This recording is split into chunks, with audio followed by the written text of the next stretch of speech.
Chapter 1: The Ultimate Ancient Martial Arts System. In the southern city of Huagua, on Chihua Street, within a martial arts school. Useless. Itis this group of charlatans the thas ruined traditional Chinese martial arts. Juju bello a din uncontrollable fury. At that moment, the computer screen before him had just finished playing a competition video featuring Gali known traditional martial arts master. In the footage, this master execute de flamboyant set-off punches, exuding gun arrow of power and majesty. Yet in the next instant, a nopping Sanda fighter lunged forward, delivering gay fierce a straight punch that knocked him out cold. The so-called traditional master lay in the ground, bloodied, while it hastened da fighter's disarms in triumph, eliciting uproarious slaughter from the audience bello. The comments swear a few with derision towards traditional martial arts. Those practitioners soft traditional martial arts are nothing but frauds, utterly devoid of practical compatibility. Just flash a punch of sand embroidered kick stay lukaburuder useless. Like a monkey show. As a fervent aficionado and practitioner of martial arts, Juju full fist blood boil upon reading these earmarks, wishing Hekuds pentathering himself. Their reputation of martial arts has been utterly destroyed by these fake masters. Years ago, Juju had appeaned his own martial arts jewel, and duetto his good looks and formidable skills, Heku de solitaken 3 to 5 everge individual satans. Consequently, many flocked to learn from him, and he enjoyed a comfortable life. However, in recent years, as the reputation of traditional martial arts plummeted, compounded by the exclusion from his spears, his shuls business adwin led to the point where could scarce liar recruit students. Why the expenses exceeding income, Juju Hadavin resortedo delivering take outo subsidize his shul. Yet earnings from deliverer were buted drop in the bucket, Juju had reached a point of utter desperation. Just as Shezamared in danger, his phone a sudden vibrated. Hes y peditopen to find a text message. Did you see the video? Martial arts are in declinery and transfer our school tome for an million. By the way, starting tomorrow, you'll want need to deliver take out and riv spread thwart Hatner 9 southern city will employ you. The sender was Duanzarue. Too much. Fury surged thruff Juju assured the message. Heizes wide with ridge, and deslame this fist down infitable. Duanziri was the head of a nearby Sandajim, once at underground boxing champion of southern city, and Hakwateth reputation. Years ago, when Juju opened his school, Hehadarunan with Duanzarue, holosto him, thereby sowing the seed sofamidi, often resorting to underhanded tactics. Juju's current predicament was not without Duanzaru's contribution. Duanzarue, do you wish to destroy him? Then I shall take ye out down first. Juju's shirt darkened with murderous intent. At that moment, a tremendous crash echoed from outside. Boom! The sound drezom bled hunder but was for more intense. What was that? Juju glanced outside, realizing the thuasunaware of when the sky had darkened. The clouds loomed ominously, creating gas-stifling atmosphere. Didn't Hugh Ather forecast predictioniskis? With a sudden overcast? Furrowing his brow, Juju rosened approached Huindo. Suddenly, an electronic voice resonated within his mind. Detecting strong darkener guy fluctuations, the ultimate ancient martial arts system has been activated. Host matching successful Zistim binding has commenced. This stem can assist the hostin becoming a master of fancient martial arts, capable of moving mountain sand phalanxes, with fist hat can shake river sand mountains. The host can utilize a point stopperches synth the story or up gradient martial arts. What is this sound? Why splaying tricks? Show yourself. Juju's first instinct was to suspect foul play. Heskin at the surroundings warily, but found noon sign sight. Yet in Segan, the electronic voice echoed in his mind. System binding successful. System story activated. Host panel appended. Doest the host Twishtav youth personnel panel? Could it be true? Have I bound to the ancient martial arts system? Juju paused momentarily before a surge of excitement washed over him. Moving mountain sand phalanxes, can this size stem truly take me to such hates? Ancient martial arts are actual if this powerful? In the next moment, Juju wasted no time opening his personnel panel. Host Juju healthy. Title robust mortal. Ancient martial arts Wing Chun level 4 Wing Chun is a first year ancient martial art. Requiring 10 points upgrade. Bagua knife level 1 Bagua knife is a first year ancient martial art. Requiring 10 points upgrade. Points 100 The system can absorb dark energy and convert it into points. Warning, dark energy explosion imminent. The fierce twavy of catastrophe has arrived. Please prepare the host of us the calamity. Dark energy, catastrophe? Juju Feroetis bro, gazing out the window. Outside, everything appeared normal. People flowed in and out before the martial arts, Jewel, and Theroids are bustling with traffic. Thought of the Is this system reliable? Everything seems perfectly fine. Where's this catastrophe coming from? Moreover, after years of practicing Wing Chun, I'm only at level 4? Juju felt indignant upon seeing the system's rottings. He had merely dabbled in Bagua knife, so he could accept its classification as level alone. However, he had trained in Wing Chun since Sekild, dedicating Govarad Kaditoit, and a drilled on the skill to dominate Southern City. How could he unlib level 4? 10 points for an upgrade. A must see how powerful Wing Chun becomes after upgrading Gond whether this system is merely deceiving. System, upgrade Wing Chun with Almi points. Wing Chun begins to upgrade. Upgrade successful. The host consumed 50 points, upgrading Wing Chun first tier level 9. Wing Chun Yas reach a diet super limitite, cannot be further upgraded until advancing to Eascan tier. In an instant, Juju felt a flood of knowledge surge into his mind. His brain throbbed faintly. Soon, he digested the information, feeling as though he had practiced Wing Chun for over a century, without its technique and skills, similar line to Grayo's being. Additionally, hasn't a significant enhancement in his physical prowess. Is this the pinnacle of Wing Chun? Jujiaster Dathis fists, his pupils narrowing. Heffelton extraordinary vitally coursing through his body. In the next moment, he approached the sandbag, clenched his fists tightly, positioning himself few inches away, the nun leashed a powerful strike. With a drop off the waist, a push of the shoulder, and the punch. In that brief moment, dark energy erupted, veins bulging on his arms, muscles clearly defined. Wing Chun. Inch punch. Bang. The sturdy sand badge instant burst apart, the finished with hein exploding gutward. Hahacha to red the sandbag with a single punk. Indeed, itis no tan illusion. E have become immensely stronger. Juju exclaimed, taking a deep breath, then striking the air fiercely. At this moment, he was bare-chested, showcasing his robust muscles. His bulging arms, fists the size of a cauldron, shot forth like cannonballs from his waist, striking the air and producing muffled thuds, as if the air itself were being shattered. Hearing this sound, Juju's eyes sparkled with excitement. Punch sound. The sound of that punch signifies the mastery of the martial art. Mastery entails perfect control over the body, with strength flowing harmoniously, ceaselessly. Such a person in theorem of martial arts is akin to a master in their own right, able to fascinating opponents without breaking gas sweat. This was serial Juju had never dared to imagine. At this moment, his spanny lunder went to transformation. Host Juju healthy. Title novice martial artist. Ancient martial arts Wing Chun level 9 Wing Chun is a first tier ancient martial art. Cannot be upgraded further until advancement. Bagua knife level 1 Bagua knife is a first tier ancient martial art, requiring 10 points to upgrade. Points 50 The system can absorb dark energy and convert it into points. Warning, dark energy explosion imminent. The fierce twavy of catastrophe has arrived. Please prepare the host of us the calamity. This system has not deceived me. Fifth typo and Salodmato Bekameth this powerful how strong, with 500 Orvin 5,000 points? Juju murmured. Thus, the catastrophe lie Clyria just wonder how terrified will be. Were it crept into him as showried like all of his parents, disciples, and close friends. He refrained from mentioning the impending apocalypse, knowing Noon would believe him. Instead, he concocted a causal reason for them to stay homey and avoid necessary outings. After hanging up, Juju analyzed. During a catastrophe, one you will definitely need food, medicine, weapons, and shelter. What illic must know is food. It must stockpile a substantial amount of food and water.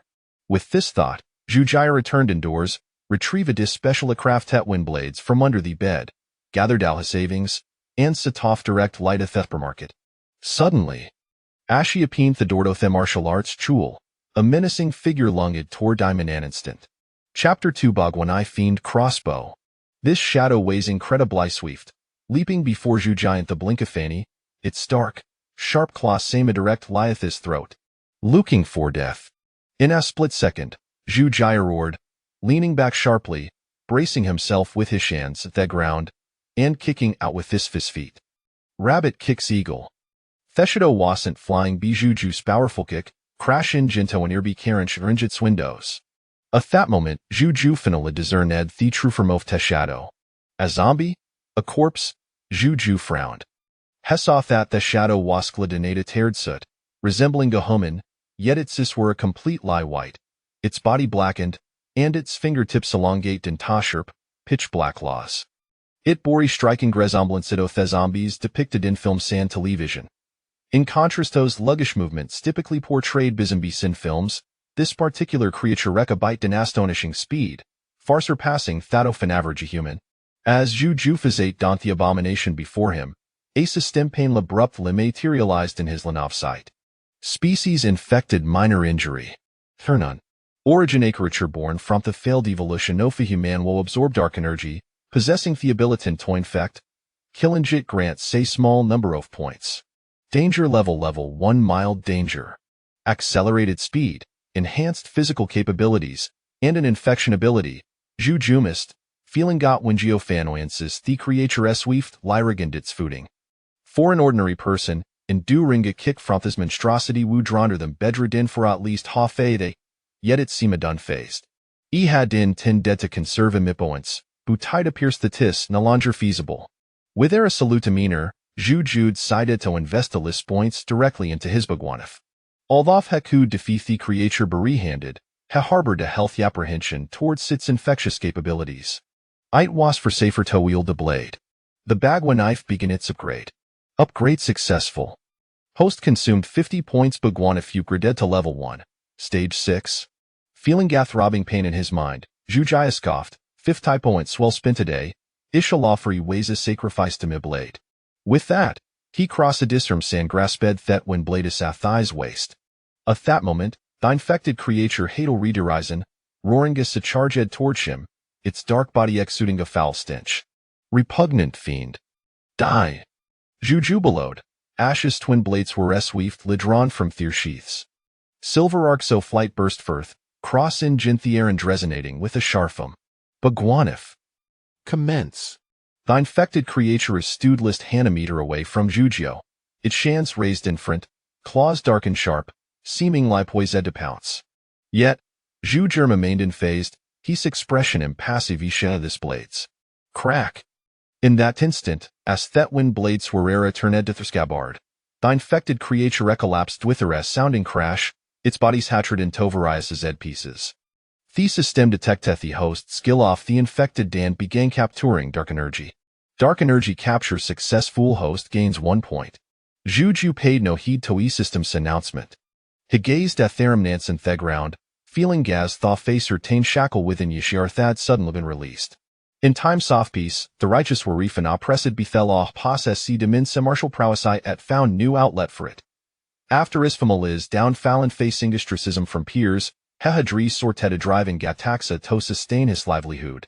Now, however, in this chaotic and apocalyptic era, Rulisha dissipated, and order had crumbled. He no longer needed to endure a Thekan Timtoft Hesmalmanded. If something displeased him, he'ld kill. If encountered injustice, he'ld slay. With grievance in heart, he'ld unsheathe his blade. With these thoughts igniting his spirit, Juju felt an exhilarating grusha sheklevid through the uncalming infected, exclaiming lowly, "E haven ever cultivated benevolence irrevelin murderandin." Suddenly, I sever the golden cord, breaking the jadalocker. On the Chintong River, Thedidesser gestide, Itralino ho I am. In the next moment, he did not linger but strode a purposeful eye towards his destination. The street upon which Jujufin himself was known as Chihuahua Street, named for the myriad of flacker paintings adorning hills. Though Chihuahua Street was not long, measuring gone lysive into 800 meters, Juju's clitizern at the at least an hundred infected werero amin gone wreaking havoc. The remaining populace who has seen a statoff panic, fleeing jindisere. Only a handful exhibiteth the courage to resist. However, ordinary individuals surrender match for the infecteth they could escape, and in see targeted, their chance soft survival vereslum. At that moment, the lacquer painting so long theroed Sidwara stained with blood. Zhuju sighed, swiftly dispatching an infected creature with a single stroke, saving a childen thepersis. Watching the chilled flay into a whole way, Hera attracted his gaze and continued onward. Fort Hosu hum hekud save with a miraflico fistblade, huud na the si te teto intervene, yethwood not gu out tafis waiteresquiethers. Ferance hevidone, there would I nevite oblivious second, and in could never save a themal. In the end, I twooden lie lead to his own demise. The zist the great calamity in this world, every own musterly on themselves. Without strength, one is doomed. Zhuju murmured, slaying Ganather infected creature with asweef stroke. The system detecteth the host skill off the infected Dan began capturing dark energy. Dark energy capture successful host gains 1 point. This market the 13th high infected had dispatched. His martial arts jewel was situate Dethintrajovchi Hua Street, while a test per market lay in the middle, just 300 to 400 meters away. In traversing this short distance, Hehadel really accumulated 13 points. It was evident just how numerous high infected were. With 13 points amist, Zhuju wasted no time in upgraded his Baguanaphebian level. Host consumed 10 points Baguanapha level 1. Up and reaching level 7, Zhuju distinct felt an increase in thick knife speed, making it significantly as the infected. From level 6 to level 7, he have gained approximately 10% more strength. Thus, it seems that killing the same infectedo accumulate te points is savable a strategy. Once I secure provisions, I can continue his method, aiming to max out Baguanif. With this thought Hottenmund, Zhuju should apint the supermarket's door. To his astonishment, he discovered an infected creaturely in Gonthe ground. Its shed crushed. These was the fierce time had encountered an infected led by Simi O'Neill's. Just then, Agravoy seachowed from within the supermarket. This supermarket is maturatory. Those who horwise should leviatans, or I will end you. Up and hearing this voice, Zhuju's gazi turned icy in an instant. Hera cogniz et tall tool, a voice eth that tevo deep seat hutrid. Duan zerue. Zhuju gratedisteth, azure job murderous intent boiling within yim. Estate you, Zhujo. At that moment, Duan zir you imaged from the depths of the supermarket, his expression mix soft surprise and das mer kashile dyson Zhujo. Zhujo, why are you elding a knife? Planning to kill Simeon? It seems Sayu armor like courting death. After all, this is the apocalypse if it kill you. None will know. Ash spoke, Duan zeroed a hand crossbow from his waist. I've told ye out for, time shave changed, Duan zero is scoffed. What good zir martial prowess if I can't out pace a hand crossbow? You have a koi surrendry our bladian joim, ordy here. As Duan zir you arise the hand crossbow, iminjitat Jujo, an involuntarical ran down Jujaya's spine. These was the instinctive awareness of danger that martial artists possess. Hinutha Teventhoff had grown significantly stronger. He was Dilamir Mertalis single bolt from the crossbow wild inflict severe injury, and twabolts would undoubtedly his death. Yet for reasons sunk known, this perilous situation known lyservid to sharpen Jujayus ficus, clearing his mind. There are a twabolts in his crossbow, where Timitursa part, and the supermarket slay outis complex sim might still have Yakatato fight back. As long as I did Jethatwolts, Hysis good is dead. With this realization, Zhuju stepped forward slightly, a cold smile gracing his lips. I kuss the turdoption Taslia. Before his word shadful escaped his lips, Zhuja propelled himself to the left, darting towards Senior by shelf. In that instant, an arrow from the crossbow embedded itself into the ground where Hadges stood, quivering slightly. Had Zhuju hesitated for even half a second, Hewald have been struck? O Nero remaining. Zhugio, crouched behind Thulf, fixed his spear-sing his of ruisize, sharp as Anya glissand fires wolves. Today, only one of him would leave ye alive. Chapter 3. The advancing thrust of the bayonet, he actually managed to evade the crossbow bolt. Duan Zerue appeared unperturbed on the surface, yet his heart was engulfed in shock. This was a specially crafted crossbow, and he had undergone rigorous training in marksmanship. Even mountain deer could not escape his bolts, yet today, a mere human had eluded him. This fellow's strength had increased tremendously. A heavy gloom descended upon Duan Zerue's heart. His initial desire to recruit Zhugio as a subordinate dissipated, for he knew he could not subdue Zhugio. Now, all he wished for was to eliminate him. Unbeknownst to him, Duanzirue's breathing grew increasingly labored. He was acutely aware that Zhujiao was slowly closing the distance between them, yet he found himself completely powerless. A shelf stood between them, rendering him incapable of shooting Zhujiao. Zhujiao? Hear me out. Let us cease this conflict, Duanzirue suddenly exclaimed. You see the situation? We've witnessed so many people transforming into monsters. The apocalypse is upon us. At this juncture, what do our past grievances matter?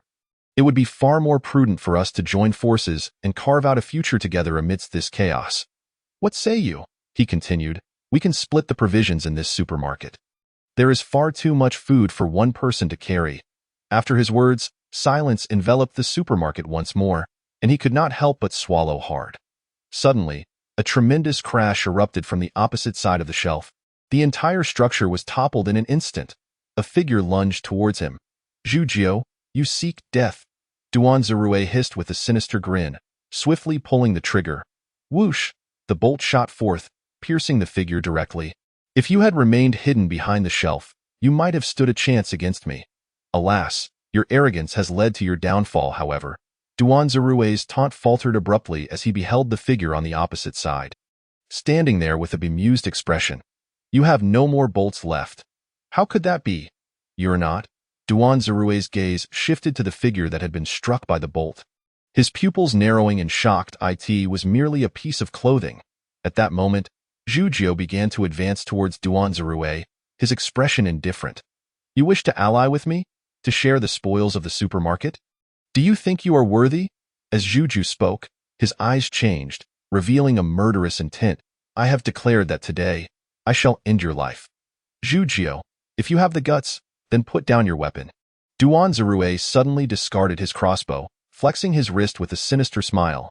Have you not always sought to prove that martial arts surpass free fighting? Let us engage in a bare-handed duel today and see which is truly superior. With that, Duanzirue approached Zhujiao, seemingly intent on a genuine confrontation. Shall we compare skills? Zhujiao murmured, suddenly stepping forward, drawing his long knife and thrusting it forward. The 8 trigrams blade, advancing thrust. Swish!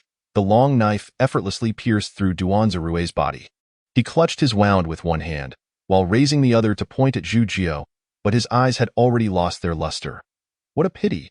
You are far too weak. Zhujiao shook his head, withdrawing the long knife and allowing Duanzirue's lifeless body to crumple to the ground. Now, Duanzirue was unworthy of being considered his opponent. This crossbow is quite a fine item. I shall keep it for self-defense. As Zhujiao spoke, he casually picked up the crossbow from the ground and retrieved several bolts from Duanzirue's body, before beginning to gather food into his bags. He had brought 2 bags, intending to stock up on a week's worth of provisions to avoid frequent trips, as the journey still posed certain dangers. After filling both bags with ample food and water, Zhujiao swiftly made his way back to the martial arts hall. Although the supermarket was stocked with food, it could not compare to the safety of the martial arts hall. The hall had only one entrance. All windows were secured with iron bars, and it housed various weapons, ensuring a high level of security. He hurriedly passed through the painted street, racing back to the martial arts hall. Upon reaching the entrance, he spotted 2 infected individuals lurking nearby. Without hesitation, he dispatched them both and opened the hall's door. Once inside, he locked the door behind him and sank into a chair, finally exhaling in relief. Although the journey appeared effortless, he had remained in a state of high tension throughout.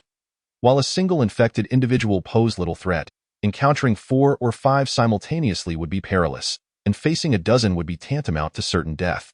I ought to learn an external martial art, Zhujiao pondered. Confronting a crossbow was perilous enough. If I were to face a handgun, my chances would be virtually non-existent.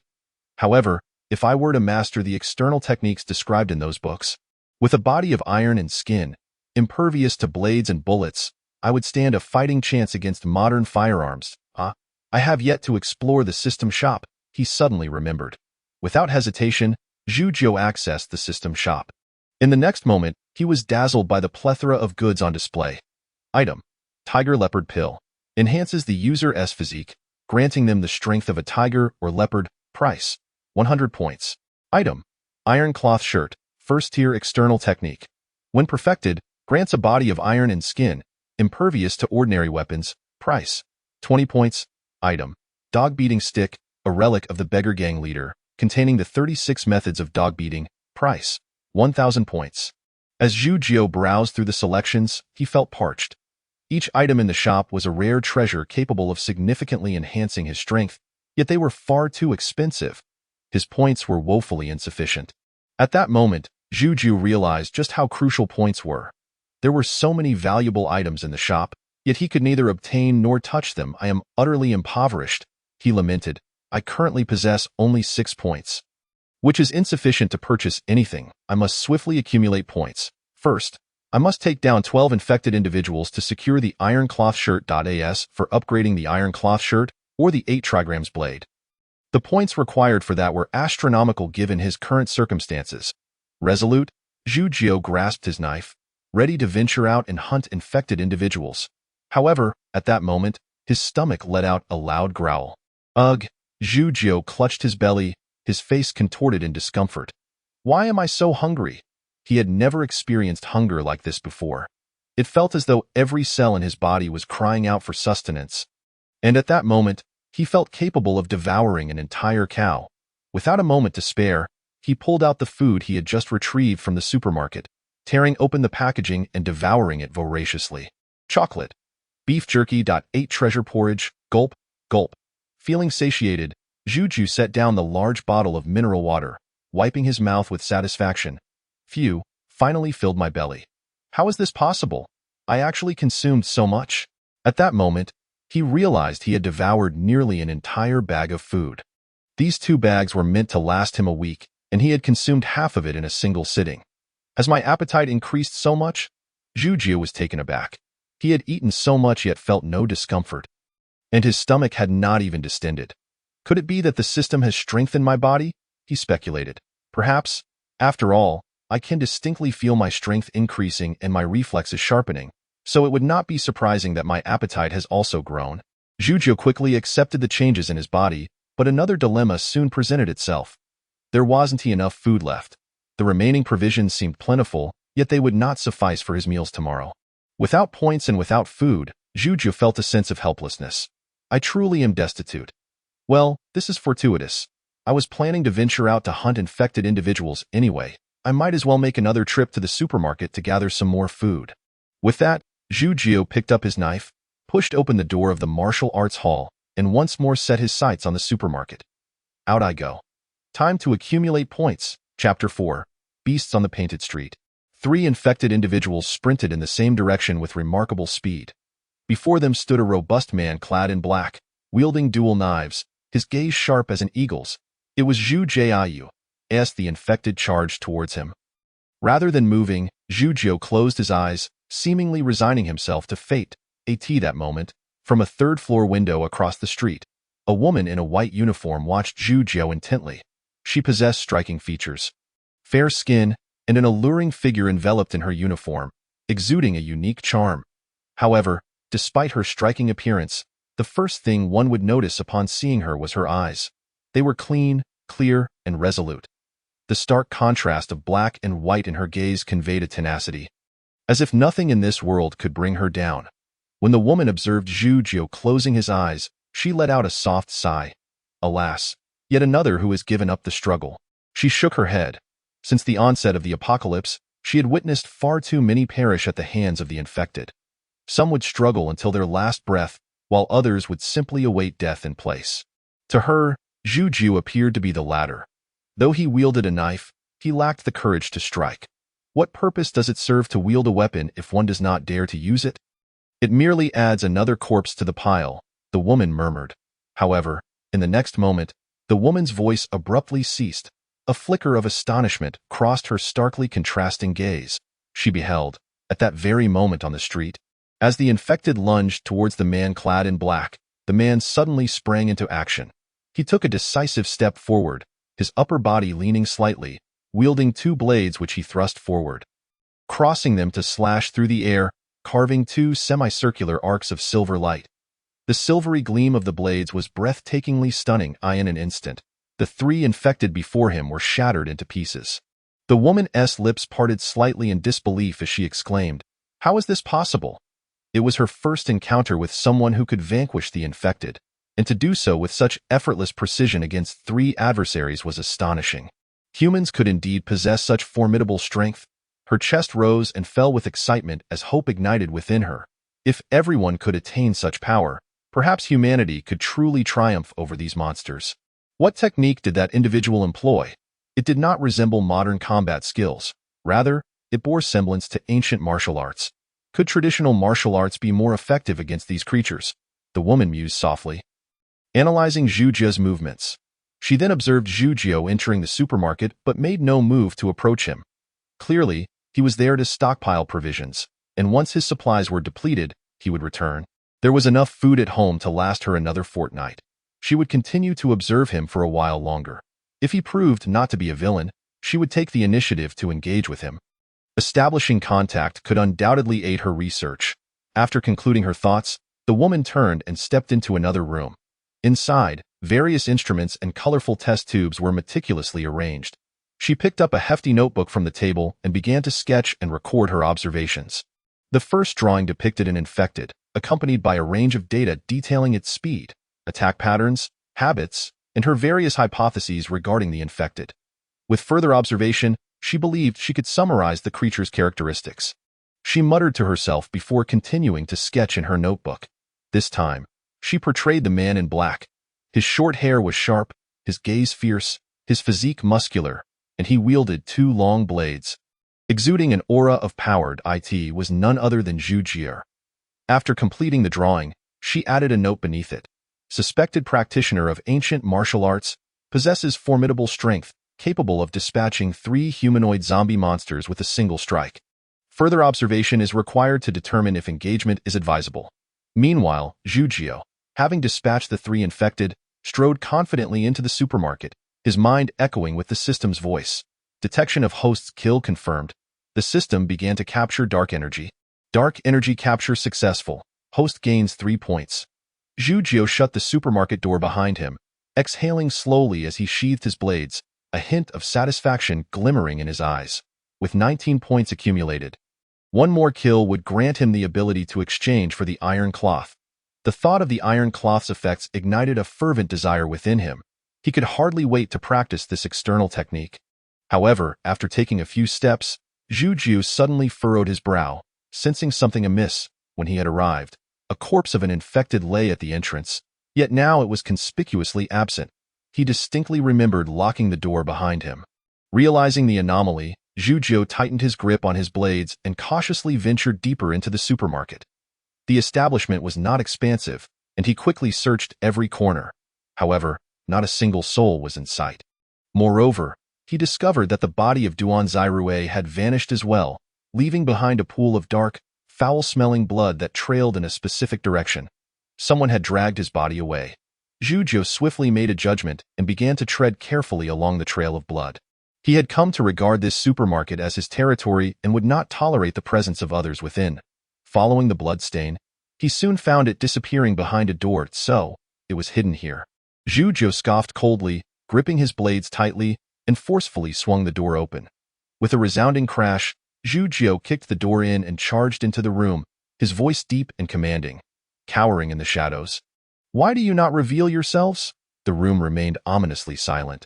Just then, he caught sight of a small girl in a pink dress, crouched in the corner with her back to him, her shoulders trembling as if she were sobbing. A child? Zhu Jie frowned, sensing something was amiss. How could a little girl possess the strength to drag 2 corpses into a room? "Turn around and show me what you truly are," Zhu Jie bellowed, slashing forward with his blade.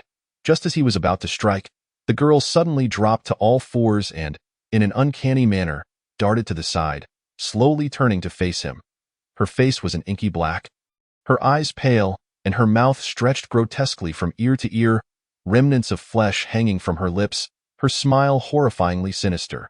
She was unmistakably one of the infected. At that moment, her visage was drenched in blood. Her pink dress stained a vivid crimson. Zhu Jie glanced at the spot where she had been, finding several mangled bodies sprawled on the floor, both infected and human. Among them, one body bore a faint resemblance to Duan Zirue. "Beast!" Zhu Jie seethed with fury. Though he loathed Duan Zirue with a passion, witnessing his kind reduced to such a wretched state ignited a fiery rage within him. His gaze fixed intently upon the infected. And swiftly, the creature's attribute panel materialized before him. Species: agile infected, intact, rank, none, origin.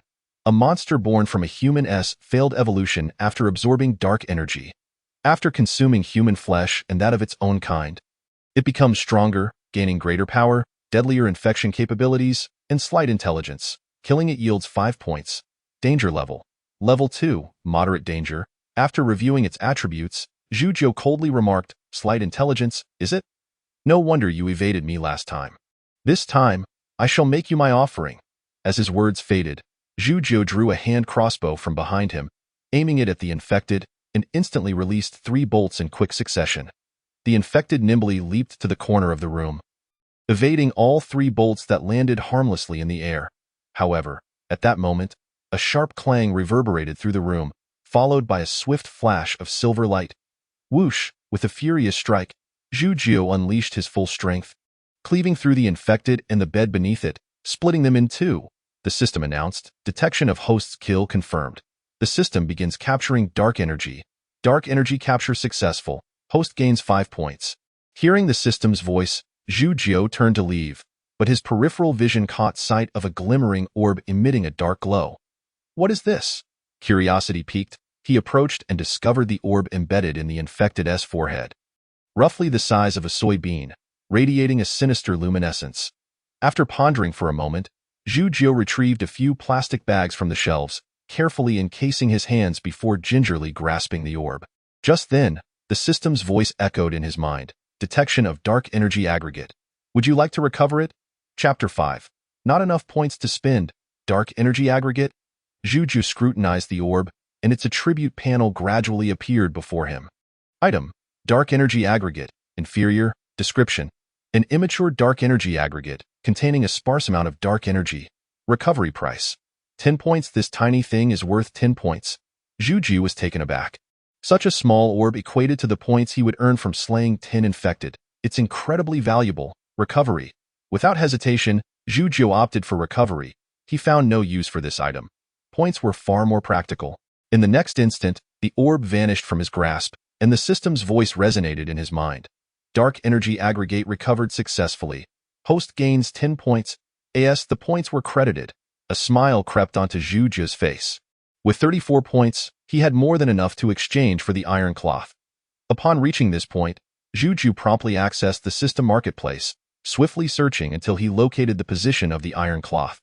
Item: Iron cloth, first-tier external skill. Upon reaching the pinnacle, grants the user a body of bronze skin and iron bones, impervious to ordinary weapons. Price: 20 points. Without a moment's hesitation, Zhujiu selected to purchase it. Host successfully acquired iron cloth, consuming 20 points. The instant the system's announcement resonated, Zhujiu distinctly felt a surge of warmth course through his body.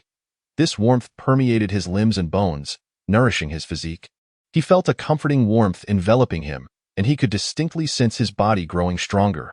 Approximately half a minute passed before the warmth gradually dissipated. Simultaneously, the method of cultivating the iron cloth appeared in his mind, and his attribute panel underwent a transformation. Host: Zhujiu. Healthy. Title: Novice Martial Artist. Ancient Martial Arts. Wing Chun Level 9. Wing Chun is a first-tier ancient martial art. Cannot be upgraded before advancement. Bagua Knife Level 7. Bagua Knife is a first-tier ancient martial art. Can be upgraded for 10 points. Iron Cloth Level 1. Iron Cloth is a first-tier ancient martial art. Cannot be upgraded before advancement. Points: 14. The system can absorb dark energy and convert it into points. Warning: Dark energy outbreak. The first wave of calamity has arrived. Please prepare to confront the disaster. Level 1 Iron Cloth. Zhujiu was somewhat astonished. So, ancient martial arts purchased within the system can be learned directly. How convenient! Reflecting on this, he pinched his arm, eager to ascertain the effects of the iron cloth. Indeed, he discovered that his skin had become as resilient as cowhide, and his muscles were remarkably firm. He appeared extraordinarily robust. Is it possible to be this formidable at just level 1? Not only had his defensive capabilities enhanced, but his strength had also significantly increased. Zhujiu raised an eyebrow, surprised that the effects of iron cloth exceeded his expectations. With this in mind, he declared, "Let us upgrade to level 2 and see." He then spent 10 points to enhance the iron cloth to level 2. The instant the iron cloth upgraded, that familiar warmth surged into his body once more, nourishing his limbs and bones. Once the warmth faded, Juju realized his skin had grown even tougher. He picked up a wallpaper knife from the shelf and lightly dragged the tip across his skin, leaving only a faint white mark. My resistance to impact has increased at least twofold, and my strength has risen by 2 to 3 times. Juju felt a surge of excitement, given his current foundation. Such an enhancement was nothing short of terrifying. If level 2 of the iron cloth granted him such significant boosts, what would it be like upon reaching maximum level? Would he truly achieve the legendary bronze skin and iron bones? Impervious to blades and spears? Regrettably, he had run out of points. Juju sighed, feeling somewhat helpless. After painstakingly accumulating over 30 points, he had spent them in mere moments. Money flows like water. The points were far from sufficient. However, he didn't feel too disheartened, as he had effectively converted his points into strength. Once his power became formidable, earning points would be much easier. Having completed his business, Juju did not linger, loading several large bags of food before heading towards the martial arts hall. Even with his increased appetite, this food would sustain him for 2 days. Yet, Juju failed to notice that upon his departure from the supermarket, a small figure crawled out from the wardrobe. She wore the same pink dress, unmistakably a twin of the previous infected individual. However, her mutation was less pronounced. Though her eyes remained completely white, her skin still resembled that of a normal human. She stared blankly at the infected corpse that Juju had cleaved in half, lost in thought as a hoarse voice emerged from her throat. "Sister." In the next moment, she suddenly dropped to the ground, biting into the corpse of the infected, the supermarket echoing with chilling sounds of gnawing. Meat. Eat. Just after exiting the supermarket, Juju noticed that the number of infected individuals on Chihua Street had significantly dwindled. Why are there so few infected? I've only slain 20 to 30. There should be many more around. Where have they all gone? Juju furrowed his brow. Without infected to hunt, he wouldn't earn any points. At that moment, he suddenly heard a commotion nearby. "Damn, stop chasing me. I made a mistake. Please don't pursue." A hefty voice shouted in apparent panic. "I swear I'll get you all back." Juju followed the sound and spotted a plump man being chased by 4 or 5 infected creatures at the exit of Chihua Street. The man, despite his bulk, was running surprisingly fast, displaying exaggerated agility. Yet, although he was quick, he was still outpaced by the infected, the distance between them steadily decreasing, just as one of the infected closed in on him. The plump man abruptly turned and executed a powerful spinning kick, sending the infected sprawling. It was hard to believe that someone of his size could deliver such a beautiful kick. Damn it. Just because I don't show my power, you think I'm Hello Kitty? Displaying a wild grin after toppling the infected, the plump man suddenly found himself facing several more who lunged at him with ferocious roars. Without a second thought, he turned and sprinted away. "Damn, you relentless beasts." From a distance, Juju observed the plump man's performance and nodded in approval. This fellow has some skill. However, he found the man's agility somewhat peculiar. As he continued to watch, Juju's gaze fell upon the plump man's attribute panel. Species: human, healthy, tier, first tier evolver origin. Successfully evolved after absorbing dark energy, possessing abilities far beyond that of an ordinary human.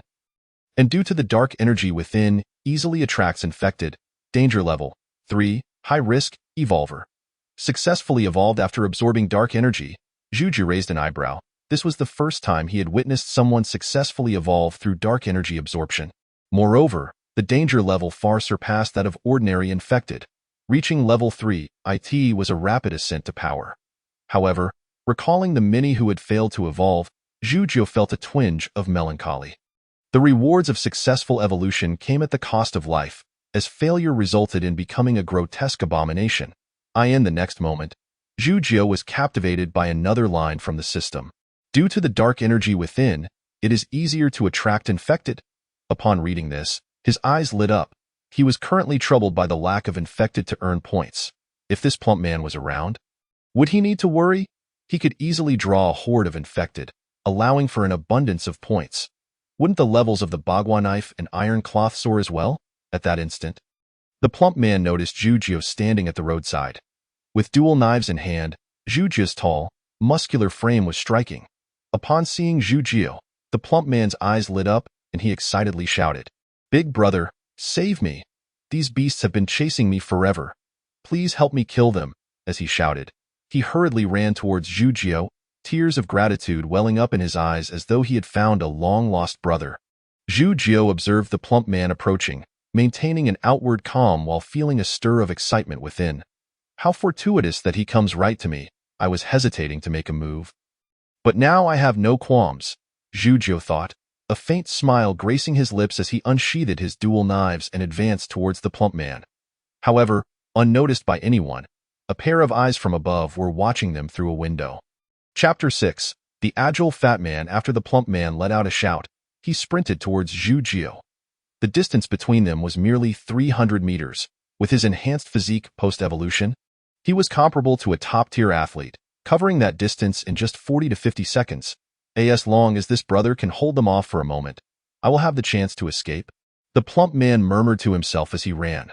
Once I familiarize myself with my abilities, I will return to deal with these beasts. Fear not, brother. I will avenge you. Your sacrifice will be remembered. Preserving a genius for humanity, Zhu Jie, having enhanced his Wing Chun and Iron Cloth, had significantly improved his hearing. Although the plump man whispered, Zhu Jie caught every word. A slight, almost imperceptible smile appeared on his face upon hearing the plump man's words. At that moment, the plump man was merely a few meters away from Zhu Jie, while the infected were less than 10 meters behind him. In an instant, Zhu Jie drew his blades. With explosive force erupting from his legs, he surged forward, his upper body muscles bulging as he swung his dual knives with tremendous ferocity. Two silver arcs of light descended, cleaving two infected in half. Then, Zhu Jie swiftly twisted his body, crossing his blades in mid-air, leaving behind two shimmering arcs of silver light. The remaining three infected were instantaneously sliced in twain. Bagua knife. Dual wielding. Night Battle 8 Desolation Technique. Having detected the host's elimination of the infected, the system commenced the capture of dark energy. The capture was successful, bestowing the host with 5 points. As the infected collapsed with a resounding thud, the points were directly credited to Zhu Jie's account. The hefty man, who had initially fled several meters away, turned back upon hearing the commotion, his expression instantly turning to one of shock. Gazing at the dismembered corpses of the infected strewn across the ground, he swallowed hard, incredulity etched on his face as he exclaimed, "You're joking, right? Can humans truly possess such strength? Is this even human? They must be monsters." At that moment, Zhu Jie noticed the man's gaze and turned to offer him a smile. Upon seeing that smile, and then glancing back at the twitching bodies of the infected on the ground, the man shivered involuntarily. Zhu Jie continued to smile as he sheathed his dual blades and approached the hefty man slowly. The man's eyes flickered, as if contemplating escape, yet he remained rooted in place, unable to decide. After a moment of hesitation, he forced a smile and said, "Big brother, I can't thank you enough. Otherwise, Before he could finish his sentence, a sharp pain suddenly surged through his abdomen, turning his face a deep shade of crimson, his features contorted in agony. "What the hell?" he gasped, his small eyes wide with disbelief, fixated on Zhu Jie. As he managed to croak out 2 words before losing consciousness, Zhu Jie, with a satisfied nod, retracted his fist. Indeed, nothing felt quite as exhilarating as using one's fists. If only these beasts did not possess the ability to infect. Perhaps it would be even more gratifying to pummel them. Once he accumulated enough points, he could purchase some gloves or boxing gear to deal with these creatures more efficiently. His dual blades, having seen extensive use, were beginning to dull. However, the weaponry in the system shop was prohibitively expensive, leaving him to make do with what he had. Ultimately, what he lacked was points. As Zhu Jie pondered this, he cast a radiant smile at the hefty man. Points had indeed arrived. It was now a matter of whether this man would prove reliable. With that thought, Zhu Jie hoisted the unconscious hefty man and continued toward the martial arts hall.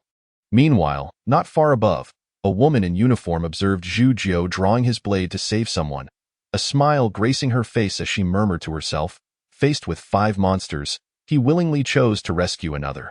He does not appear to be a villain. Moreover, his ability to eliminate 5 zombie monsters in an instant suggests he is far stronger than I had anticipated. I must make contact with him quickly."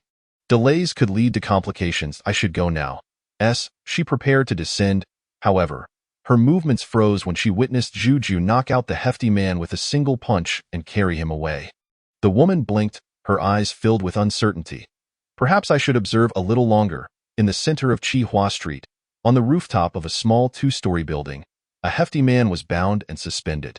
At that moment, he lay unconscious, a faint smile gracing his features, appearing remarkably serene. Just below him, a heap of infected corpses lay scattered, remnants of limbs strewn about. At the center of this grim tableau stood a short-haired man wielding a blade. Juju, his black combat shirt soaked with sweat, revealed well-defined muscles. 32 down, he murmured to himself, a smile of satisfaction illuminating his fatigued face. In just over an hour, he had dispatched 32 infected, his points soaring from a mere 9 to a substantial 41. That should suffice for today. Checking his watch, he noted it was already past 7, with darkness rapidly encroaching. Normally, streetlights would be illuminating the area at this hour. Yet tonight they remained ominously dark. I suppose they must be malfunctioning. He mused, shaking his head. With both phones and computers devoid of a network and the power grid entirely down, it was clear the world had descended into chaos. Communication was paralyzed, electricity was non-existent. An infected roamed freely, the calamity far greater than he had imagined. While evolved individuals might struggle to survive, ordinary people could only hide and await rescue. Juju's gaze drifted toward the east of the city. Approximately 50 kilometers away, a military force was stationed in the southern city, a fully equipped division of around 20,000 troops. Juju had friends there, rumored to be well-armed with aircraft, tanks, and an arsenal of firearms. With the disaster approaching its first day, reinforcements should be on the way. I hope ordinary people can hold on until help arrives, Juju sighed, redirecting his focus, aware that this was beyond his control. With 41 points to spend, he resolved to upgrade his iron cloth technique and find himself some decent blades. His dual swords were battered and barely usable. Without proper weapons, his efficiency against the infected would be significantly diminished. Acquiring new weaponry became an urgent priority. Shaking his head, he glanced at the hefty man still hanging, chuckling softly. Stop pretending to be unconscious. We need to talk. The hefty man remained completely still, feigning unconsciousness. Still pretending? Very well. I shall take my leave, and you can stay here to enjoy the breeze. Who knows, perhaps some infected will come to have a chat with you. With that, Juju turned to depart. Suddenly, the hefty man opened his eyes, calling out urgently, "Hey, big brother, what are you saying?" "I was just joking, big brother. Please let me down, and I promise not to hold a grudge. We can consider our matter settled." "How about that?" Juju walked on without looking back. "Big brother." "No, brother, noble hero. I was wrong. I failed to recognize your greatness, even thinking of letting you block a blade for me. How foolish of me. Brother, it seems you want to slay these beasts. We are indeed kindred spirits, united in purpose. Allow me to assist you. Together, we can swiftly dispatch these creatures. Please don't leave. Come back." Juju continued forward, but suddenly flicked his wrist, sending a metal dart that severed the ropes binding the hefty man. The hefty man, quick on his feet, executed a perfect somersault, landing safely on the ground. "Hurry up and follow me," Juju commanded without glancing back. The hefty man's eyes flickered as he looked between Juju and the path behind him, his expression torn as he debated whether to seize the opportunity to flee. Ultimately, he gritted his teeth and pursued Juju. "Brother, wait for me. Help me get these ropes off too." Chapter 7. The truth behind the first wave of catastrophe. The two soon returned to the martial arts hall. Encountering no dangers along the way. In truth, given their combined strength, if they were to encounter ordinary infected, it would likely be the infected who found themselves in peril. The infected were becoming increasingly elusive. As Juju closed the door behind him, he surveyed the surroundings discreetly, his brow slightly furrowed. On the way back, they hadn't encountered a single infected. At this rate, would he have to venture into another district to accumulate points? The farther one strayed, the higher the risk, and Juju had not yet grown arrogant enough to believe he could roam freely in this apocalyptic world. At the very least, even a simple handgun could pose a significant threat to him. He decided to spend his 41 points. Entering his bedroom alone, he promptly upgraded his iron cloth technique by 4 levels. Host, Juju, healthy, title, Novice Martial Artist Ancient Martial Arts. Wing Chun Level 9. Wing Chun is a first-tier ancient martial art. Cannot be upgraded before evolution. Bagua Knife Level 7. Bagua Knife is a first-tier ancient martial art. Costs 10 points to upgrade. Iron Cloth Level 6. Iron Cloth is a first-tier ancient martial art. Cannot be upgraded before evolution. Points. 1. System can absorb dark energy and convert it into points. Warning. Dark energy surge detected. The first wave of catastrophe has arrived. Please prepare to confront the calamity. Having exhausted his points, Zhu Jiao, after completing his upgrades, removed his shirt and gazed at his physique. His body now resembled a masterpiece sculpted by a master, each muscle and fiber perfectly defined, his skin radiating a subtle bronze glow. Akin to metal forged into shape, he pressed against his muscles, discovering they felt as solid as metal. Zhu Jiao expressed his astonishment. With such muscle density, ordinary knives would scarcely inflict any harm upon me. Even against crossbows or similar weaponry, as long as they don't strike a vital point, I doubt they would pose much of a threat. Just at level 6, he was already so formidable. He wondered how powerful he would become at level 9. With anticipation, Zhu Jiao opened the door and stepped out of his bedroom. In the main hall of the martial arts hall, the hefty man sat there, utterly bored, fiddling with 2 dumbbells. The 20-kilogram dumbbells felt as light as a bottle of water in his hands. Brother, are you done? I can't shake the feeling that you seem different somehow. The hefty man scrutinized Zhu Jiao with a puzzled expression. Zhu Jiao realized that perhaps the substantial increase in his iron cloth technique had subtly altered his aura. Not wishing to engage in discussion about it, he redirected the conversation, asking the hefty man, "You an evolved individual, right?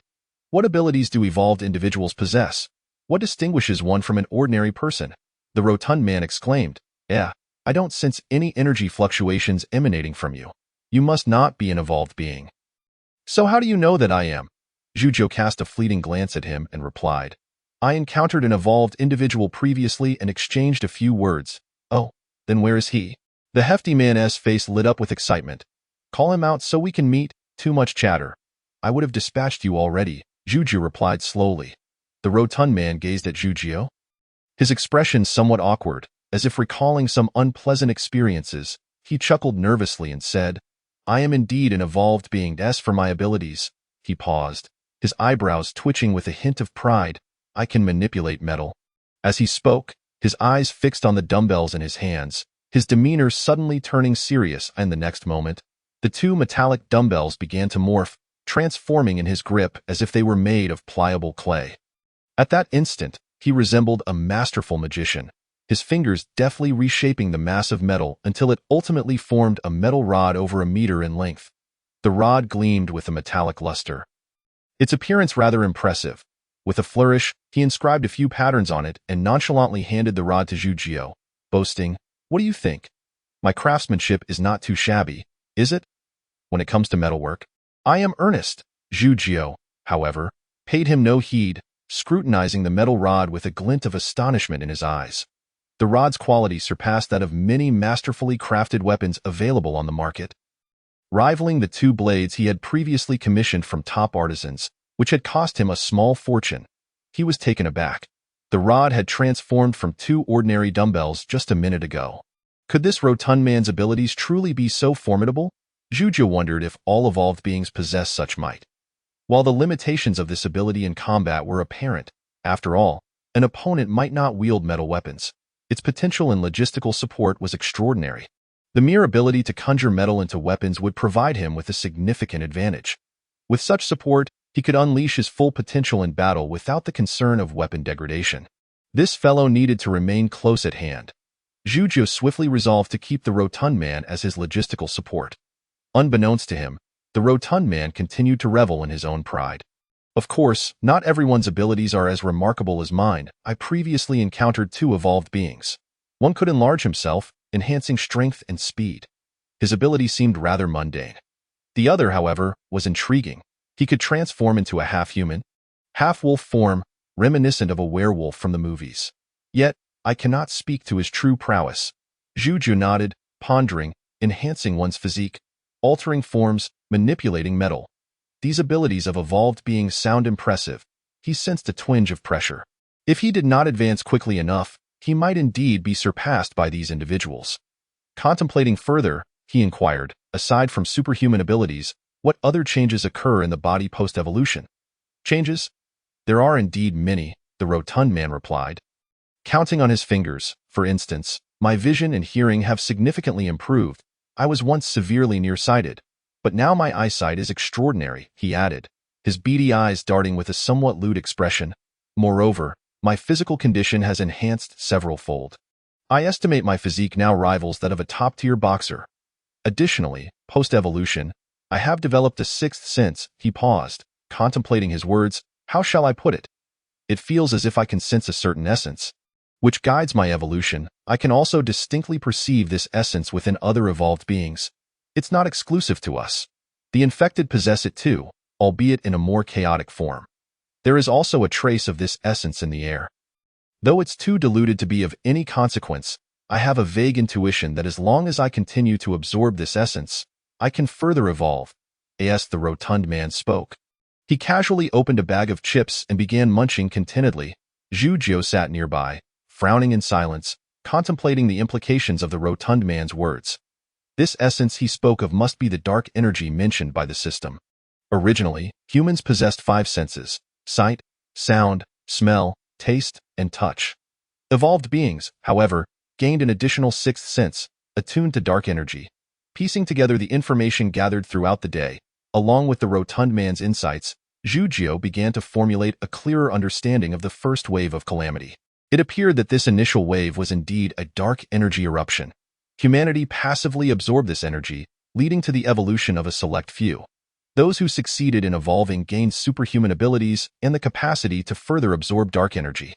Conversely, those who failed became infected, losing their sanity and transforming into monsters, endowed with the capability to infect and consume other beings to grow stronger. Where did this dark energy originate?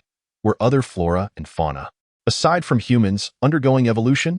As he pondered these questions, the system's voice suddenly reverberated in his mind. The first wave of calamity has concluded. The second wave is projected to commence in 48 hours. Please prepare accordingly. Upon hearing the system's announcement, Zhu's heart sank. He had not anticipated the second wave of calamity to arrive so swiftly. Most critically, he was unaware of what this second wave entailed. Would it be another eruption of dark energy? What terrifying creatures could emerge? To him, the infected were not the true threat. Rather, it was the unknown that posed the greatest danger. Rotund man, consume something quickly. We must prepare for action, Zhu declared, igniting a candle, its flickering flame illuminating the room and infusing the dojo with a touch of warmth. Prepare for action? The rotund man looked up, incredulous. Now? Right now? Yes, immediately.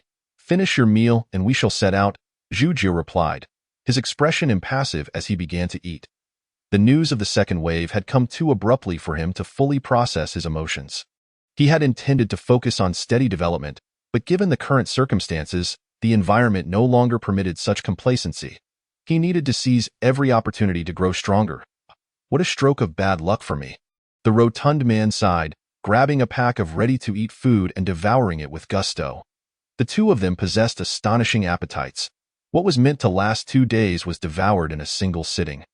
Leaving them with only half the provisions, with insufficient food, scant points to spend, and inadequate weaponry, Zhu inwardly lamented, I am still too impoverished.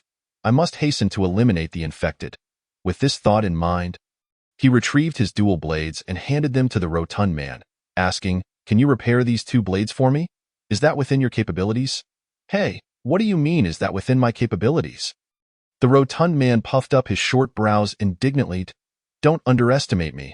Not only can I repair them, but I can also enhance them. I reckon these 2 blades weigh less than 10 kilograms combined. For your current strength, they must feel insufficient, right? I'll upgrade them to 30 kilograms, 15 kilograms each. How does that sound? Upgrade to 30 kilograms. Sounds good. Let us proceed with that. Zhu nodded, indeed feeling that the blades had become too light for him. Especially now, with his Wing Chun at level 9, Bagua knife at level 7, and Iron Shirt at level 6, his strength had increased several-fold. The 10-kilogram dual blades felt like toys in his hands. He believed heavier blades would better suit his prowess. With sheer strength, one can overcome all. After Zhu acquiesced, the rotund man swiftly grabbed a few weight plates nearby, deftly transforming them into a malleable mass of metal, which he then fused with the dual blades. His chubby hands rhythmically struck the blades, producing a surprisingly melodic sound, akin to a musical composition. Before long, two pristine long blades materialized before Zhu Jiu.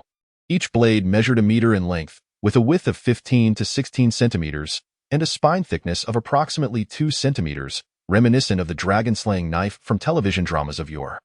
The blades shimmered with a brilliant silver sheen, exuding an air of distinction. Upon receiving the blades and casually wielding them, Zhu Jiu's eyes sparkled with delight.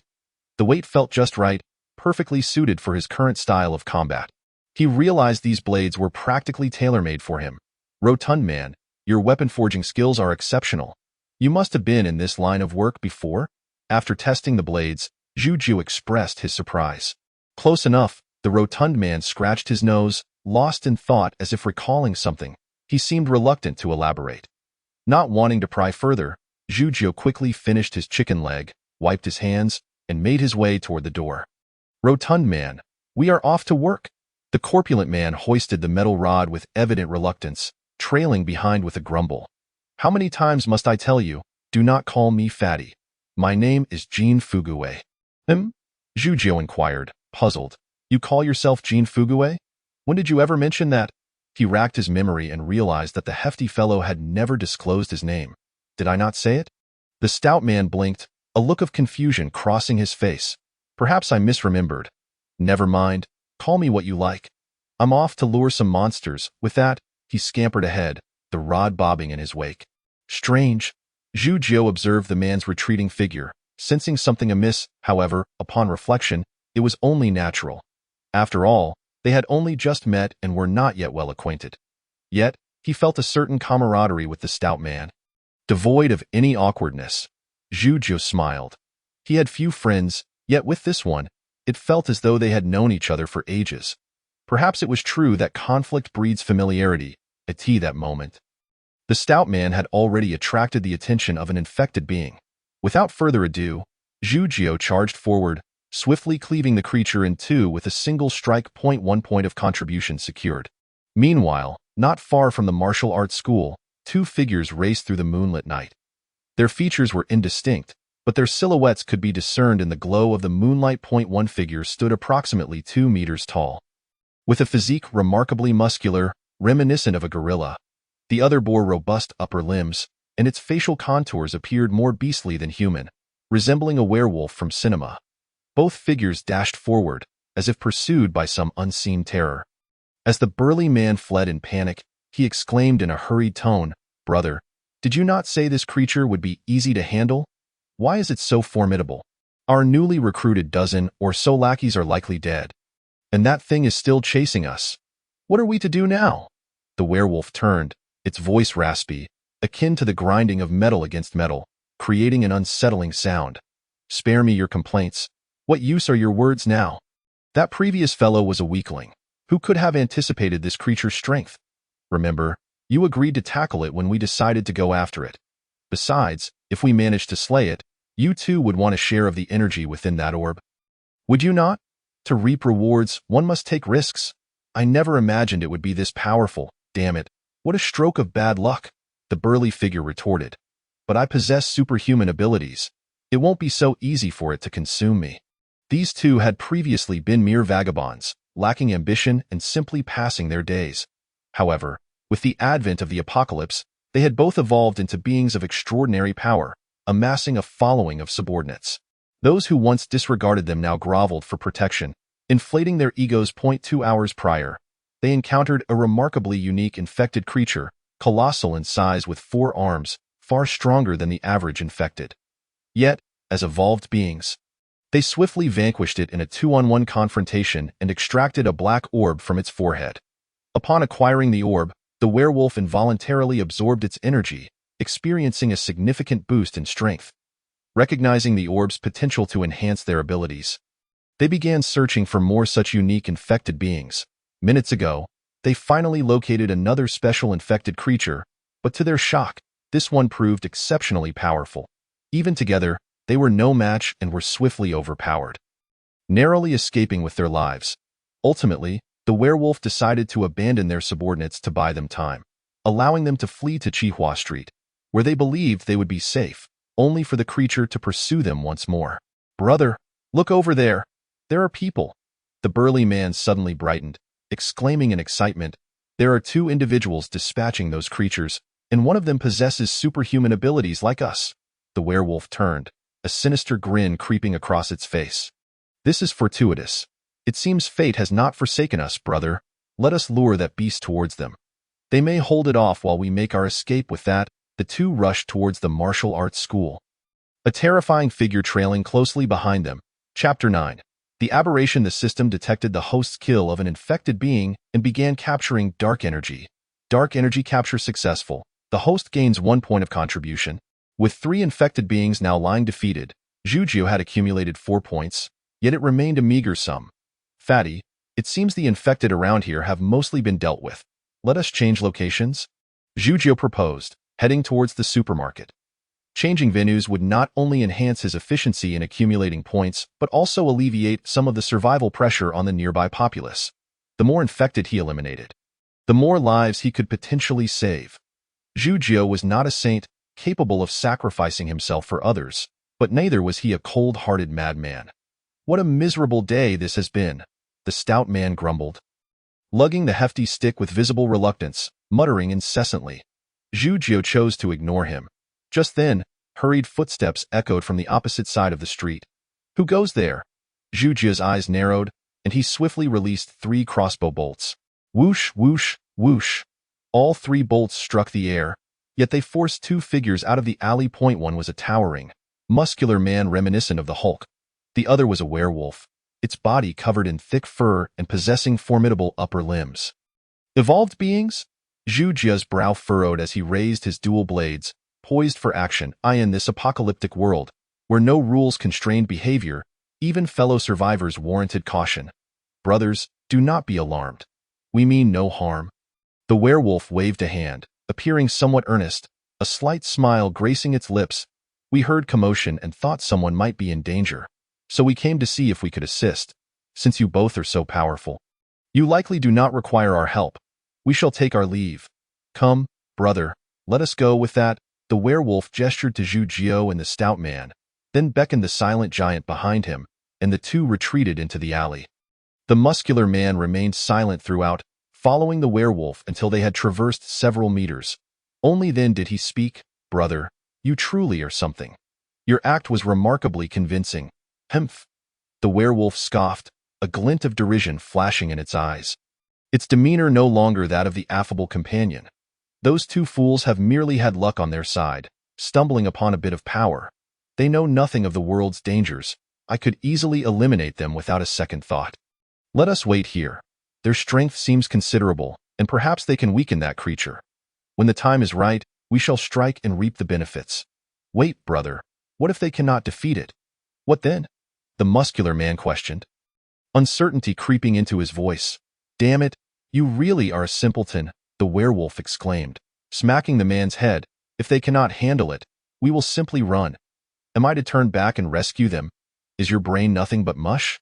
The muscular man bowed his head slightly, as if feeling wronged. However, unbeknownst to the werewolf, a hint of coldness flickered in the man's eyes as he lowered his gaze. Meanwhile, Zhujiu remained vigilant, watching the two figures recede into the distance. Then asked in a low voice, "Fatty, those are the two evolved beings you mentioned earlier, aren't they?" "Indeed, that's them," the stout man confirmed emphatically. "Strange. It has only been a few hours since I last saw them. Yet the werewolf's aura seems to have intensified." "Energy intensified?" Zhujiu's mind raced. Could there be another method to acquire dark energy? Before he could ponder further, a monstrous roar erupted from the alley behind them. In the next instant, a swift, agile figure burst forth from the shadows, charging directly at Zhujiu. Roar! The creature had approached stealthily, only to explode into action at the alley's mouth, catching Zhujiu and the stout man completely off guard. However, the mastery of the 9th level of Wing Chun had become instinctual for Zhujiu. He instinctively sidestepped, unleashing a powerful elbow strike directly into the monster's head. His punch was akin to a bullet, while the elbow strike resembled a cannonball, enhanced by both Wing Chun and the iron shirt technique. The force of Zhu Jie's elbow strike was so formidable that it could shatter rock. When such a blow connected with the creature, it sent it flying several meters backwards, crashing violently against the wall. Boom. With a forceful blow, even a bull would be struck down. Yet this monstrous creature merely shook its head and rose to its feet as if it had sustained no injury at all.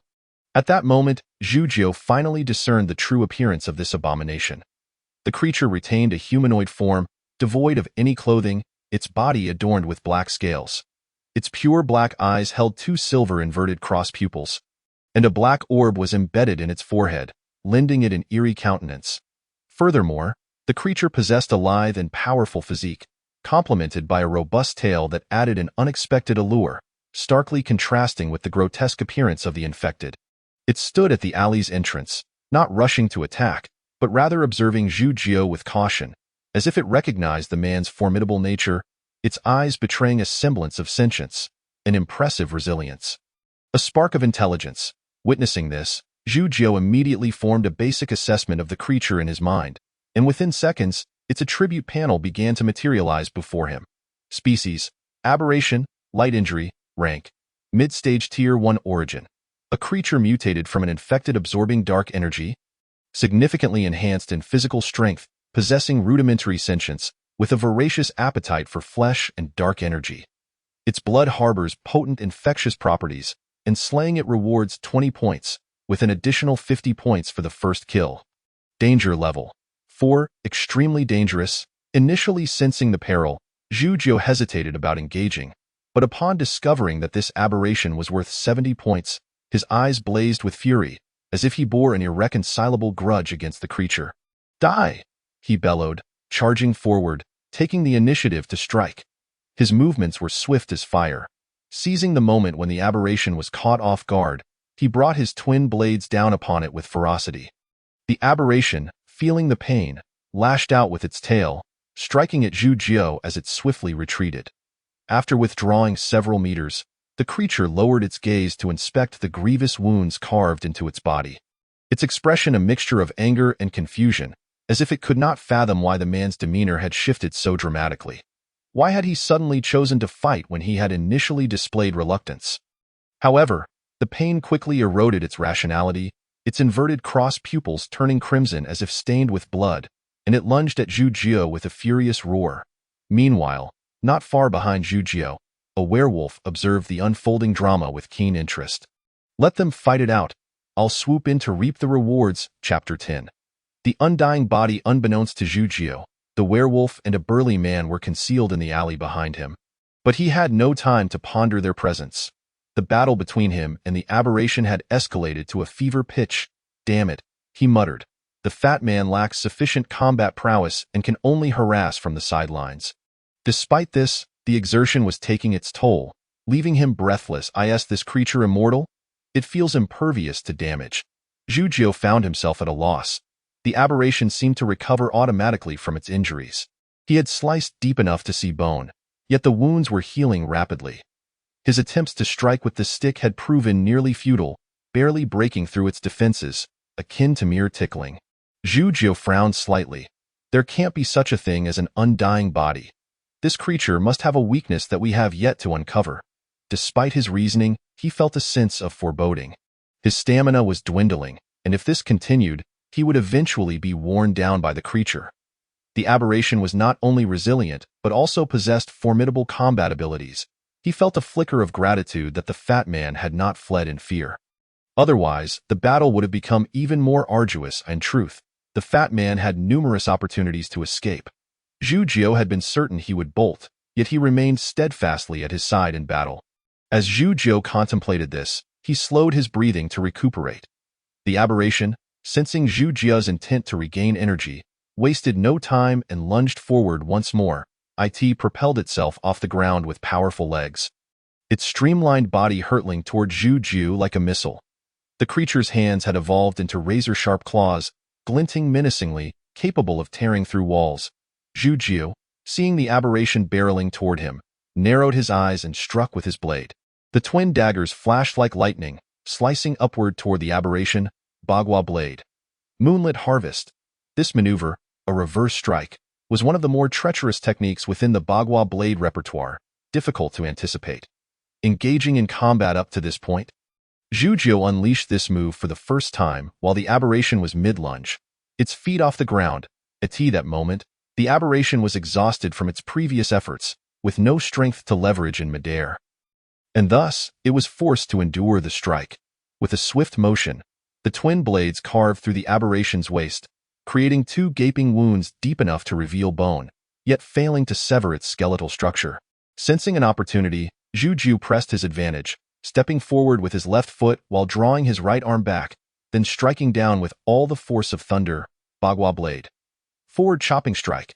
Zhu Jiu was confident that if this blow landed, it would surely cost the aberration half its life. Even if you are immortal, today I shall slay you. However, at that critical moment, the aberration unexpectedly raised its left arm to block the strike. With a crack, its strong left arm was severed by the force of the blow, but it utilized the momentum to propel itself backward, evading Zhu Jiu's continued assault. Slippery creature, Zhu Jiu grimaced, kicking the severed arm away to prevent the aberration from reattaching it. Yet, in mere seconds, he watched as the wounds on the aberration's torso began to heal slowly, likely to be fully mended within minutes. Furthermore, the severed left arm began to sprout new tissue, as if it would soon regenerate into a new limb. What the hell? This creature can regrow severed limbs. Is it some sort of gecko? How is it even possible to kill this thing? The fat man exclaimed, his eyes wide with disbelief. It can be killed. Just then, a clear voice rang out from the street. Zhu Jiu turned to see a young woman clad in a white lab coat, holding a peculiar device resembling a telescope. With her attire, she looked like a scientist straight out of a movie. This evolved zombie may continuously recover from injuries, but this regeneration comes at a cost. It relies on a specific energy within its body, and that energy is now less than half of what it initially possessed. The woman spoke rapidly, her expression void of fear in the face of the terrifying aberration. You mean to say that I simply need to deplete its energy to kill it? Zhu Jiu inquired gravely, choosing not to dwell on the woman's origins. That is one approach, she replied, putting down the device to reveal her delicate features. There is another way. Destroy its energy source. The orb embedded in its forehead possesses a powerful energy field. That should be its source of energy. If we can destroy that orb, the evolved zombie will be at your mercy. The orb in its forehead? Zhu Jiu nodded, now largely convinced by the woman's analysis. He had encountered such orbs before. The system had designated them as dark energy aggregates, entirely consistent with the woman's assessment. Fat man, do you understand? Zhu Jiu stated firmly, I will create an opportunity for you. Your task is to destroy the orb in its forehead. Piece of cake, the fat man replied, his eagerness evident as his long stick morphed into a metallic spear. The woman observed this transformation with a glimmer of excitement in her eyes but remained silent, stepping back to avoid the collateral damage from such a fierce confrontation. Go! Zhu Jiu shouted, his voice echoing as he surged forward like an arrow released from a bow. Bringing his long knife crashing down, the aberration sidestepped effortlessly, evading the blow. As long as it remained grounded and prepared, Zhu Jiu's speed posed no threat. However, just as it avoided the strike, Zhu Jiu's left-hand knife suddenly lunged, piercing its foot and pinning the aberration to the ground. Bagua blade. Piercing foot strike. The right-hand strike was merely a feint. Zhu Jiu's true intention lay in this foot-pinning technique, though it inflicted minimal damage. Immobilizing the creature for just an instant was more than sufficient. The aberration, in pain, advanced rather than retreating, its claws lunging fiercely at Zhu Jiu. He quickly positioned his right-hand blade defensively, easily blocking the aberration's claw. In the next moment, he crouched low, and a silver glint surged from behind. It was the fat man's spear. With the aberration's right foot anchored to the ground and its claws entangled with Zhu Jiu's long knife, it could not evade the well-timed thrust. With a piercing sound, the spear drove into flesh, and the fat man deftly flicked the spear, causing the black orb from the aberration's forehead to be sent flying. Excellent marksmanship, Zhu Jiu exclaimed, ducking to avoid the projectile. With the fat man in action, dispatching this little beast is merely child's play. The stout man, brandishing a spear, spoke with an air of triumph. Just then, the abomination let out a piercing roar, seizing the spear and recklessly lunging toward the stout man. Chapter 11. A fist to shatter. The abomination growled as it yanked the spear back. pulling the unsuspecting stout man toward itself, leaving Zhu Jiu unable to react in time. As the creature's claws neared to tear at his throat, the stout man, in a moment of desperation, advanced rather than retreating. Using the force of the abomination's pull to crash into it with all his might, "Damn it, I'll take you on," boom. The abomination was knocked to the ground by the stout man's full-force charge. Yet its claws still reached for him at that moment. Zhu Jiu sprang into action, swiftly pulling the stout man aside, his blade descending with lethal intent toward the abomination's head, with the dark energy core in its forehead lost. The abomination's physical resilience drastically diminished, rendering it incapable of withstanding Zhu Jiu's strike. Swish! The silver blade cleaved downwards, severing the abomination's head, leaving only a headless corpse on the ground. The system detected the host's kill of the abomination. It began to capture dark energy. Dark energy capture successful. The host gains 20 points. Detected a first kill of a Tier 1 abomination. The system grants an additional 50 points. Detected a first kill of a Tier 1 abomination. The system grants 1 small healing pill. Detected a first kill of a Tier 1 abomination. The system grants 1 Dragon Tiger pill. 70 points, and 2 pills were credited to Zhu Jiu's account. Normally, he would be elated, but now he was solely focused on the stout man's back. Behind the stout man lay several crimson gashes, the wounds darkening ominously. These were the marks of the abomination's claws. "Damn it, I was careless. This beast dared to ambush me." The stout man, his face ashen with pain, cursed under his breath, gasping, "Damn it, this hurts like hell." Zhu Jiu remained silent, clearly seeing the darkening skin around the stout man's wounds. Resembling the infected flesh of a zombie, he has been infected. Zombies possess the ability to infect, and this evolved zombie's infection capability must be even stronger.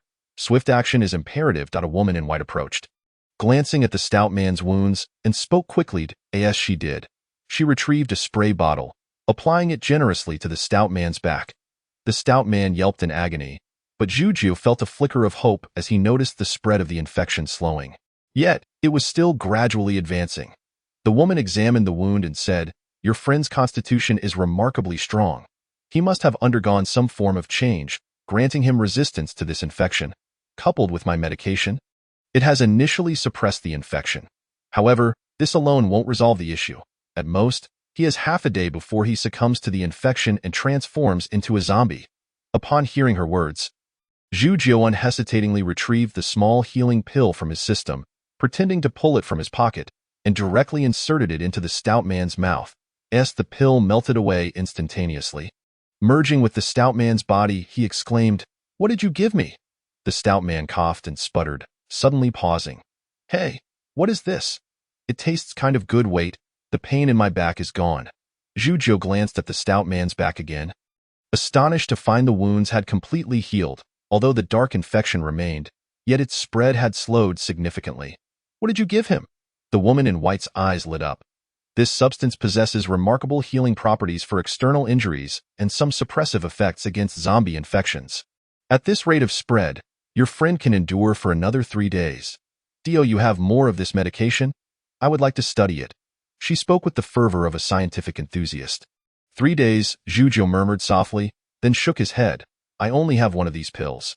Do you have any other methods to combat the infection?" "There are methods," the woman began, but Zhu Jiu's gaze suddenly turned cold as he pulled her behind him. In the next moment, footsteps echoed from the alley behind her, and 2 figures emerged, the werewolf and the burly man. The werewolf gazed at the abomination's corpse on the ground, his eyes ablaze with greed. The innocent demeanor he once had completely vanished.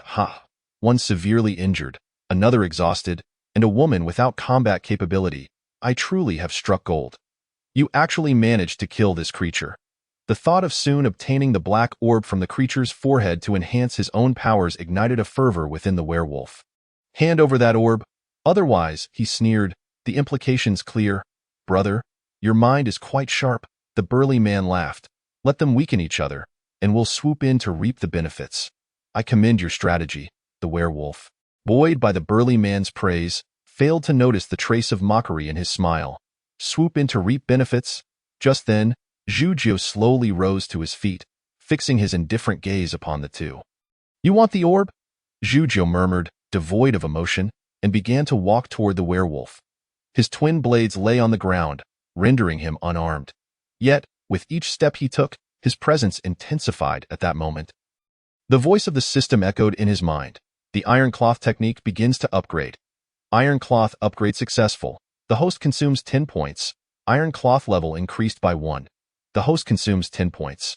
Iron cloth level increased by 1, utilizing 30 points. Zhujiao elevated the iron cloth from level 6 to its maximum level. With each level increase, his physical prowess surged dramatically. Upon reaching maximum level, his muscles became as hard as steel, his skin shimmering with a metallic sheen. Maximum level iron cloth. Copper skin and iron bones, impervious to blades and arrows. Not only that, but his physique also expanded, exuding a ferocious aura reminiscent of a primal beast, pretending to be divine. The werewolf sensed something amiss but remained haughty, declaring, "Just an ordinary person, lacking any superpowers, daring to act tough before me? Watch as I tear you apart." In his eyes, Zhujiao was merely an ordinary man with some martial skills. Meanwhile, he considered himself a superhuman endowed with supernatural abilities. He had observed Zhujiao's prior combat and acknowledged his strength, but he attributed it chiefly to Zhujiao's possession of 2 fine blades. Now Zhujiao was empty-handed. Moreover, in the previous battle, it had been that superpowered stout man who had sent the orb flying from the creature's forehead. With the stout man severely wounded and a 2-on-1 situation, the werewolf felt no fear. As the werewolf finished speaking, he let out a cackling laugh and suddenly lunged at Zhujiao with claws outstretched. Roaring in fury, under the moonlight, his speed was astonishing, akin to a famished wolf pouncing on its prey. Clang. His claws struck Zhujiao's chest, producing a sound akin to metal clashing. Zhujiao's clothing was torn, revealing bronze-like muscles beneath. The werewolf's full-force strike left only a few red marks upon his flesh. After all this boasting, is that all you've got? In an instant, Zhujiao seized the werewolf by the throat, lifting him effortlessly into the air, his voice cold and unyielding. His expression was devoid of emotion, as if he held not a formidable evolved being, but a mere chicked in. The next moment, Zhujiao twisted his body sharply. Gripping the werewolf's throat, he pulled his arm back and, after a half-turn in midair, slammed him down with tremendous force, driving the werewolf into the ground. Boom. The solid marble floor shattered into fragments. Dust and debris filled the air as the marble surface cracked like a spider's web. Zhujiao stood at the epicenter of the explosion, resembling a metallic giant. He released his grip, stating indifferently, "Then you shall die here." Chapter 12. Evolutionary Potion. At this moment, Zhujiao's iron cloth was fully activated, akin to an ancient bronze god. With a single punch, the werewolf was rendered utterly lifeless. The system detected the host kill of a Tier 1 evolved being and began capturing dark energy. Dark energy capture successful. The host gains 20 points. The system begins to extract evolutionary abilities from the slain Tier 1 evolved being. Evolutionary ability extraction yields a werewolf evolutionary potion. A werewolf evolutionary potion. The burly evolved man had mysteriously slipped away, leaving Zhujiao to ponder the potion's purpose, feeling a twinge of confusion. What does this evolutionary potion do? Will it transform me into an evolved being? But what use is becoming a werewolf? Its strength is rather lacking. Reflecting on the werewolf's capabilities, Zhujiao concluded that the potion seemed somewhat superfluous. He had no desire to become a hairy monster. As he thought, he casually glanced at the potion's description. Item: Werewolf Evolutionary Potion, Beast Type, Description. Consuming it grants the ability to evolve into a werewolf, applicable only to non-evolved beings outside the host. Recycling price: non-recyclable. Non-recyclable? I can't even use it myself? Zhujiao felt somewhat exasperated. After all this, the potion was solely for others. Shaking his head to dispel further thoughts, Zhujiao gazed at the remaining 64 points on his panel. Unable to suppress a smile, it was truly a substantial sum. He could even fully upgrade the Bagua knife and still have some points left over, but Zhujiao refrained from doing so. He decided to save up for now and take the time to carefully browse the system shop to see if he could purchase a suitable weapon. The twin blades he had just forged had become riddled with damage during the recent battle. Given the current condition of the chubby man, he could hardly expect him to repair the blades again. "How are you feeling now?" Zhujiao asked, tugging at the chubby man. "Not bad. I'm still alive." The chubby man replied, his face still somewhat pale, stubbornly trying to sound tough.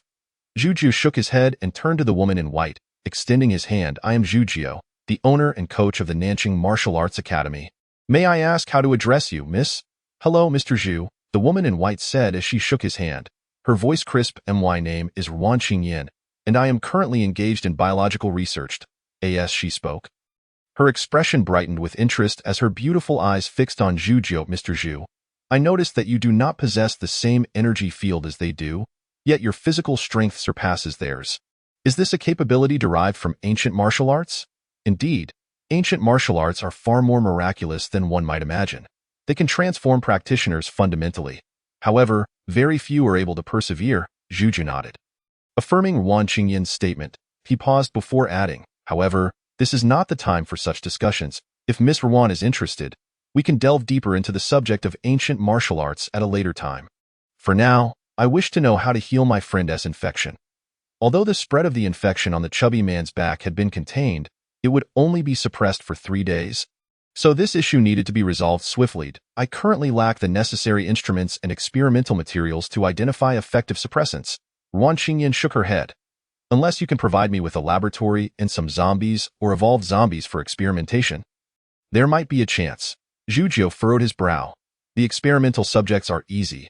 I can easily capture some infected individuals or aberrants. However, regarding the laboratory, do you know of any nearby? Infected individuals? Aberrants? Wan Qingyan echoed Zhu Jiu's words. Her eyes lighting up. Mr. Zhu, your terminology for these beings is quite apt. It's far better than calling them zombies. Zhu Jiu looked at her fervent expression, bemused. Was this truly the time to discuss such matters? Realizing the discrepancy in their conversation, Wan Qingyan quickly added, My apologies, Mr. Zhu. You mentioned a laboratory. There is indeed a place nearby that should have won. Not far from here is Linshui School, a prestigious institution in Nancheng. The facilities there are quite comprehensive, and finding a sterile laboratory should not pose a challenge. Linshui School? Zhu Jiu nodded, acknowledging the existence of such a school nearby, approximately 3 to 4 kilometers from his martial arts academy. 3 to 4 kilometers, while somewhat perilous, was worth a try. Furthermore, since Linshui School encompasses elementary, middle, and high school levels, with over 10,000 students and staff, capturing some infected individuals or aberrants should not be too difficult. Then let us depart at once, Zhu Jiu declared, lifting the chubby man and heading towards the direction of Linshui School. Mr. Zhu, wait a moment, Wan Qingyan exclaimed, taken aback by Zhu Jiu's decisive nature. Could I borrow your phone? I would like to call home. I typically do not use a mobile phone or computer. We only have an old landline at home, but it seems the phone line is down. And I can't reach my family. Zhu Jiu raised an eyebrow, finding it hard to fathom that there were still people in this world who did not use mobile phones or computers. How did they live? How did they conduct research? However, recognizing that this was a personal matter for Wan Qingyan, he refrained from inquiring further and instead pulled out his phone. I do have a mobile phone and a computer, but I cannot connect to the outside world. There is no signal whatsoever. As he spoke, he opened the screen of his phone to show Wan Qingyan, where a conspicuous cross marked the signal area. There is simply no way to connect with the outside. At the onset of the catastrophe, Zhu Jiu had called home to advise his family to take proper precautions. When the disaster erupted, he had attempted to reach them multiple times, but to no avail. He was currently unaware of his family's situation, though he was hopeful since his parents lived in the suburbs where they had ample food supplies, suggesting they might still be safe. Yet, the distance between his home and Nanjing was several hundred kilometers. Given the current state of transportation, it would be tantamount to suicide for Zhu Jiu to rashly return home. All he could do now was pray for his family's safety and strive to grow stronger to return as soon as possible. Unable to connect with the outside world? Wan Qingyan murmured, her eyes reflecting a sense of loss and concern. Zhu Jiu was just contemplating whether to offer her some words of comfort when Wan Qingyan suddenly raised her head, her expression resolute. Then let us set off. Waiting here serves no purpose. It would be better to take the initiative. Perhaps the school has a way to contact the outside. Zhu Jiu was taken aback by Wan Qingyan's resilience. He couldn't help but regard her with increased admiration. Very well, let us proceed. The three of them gathered their belongings and hastily made their way towards Linshui School. Shortly after they departed, numerous infected individuals gathered, descending upon the bodies of the aberrants and werewolves, tearing into them. Suddenly, a nimble figure darted over. The petite figure, clad in a pink dress, appeared completely ordinary at first glance, save for her completely black eyes. It was none other than the unique infected individual who had narrowly survived in the supermarket. With swift movements, she dispatched several infected beings, claiming the area for herself. Soon, all the infected, aberrants, and werewolves had vanished, leaving her standing alone, clutching her head, her expression one of anguish. "It hurts." After a moment, she finally regained her composure, lifting her head to reveal eyes that seemed entirely normal. She appeared no different from an ordinary girl of 15 or 16. However, upon closer inspection, one could faintly discern an inverted cross pattern within her pupils, an indication that she had become an aberrant. Yet, this pattern quickly faded from view. Suddenly, an infected individual seemed to sense the dense dark energy in the vicinity and stumbled toward her in a dazed manner. The pink-dressed aberrant regarded the clueless infected with an inverted silver cross appearing in her eyes, combined with her innocent visage, creating a rather eerie sight. In the next moment, the rushing infected abruptly halted, slowly approaching the aberrant, bowing down in a submissive posture. "Control, servant." The pink-dressed aberrant spoke to the kneeling infected, as if reacquainting herself with the act of speech after a long time. After a prolonged silence, she turned her gaze toward the direction Jujio and the others had departed, murmuring, "Sister, sister." Chapter 13. Zhang Xinyu in a small clinic near the back gate of Linshui School. A bespectacled high school student huddled in a corner of the storage room, his face pale and his breath shallow. Before the catastrophe began, he had been receiving 4 fluids at this clinic due to a cold, feeling drowsy. Suddenly, a thunderous crash outside jolted him awake, revealing the most terrifying scene he had ever witnessed. The once beautiful and charming nurse had transformed into a dark, grotesque monster, viciously attacking a patient next to him. The bespectacled boy, a fan of apocalyptic novels, surprisingly remained composed amidst the horror, slowly retreating without attracting the creature's attention. Eventually finding refuge in the storage room, he had been hiding in this dim and cramped space for an entire day. Throughout this time, he was constantly on edge, frequently hearing the growls of monsters and the screams of humans outside. He dared not think of what his family, friends, and classmates might be enduring in this moment. Were his parents safe? Were his dormitory buddies all right?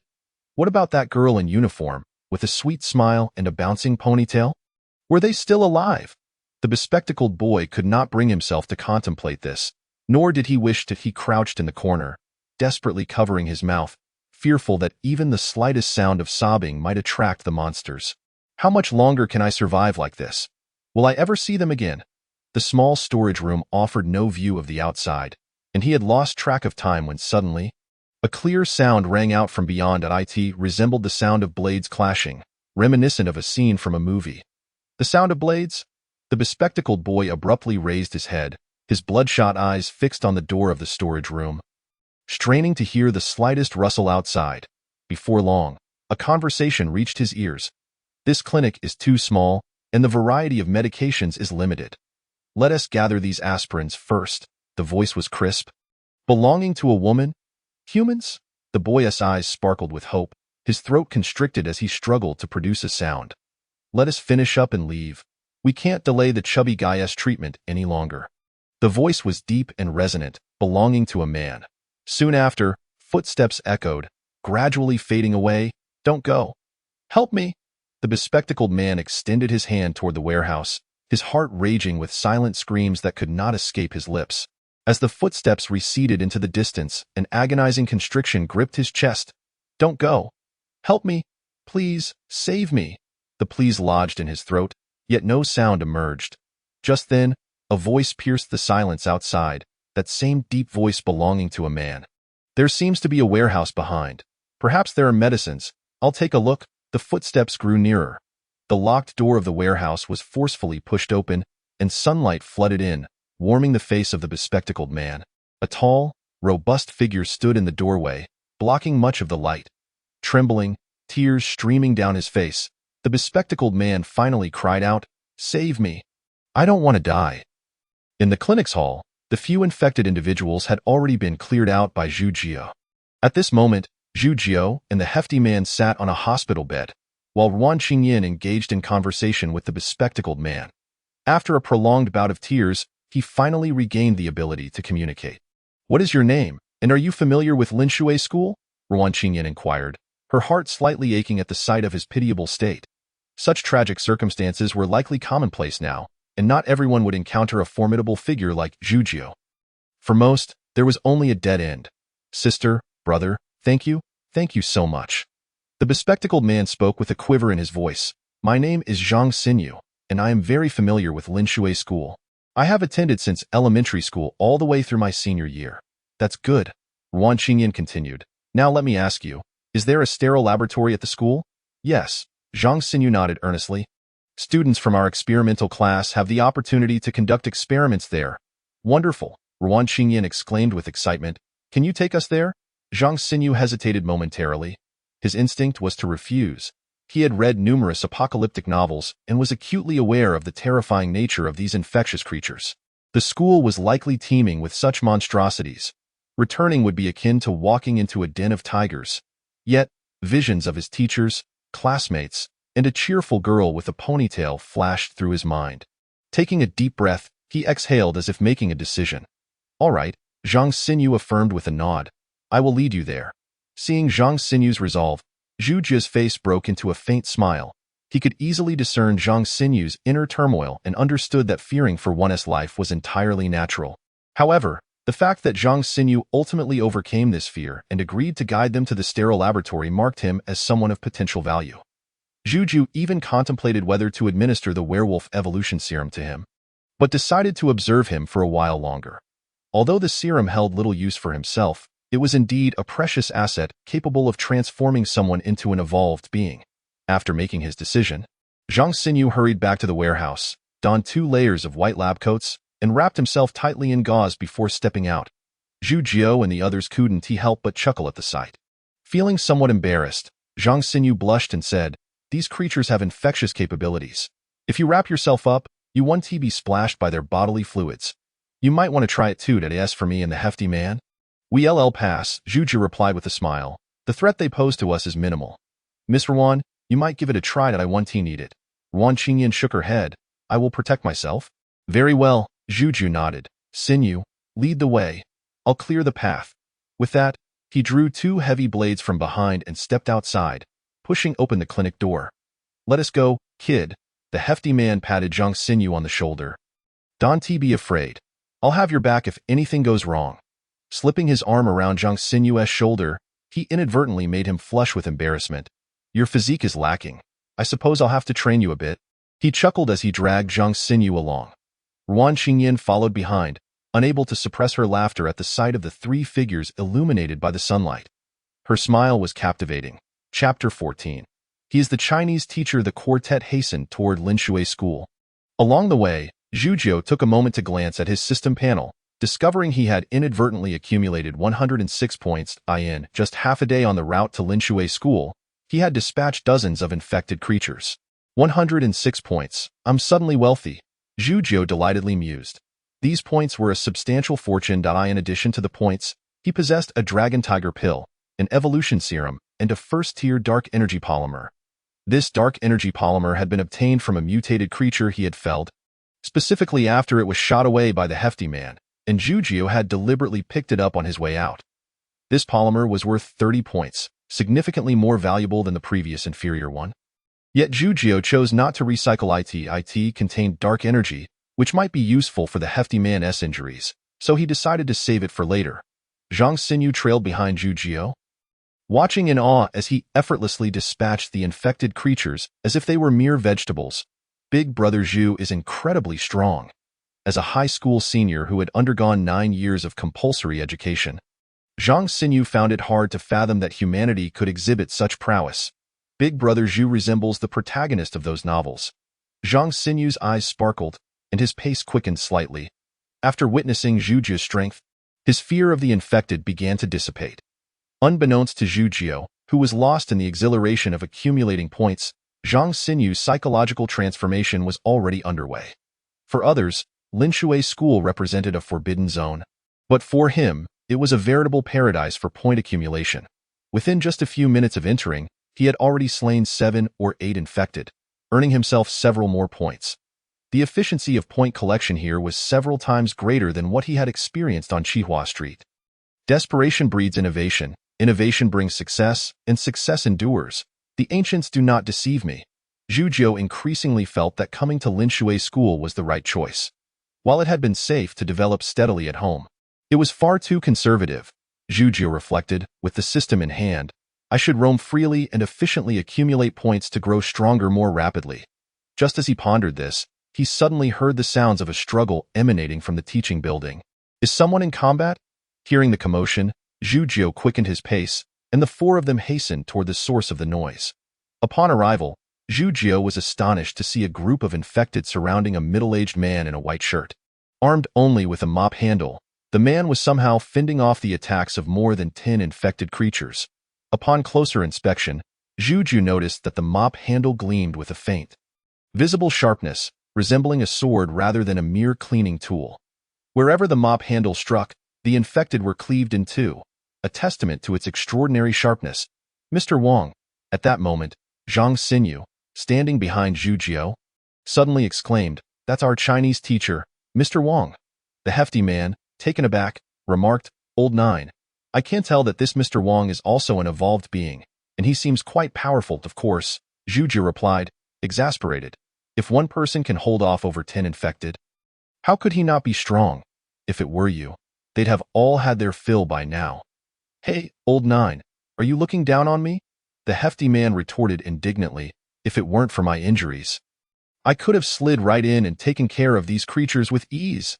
Zhu Jiu paid little heed to the hefty man's boasting, instead focusing intently on Mr. Wang. Despite his formidable prowess, the sheer number of infected was overwhelming and steadily increasing. Mr. Wang appeared to lack weapon training, flailing wildly with the mop handle, relying on its power to barely maintain his defense, but he was clearly running out of steam.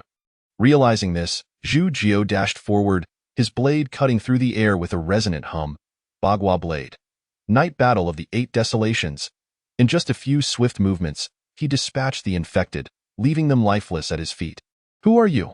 Mr. Wang asked, startled and worried. Let's talk later. We need to get inside, Zhu Jiu replied, pulling open the door to the teaching building and urging Wan Qingyan and the others to rush in. He could clearly see several infected charging their way.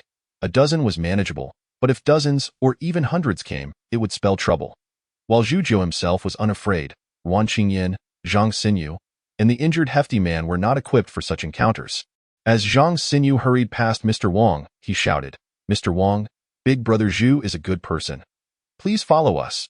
Noticing his student was present, Mr. Wang quickly joined them, casting a glance back at the fallen infected with a look of shock in his eyes.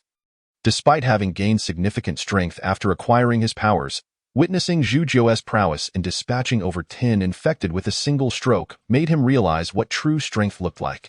It was a complete rout. A few individuals rushed into the nearest vacant classroom, and Zhu Jiu promptly locked the door, barricading it with desks and chairs, then exhaling slowly. Zhang Xinyu, panting heavily, inquired, Teacher Wang, why were you outside fighting that group of monsters all alone? What about the others in our class? Upon hearing Zhang Xinyu's words, Teacher Wang fell silent for a long moment, then sighed deeply. Everyone scattered. We were in the midst of class when several children suddenly transformed into these monsters and began tearing at one another in the classroom. In the ensuing chaos, we all fled, only to discover that monsters were everywhere. Teacher Wang spoke with profound sorrow. In just a brief moment, the entire teaching building was stained with blood, littered with corpses, monsters, and panicked individuals. It was only later, after a few of us awakened our abilities and managed to slay many monsters, securing one of the teaching buildings, that we finally found some respite. Currently, there are 152 students and 8 teachers within this building. After finishing, Teacher Wang sighed once more. In the past, this teaching building was bustling with thousands of students attending classes daily. Now, only a little over 100 remain. Too many have perished. How many evolved individuals do you have? Zhu Jiu asked with a furrowed brow. Evolved individuals? Teacher Wang paused, then realized Zhu Jiu was referring to those with special abilities. I know of 9 in total, but 2 perished during the battle, leaving 8 in the building now. Zhang Xinyu awkwardly remarked, Teacher Wang, there should be 7 remaining. 9 minus 2 equals 7. He then turned to Zhu Jiu and said, Teacher Zhu, our teacher Wang teaches language, but his math has always been a bit. Zhang Xinyu's sentence trailed off, yet everyone understood his implication. Teacher Wang's proficiency in mathematics was lacking. Nearby, a chubby boy couldn't help but chuckle. Teacher Wang, your subject bias is rather severe. I've certainly learned something new today. The earlier tense atmosphere lightened considerably following this exchange. Suddenly, Teacher Wang stamped his foot and exclaimed, "Oh no, I've forgotten the main issue." He stood and dashed toward the classroom exit, prompting Zhang Xinyu to grab him. "Teacher Wang, where are you going?" Teacher Wang replied, flustered, "To the cafeteria. Everyone has been hungry for over a day, with no food or water, and in this state of fear. We certainly won't last much longer." It dawned on Zhu Jie that Teacher Wang had ventured out alone to procure food for everyone, only to encounter a horde of infected individuals. Had they not crossed paths? It was uncertain if Teacher Wang would have survived. "Teacher Wang, you have 7 evolved individuals. Why did you go alone to find food?" Zhang Xinyu questioned, puzzled. Point 4 of the evolved individuals are still students. I can't let them take such risks as for the other 2. Teacher Wang hesitated, and Zhu Jie quickly grasped the situation.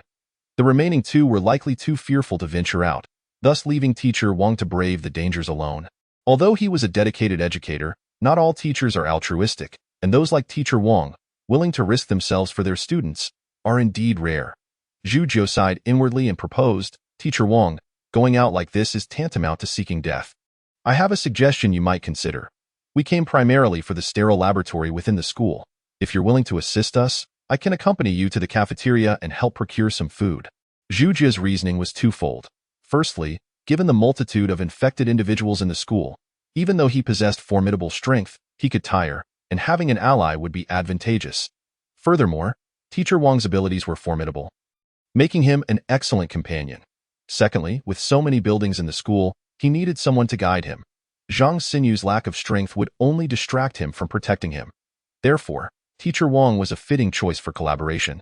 Of course, part of the reason for selecting him was his willingness to sacrifice for his students. Such a commendable teacher should not face death alone.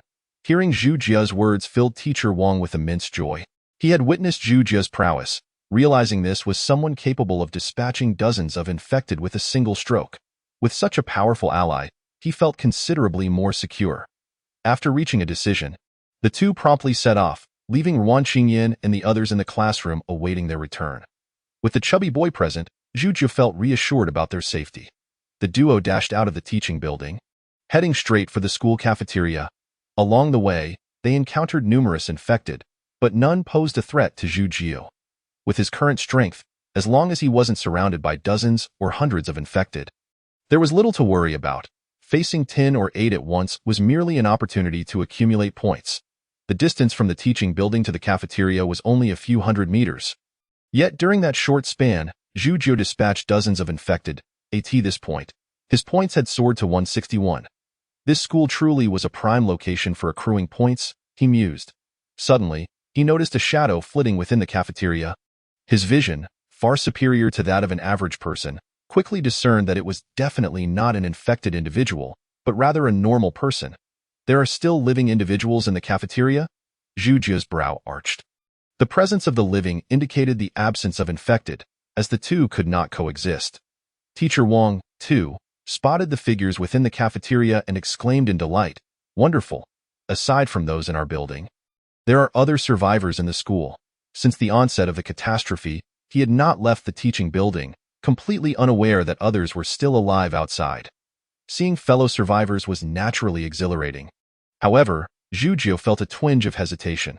Having previously encountered werewolves, he understood that not all fellow humans could be trusted in this apocalypse. One must not be overly credulous. With this thought, he scooped up a handful of sand and tucked it into his pocket. Just in case. After all, the cafeteria was someone else's territory, and anything could happen. Teacher Wang noticed his actions with some confusion but refrained from commenting. The pair swiftly arrived at the cafeteria, only to find the doors firmly locked. "Friend, please open the door." Teacher Wang knocked and called out, "I am a teacher from the school. Could you kindly let us in?" Inside the cafeteria, there were at least a dozen individuals, 2 clad in chef's attire and 3 in security uniforms, along with several students.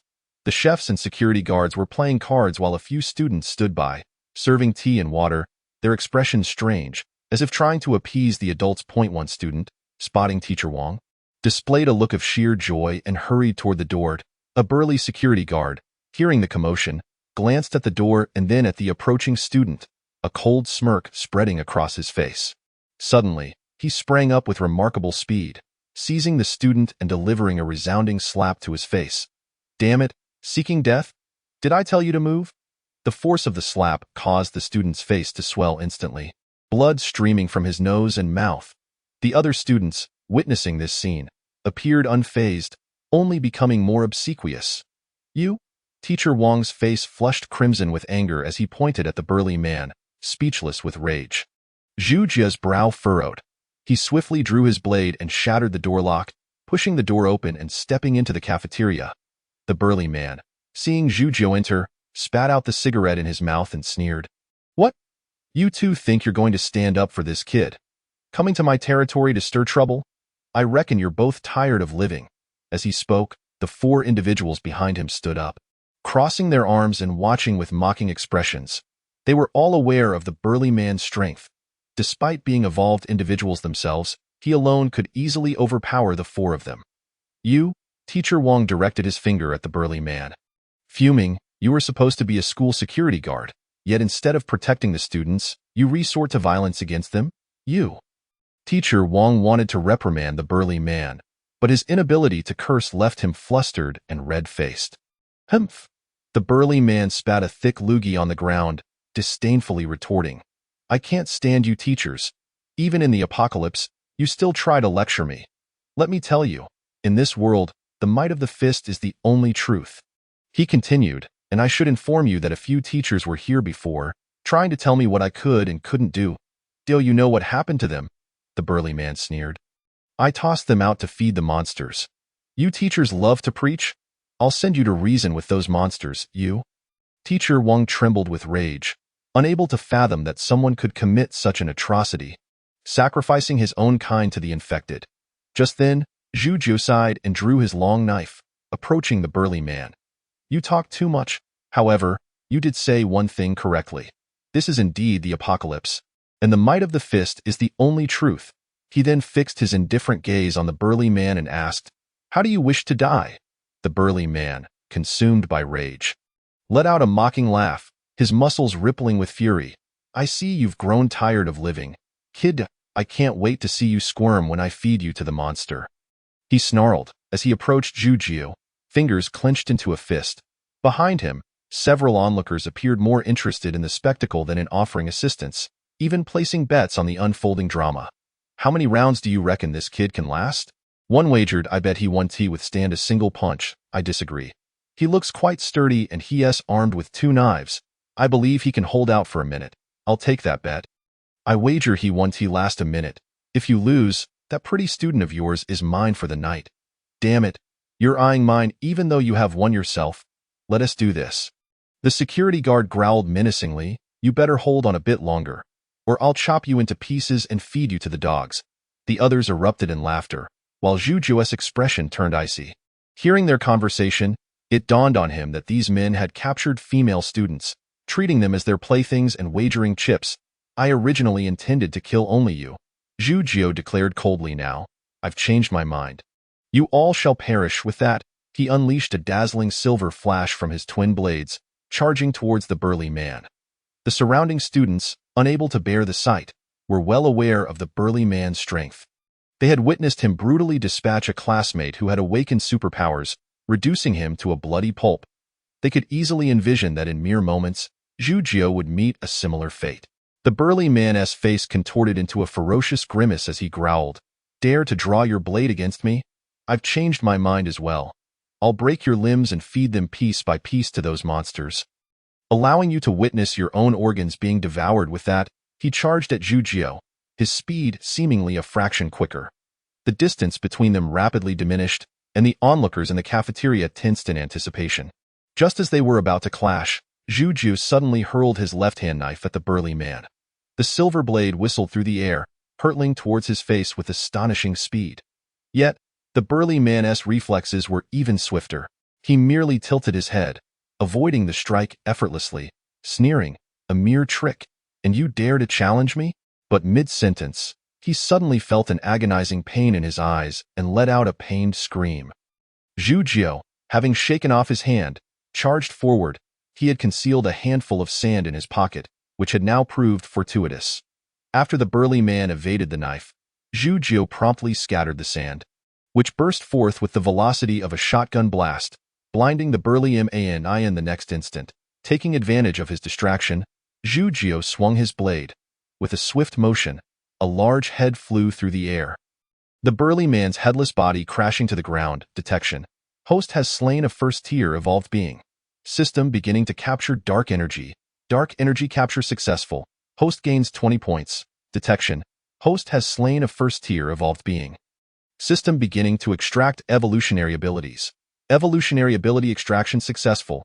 Host acquires human class scout evolutionary serum. Zhu Jiu paid no heed to the system notifications, instead turning his gaze toward the remaining individuals. At this moment, they were still in disbelief, unable to fathom that the seemingly invincible burly man had fallen so easily. Then, the security guard who had bet on the female student suddenly shouted, "He just used a feint to take down our boss. We have 4 of us. As long as we're cautious, he's definitely no match for us." All 5 were evolved beings. While their abilities might not match the burly man's strength, they were far superior to ordinary folk, otherwise they wouldn't have the privilege to be here.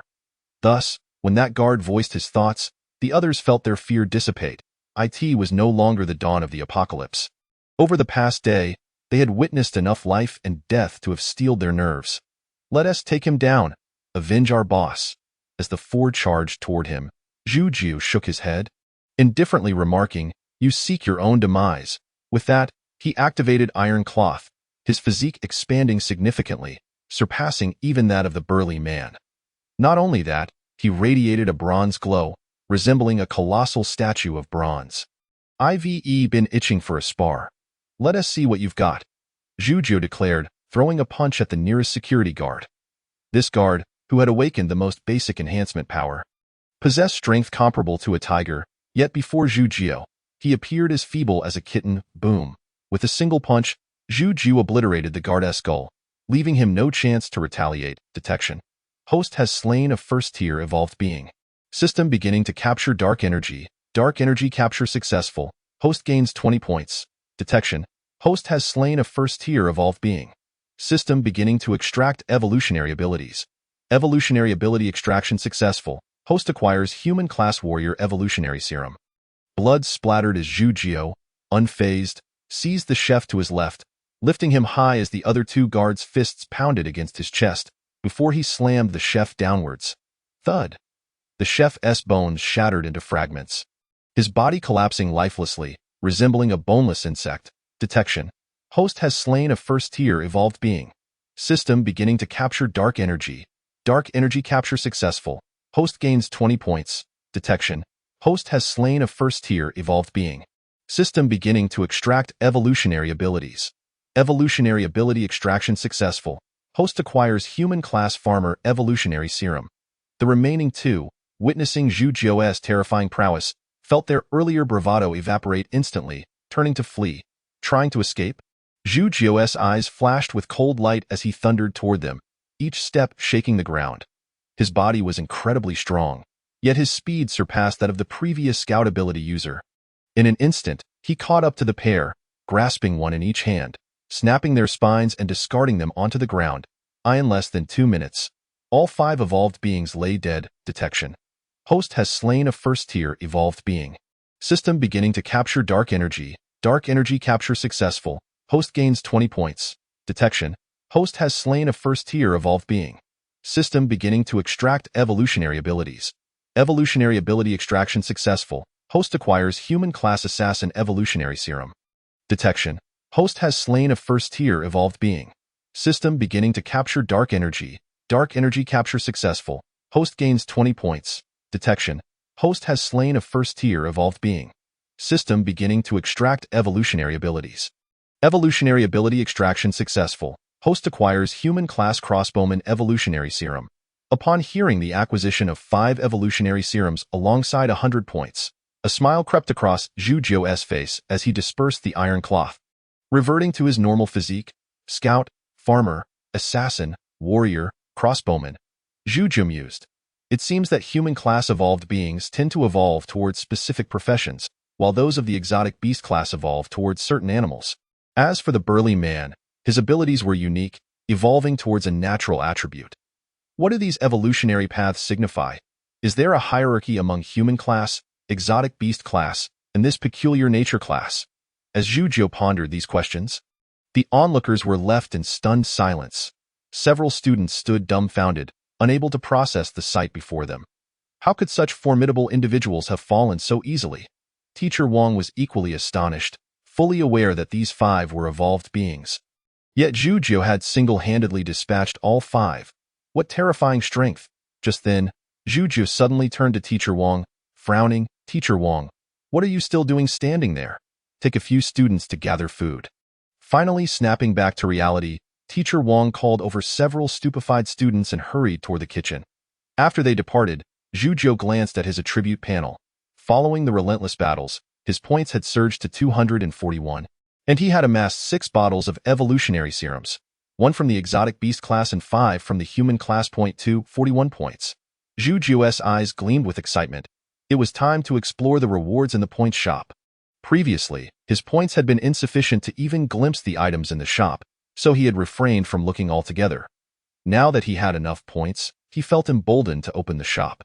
Upon accessing the shop, the array of dazzling treasures made Zhujiu's heart race with exhilaration. First, he sought weapons. Item: Ming Dao Qiushui, a renowned sword from the land of harmony, possessing exceptional hardness. Price: 999 points. Item: Dragon-slaying blade, a broadsword forged from heavy iron, enhanced with western fine gold, indestructible, weighing 100 pounds, possessing powerful magnetism, impervious to ordinary projectiles. Price: 1,000 points. Item: Purple gold gloves, crafted from purple gold and ice silk. These gloves offer formidable protection while ensuring flexibility, rendering the wearer's hands indestructible. Price: 199 points. How exorbitant? Zhujiu felt a twinge of toothache. Initially, he believed that his 241 points were quite substantial. But upon entering, he discovered that he could not even afford a decent knife. The disparity was striking. Whether it was the famed knife Qiushui or the treasured blade Tu Long, or even numerous other weapons, Zhujiu yearned to acquire them all. Regrettably, he could not afford a single one, thus, he decided to purchase the purple gold gloves. After some contemplation, Zhujiu ultimately opted for the purple gold gloves. At that moment, his primary concern was the risk of infection. With these gloves, he could engage in combat without fear of contamination. The host spent 199 points to procure the purple gold gloves. Purchase successful. The host acquired the item, purple gold gloves, leaving him with 42 points remaining. In the next instant, Zhujiu retrieved the gloves from the system, SO Light. Holding the gloves, he was astonished to find them as thin as a cicada's wing, almost imperceptible in weight. Not only that, but when he tugged at the gloves, he discovered their remarkable toughness. With his current strength, he could not tear them. Indeed, products from the system are invariably of exquisite quality. Zhujiu sighed in admiration and eagerly donned the gloves. Once he put them on, he realized he could hardly feel them. They did not impede the dexterity of his hands, and it was nearly impossible to discern that he was wearing gloves. At last, my iron fist can finally be put to use, Zhujiu thought, noting that he still had 42 points remaining, and he promptly upgraded his Bagua knife to its maximum level. The host consumed 20 points. Bagua knife level 2, and the Bagua knife was now at its maximum level, unable to be further enhanced until its next evolution. In that moment of upgrading, Zhujiu felt a torrent of knife techniques flooding into his mind. Along with an increase in his physical prowess with the blade. At this juncture, Zhujiu had successfully maxed out his 3 ancient martial arts. 1 external skill, 1 martial arts technique, and 1 knife technique, representing a balanced skill set. However, he was still unaware of how to evolve these skills. While he pondered, Teacher Wang emerged from the kitchen with several students, each carrying large bags of food, yet their faces bore no smiles. In fact, Teacher Wang's expression was laced with anger. Zhujiu glanced behind them and noticed a few girls in tattered school uniforms, their eyes vacant and cheeks stained with tears, as if they had endured some harrowing ordeal. Sighing internally, Zhujiu understood all too well in this apocalyptic world, lacking sufficient strength renders one vulnerable to becoming the plaything of others, regardless of gender. Only strength holds the true currency of power. Shaking his head, Zhu Jiu chose to remain silent and led everyone toward the teaching building. At this moment, any comforting words would be superfluous. They needed to process their experiences on their own. With Zhu Jiu providing support, the group made their way back to the teaching building without incident. Although they attracted a fair number of infected, Zhu Jiu and Teacher Wang swiftly dealt with them. Along the way, Zhu Jiu accrued dozens of points just from handling the infected. Upon reaching the teaching building, they first sought out the trio of chubby friends. Upon hearing the student's plight, the chubby friend erupted in fury. A glint of murderous intent flashing in his squinted eyes, clearly incensed. Ruan Qingyan's eyes reflected pity and a shared sense of sorrow, while Zhang Xinyu appeared troubled, anxious for his classmates. Zhu Jiu did not grant them time to wallow in sadness. The next wave of catastrophe was imminent tomorrow, and if they did not prepare today, many would likely perish once more. You all stay here and guard the area. Teacher Wang and I will go negotiate with those people. Ruan Qingyan nodded, understanding whom Zhu Jiu referred to, the individuals who had sent Teacher Wang out alone in search of food. After speaking, Zhu Jiu called for Teacher Wang, and they ascended to the top floor together. He had previously discussed with Teacher Wang and knew that their stronghold was located in the conference hall on the top floor, as well as the general layout of the hall. Director Liu, I have returned. Please open the door. Teacher Wang knocked on the heavy iron door of the conference hall. Zhu Jiu nodded. Indeed, such a conference hall served as an excellent hiding place. It had ample space, sturdy doors, and even connected to the rooftop, capable of accommodating over 100 people for living. Teacher Wang. A woman's surprised voice emerged from within the hall, but the door did not open immediately. Instead, she peeked through the peephole. Who is this person? Director Liu asked, her tone suddenly turning cold upon seeing Zhu Jiu, suspicion evident in her voice. This is my friend. He rescued Zhang Xinyu from our class and saved my life as well. He is a good person. Teacher Wang quickly explained. Please wait a moment. I will discuss this with the others. Director Liu's voice remained frosty as her eyes moved away from the peephole, clearly retreating from view. I apologize, Brother Zhu Jiu. Teacher Wang said with embarrassment. Director Liu can be rather suspicious. Yes, nothing. Zhu Jiu replied nonchalantly, though his gaze had grown slightly colder. Teacher Wang risked his life to seek food for these individuals. Yet they dared to question him and deny him entry. It was evident what their true nature was. With this thought in mind, Zhu Jiu's willingness to collaborate with them waned. Nevertheless, since he had come this far, he decided to give it a try, if only to honor Teacher Wang's reputation. Chapter 18.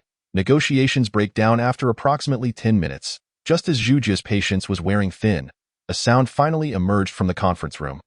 You may enter, but that person's knife must be surrendered to me. Director Liu's voice was cool and somewhat sharp.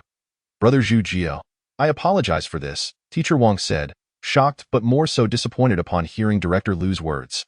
He glanced toward the conference room and turned to Zhu Jiu, saying, let us leave. There's no need to return to this place. Zhu Jiu was taken aback by Teacher Wang's statement. He had initially thought that if Teacher Wang urged him to relinquish his knife to enter, he would simply turn around and leave without a second thought. One can be honest and kind-hearted, but one must also discern between right and wrong. Just as the two were about to depart, a voice from within the room suddenly erupted in anger. Wang Huanyan, what do you think you are doing? Director Liu shouted. Her voice shrilled. Do you dare disregard what I, the director, have said? I instructed you to find food. Yet not only did you return empty-handed, but you also brought someone back. Are you trying to starve us? And now you dare to throw a tantrum? Zhu Jiu couldn't help but laugh at Director Liu's words. This woman still hadn't grasped the reality of the situation and still considered herself a director? In an apocalyptic world, who still cares about your title?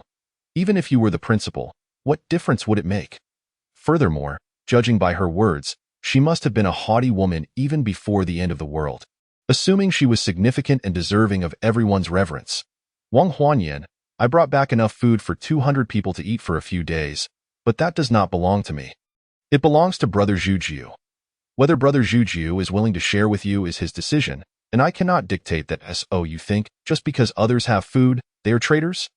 Don't forget, you are still a member of Lin Shui's school, and you are drawing a salary from Lin Shui's school. Everything you have today is thanks to the school's cultivation of you.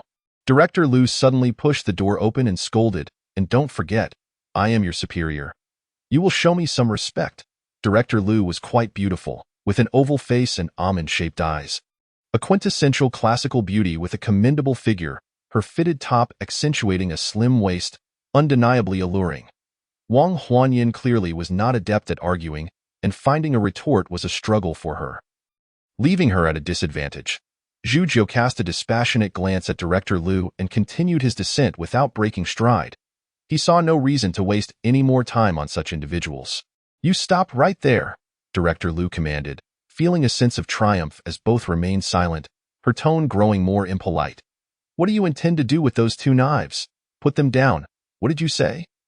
Zhu Jiu turned around, speaking coldly. In the next instant, he drew his knife, placing it against Director Liu's neck, leaving a crimson mark on her slender, pale neck as blood trickled down her collarbone. "You just said for me to put down my knife?" Zhu Jiu asked icily. "I didn't catch that. Care to repeat it?" "Why you?" Director Liu stammered, her body trembling as she felt the cold steel against her neck, fear gripping her. She had always lived a life of comfort. Her family background affluent, and she had risen to the position of director in her 20s, garnering respect from all with her striking looks and figure. She had countless suitors, and thus she had never deigned to acknowledge these male teachers. She was used to being pampered and had never endured such treatment, let alone having a knife held to her neck. At this moment, she trembled violently, her fear evident in her wide eyes. Terrified that Zhu Jiu might slice her throat, Director Liu could not articulate a response, but a male voice from within the conference room interrupted. "Young man, let us discuss this calmly. There is no need to resort to violence right away." As he spoke, a middle-aged man emerged from within, dressed in a suit, adorned with gold-rimmed glasses, and sporting a small patch of beard. He managed to maintain an impeccable hairstyle even amidst the apocalypse. Exuding an air of authority, this young brother, he introduced himself. "I am Lu Linshui, the investor and chairman of this school. We can discuss matters calmly. There is no need for hostility right from the start." Lu Linshui's demeanor was remarkably amiable, lacking any airs, creating a refreshing atmosphere akin to a gentle spring breeze. "There is nothing to discuss," Zhu Jiu replied with a light laugh. "You all appear respectable. Yet in truth, you are nothing but a den of snakes and rats. Teacher Wang risks his life for you while you bask in comfort within, avoiding any risks. What is there to negotiate with people like you? I fear that in discussing collaboration, you might stab me in the back." Lu Linshui was momentarily taken aback. He had not anticipated that Zhu Jiu would speak so bluntly, completely deviating from his expected approach. Given his status as chairman and billionaire, one would presume it would be easy to engage in conversation with the junior. However, to his surprise, this individual outright rejected him and even scolded them. Yet, having navigated the business world for years, Lu Linshui was quite shrewd. He quickly regained his composure, remarking, "If you are unwilling to collaborate, then so be it. Please return Xiu'er and take Xiao Wang with you. With over 100 of us here, I doubt that you two would be able to leave unscathed should conflict arise." Although Lu Linshui appeared to take a step back, he subtly asserted his own strength, hinting for Zhu Jiu to reconsider. Zhu Jiu merely scoffed. "Over 100. I see them as merely 100 burdens. Do you truly believe that students who have gone 2 days without food possess any combat capability?" Lu Linshui's boast was instantly deflated, yet he remained unperturbed, responding with nonchalance, "What is it that you desire? As long as it is not excessive, we can negotiate. While we may not possess 100 capable fighters, we do have a few truly formidable individuals." Zhu Jiu then revealed his true intention. "I want all the students from Teacher Wang's class to accompany me. You can have this woman back. I have no use for her, and she only adds another mouth to feed." Lu Qiu'er, upon hearing Zhu Jiu's words, flushed with indignation, unable to voice her anger, her delicate features flushed with rage, her chest rising and falling rapidly. Accustomed to being pampered by men, she found it infuriating that this person deemed her a burden, and to boot, spoke of her as merely an extra mouth to feed. Lu Linshui chuckled. "No problem.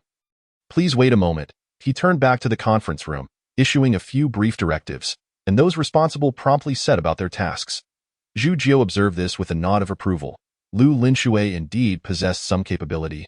Even in the face of the apocalypse, these people were still willing to heed his commands. Before long, 8 high school students emerged behind him, 5 boys and 3 girls, who, upon seeing Wang Huanyan, instantly brightened, as though they had encountered long-lost kin. "Zhu Jiu, my brother, I have brought the ones you wanted. Can we release the others now?" Lu Linxue smiled. Naturally, Zhu Jiu replied, raising his long knife and addressing Lu Qiuer coldly. Let us go. Lu Qiuer, covering her slender neck, shot Zhu Jiu a furious glare but dared not utter another threat, hastily retreating back to the conference room. Zhu Jiu cast a glance at Lu Linxue before departing, with Wang Huanyin and the 8 students following closely behind.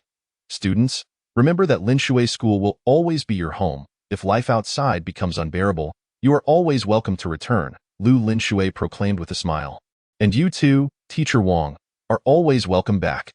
Zhu Jiu shook his head with a smile, bemused that even at such a time, this man still sought to win hearts.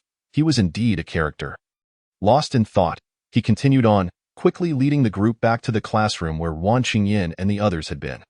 After Zhu Jiu and his companions departed, Lu Linshui's smile gradually faded. Replaced by a cold, stern expression, a secretary-like figure approached respectfully, asking, General Lu, what shall we do? Are we merely going to let him take the students away? Lu Linxue shook his head, a flicker of murderous intent flashing in his eyes. What does it matter if he takes a few people? That is a trivial matter. The real concern is food. With so many of us, we can barely keep the peace, but without food, chaos will soon ensue. He adjusted his glasses, gazing in the direction Zhu Jiu had taken. Spread the word that Wang Huanyin has returned with enough food for 200 people to last 10 days. The food is downstairs. Everyone can help themselves. I am eager to see how he will handle 100 or more students flocking to him for food. If he refuses, not only will he anger these students, but he will also lose their loyalty. At that point, it will be much easier to deal with him. What use is mere strength? That is the hallmark of a brute. Regardless of how the world changes, it ultimately belongs to the intelligent, not to those who rely solely on brute force. Lu Linxue shook his head and returned to the conference room, exuding an air of confidence. Chapter 19. Evolutionary Serum. Zhu Jiu soon returned to the classroom with his companions. Upon seeing his classmates, Zhang Xinyu rushed over, visibly excited, tears glistening in his eyes. Xinyu, have you been well these past 2 days? The tallest boy among the 8 inquired. The boy's ability to converse so fluently in such circumstances indicated that he was no ordinary person. I've been okay. What about you? Zhang Xinyu's gaze was complicated. He refrained from sharing the horrors of the past 2 days. We're all right, the tall boy replied with a smile. Principal Lu has treated us well, and Teacher Wang is with us, so we feel safe. Safe. The implication being that everything else was uncertain. Zhang Xinyu, still young, did not grasp the underlying meaning, but Zhu Jiu detected a hint of desolation in his words. How could anyone truly thrive in such an apocalypse? At this thought, Zhu Jiu glanced at Wan Qingyin, who was also looking at him in surprise. He then gestured toward the food on the ground. Wan Qingyin immediately understood, nodding in agreement. All right, everyone has been hungry for so long. Let us eat something first, and then we can talk. With that, she began distributing the food that lay scattered on the floor. Having gone nearly 2 days without food, the group was ravenous, and they dove into their meals with fervor. Zhu Jiu also took some food and sat down to eat quietly. Eat slowly. There's plenty of food. So don't choke, Wan Qingyin cautioned, her eyes reflecting a trace of sympathy as she handed out water. Amidst their frenzied eating, not a single word was spoken, the classroom resonating with the sounds of their voracious consumption. After finishing the last piece of bread, Zhu Jiu checked the system panel, which ominously displayed that the second wave of calamity would arrive in 9 hours. In 9 hours, the second wave would descend. Zhu Jiu furrowed his brow. During the first wave, countless individuals had transformed into infected beings, and even more had perished at their hands. What was once a school of tens of thousands was reduced to a mere few hundred, and hardly anyone remained on Qihua Street. Based on this analysis, Zhu Jiu estimated that globally, at least billions had perished. It seemed only those nations equipped with firearms could hope to have a few survivors, as guns still held significant lethal power against the infected. Having witnessed such devastation in the first wave, how many would fall in the second? How many waves would there be in total? Zhu Jiu pondered these grim thoughts, a shadow darkening his gaze. Given humanity's current state, how many waves could they endure? Would they ultimately face extinction in one of these calamities, becoming a mere footnote in history? Perhaps, millennia hence, some future beings would sift through remnants to deduce that human civilization had once existed. Lost in contemplation, Zhu Jiu was suddenly jolted by the sound of hurried, chaotic footsteps outside. In the next moment, A boy's voice rang out, "They're here. So much food. Everyone, come quick." A throng of students surged in, resembling ravenous wolves, their eyes fixed hungrily on the food in their hands. "Who are you?" Juju rose, his voice steady as he inquired, a sense of foreboding creeping in. His tall, robust frame, coupled with the two long knives at his waist, instantly quelled the crowd. The leader of the group, appearing to be in his 30s, with a stout build and a few pockmarks on his face, wore a crafty expression. "I am the school's physical education teacher. Principal Liu informed us that there is food here, so we came to collect it." As he spoke, he advanced eagerly toward the pile of food, his eyes glinting with greed. The 100-plus students behind him stirred restlessly, while the few students already in the classroom exchanged uncertain glances.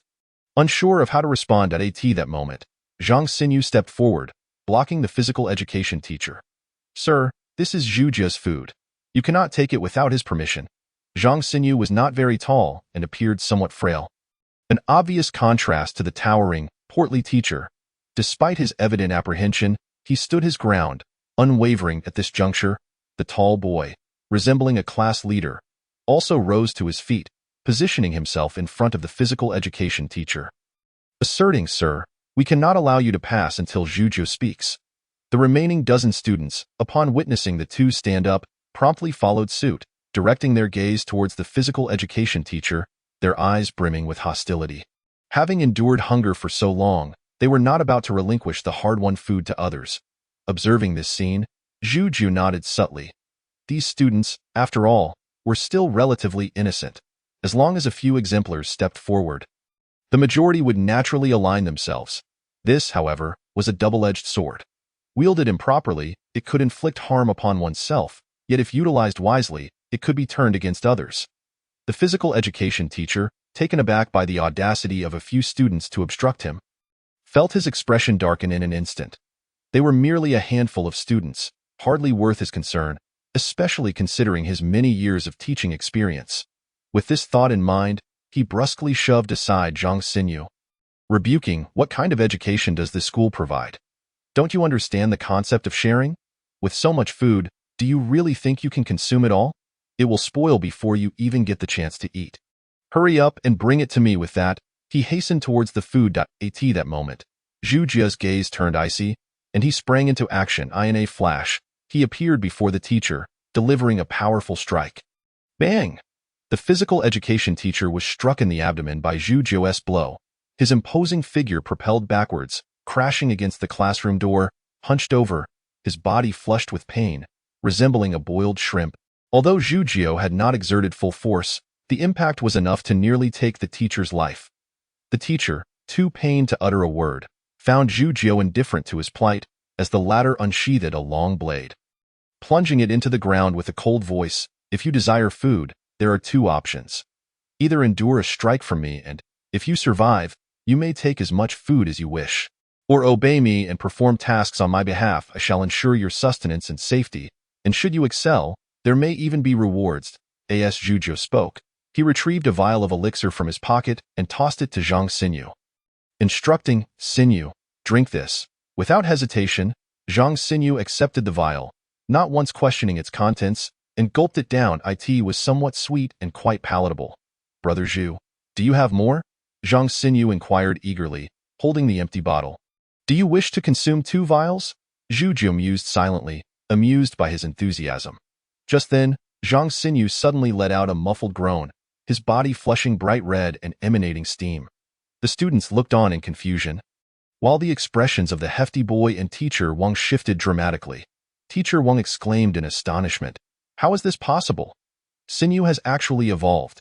As an evolved individual himself, he recognized Zhang Xinyu's transformation immediately. To think that a single vial of Zhu Jia's elixir could elevate Zhang Xinyu to such heights, it was unfathomable. What kind of potion was this? Who exactly was Zhu Jio? Chapter 20. Who agrees and who disagrees? As Teacher Wang pondered this, Zhang Xinyu suddenly shouted, his body erupting with a surge of white steam, propelling him like an arrow. Racing around the classroom in mere moments, he moved with incredible agility, effortlessly navigating the multitude of obstacles that filled the room. Zhu Jio observed his performance, nodding in approval, a hint of surprise flickering in his heart. The Scout-S evolution elixir was surprisingly potent. It seemed that once Zhang Xinyu familiarized himself with his newfound abilities, he would likely surpass the Hefty Boy in combat prowess, potentially rivaling Wang Huanyan. While the Hefty Boy's strengths lay primarily outside of combat, his fighting capability was nonetheless formidable. The fact that Zhang Xinyu had transformed from a defenseless student into someone potentially stronger than him spoke volumes about the elixir's efficacy. The others, unable to discern the full extent of Zhang Xinyu's newfound power, still recognized that he had drastically increased in strength following the consumption of the elixir. After all, just moments ago, he had been brushed aside by the physical education teacher, yet now he appeared so formidable. With this realization, the crowd's gaze shifted towards Zhu Jiao, their expressions a mix of anticipation, fear, and some with ulterior motives. Zhu Jiao noticed all of this, yet remained unfazed. The capabilities of these students posed no threat to him. If he had to be wary of them, then he might as well bury himself and give up on life. I have finished speaking. Those of you willing to follow me may remain. I will assign you tasks shortly. Zhu Jiao surveyed the room, his gaze sweeping over each face. As soon as his eyes met theirs, the students instinctively lowered their heads, avoiding his gaze. For those unwilling to follow, you may leave now. I will not hold it against you this time. But should there be a next time, you won't be afforded the same courtesy. If anyone dares to covet my food, you may stay as well. The same offer applies. Withstand a strike from me, and if you survive, I will share the food with you. Zhu Jiao continued, unsheathing his knife, his demeanor indifferent. You have 3 seconds to decide. After 3 seconds, those still in this room will be considered willing to follow me. 3.2.1. During Zhu Jiao's countdown, many hastily exited the classroom, while a handful exchanged glances, with several more choosing to leave. Their lack of discernment led them to trust their principal and the director more than Zhu Jiao, despite the former utilizing them as mere pawns. Time is up. There are now 42 of you remaining. Since you chose to stay, I will assume you are willing to follow me. Whether it is genuine loyalty or merely for food, I care little as long as you do not harbor ulterior motives. Zhu Jiao declared, proceeding to distribute the food among them. First, fill your stomachs, then follow my instructions. Be while aligning with me, your sustenance and safety will be guaranteed. Those who excel may even receive special rewards. Becoming an evolved individual shall not be an arduous task.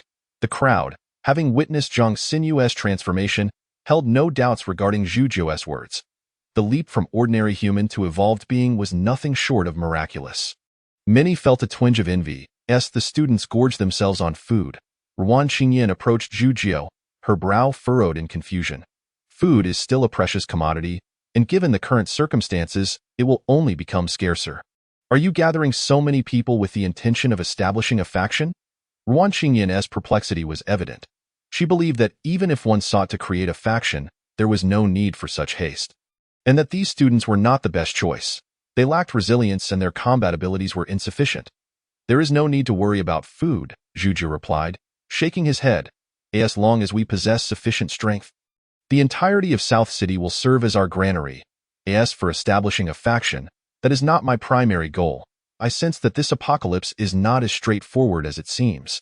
Significant events are likely to unfold, and it is wise to prepare in advance by gathering a group to better respond to any forthcoming crises. Zhu Jiao was quite certain that in a few hours, the next wave of catastrophe would commence, yet this knowledge was derived from the system, and he could not divulge it easily. More significant events? Ruan Qingyan murmured skeptically, unable to fathom how matters could worsen from their current state. Zhu Jiao discerned her doubts but chose not to elaborate. Such events were inevitable, and soon enough, all would be made clear. While the others indulged in their feast within the classroom, Lu Linshui stood atop the building, gazing downwards with a brooding expression. This young man exhibited a ruthlessness beyond his years. Lu Linshui muttered to himself incredulously. First, he strikes hard, using violence to set an example by incapacitating the student leader. Then, he dangles food and elixirs as bait, successfully luring away over 20 of my students. Such ruthless tactics not only thwarted my plans but also turned the tables on me. Well played, Zhu Jiao. As he spoke, a glimmer of interest appeared on his face. An elixir capable of transforming others into evolved beings. You must possess a significant secret. If word of this spreads, many will likely seek you out for trouble. A hint of malice flickered behind his gold-rimmed glasses as his lips curled into a smirk. He was indifferent to the loss of a few students. What truly concerned him was how Zhu had disrupted his schemes. Or rather, his intrigue lay with Zhu himself. It was a thrilling sensation to encounter a worthy adversary. That moment, Lu Qiuer ascended to the rooftop, perplexed. "Brother, what should we do next? We are completely out of food." "Without food, we shall seek it out," Lu Linshui replied softly. "I had refrained from taking risks, but it seems I have been overly cautious in this world. An unwavering pursuit of stability will only leave us trailing behind. We must dare to seize opportunities to advance. We shall abandon this building and leave it to them," Lu Linshui declared, casting his gaze towards the horizon, a smirk playing on his lips. "Make arrangements. In 1 hour, everyone will follow me in an assault on the cafeteria. I wish to see what they will eat and drink once we claim it for ourselves." Having spoken, Lu Linshui turned and walked back to the conference room. Leaving Lu Qiuer standing alone on the balcony, a sudden chill swept through, causing Lu Qiuer, clad in light clothing, to shiver unexpectedly, uncertain whether it was the wind or the fierce, resolute gaze Lu Linshui cast before his departure. It was as if Lu Linshui had transformed into an entirely different person. Chapter 21. Journey to the laboratory. In the classroom, the students indulged in food and drink before gathering together to engage in lively conversation. And before long, over an hour had slipped by. Zhu felt a twinge of impatience, aware that the second wave of calamity was imminent. Yet, witnessing the students' enthusiastic demeanor, he allowed them their moment, recognizing that at their age, they needed time to process such events. After more than an hour had passed, Zhu finally rose and spoke. "An hour has passed. I trust everyone has had sufficient rest. It is now time to attend to serious matters." With that, he turned to Zhang Xinyu and said, "Xinyu, you are responsible for your 42 classmates. Please divide them into 4 teams of 10, selecting a leader for each group. The team members will follow the leader's instructions, and the leaders will report directly to you." Zhang Xinyu had not anticipated that Zhu would grant him such authority, overseeing 42 individuals while distributing 4 bottles of evolution potions, coupled with the one he had already consumed. The value of these potions was immeasurable. Overwhelmed with emotion, Zhang Xinyu felt his eyes welling up. He would likely follow Zhu into danger without a moment's hesitation. Little did he know that while these items were precious to him, they were merely trifles to Zhu. "Very well, Xinyu. First, organize the teams. Once that is done, ensure this building is cleared of any lingering infected and fortify our defenses while consolidating resources." Zhu provided only a general direction, allowing ample room for their capabilities to shine. He had also noted that over 10 minutes prior, Lu Linshui had led over 100 students away from the classroom toward the cafeteria. However, he was not concerned, as he had already taken most of the food, and there were no deep-seated grudges. He was disinclined to waste time on complete annihilation. Having arranged the matters, Zhu called to Wang Huanyan and Ruan Qingyan. "Teacher Wang, Miss Ruan, let us first attend to the laboratory. We cannot afford to delay regarding the fat man's condition." Although the fat man had remained mostly silent, Zhu could discern that his complexion had taken on a faintly ashen hue. Typically the most lively, the fat man had noticeably diminished in spirit during this time. The looming second wave of calamity hung over Zhu like a sword, and combined with the fat man's injury, the urgency intensified.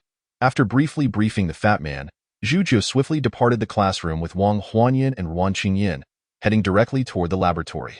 Meanwhile, Zhang Xinyu held the 4 bottles of evolution potions, his expression grave and contemplative.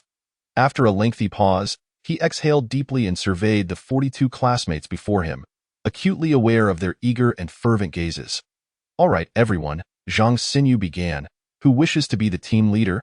Step forward and share your strengths along with your rationale for why I should select you." As his words fell, over half the students stepped forward, clearly vying for the position of leader. They understood that in this current world, becoming an evolved individual would significantly alter their status and identity, and none wished to miss this opportunity. Feeling the weight of the situation, Zhang Xinyu's heart sank. He realized the difficulty of making decisions, particularly ones that could alter the course of many lives and determine their fates. He hesitated momentarily, but recalling Zhu's words and the task entrusted to him, his resolve solidified once more. "Please begin introducing yourselves, starting from the left side, first row, then second row in succession." The classroom buzzed with excitement, while Zhu and his companions cautiously approached the laboratory. For reasons unknown, the number of infected outside had suddenly surged, and even the formidable Zhu Jiao found the situation somewhat troublesome. Balancing the need to fight while caring for Wan Qingyan left him feeling constrained. I must seize this opportunity to teach these infected a lesson, Zhu Jiao thought fiercely, swiftly dispatching an infected creature with a strike before hastily ushering Wan Qingyan into the laboratory, securely shutting the door behind them. At that moment, he had accumulated 94 points, and he would soon reach the coveted 100. Teacher Wang, I now know the location of the laboratory. Please return and keep an eye on Xinyu and the others, Zhu Jiao said, turning to Wang Huanyan. Despite providing Zhang Xinyu with the evolution potions, the latter had yet to familiarize himself with his abilities, and his combat potential remained limited. The fat man, still in a state of infection, should ideally refrain from engaging in combat. Be safe. Wang Huanyan nodded, turning back toward the classroom. He too harbored concerns for his students' safety. Once Wang Huanyan departed, Zhu Jiao and Wan Qingyan continued their ascent. The laboratory was located on the 12th floor, and with all electrical systems down, they had no choice but to climb the stairs. Mr. Wan, are you all right? Do you need to take it slower? Zhu Jiao inquired, noticing Wan Qingyan's slight breathlessness. Preoccupied with the climb, Wan Qingyan did not notice Zhu Jiao had paused, and suddenly collided into him. Feeling the masculine aura and sturdy physique of Zhu Jiao, her face flushed crimson, and she quickly stepped back, only to misstep and stumble backward. Be careful, Zhu Jiao exclaimed, swiftly moving to catch her around the waist, pulling her back into his embrace. Holding the delicate figure, Zhu Jiao felt a rush of emotions. Having trained vigorously for years without ever experiencing romance, he found himself flustered, his face turning bright red as he struggled to maintain a composed demeanor. The atmosphere between them grew palpably intimate. Just then, a piercing scream echoed from the corridor nearby. In an instant, a massive figure burst forth. Chapter 22. Pure water rising from lotus, a mutant? Upon seeing the enormous silhouette, Zhu Jiao immediately recognized it as a mutant. This creature, having consumed countless infected, had grown to an alarming size. In the 3-meter-wide corridor, it could not even stand upright as it advanced on Zhu Jiao. Using all 4 limbs, beyond its monstrous size, it was adorned with numerous deformed appendages and a grotesque visage, flailing and gnashing, presenting a truly repulsive sight. What in the world is that? Even having encountered numerous infected, Zhu Jiao was taken aback by this abomination, overwhelmed by a visceral sense of revulsion. The creature was massive yet alarmingly swift, closing the distance to Zhu Jiao in the blink of an eye.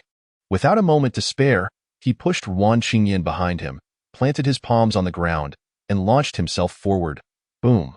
His kick connected with the mutant's head, but Zhu Jiao felt as though he had struck an iron plate. The impact surprisingly ineffective. What a beast!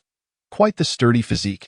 He cursed under his breath, channeling all his strength into his iron cloth technique, his form expanding dramatically into that of a towering bronze giant. Let us see who is truly stronger. With that, he hurled a punch at the mutant's head. The creature, possessing a rudimentary level of intelligence akin to that of a 3- or 4-year-old child, paused momentarily, taken aback by the sudden transformation of the figure before it. Seizing the opportunity, Zhu Jiao's fist collided with its head, delivering a blow akin to cannon fire that sent the mutant reeling. What a relief! Zhu Jiao roared, grasping the mutant's head with both hands, forcefully driving it down into the ground. Bang, bang, bang! The corridor trembled as if shaken by an earthquake. The sturdy floor tiles shattered into a fine powder. Zhu Jiao, invigorated by the chaos, grew increasingly fervent, eventually pinning the aberrant creature to the ground and delivering a relentless barrage of blows. At last, a reluctant wail of despair escaped the creature's lips, silencing it forever. Upon detecting the host's successful termination of the aberrant, the system initiated the capture of dark energy. The acquisition of dark energy was triumphant, and the host was rewarded with 20 points. Ha ha ha, what a thrill! Zhu Jiao dissipated his iron cloth armor and returned to a normal state, extracting the dark energy polymer from the creature's third eye, exclaiming with glee, "It has been far too long since I've experienced such exhilarating combat." Engaging in a visceral clash and receiving points in return filled Zhu Jiao with immense satisfaction. Wan Qingyan, standing behind him, felt her complexion pale as the violent and gruesome scene unfolded, her discomfort palpable. Yet, suddenly, her face flushed crimson. This was due to Zhu Jiao, having exerted himself to the fullest with the iron cloth armor, now appeared significantly more robust, his clothes torn asunder. In his normal state, he was left with only tattered remnants, showcasing his tall stature and well-defined muscles in their entirety. While Zhu Jiao was laughing, an unexpected chill swept over him, prompting him to glance down and realize something was amiss. At that moment, apart from a solitary pair of undergarments, he was left with mere scraps of fabric. Ahem. Zhu Jiao coughed awkwardly, at a loss for words. Despite his thick skin, he felt a profound embarrassment, particularly with a strikingly beautiful woman standing before him. Ruan Qingyan, witnessing his awkward state in stark contrast to his earlier ferocity, found herself unable to suppress a chuckle, her laughter enchanting. Zhu Jiao was momentarily taken aback, hastily shaking his head to redirect the conversation. Well, we must not delay. We need to address the Fat One's injuries without further ado. Let us hasten to the laboratory. With that, he took charge, urging Ruan Qingyan forward as they raced toward the laboratory. For reasons unknown, Ruan Qingyan found herself leaning against Zhu Jiao, feeling an unexpected sense of security in his presence. With his full might, Zhu Jiao reached the laboratory entrance in under a minute, dispatching several infected along the way with a single blow, their demise converting into points for his account. Upon arrival, he noted his points had nearly reached 120. Is this truly the finest laboratory at Lin Shui School? Zhu Jiao mused, eyeing the imposing iron door before him. Indeed, this laboratory exuded an air of grandeur. However, he soon furrowed his brow, realizing the crux of the matter. They lacked the necessary fingerprint or key to gain entry. He hadn't anticipated the door to be so formidable. Had it been a regular door, he could have easily shattered it with a punch. Yet this laboratory door was nearly akin to a massive safe. Its thickness absurd, impervious to brute force. What if I fetch the Fat One? His abilities could melt this door. Just then, Ruan Qingyan crouched down, lifting the red carpet at the laboratory entrance. Beneath it lay a silver key. Glimmering quietly, she picked it up and effortlessly unlocked the heavy door, chuckling. I often hide my keys beneath carpets as well. It seems the people of this laboratory share my sentiments. Zhu Jiao was left speechless, astonished by this unexpected facet of the scientific enthusiast. As they entered the laboratory, Zhu Jiao was taken aback by its immaculate cleanliness. To the left of the entrance were 2 shower rooms, while to the right stood a row of sterilization cabinets filled with pristine lab attire. Proceeding further, they encountered a sterile laboratory encased in thick glass. Clearly, to enter the laboratory, one must first shower and don sterile clothing. While this measure could not guarantee a completely sterile environment, it would nonetheless maximize the accuracy of the laboratory data. Evidently, this laboratory was not merely for show. It was genuinely cutting edge. Stop dawdling. Ruan Qingyan suddenly pushed Zhu Jiao toward the shower room. Her cheeks flushed. Hurry and wash up. You must be clean before entering. Zhu Jiao, having gone 2 days without washing and feeling grimy from battle, was eager for a refreshing shower. He wasted no time. Swinging open the door to one of the shower stalls and stepping inside, as he reveled in the cleansing cascade, he was abruptly startled by the sound of water splashing from the adjacent stall. Instinctively glancing over, he caught sight of a graceful figure bathing in the neighboring shower. Despite the frosted glass, he could discern her long legs and the exquisite contours of her physique. Who else could it be but Ruan Qingyan? A surge of heat rushed through Zhu Jiao, prompting him to swiftly close his eyes and crank the cold water to the maximum. Seeking to cool himself down, he feared that if he continued to gaze, he might find himself in a precarious situation. Although the apocalypse had eroded many social conventions, he still held certain principles within himself. He could never impose such actions upon Ruan Qingyan. Meanwhile, Ruan Qingyan, washing nearby, felt a tumult of emotions as she listened to the sounds from the adjacent stall. She had developed feelings for Zhu Jiao, which was why she was bathing so close to him. Therefore, she wouldn't resist if he were to take initiative. However, as a novice in romantic matters, she hoped for her first experience to be somewhat more romantic, leaving her heart in a state of turmoil. Before long, she realized Zhu Jiao had finished his shower and was getting dressed, leaving her with a sense of emptiness. Am I truly so lacking in charm? Why is he so indifferent? Zhu Jiao, oblivious to Ruan Qingyan's inner turmoil, would surely be infuriated if he were aware. After all the restraint I've exercised, and she still thinks this way? If I had known, I would have acted sooner. But alas, he remained unaware. Soon after, Ruan Qingyan emerged from the shower, clad in a pristine lab outfit. Freshly washed and devoid of makeup, she looked breathtaking, her lips rosy and teeth white, her delicate earlobes charming. With droplets of water clinging to her lashes, and her collarbone exquisitely refined, her exposed arms resembling tender lotus roots, she appeared as if she had just emerged from a pool of pure water. Unable to contain himself any longer, Zhujiu flung open the shower door and scooped Ruan Qingyan into his arms, carrying her back inside. Is this too hasty? Ruan Qingyan gasped in surprise as they entered the shower. I can't help myself, Zhujiu replied in a low voice. Could you at least turn on the shower? I feel somewhat embarrassed, Ruan Qingyan pleaded. In no time. The sound of water resumed its gentle patter in the shower. After a considerable while, the water finally ceased. The shower door swung open, revealing Zhujiu, bare-chested, cradling Ruan Qingyan as they stepped out. That moment, Ruan Qingyan's arms were wrapped around Zhujiu's neck, nestled against him, her clothes slightly disheveled, rosy hue gracing her cheeks. All right, let me down now. We have important matters to attend to, she feigned irritation as they exited the shower. Important matters? Zhujiu chuckled. Releasing Ruan Qingyan, didn't we just attend to something important? Ruan Qingyan's cheeks flushed crimson, and she playfully punched Zhujiu before turning to dash toward the laboratory. However, her hurried gait appeared somewhat peculiar. You should return. The school isn't safe, and the children need your care. And remember to lock the door behind you. I can manage in the laboratory on my own. Zhujiu watched Ruan Qingyan's retreating figure with a smile before departing the laboratory. His task was to ensure Ruan Qingyan reached this point. The subsequent research on combating the infection was now her responsibility, and he had completed his part. Exiting the laboratory, Zhujiu swiftly made his way back to the teaching building. Upon arriving at the entrance, his pupils dilated in shock. There lay a heap of corpses at the entrance. Strange in appearance, they were all infected. Upon closer inspection, he discovered several aberrants among them, their prowess evidently formidable. These aberrants had been dispatched with a single stroke, their dark energy polymers extracted from their foreheads. Impressive, Zhujiu murmured, his expression grave as he examined the wounds on the aberrant's neck. To sever an aberrant's head with a single blow is no small feat.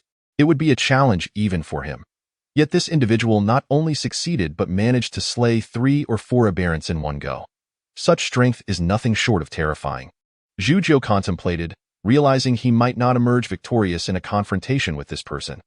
Reflecting on his acquaintances, he recalled that the only one who wielded a sword was Wang Huanyan, who utilized a mop handle as a makeshift weapon thanks to his evolutionary abilities. Given Wang Huanyan's strength, facing even a single aberrant would be a perilous endeavor. Encountering multiple aberrants and infected would undoubtedly spell his doom. Thus, it could not be him. With urgency, Zhujiu quickened his pace toward the teaching building. Fatty, Wang Huanyan, Zhang Xinyu, and the other students were inside.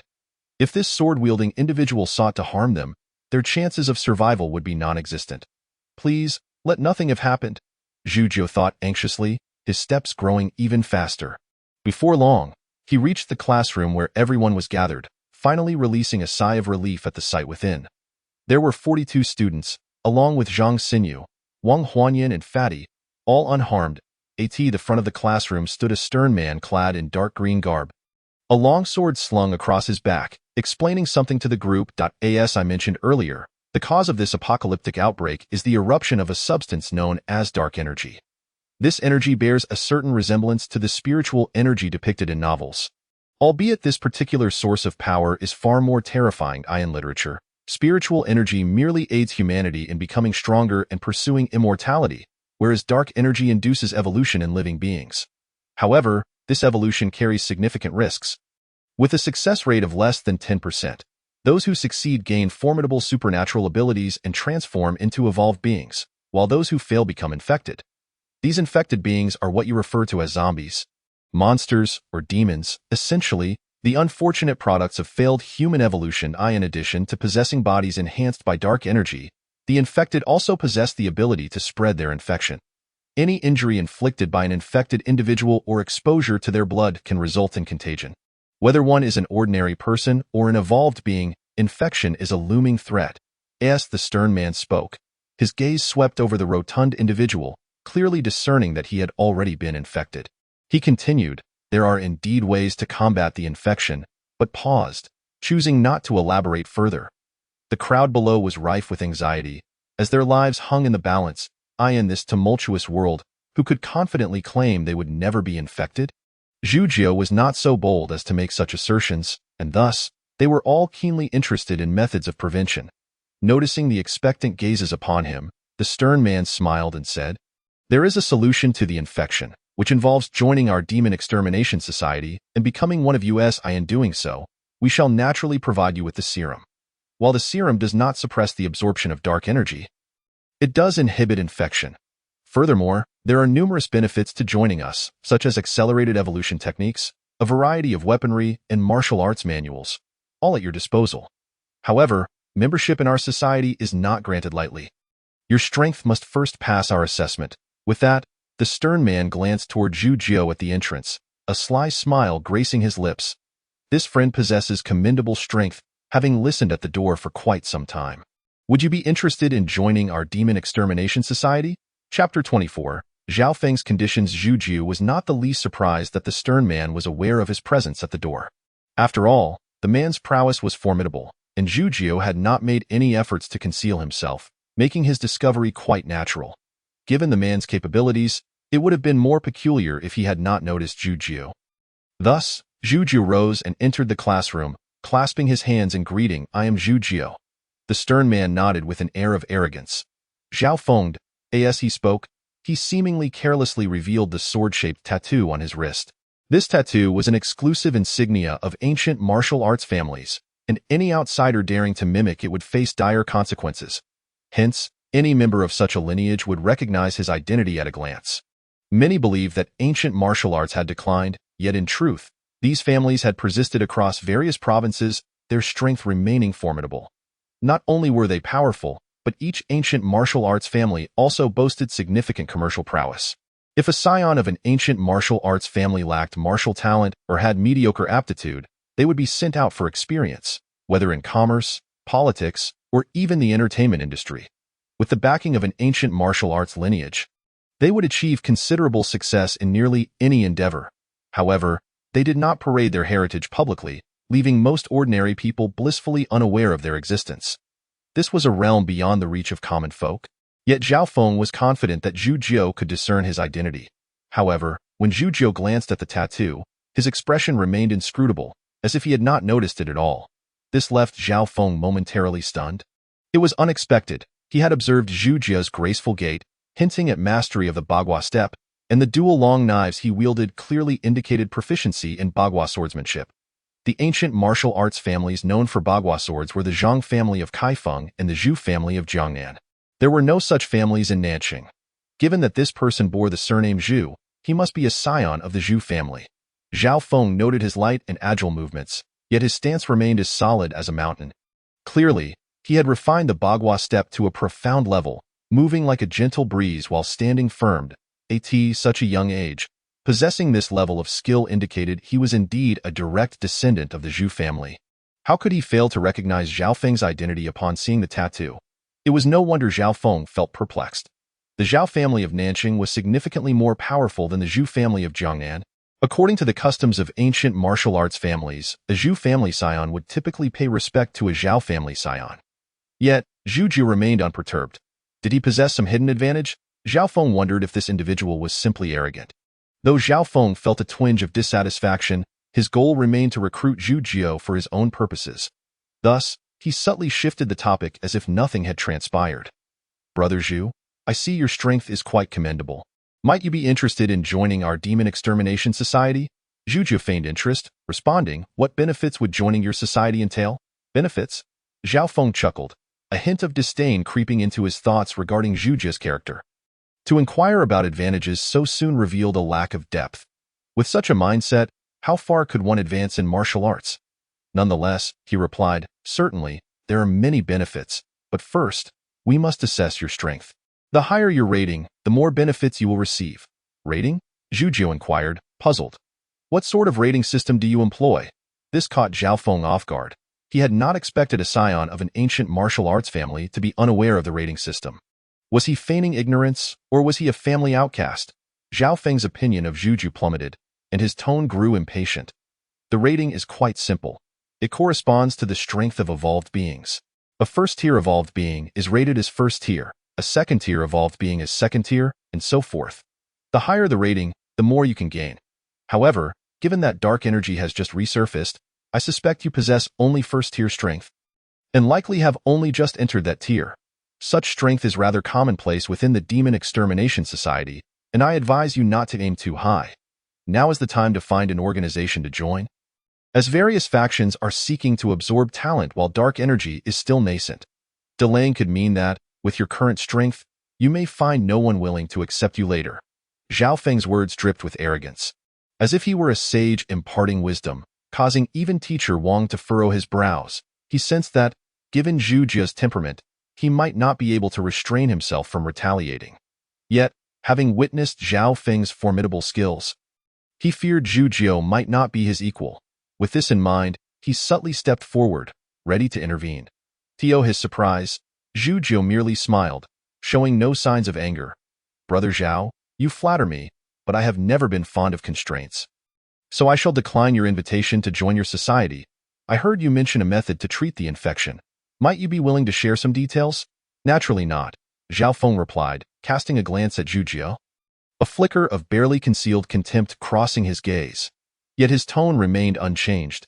The method for treating the infection is only known to those of mid-tier rank and above within the Demon Extermination Society. Even if you were to join, you would not gain access to this information in the short term, let alone if you choose not to join. Well, since you are unwilling to join, let us not dwell on the matter further. I have other matters to attend to. With that, Zhao Feng turned away, seemingly disinterested in Zhu Jia any longer, and addressed the others present. I see 7 evolved beings among you. If you 7 join the Demon Extermination Society and come under my command, I can offer you a breathing technique, a pill to enhance your strength, and a weapon. Of course, they will be ordinary weapons, but if you perform well, there may be a chance to acquire dark energy-infused weaponry. You must understand that both the breathing techniques and pills infused with dark energy are exceedingly rare, particularly in this early stage of the apocalypse, making them invaluable. Miss this opportunity, and acquiring such resources in the future may prove challenging. Zhao Feng's tone softened this time, as he recognized the potential of having 7 evolved beings join his ranks.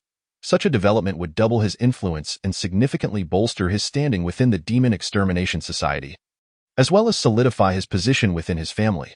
With the Zhao family's strength, there were many formidable scions in his generation, and he had no advantage over them. Otherwise, he would not need to join the Demon Extermination Society. To seize talent in Nanqing at this moment was a rare opportunity he was unwilling to miss. He had initially assumed that upon hearing his conditions, these individuals would be swayed, perhaps even eager to join him. Yet, to his astonishment, none exhibited even the slightest inclination to accept his offer. Not a single person was willing to join his Demon Extermination Society. This was utterly inconceivable. Zhao Feng was bewildered. How could these individuals not desire the breathing technique and the pills? What he failed to realize was that not long ago, Zhu Jia had presented 5 vials of evolution serum before the crowd, successfully creating 5 evolved beings. What use were breathing techniques and pills compared to the evolution serum? Moreover, among the 7 evolved beings present, the Rotund Man, Teacher Wang, and Zhang Xinyu were all staunch loyalists of Zhu Jia. The other 4 were also reliable individuals chosen by Zhang Xinyu. How could they possibly waver easily? A group of ungrateful fools. Zhao Feng felt an overwhelming surge of anger rise within him, unable to restrain himself as he scolded. Do you comprehend the magnitude of the conditions I have proposed? Yet you still dare to contemplate a waiting game. Truly, the insatiable heart of man is akin to a snake attempting to swallow an elephant. You waste my precious time. With that, Zhao Feng turned on his heel, making for the exit, not wishing to linger for another moment. At that instant, Zhu Jia, with a grin, positioned himself before Zhao Feng. Brother Jia, is it not rather inappropriate to undermine my standing in your presence while berating my companions? I am generally quite accommodating. If you could share some of those breathing techniques and elixirs, along with your method for treating infections, we would consider this matter settled. Otherwise, Zhu Jia paused, his hand resting on the twin blades at his waist. A glimmer of murderous intent flashing in his eyes. You may find yourself remaining here, as he spoke. The twin blades were drawn, their tips pointed directly at Zhao Feng. Chapter 25. Zhu Jie's response from the very outset. Zhu Jie had no intention of allowing Zhao Feng to depart so easily. Though forcibly seizing him may not be noble, this was the apocalypse. Given that Zhao Feng possessed a method to cure the overweight, how could Zhu Jie let him go without a struggle? Not to mention Zhao Feng's disdainful demeanor. Knowing Zhu Jie's temperament, had he not wished to glean more information about the end times, he would not have bothered to wait for so long. Zhao Feng, taken aback by Zhu Jie's drawing of blades, momentarily froze, a cold smirk forming on his lips. With such inadequate skills, you dare to obstruct my path. A mere descendant of the Zhu family from Jiangnan, practicing the worthless 8 trigrams blade, dares to boast before me? As he spoke, Zhao Feng drew his long sword. With a sharp sound, the sword was unsheathed, emanating a cold glint that suggested its extraordinary nature. Holding the treasured sword, Zhao Feng proclaimed with pride, "My Xian Tai sword is a first-tier dark energy weapon, capable of slicing through iron as if it were clay. I am a first-tier evolved human, a swordsman. Furthermore, I have been practicing the Zhao family's martial arts. The Qingfeng 18 swords, since childhood. I ask you, what do you intend to use to contend with me? Your worthless 8 trigrams blade? Or those 2 pieces of scrap metal in your hands?" Throughout the exchange, Zhao Feng had consistently looked down upon Zhu Jie. Were it not for his need to rally subordinates, he would not have squandered so much time with what he considered to be a group of inept individuals. Upon witnessing Zhao Feng's sword, Zhu Jie's interest peaked at a fine sword indeed. This display of interest only served to further infuriate Zhao Feng. "Very well, Zhu Jie, I shall see just how capable you truly are, daring to disregard me." With that, he lunged forward, the tip of his sword rapidly advancing towards Zhu Jie's throat. In an instant, Zhu Jie felt the chilling aura emanating from the sword's tip. The smile on his face faded, replaced by an expression of indifference as he swiftly met Zhao Feng's sword with his own long blade. Clang! The long sword collided with the twin blades mid-air, and Zhu Jie's weapons, akin to paper, were effortlessly severed. Zhao Feng's Xian Tai sword, however, maintained its momentum, relentlessly advancing towards Zhu Jie's throat, intent on taking his life. The onlookers in the classroom were engulfed in tension, astonished at how quickly the two had engaged in a life-and-death struggle. A splendid sword, yet, rather than retreating, Zhu Jie surged forward with a thunderous roar, closing the distance. Just as the tip of the Xian Tai sword was about to pierce Zhu Jie's throat, he suddenly struck the sword's body with his palm, deflecting it aside. "Foolish, daring to touch my Xian Tai sword," Zhao Feng scoffed, confident that his dark energy weapon and human-type evolution abilities as a swordsman would not be so easily thwarted. Indeed, Zhao Feng activated his breathing technique, and the Xian Tai sword emanated a faint black light. In that moment, the sword seemed to come alive, curving in an eerie arc, darting toward Zhu Jie's back. Zhao Feng brimmed with confidence. If Zhu Jie failed to evade this strike, he would surely meet his demise. Teacher Wang, observing the scene, was astonished. As a swordsman himself, he had never anticipated such a utilization of his evolution abilities. More concerning was whether Zhu Jie could evade this peculiar strike. The students, witnessing the spectacle, shut their eyes tightly, fearful of what was to unfold. To them, it seemed that Zhu Jie was destined to fall. However, given their own capabilities, they could offer no assistance in this caliber of combat. Intriguing. Yet, Zhu Jie remained unfazed, even allowing a hint of a smile to grace his face as he charged toward Zhao Feng. In the next moment, Zhu Jie's fist struck fiercely toward Zhao Feng's chest while simultaneously Zhao Feng's sword tip pierced Zhu Jie's skin. Zhao Feng did not flinch, utterly convinced that his sword would penetrate Zhu Jie's heart first. In such a scenario, what power could Zhu Jie's punch possibly wield? With a sharp thrust, Zhao Feng's Xian Tai sword indeed pierced Zhu Jie's body. At that moment, Zhu Jie's fist was but an inch away from Zhao Feng's chest. In the realm of skilled combat, that inch could determine life or death. A smile appeared on Zhao Feng's face. Just as he prepared to speak, his expression abruptly transformed. He distinctly felt that the Xian Tai sword, upon piercing Zhu Jie's skin, was unable to penetrate any further. This sword, reputed for its capacity to slice through iron, could not breach Zhu Jie's flesh. Was this truly muscle? Was flesh ever this hard? It was as if he were facing a humanoid block of Xian Tai. Zhu Jie, however, did not grant Zhao Feng the luxury of contemplation. At this moment, His fist was merely an inch from Zhao Feng's chest, and all his strength coalesced into one force, his spine resembling a great dragon. Surging upward and erupting into his fist, bang! Zhu Jia's fist collided with Zhao Feng's chest. A cracking sound echoed as Zhao Feng's sternum fractured. Despite receiving the blow, Zhao Feng did not fly backward. However, the fabric of his shirt tore apart in an instant. Those versed in martial arts understand that being forced backward is inconsequential. The true terror lies in not retreating. When one does not yield, they absorb the full brunt of the force in that moment. Zhao Feng bore the entirety of Zhu Jia's punch. Zhao Feng violently spat out a mouthful of blood, his expression one of sheer disbelief. Meanwhile, Zhu Jiu slowly retracted his fist, a satisfied smile gracing his face. Wing Chun. Inch punch. Within the confines of a mere inch, hidden force erupts. Zhao Feng gazed at Zhu Jiu in astonishment.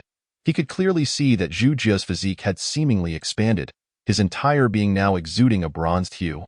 An entirely different appearance from before. Iron shirt. Zhao Feng exclaimed in horror, impossible. You have achieved mastery of the iron shirt technique. Moreover, you have even cultivated Wing Chun to the realm of hidden force. This is inconceivable. As a scion of an ancient martial arts family, Zhao Feng understood well the difficulty of mastering both iron shirt and Wing Chun. While exceptional talent might expedite the learning of Wing Chun, such individuals were akin to rare prodigies, emerging only once in several decades or even centuries. However, iron shirt was different. It was an external skill reliant solely on relentless practice. One must endure day after day, honing their physique, undergoing medicinal baths, and consuming tonics for decades before achieving even a semblance of success. The costs during that period were staggering. Setting aside whether the Zhu family could afford such resources, given Zhu Jiu's age, even if he had begun training in iron shirt since birth, it would be impossible for him to have attained such mastery so quickly.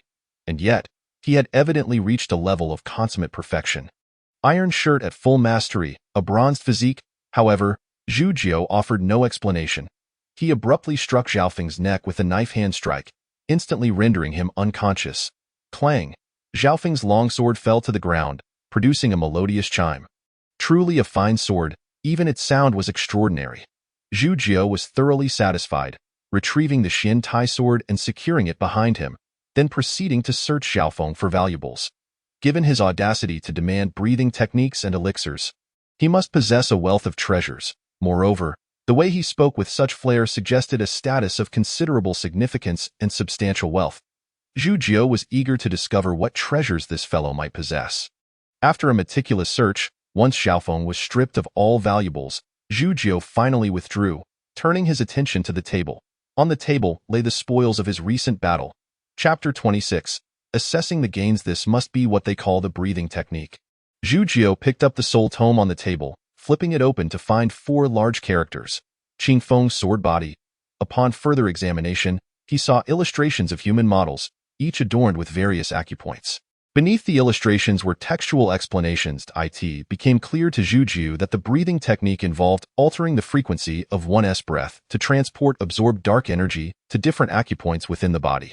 There are 108 acupoints in total, and different combinations yield varying effects. By enhancing these acupoints through the breathing technique, one can acquire extraordinary abilities. For instance, the Qing Feng sword body could unlock 9 major acupoints, synergizing to form a sword body, thereby augmenting the strength of a swordsman or evolved human. Further explanations indicated that the rank of the breathing technique is determined by sets of 9 acupoints. If 9 or fewer are unlocked, it is considered a first-tier breathing technique, while 9 to 18 corresponds to a second-tier technique, and so forth. To unlock 9 major acupoints is indeed a first-tier top-tier breathing technique. Zhu Jiu nodded subtly, continuing to flip through the pages. Upon reaching the end, he discovered that it was merely half of a breathing technique manual. To think that half of a breathing technique could unlock 9 acupoints. This implies that the Qing Feng sword body must be at least a second-tier breathing technique. A second-tier breathing technique is invaluable, as it aids a first-tier evolver in advancing to the second tier, far surpassing the worth of a first-tier technique. What a treasure! Zhu Jiu tucked the manual away and turned his gaze back to the table, where he picked up 3 black crystals. These crystals bore resemblance to the dark energy aggregates found in the foreheads of aberrants. Yet they seemed somewhat different. Zhu Jiu focused intently, and information about the crystals materialized before him. Item: low-grade dark energy stone description. A crystal infused with dark energy, capable of absorbing its essence. Reclamation price: 20 points. 20 points for a single stone? Zhu Jiu was somewhat astonished, not expecting such value. 3 of them amounted to 60 points, sufficient to elevate a martial skill by 6 levels. This equated to Zhu Jiu having vanquished 60 infected individuals. However, after some contemplation, he decided against selling them immediately. Instead, he stored the dark energy stones alongside the earlier dark energy aggregate. Currently, he was not short on points, given that there were at least 1,000 infected in the school. With time, they could all convert into his points. Both the dark energy aggregate and the dark energy stones were non-renewable consumables. Selling even one would mean one less in his possession, and he had no idea when he could acquire more. Thus, he resolved to keep them as a precaution, as they might prove useful in the future. After stowing away the dark energy stones, Zhu Jiu picked up an exquisite pouch from the table. This pouch had been taken from Zhao Feng's waist and appeared quite extraordinary, heavy in his hand, indicating that it contained something precious. Zhu Jiu opened it with anticipation. In the next moment, he was rendered speechless. How could this be? To his astonishment, the pouch contained a bag of quicklime. This fellow, despite his robust appearance, had concealed such an item on him. Zhu Jiu was well acquainted with quicklime. It was the ultimate street fighting tool in a brawl. Whoever wielded quicklime held a significant advantage, a sprinkle to the opponent's face, and if they were caught off guard, it was essentially a guaranteed victory. Zhu Jiu contemplated discarding it, but recalled a previous instance where he had used sand to great effect against an enemy. It had proven quite effective. After some deliberation, Zhu Jiu decided to tie the bag of quicklime around his waist. Such an item was not consistent with martial ethics and should not be used lightly. Unless absolutely necessary, he would refrain from utilizing it. Zhu Jiu inwardly admonished himself, affirming that strength should prevail, devoid of reliance on underhanded tactics. However, keeping it as a contingency plan was sensible. With the quicklime secured, only 2 items remained on the table. One was a vial of potion, and the other resembled a mobile device. Zhu Jiu first picked up the vial, recognizing it as an anti-infection potion. "Fatty, this is for you," Zhu Jiu remarked, tossing the potion toward him with a grin. "What is this?" Fatty caught the potion absent-mindedly, only to have his eyes widen in shock a moment later. "What the hell? Zhu Laojiu, are you insane? You can't just toss this around. What if I drop it and it shatters? My life would be forfeit." Despite his complaints, Fatty's face lit up with joy as he downed the potion in one gulp. "You didn't even check before drinking. Aren't you afraid it's poisonous?" Zhu Jiu teased. He understood that the potion was unlikely to be toxic, given that Zhao Feng had kept it close. He surely wouldn't have anticipated it being stolen, right? Turning away from Fatty, Zhu Jiu picked up the final item on the table. The device that resembled a mobile phone. It looked compact yet felt surprisingly weighty in his hand, silver and square-shaped, with a pleasing texture. This device was made of mysterious iron.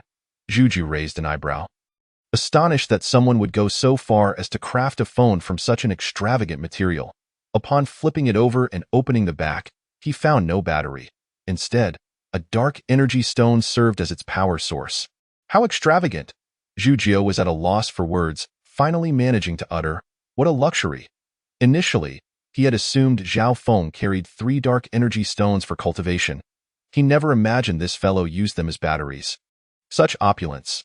The value of this dark energy stone, if sold before the apocalypse, would easily exceed 1 million, perhaps even more. Was this device developed post-apocalypse, or did it exist prior to the cataclysm? Zhu Jiu's expression grew serious as he pondered. He suspected the latter. Analyzing Zhao Feng's behavior, it was evident that some individuals must have been aware of the impending apocalypse long before it occurred and had prepared accordingly. After all, where else would such items come from, be it breathing techniques or dark energy stones?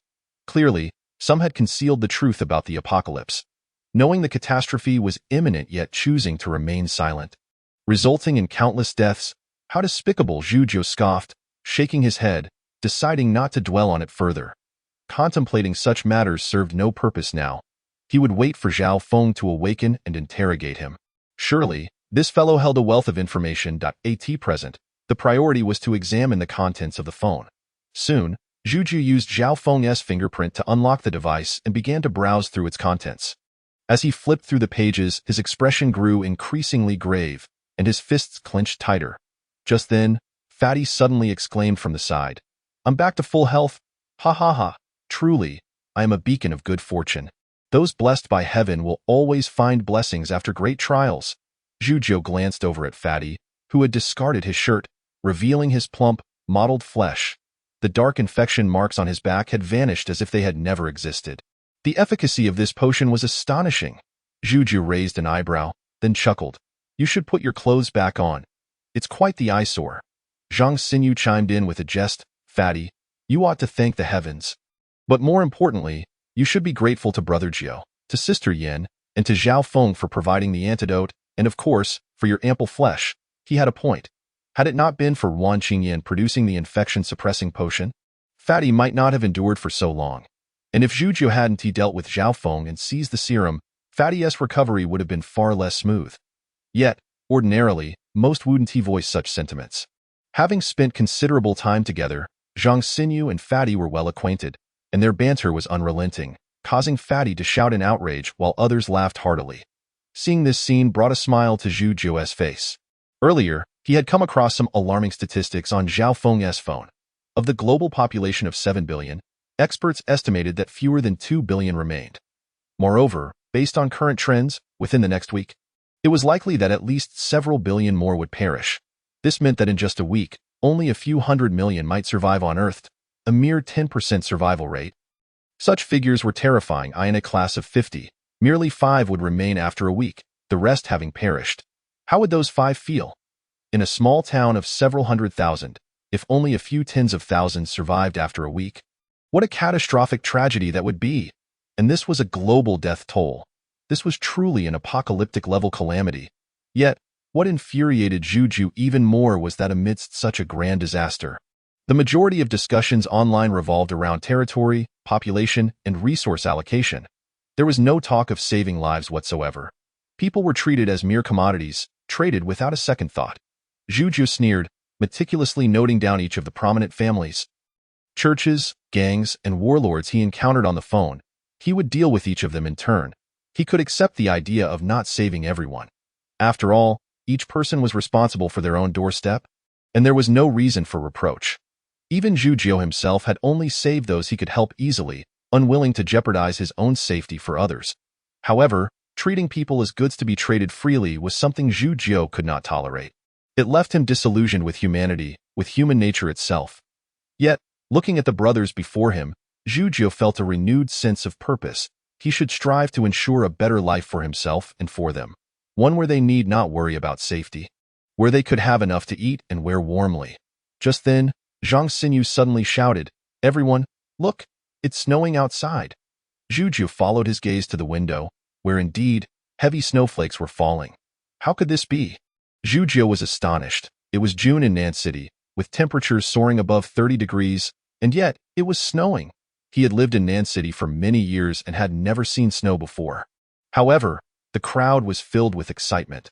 After all, they had never witnessed snow before. Suddenly confronted with such a scene, their exhilaration was nearly uncontainable, even dissipating much of the oppressive atmosphere brought by the apocalypse. It was evident from their eyes that they yearned to step outside and experience the sensation of standing in the snow. At that moment, Zhujiu's expression shifted dramatically. The voice of the system echoed in his mind. The second wave of catastrophe had arrived, and the host was urged to prepare swiftly for survival amidst the calamity. This was dire. Zhujiu bellowed, "Everyone, pay attention. Form teams and follow my lead to rush outside. Team 1, led by Fatty, is responsible for scouring the area for food, gasoline, charcoal, and other combustible materials. Team 2, led by Teacher Wang, will search for winter clothing, blankets, lighters, and matches. Collect as much as possible. Team 3, led by Zhang Xinyu, must secure the upstairs conference room using cold-resistant materials to safeguard the doors and windows, ensuring its insulation. Move the tables upstairs to serve as beds. Team 4, I will lead. Follow me to the back mountain of the school to gather firewood for fuel. Everyone, act immediately. We must return before nightfall." As Zhujiu spoke, his gaze swept across the faces of the crowd. This group of students included both high school and middle school pupils, each still quite youthful. At this moment, Their naive faces were marked with seriousness. And even Fatty and the others had shed their previous nonchalance, adopting solemn expressions. Zhu sighed and slowly addressed them, "Be safe. Now, let's set off with that." He took the lead, charging out of the classroom with Team 4. Fatty and the others exchanged glances, nodded, and swiftly followed their own teams out of the classroom, each group immediately executing Zhu's instructions. As they raced towards the back mountain, Zhu felt the temperature plummeting sharply. His expression grave, he began to understand what the second wave of catastrophe entailed. The Ice Age. This was the first word that sprang to his mind. The term Ice Age is familiar to everyone, considering Earth's history has witnessed countless such epochs. Each Ice Age has led to the extinction of most species, with only a few surviving. Zhu was uncertain how extreme this drop in temperature would be, but given that even the equatorial region of South City had turned so frigid, with heavy snow falling, one could only imagine the conditions elsewhere. It was likely that temperatures would descend to a terrifying degree. At that point, the death toll could well exceed billions. Could humanity even survive 100 million? Chapter 28. The terrifying back mountain of the school. The teaching building was still a considerable distance from the back mountain, approximately a kilometer away. Along the way, numerous infected individuals obstructed their path, but under Zhu's leadership, they fought their way through almost effortlessly, reaching the back mountain in about 10 minutes.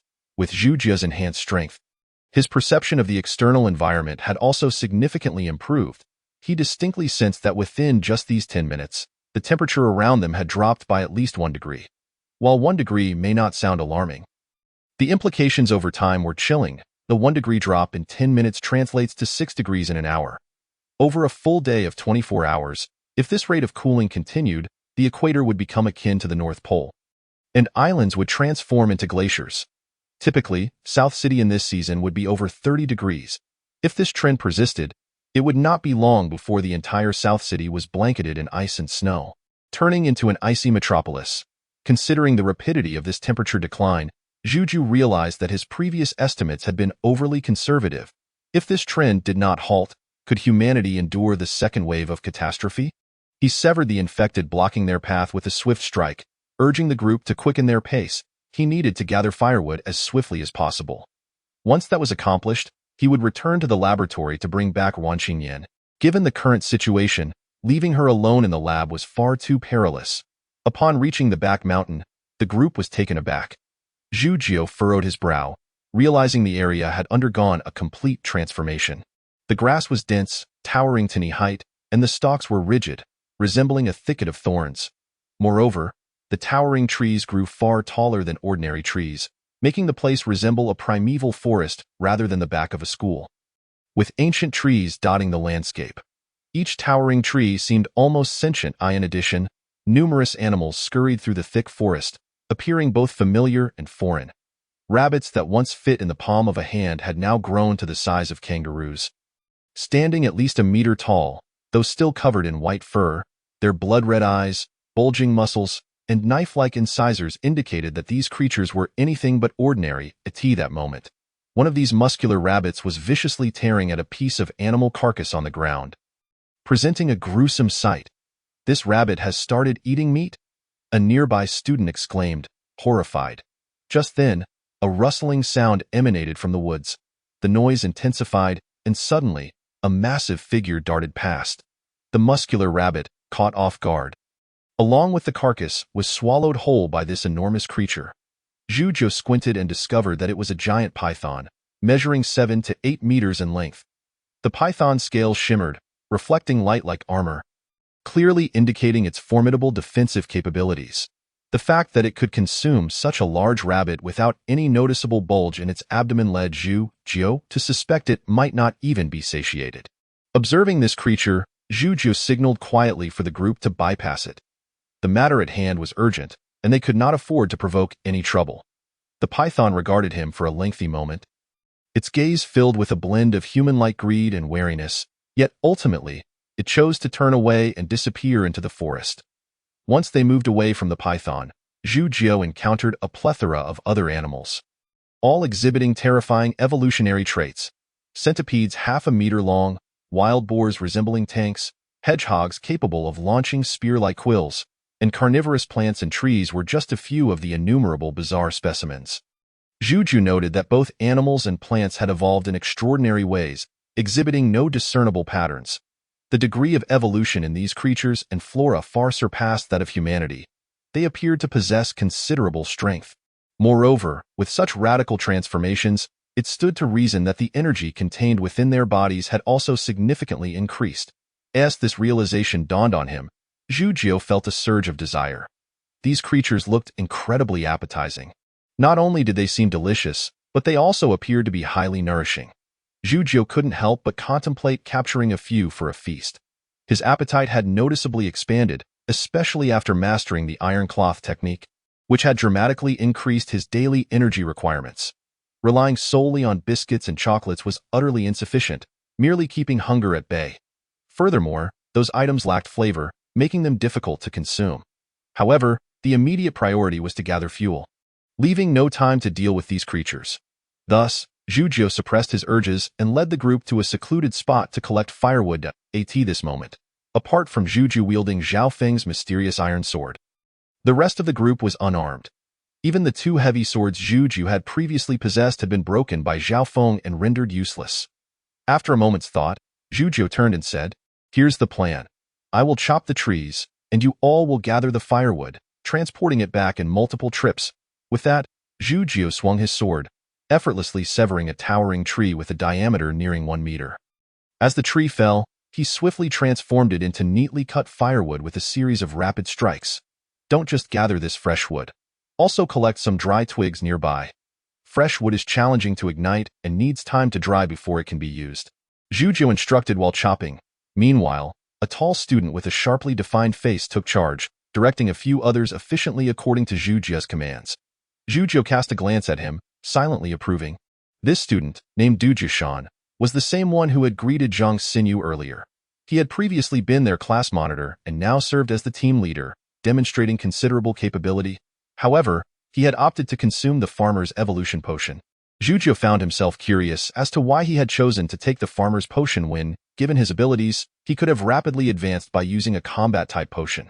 Though intrigued, Juju refrained from inquiring further and continued chopping wood. After felling 2 trees and estimating that they had enough firewood, Juju used a makeshift rope made from curtains to bundle the wood and slung it over his back, signaling the others to return. However, upon witnessing the effort it took for the others to carry their loads, he suddenly became aware of a pressing issue. The student's physical condition was still too weak. They could only manage to carry a few dozen pounds of wood at a time. In contrast, Juju bore a staggering 400 to 500 pounds of firewood, akin to hoisting an entire tree. This method was far too inefficient. Juju frowned inwardly, realizing that at this rate, how many trips would they need to make to gather enough wood? Not only was the efficiency low, but the danger was also considerable. Normally, one could use a pickup truck to haul firewood. But since the apocalypse began, urban transportation had completely collapsed, leaving abandoned vehicles strewn across the streets, rendering travel impossible unless new roads were constructed. Juju had no time for such endeavors. They lacked any means of transportation. Juju let out a quiet sigh, yet he could only proceed in this manner, relying on human strength to gradually transport the firewood back, bit by bit. "Everyone, keep up," he called to the group behind him, leading the way forward. Just then, a sudden rustling erupted from the woods. In an instant, a massive creature burst forth from the thicket. Chapter 29. Taming the Wolf King. The creature charged directly at Juju. Reacting with lightning speed, he delivered a powerful whip kick, sending the beast flying. It was then that he discerned its true form.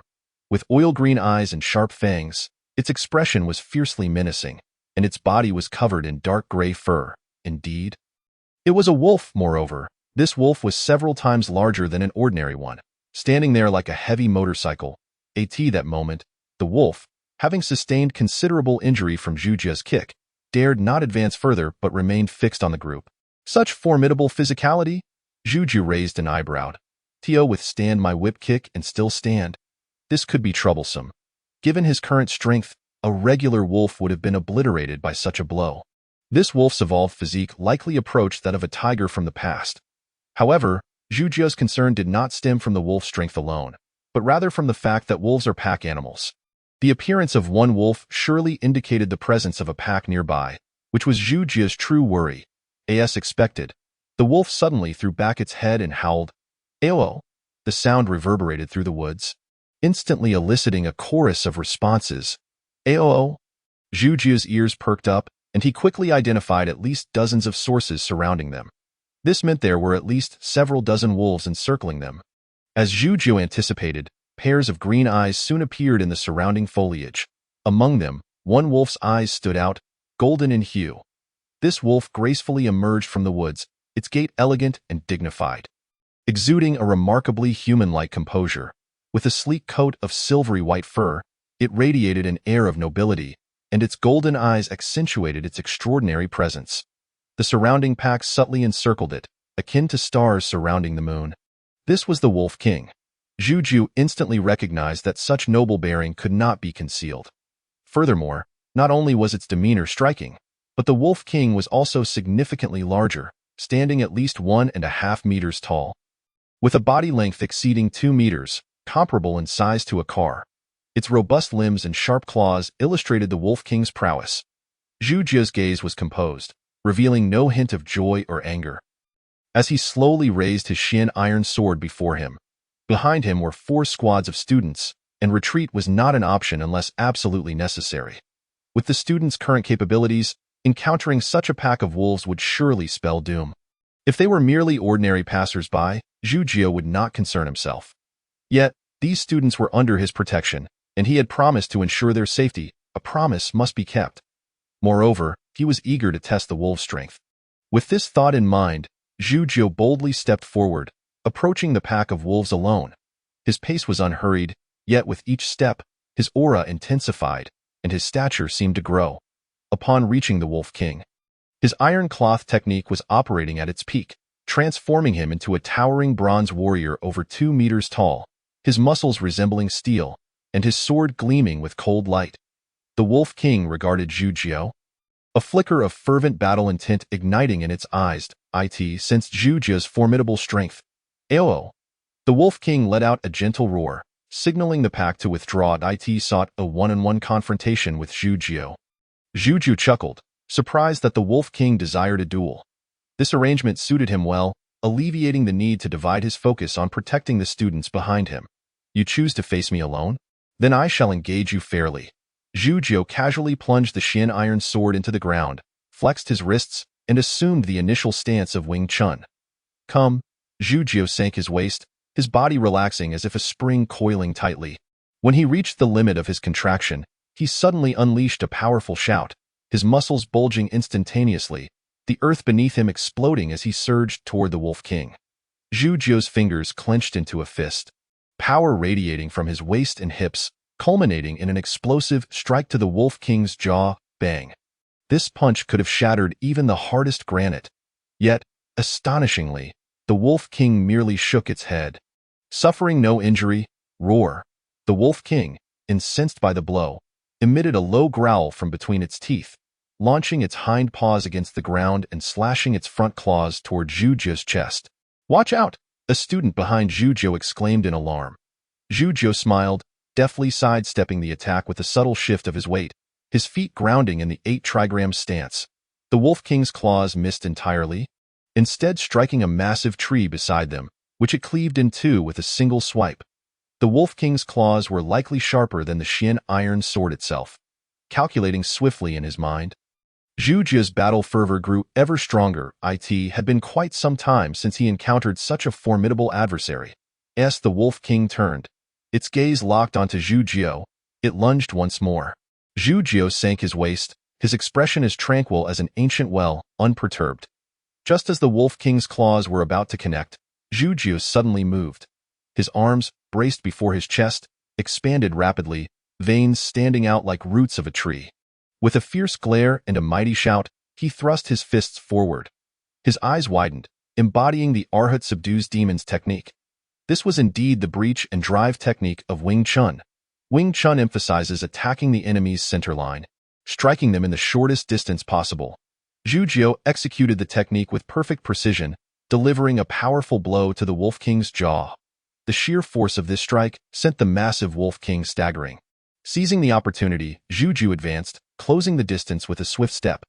Wing Chun, sticky punch, bang, bang, bang, bang, bang, bang, bang, bang.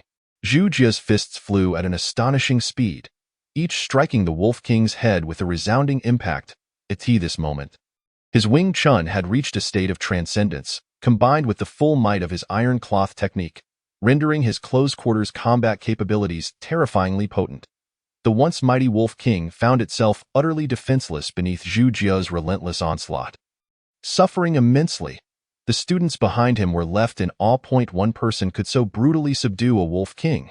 It was sheer violence beyond belief. The pack hesitated, torn between the instinct to rescue their king and the fear instilled by the Wolf King's orders, preventing them from intervening. Furthermore, having evolved, these wolves now possessed a modicum of intelligence. Witnessing their king being so thoroughly dominated, they understood that charging in would be tantamount to seeking their own demise. Wolves, too, understood the principles of self-preservation. Finally, after a brief moment, the Wolf King let out a mournful howl. This cry bore a hint of pleading and appeasement. Zhu Jia gradually retracted his hands, eyeing the Wolf King. He held no fear of any tricks the creature might attempt. Should it try to deceive him, he would not hesitate to strike it down. The Wolf King gazed at the towering human before it, its expression complex as if engaged in an internal struggle. Ultimately, it slowly bowed its body in submission to Zhu Jia. Chapter 30. The Wolf King becomes a steed. As the Wolf King prostrated itself before Zhu Jia, the other wolves followed suit, bowing their bodies in reverence. Witnessing their king's submission, they instinctively chose to follow suit. This was their nature. Zhu Jia was not particularly surprised. After all, the Wolf King possessed a measure of intelligence and was not foolish enough to seek death after realizing it could not win.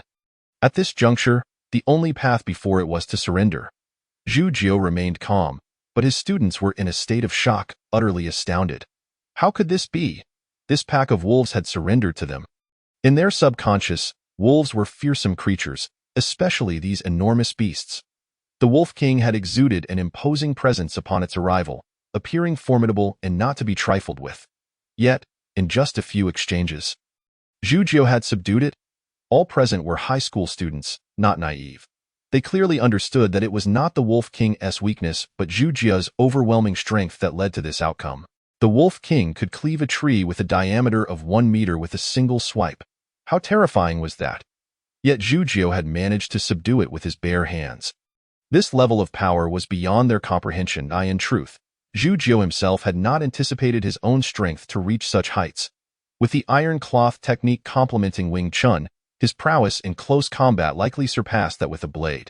Zhu Jia mused, reaching out to grasp the Wolf King's neck and leaping onto its back, treating the creature as a steed. The onlookers watched in trepidation, fearing that the Wolf King might suddenly lash out. However, to their astonishment, the once proud Wolf King was now as docile as a kitten, allowing Zhu Jia to ride atop it without a hint of resistance. Unbeknownst to them, in the animal kingdom, there exists little room for pride. The principle that governs it is simply this: the victor is king. The survival of the fittest, the law of the jungle, has long been etched into the very essence of those who endure the trials of natural selection. If it is stronger than you, it will bully you without hesitation. Conversely, if you are stronger, it will submit to your whims. Zhu Jia's experience riding the Wolf King was nothing short of extraordinary as he took a brief tour around the vicinity. The Wolf King, a magnificent creature of considerable size and strength, boasted a soft coat, making it an ideal steed. Most importantly, the Wolf King possessed natural shock-absorbing qualities, ensuring a smooth ride even through the rugged terrain of the forest. Akin to gliding over flat ground, the sensation of the wind caressing his face made Zhu Jia feel as though he were racing on a heavy motorcycle, immensely pleasurable. While Zhu Jia reveled in this experience, the other students lacked his audacity. They dared not mount even the ordinary wolves, merely watching enviously as Zhu Jia took command. Taming the Wolf King was undoubtedly a wise decision. After all, they were in dire need of a means of transportation. And these wolves, robust in stature, were perfectly suited for the task. This arrangement also alleviated concerns about gathering firewood. After a swift ride, Zhu Jia returned to the logging site, having caught 2 rabbits along the way. These were not mere rabbits. They were hefty creatures, almost weighing 100 pounds combined. With a swift motion, Zhu Jia snapped the rabbits' necks and placed them on the Wolf King's back, signaling to the others to begin collecting firewood. Following Zhujia's instructions, the group tied the wood into bundles and secured them onto the wolves. Before long, Zhujiu led the way on the Wolf King, with the others trailing behind, the wolves carrying the firewood at the rear as they all made their way back to Linshui School. By the time they returned, dusk had settled in, casting shadows that heralded the approaching night. The early onset of darkness prompted Zhu Jiu to shake his head slightly. Shorter days were hardly a favorable omen. Dismissing the thought, he instructed the group to unload the firewood beneath the teaching building, only to find the wolves facing a dilemma. While they served well as mounts, it was impractical to keep them within the school premises. Aside from the potential danger posed by the numerous infected individuals residing there, the sheer volume of food required for such a pack was a significant concern. After careful consideration, Zhujiu resolved to return the wolves to the mountains, leaving the Wolf King behind. Given the nature of wolves, as long as the king remained, the pack would not stray at any moment. Should the Wolf King call, the pack would converge without hesitation, unless, of course, another alpha emerged among them. However, Zhujiu was confident that this Wolf King, as his mount, would grow at an unprecedented rate compared to its kin. Once the wolves were settled, Zhujiu instructed the students to begin transporting firewood upstairs while he himself galloped swiftly to the laboratory. Upon entering the laboratory, he was immediately enveloped in the warm, comforting scent of milk, as Ruan Qingyan leaped into his embrace. "You finally made it," she murmured, burying her face into his chest. "If you hadn't come soon, I would have gone looking for you." "Silly girl," Zhujiu chuckled, running his fingers through her hair. What he cherished most about Ruan Qingyan was her resilient spirit, in a world beset by calamity. While most women would succumb to panic and isolation, she had remained steadfast, continuing her experiments in anticipation of his arrival.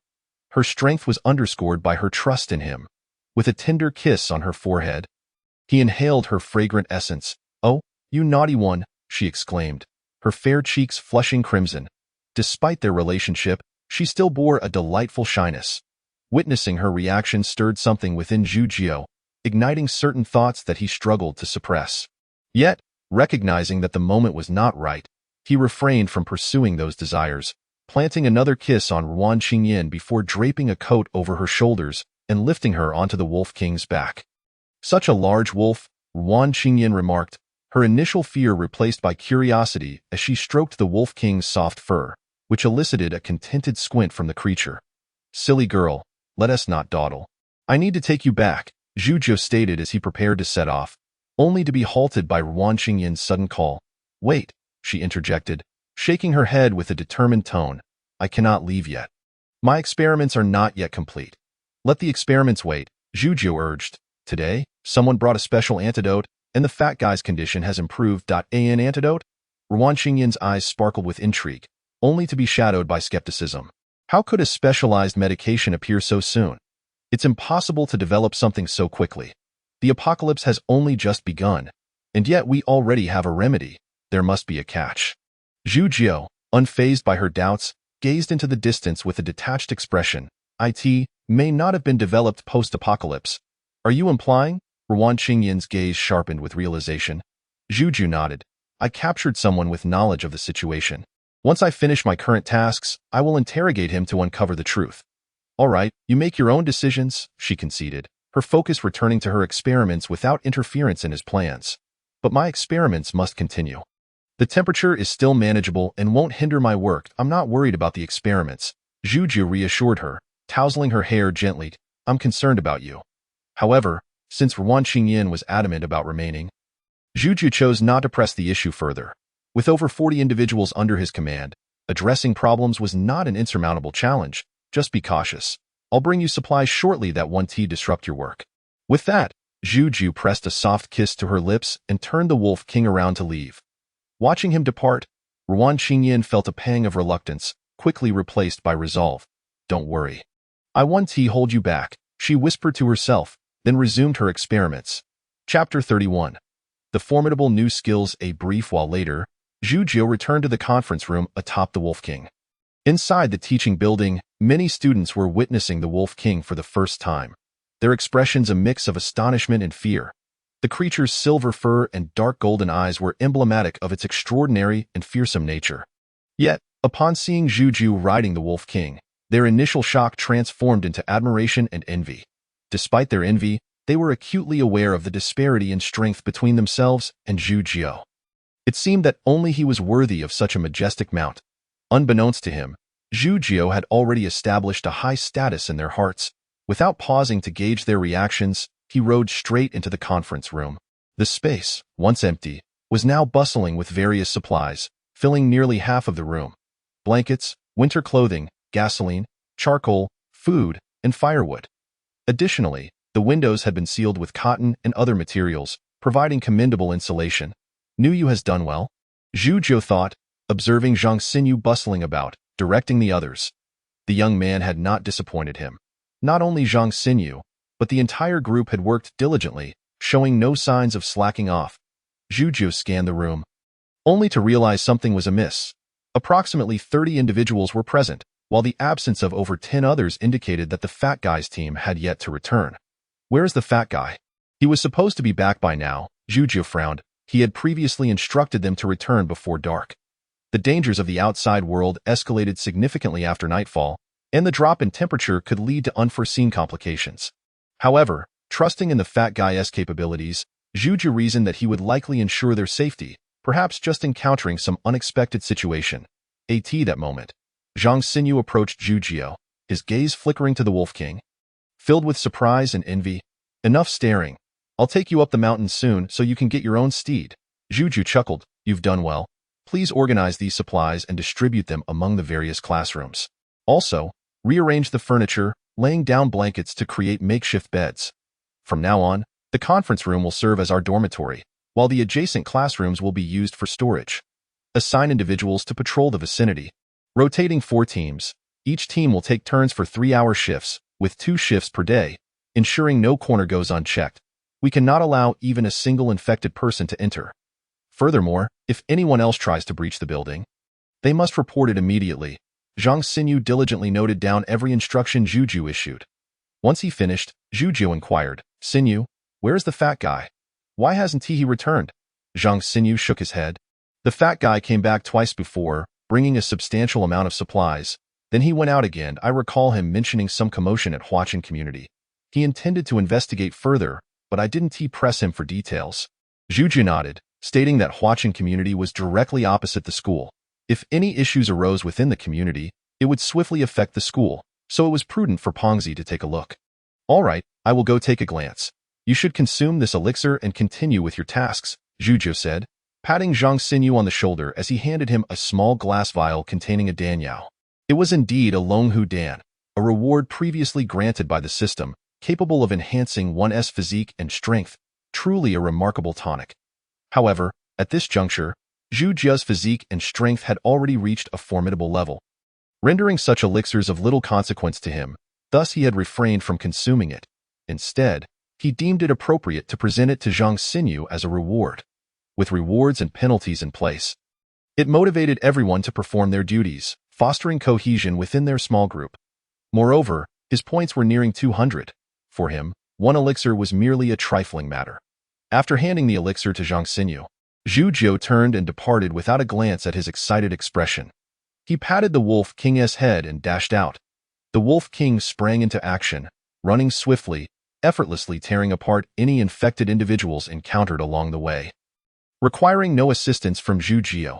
Relishing this leisure, Zhu Jiu sat comfortably atop the Wolf King's back, accumulating points. Perhaps it was due to the fact that the Wolf King was his mount. The infected creatures the Wolf King dispatched also contributed points to him. By the time they arrived at Huachin community, Zhu Jiu's points had exceeded 230, sufficient to elevate 2 ordinary external skills to their maximum levels. However, he was no longer content with merely external skills. His ambition lay in acquiring an internal skill from the system's marketplace, the Shaoyang Gong. According to the system, the Shaoyang Gong was immensely powerful and ferocious, perfectly aligning with Zhu Jiu's bold combat style. Moreover, practicing this technique would cultivate Shaoyang internal energy, providing a formidable counter against aberrations such as infected beings, while also enhancing resistance to cold.it was an ideal skill for Zhu Jiu. Nevertheless, the price of this technique was exorbitant, requiring 200 points for purchase and 100 points for each level of enhancement. In total, Leveling the Xiaoyang Gong to its maximum would demand a staggering 1,000 points, an astronomical figure. If he relied solely on slaying infected beings, it would require him to vanquish 1,000 of them, likely emptying the entire Linshui school. He resolved to purchase it first and planned to grind for points later to level the technique. Without further hesitation, Zhu Jiu expended 200 points to acquire the Xiaoyang Gong. Host consumes 200 points.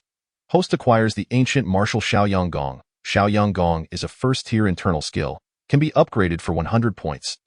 Subsequently, Zhu Jiu's attribute panel underwent a sudden transformation. Host: Zhu Jiu, healthy, title: Novice Martial Artist, Ancient Martial Arts. Wing Chun Level 9. Wing Chun is a first-tier ancient martial art. Cannot be upgraded before promotion. Bagua Knife Level 9. Bagua Knife is a first-tier ancient martial art. Cannot be upgraded before promotion. Iron Cloth Shirt Level 9. Iron Cloth Shirt is a first-tier ancient martial art. Cannot be upgraded before promotion. Xiaoyang Gong Level 1. Xiaoyang Gong is a first-tier internal skill. Can be upgraded for 100 points. 32. The system can absorb dark energy and convert it into points. Warning: Dark energy outbreak. The second wave of catastrophe has arrived. Please prepare the host to face the calamity. It requires 100 points to upgrade. These points are still insufficient. Zhu Jiu chuckled wryly, realizing that just as he felt affluent, the system promptly taught him a lesson. Points were simply not enough. Earnings came swiftly, but expenditures were even faster. Nevertheless, though the Xiaoyang Gong was costly, it was undoubtedly worth the investment. Zhu Jiu nodded to himself. With his current physique, a single punch could unleash several tons of force, easily overturning a car, essentially reaching a superhuman level. Yet, this also made further advancement quite challenging, unless he trained in second-tier ancient martial arts, which were absent from the system and could not be enhanced through points. He was uncertain how to acquire second-tier ancient martial arts, thus his strength remained stagnant. However, as soon as he began to master the Xiaoyang Gong, a reaction stirred within his body. Contemplating this, Zhu Jiu slowly closed his eyes, attuning himself to the changes within. A warm sensation enveloped him, as if a small furnace was refining his body, enhancing his internal organs gradually, making him feel considerably lighter. If the iron cloth shirt trained his muscles and bones, then the Xiaoyang Gong honed his internal organs. External training strengthens the muscles and skin. Internal training cultivates the vital energy. This vital energy not only bolstered strength but also prolonged life. Countless internal martial artists maintained their supremacy over external martial artists through this very essence, which was revered in the martial world as the orthodox path. However, Zhu Jiu was indifferent to the distinctions between internal and external martial arts. With the system at his disposal, he naturally aimed for a harmonious development of both, forging his body into an impenetrable fortress, devoid of weaknesses.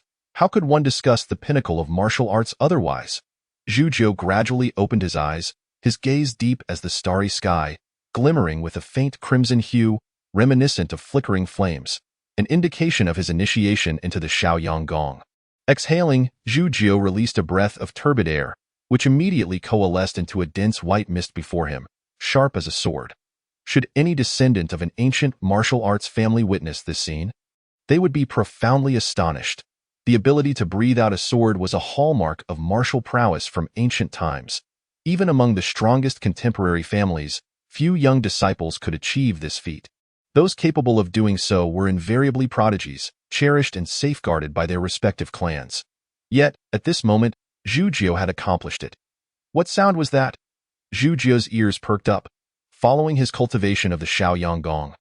His senses had sharpened once more, allowing him to hear sounds that had previously eluded him. It was Pongzi's voice, and the sounds of a struggle. Zhu Jiu's expression darkened as he exerted a slight force in his legs, prompting the Wolf King to surge forward with understanding. Just then, the communicator in his arms vibrated unexpectedly. Chapter 32. Pongzi's desperate situation. Sensing the vibration of the communicator, Zhu Jiu instinctively reached to retrieve it. Suddenly, a tremendous bang echoed from within the Huachin community. Was someone setting off firecrackers? No, Zhu Jiu's pupils constricted. It was not firecrackers. It was gunfire. With no time to heed the communicator, Zhu Jiu slammed his palm against the side of the Wolf King. Oh, whoa! The Wolf King yelped in pain yet accelerated tremendously, darting towards the Huachin community. The biting cold wind whipped against Zhu Jie's face like a blade, but he was oblivious to it. His eyes glowed crimson. Fixated on the community, his right hand gripping tightly around the mysterious iron sword at his waist. Pongzi, please do not come to harm. Meanwhile, at the entrance of Huachin community, within a vast underground warehouse, a bald man with a scarred face laughed maniacally, his eyes darting around the warehouse as he searched for something. Clad in prison garb and enveloped in flames, his voice was high-pitched and eerie. A cruel smile stretching across his face in the dimly lit basement eye in his hand. He brandished a standard-issue handgun. If only you had left the food behind and those two young ladies. I might have spared you, he sneered. But alas, you little mice have proven ungrateful and unwilling, that so. I shall send you all on your way. Hide well, for I am coming, he cackled, kicking over a shelf with manic laughter. Not here. The bald man expressed exaggerated confusion upon discovering the emptiness behind the shelf, resembling a circus clown, both comical and terrifying. He carelessly kicked aside the items on the floor, continuing his search through the warehouse.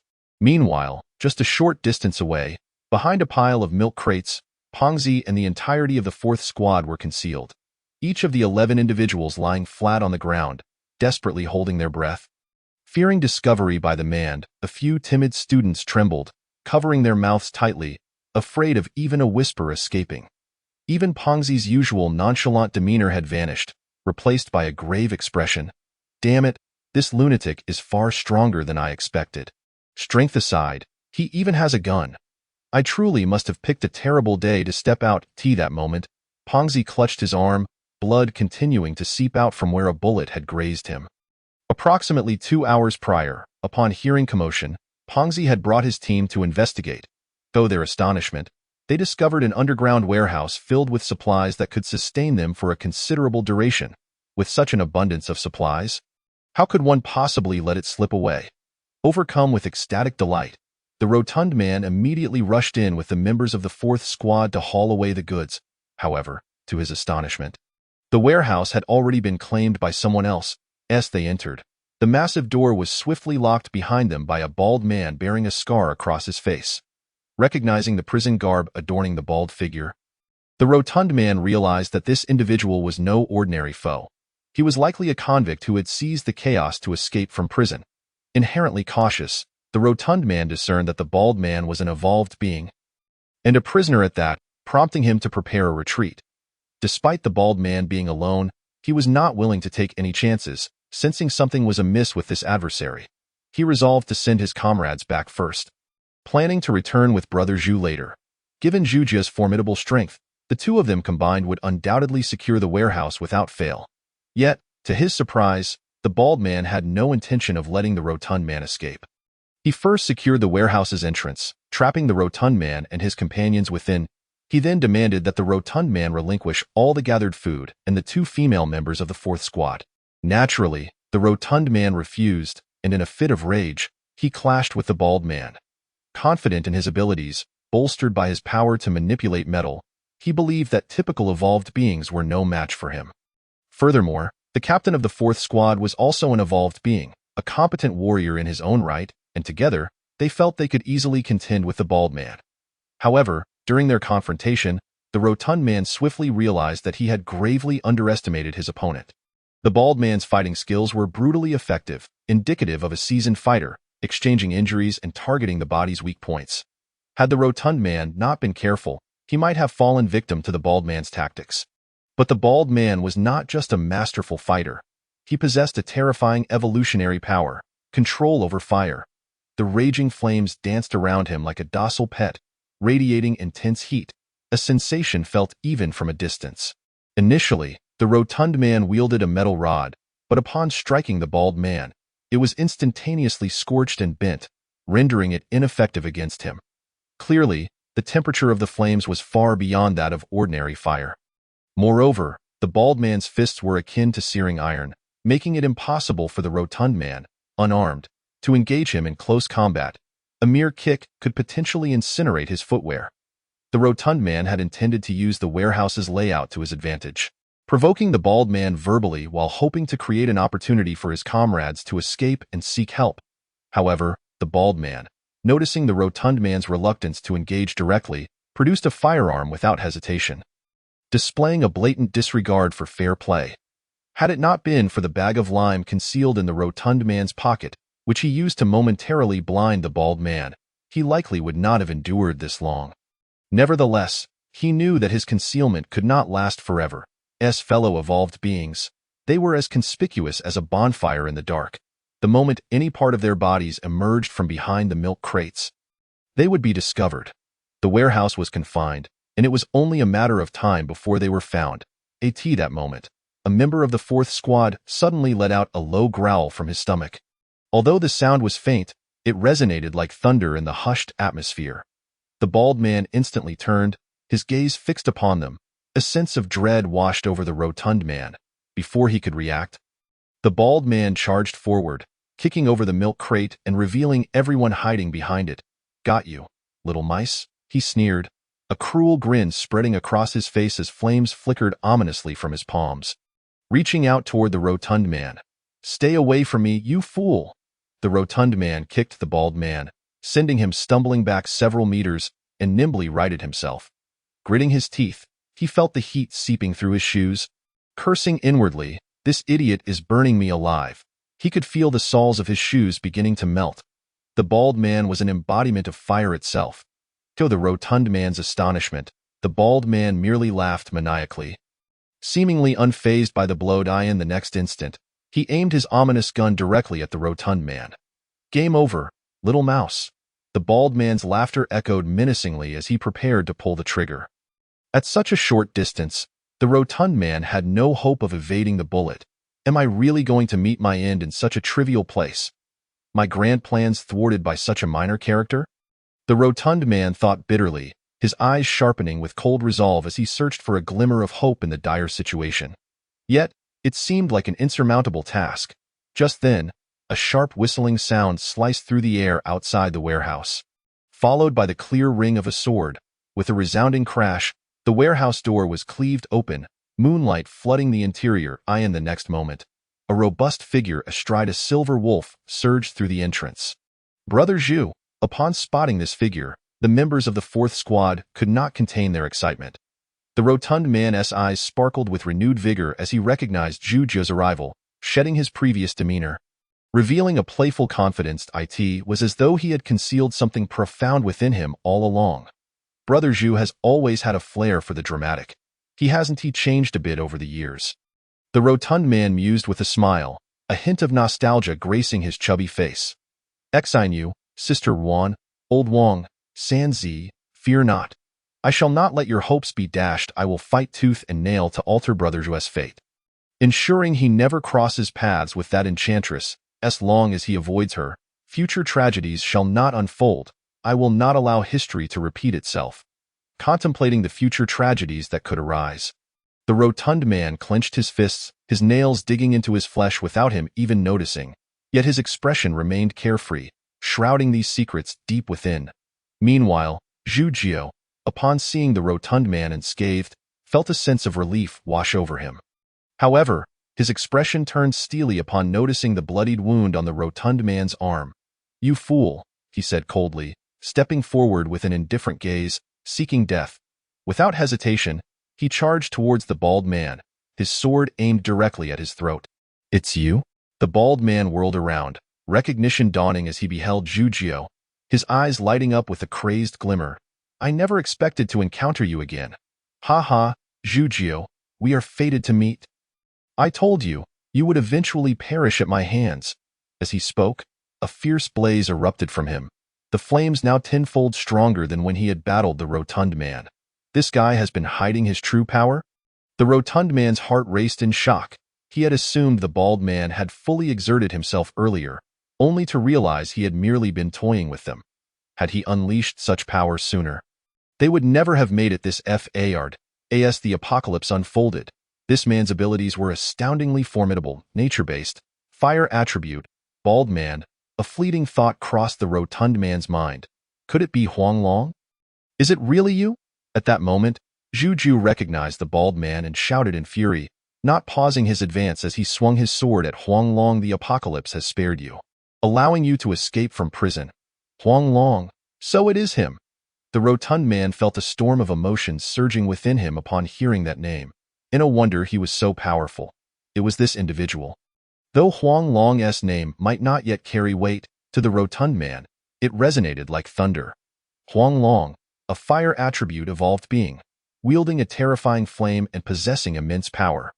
Even in an era dominated by formidable beings, he was renowned and had established a formidable faction.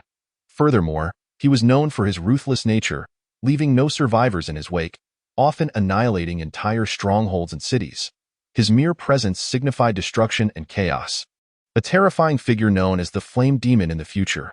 Yet, this knowledge was a solitary burden borne by the rotund man. Huang Long had only just begun to evolve, his powers not yet fully realized. After the initial shock, the rotund man felt a surge of exhilaration. If Brother Zhu could vanquish him and acquire his ability serum, it could cultivate a being with power rivaling that of the Flame Demon. In that case, when facing those individuals in the future, they would have an additional ally, and it would also rid them of a significant threat. However, the rotund man was acutely aware that if Huang Long were so easily defeated, he would not have earned the fearsome reputation of the Flame Demon in the future. Meanwhile, on the other side, Zhu Jiao and Huang Long had already engaged in combat. I told you I would escape. Huang Long responded with remarkable speed, effortlessly evading Zhu Jiao's strike, a manic grin spreading across his face. You lot sent me to prison, forcing me to endure all that suffering. I cannot rest until I have exacted my revenge upon you. As he spoke, a blazing fireball erupted from his hand, hurling directly towards Zhu Jiao.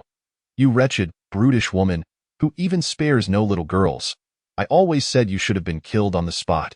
Facing the incoming fireball, Zhu Jiao did not flinch. Channeling all his strength into the iron cloth technique, his body suddenly expanded, radiating an ancient bronze glow. With his left hand shaped like a blade, he sliced through the fireball, while his other fist shot forth like a cannonball, striking Huang Long squarely in the abdomen. Boom!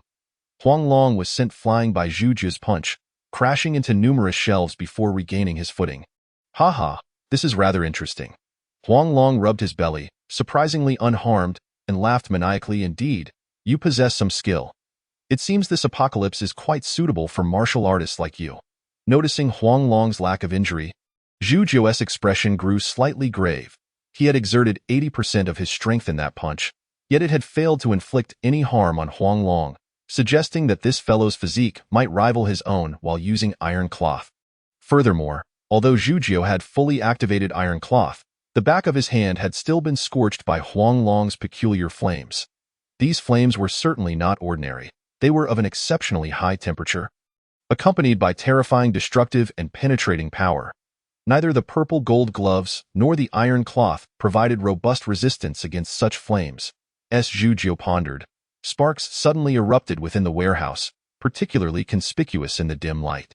It turned out that the goods knocked over by Huang Long had caught fire, and the flames spread rapidly, expanding in mere moments. At this rate, the entire warehouse would likely become an inferno within 3 minutes. Welcome to my domain. Are you ready to be burned alive, Zhu Jiao?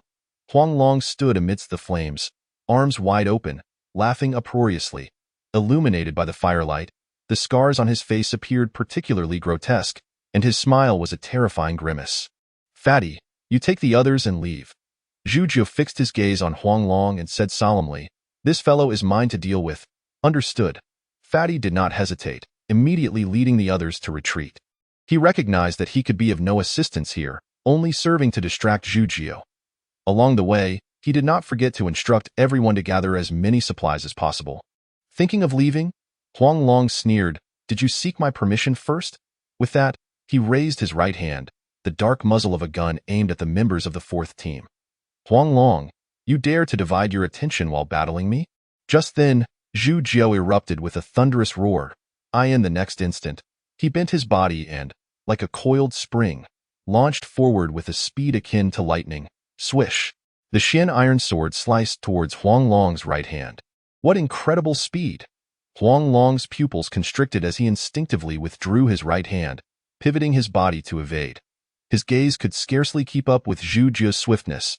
He was relying solely on instinct to dodge. At that moment, a crisp crack resounded. Huang Long's handgun was severed in two by Zhu Jie's sword, the cut remarkably clean and smooth, resembling tofu sliced by a knife. I told you, your opponent is me. Zhu Jie stood firmly before Huang Long, his voice graved, "By this time." Fatty had already evacuated the warehouse with the others, allowing Zhu Jie to fully unleash his capabilities. An impressive sword. Huang Long gazed greedily at the Xian iron sword in Zhu Jie's grasp. "If I take you down, this sword will be mine." Huang Long cackled wickedly, flames erupting along his right arm as he lunged fiercely at Zhu Jie. Chapter 34. A Windfall. Zhu Jie, let me now let you experience the sensation of being reduced to ashes. Huang Long's cruel smile broadened as his fiery right arm lunged towards Zhu Jie. Unfazed, Zhu Jie slightly sidestepped, evading Huang Long's strike, while simultaneously thrusting the Xian iron sword, creating a rush of wind as it aimed for Huang Long's throat. Whoosh! Upon hearing the sound of the sword, Huang Long revealed a sinister grin, showing no intention of retreating. Instead, he reached out with his other hand to seize the Xian iron sword while propelling himself toward Zhu Jie. He was acutely aware that close combat was his forte. In this proximity, Huang Long, engulfed in flames, showed no fear of anyone. Moreover, he possessed that remarkable ability. Seeking death, Zhu Jie discerned Huang Long's intent, twisting the Xian iron sword sharply and thrusting it directly toward Huang Long's throat. His thoughts were clear. "You wish to engage me in close combat? Then first, taste my blade." Huang Long's left hand gripped the sword's blade, yanking it downwards. The sword plunged into his shoulder, while his fiery right arm slammed hard against Zhu Jie's chest. Both men were forced to retreat violently. Hiss! Huang Long regarded Zhu Jie with a malevolent smile. At that moment, his shoulder was pierced, and blood streamed from his palm, leaving him in a severely injured state. Yet he appeared utterly unfazed, exuding a reckless demeanor. Zhu Jie, having been struck by Huang Long, despite his resilient physique, had sustained some injuries, with a trace of blood visible at the corner of his mouth. Observing Huang Long's condition, he furrowed his brow slightly.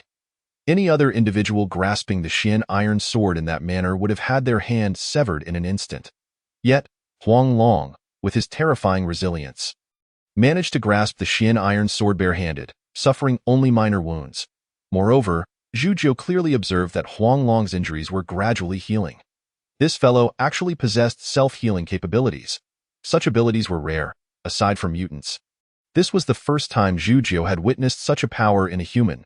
It was undoubtedly a fearsome ability. Yet, Zhu Jie sensed a change within himself due to Huang Long's flames. Stirring a thought within him, after being struck by Huang Long, he instinctively activated the Shaoyang technique, which absorbed the searing energy from those flames. Thus, that blow had not inflicted significant harm upon him. Could it be that the Shaoyang technique is capable of absorbing Huang Long's fiery energy? Upon contemplating this possibility, Zhu Jie felt a jolt of surprise. The ferocity of Huang Long's flames was evident, vastly superior to ordinary fire. If the Shaoyang technique could indeed absorb such flames, it would significantly enhance his own strength. With this thought in mind, Zhu Jie could not resist the urge to test it. He sheathed the Xian iron sword and charged directly at Huang Long. Huang Long, witnessing Zhu Jie withstand his blow without any apparent damage, was utterly astonished. He understood his capabilities well. Having taken Zhu Jie's sword strike, he believed his own hand could at least claim half of Zhu Jie's life. At that point, he could rely on his self-healing ability to gradually wear Zhu Jie down. Yet, he did not expect Zhu Jie to remain vibrant and full of life. Merely spitting a bit of blood, seemingly in better shape than himself, is this fellow a monster? Even Huang Long, with his troubled mind, found himself somewhat astonished, for he could see that Zhu Jie was not an evolved being. A mere human, yet unafraid of his flames and possessing such strength. It defied logic. However, Zhu Jie provided him no opportunity to ponder further, delivering a sudden kick. Zhu Jie's kick was ferocious, prompting Huang Long to once again unleash flames in defense. Bang! Zhu Jie's whip-like kick collided with Huang Long's fiery arm, producing a resonating crash. Simultaneously, Zhu Jie felt some of the flames being absorbed into his body, enhancing his Shaoyang internal energy. Indeed, it was effective. Zhu Jie spirits soared as he intensified his assault, unleashing a flurry of strikes upon Huang Long, leaving him no respite. Boom! Huang Long, lacking martial arts training and relying solely on his formidable physique, began to falter after several dozen exchanges. A punch from Zhu Jiu struck him squarely in the chest, sending him hurtling backward, crashing into the basement wall, which cracked under the impact. Delightful. Zhu Jiu's fists were darkened. Yet his mood was exceptionally buoyant. For just moments ago, his Shaoyang technique had unexpectedly advanced, breaking through from level 1 to level 2. It is worth noting that each breakthrough in the Shaoyang technique typically required a full 100 points. Remarkably, he had not spent a single point. Simply absorbing Huang Long's fiery energy had facilitated this breakthrough. Thus, he had saved 100 points. Moreover, during this time, Zhu Jiu's rate of power advancement had been exceedingly rapid. Even with the system's guidance, the lack of equally matched combat had hindered his mastery of his strength. However, throughout the recent skirmish, Zhu Jiu had fought entirely with his fists and feet, and given Huang Long's formidable prowess, he had seized the opportunity to familiarize himself with his own power. At this moment, his combat effectiveness had increased by at least 30%. You can absorb my abilities, Huang Long, sensing the fluctuations of fiery energy as Zhu Jiu utilized the Shaoyang technique. Felt his pupils narrow. It dawned on him why his strength was dissipating so rapidly. It was not lost but rather absorbed by Zhu Jiu. You guessed correctly. Zhu Jiu smiled, slowly advancing toward Huang Long. As a reward, I shall send you on your way now. Just then, the two were within mere inches of each other when Huang Long suddenly erupted in an inferno of scorching flames. Ha ha ha, you underestimate me, Huang Long. He lunged at Zhu Jiu like a flame-wreathed god of war, having deliberately held back, waiting for this opportunity. Yet, Zhu Jiu remained impassive, gazing at the approaching Huang Long with a swift motion. He retracted his right fist to his waist and unleashed a powerful strike. Boom! Zhu Jiu's fist pierced through Huang Long's chest like a drill, creating a gaping wound. Hiss! Huang Long looked at Zhu Jiu, as if he wished to utter something. But the blood bubbling in his throat rendered him mute. Summoning every ounce of strength, he reached out towards Zhu Jiu, but his arm succumbed to gravity mid-air, helplessly falling onto Zhu Jiu's body. Before gradually sliding away, Zhu Jiu cast a deep glance at Huang Long, then withdrew his arm and turned to depart. The system's notification echoed in his mind. Host has eliminated a first-tier evolved being. Host has acquired a first-tier Phoenix evolution serum. Astonished, Zhu Jiu contemplated the unexpected revelation. He had anticipated that Huang Long would yield a natural fire evolution serum, but it turned out to be the Phoenix evolution serum. No wonder the flames had been so formidable, amplifying his physical prowess and possessing terrifying self-healing capabilities. A sudden clarity washed over Zhu Jiu, accompanied by a sense of reflection. The prowess of this Phoenix ability was undeniably formidable. Escaping from Huang Long would have been a daunting task for any other evolved being of the same tier. It was only due to his mastery of 3 fully developed ancient martial arts and a unique Shaoyang technique that he could vanquish him. Even so, the battle had proven to be exceedingly arduous, perhaps the most challenging he had ever faced. Nevertheless, the rewards were substantial. A second-tier Shaoyang technique, coupled with the Phoenix evolution serum. Reflecting on his gains, Zhu Jiu smiled faintly. This journey had not been in vain. He had struck gold as he rode atop the Wolf King away from the underground warehouse. Zhu Jiu spotted the plump man and others waiting at the exit, and waved his hand at its resolved. Let us return home. The plump man gave him a thumbs up from a distance, while the members of the 4th squad cheered jubilantly. Boom! The underground warehouse behind Zhu Jiu collapsed with a thunderous roar. Billowing smoke. Without looking back, he rode the Wolf King, leading the group directly towards Lin Shui's school, their stronghold, their sanctuary in this apocalyptic world. Chapter 35. A feast. By now, night had fully descended, and the temperature had plummeted below freezing, rendering the outside environment exceedingly harsh. Zhu Jiu, fortified by his Shaoyang inner strength, exhibited remarkable resistance to the cold. However, the others were not as fortunate. Observing his companions shivering uncontrollably, he swiftly ushered them back to the teaching building without delay. Along the way, they encountered numerous infected individuals, their presence markedly more frequent than during the day. Strangely, the cold seemed to have no adverse effect on the infected. Zhu Jiu noted that their strength remained unabated. These creatures were unfazed by the chill. With a frown, he cleaved through an approaching infected with his sword. Humans are susceptible to temperature fluctuations, but the infected are not. This was dreadful news for humanity. Nonetheless, he could not afford to dwell on it. He swiftly dispatched any obstructing infected and led his companions back to the teaching building. During their journey, he also eliminated a massive aberration, racking up considerable points.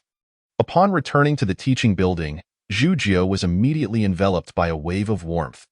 Looking up, he discerned that the comforting heat emanated from the upper floors. His companions, sensing the rising temperature, hurriedly followed him upstairs. Upon reaching the top floor, they were greeted by the sight of a warm fire flickering in the conference room, where everyone had kindled a bonfire. Feeling the warmth radiating from the flames, the fourth squad rushed toward the conference room with palpable excitement. Zhu Jiu and the plump man trailed behind, exchanging glances. The plump man remarked, "I never appreciated fire before, just earlier in the warehouse. It felt terrifying, but now it seems like a wonderful thing." Zhu Jiu smiled silently. Humanity's reverence for fire is etched into their very DNA. From the moment they witnessed the catastrophic forest fire ignited by a lightning strike, humanity has oscillated between fear and admiration for fire. From the earliest methods of friction fire-making to the preservation of embers, crafting torches, and using fire for warmth and to drive away prey. The entire history of human evolution is intertwined with fire. Indeed, even the transmission of civilization is referred to as the passing of the flame.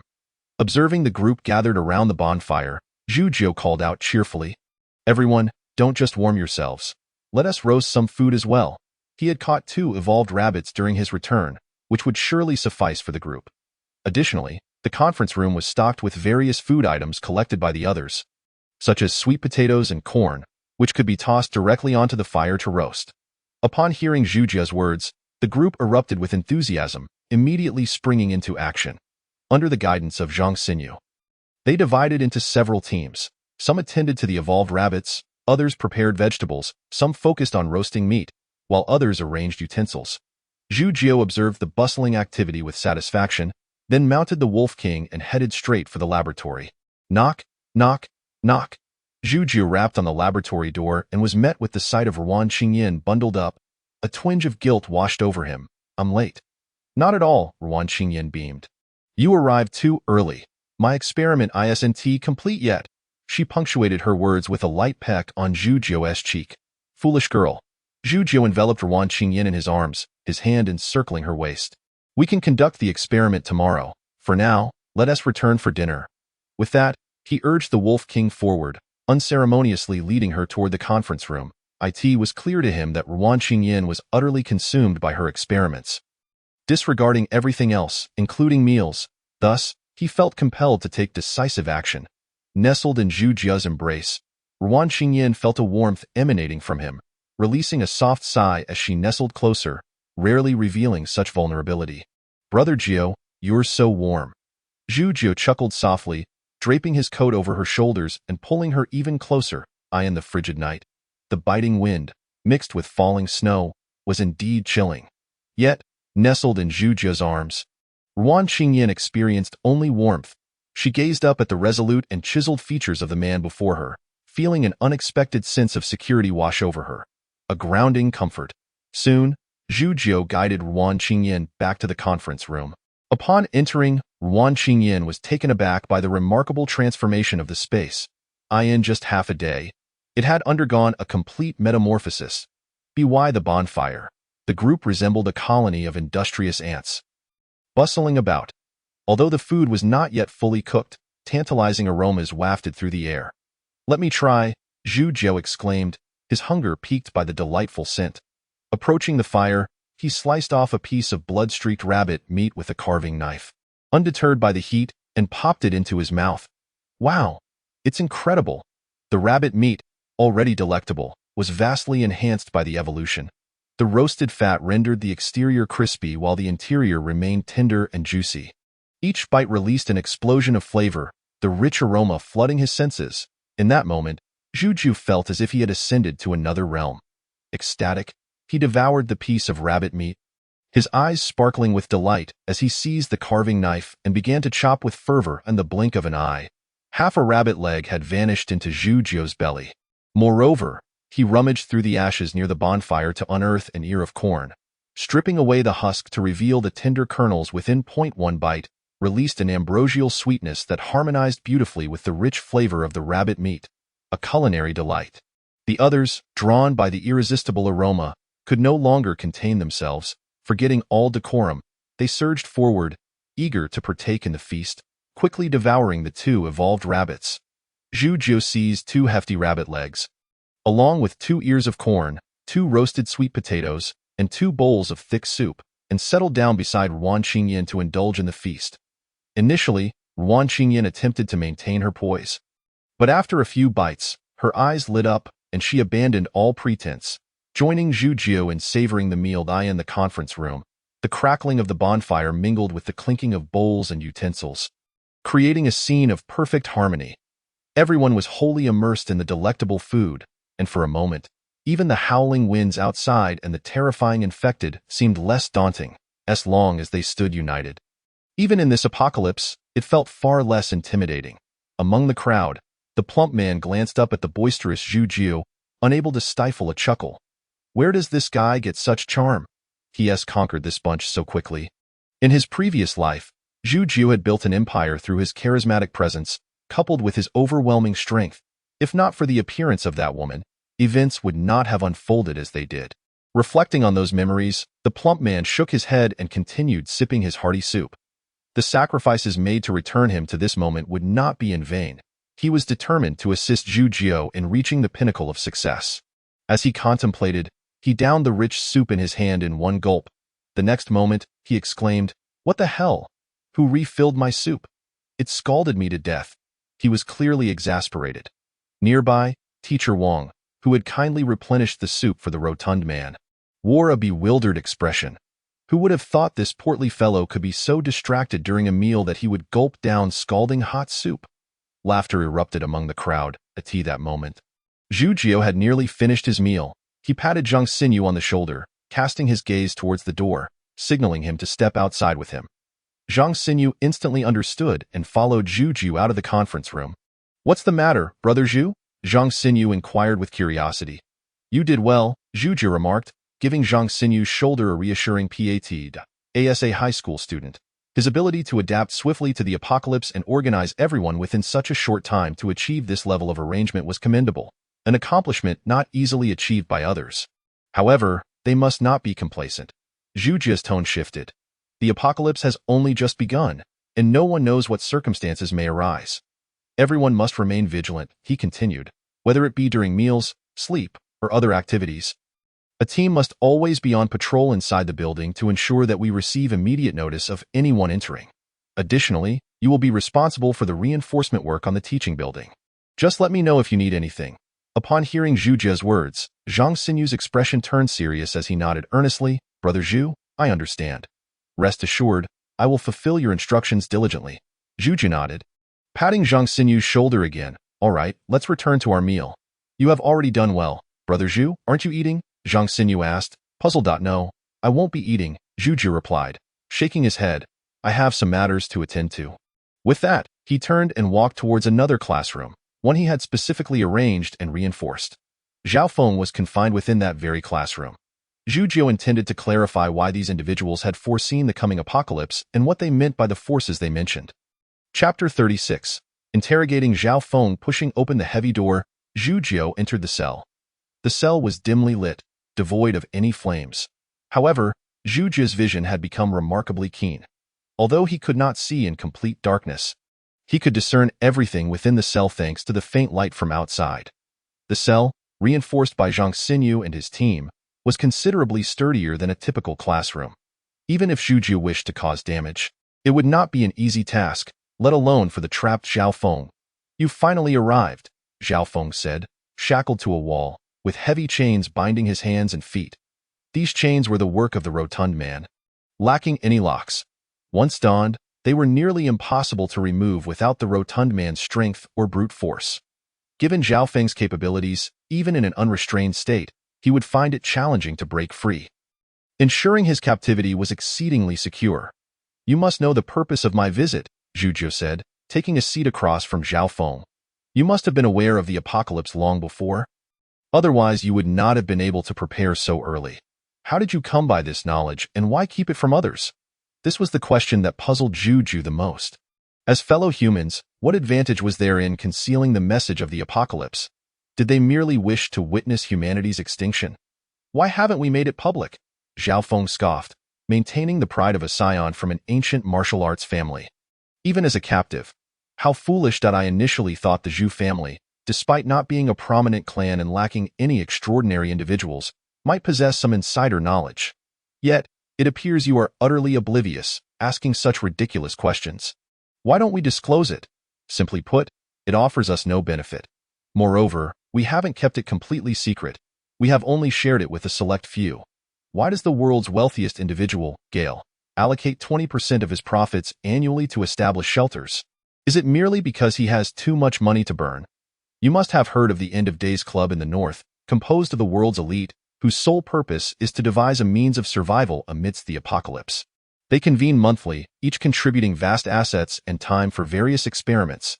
Have you ever pondered why they do this? These are merely ordinary individuals. Imagine the preparations made by high-level institutions across various nations each year to face the apocalypse.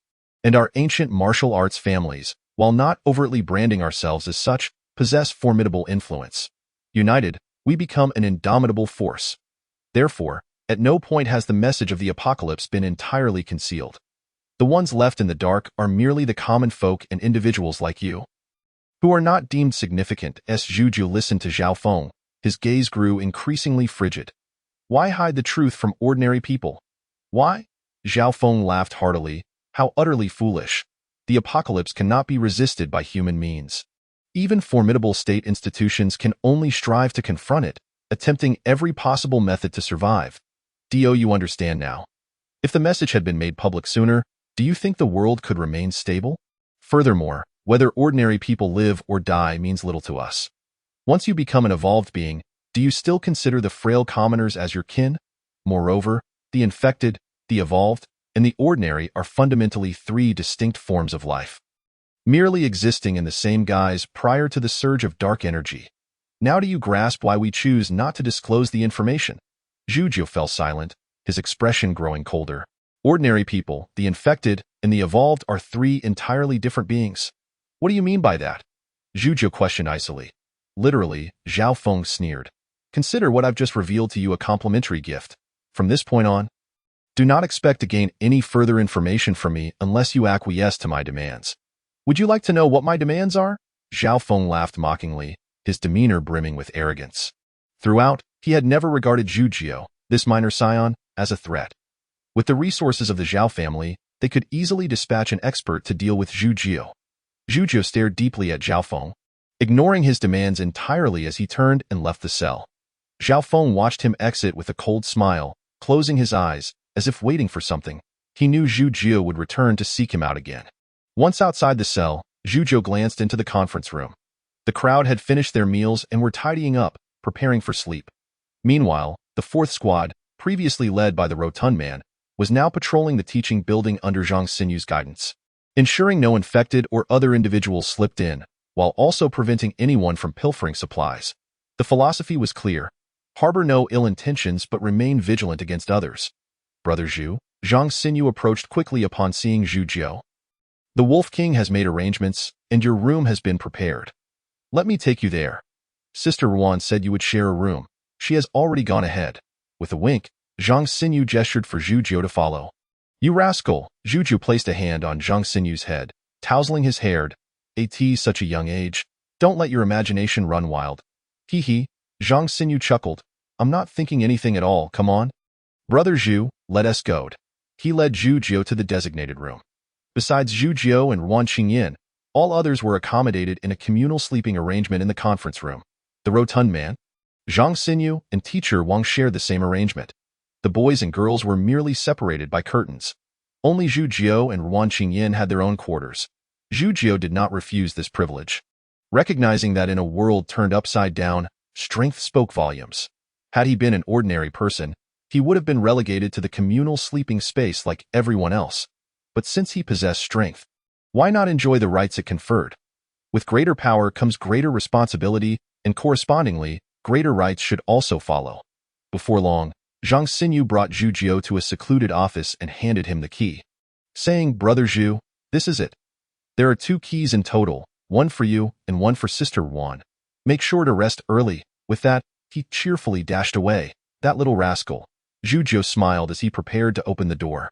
Just then, the door swung open unexpectedly, releasing a waft of fragrance that was all too familiar to him. It was Ruan Qingyan in Chapter 37. Into the mountains for hunting. Qingyan. Zhuzhou had yet to utter a word when Ruan Qingyan swiftly pulled him into the room. Inside, a fire crackled in the fireplace, casting a warm glow. Ruan Qingyan stood before Zhuzhou, clad only in a silk nightgown. She had just bathed, her hair slightly damp, and her fair face bore a hint of blush. The flickering firelight illuminated her graceful figure beneath the silk fabric. Qingyan, I need to wash up first. Zhuzhou's words were cut short as Ruan Qingyan pulled him directly onto the bed. The fierce aura from their earlier encounter dissipated, leaving Ruan Qingyan in a position of dominance. Outside, the frigid wind howled, yet inside the room, it was a scene of springtime warmth. The chilling sound of the wind mingled with the creaking of the room. Composing a beautiful symphony, as night fell, they shared no words. At dawn, the warm sunlight streamed into the room, and Zhuzhou turned over, slowly opening his eyes. Before him lay a cascade of glossy black hair. Imbued with a scent he recognized well, Zhuzhou smiled, cherishing the delicate figure beside him, and gently kissed her forehead. Not wishing to awaken Ruan Qingyan, he quietly tucked her in, donned his clothes, and stepped out of the room. At this hour, the teaching building was enveloped in silence, with everyone still lost in slumber. In the corridor, several patrolling guards greeted Zhuzhou in hushed tones, to which he nodded in acknowledgement as he exited the building. Yesterday morning, the world outside had been bathed in warm sunlight, yet today it lay completely blanketed in pristine snow. As he gazed out, the entire southern city had transformed into a realm of snow. Zhuzhou plunged his Xian iron sword into the snow, burying it halfway. Extracting the sword, he shook his head. This snow is at least half a meter thick. It must be dealt with promptly. Such a thick layer of snow severely impeded movement. With each step, half of his legs sank into the snow, rendering him unable to flee from any impending danger. However, there was a silver lining. The infected were equally hindered in their movements. A sudden, sharp wolf howl pierced the air outside the teaching building. Zhuzhou turned to see the Wolf King, accompanied by its pack, rushing toward him. The Wolf King moved with astonishing speed, seemingly unimpeded by the snow, soon reaching Zhuzhou and nuzzling against his hand. The once proud and aloof Wolf King now resembled a docile pet. The patrolling guards, witnessing this spectacle, could not help but gasp in amazement. Zhuzhou is truly formidable. The Wolf King is as submissive as a kitten in his presence.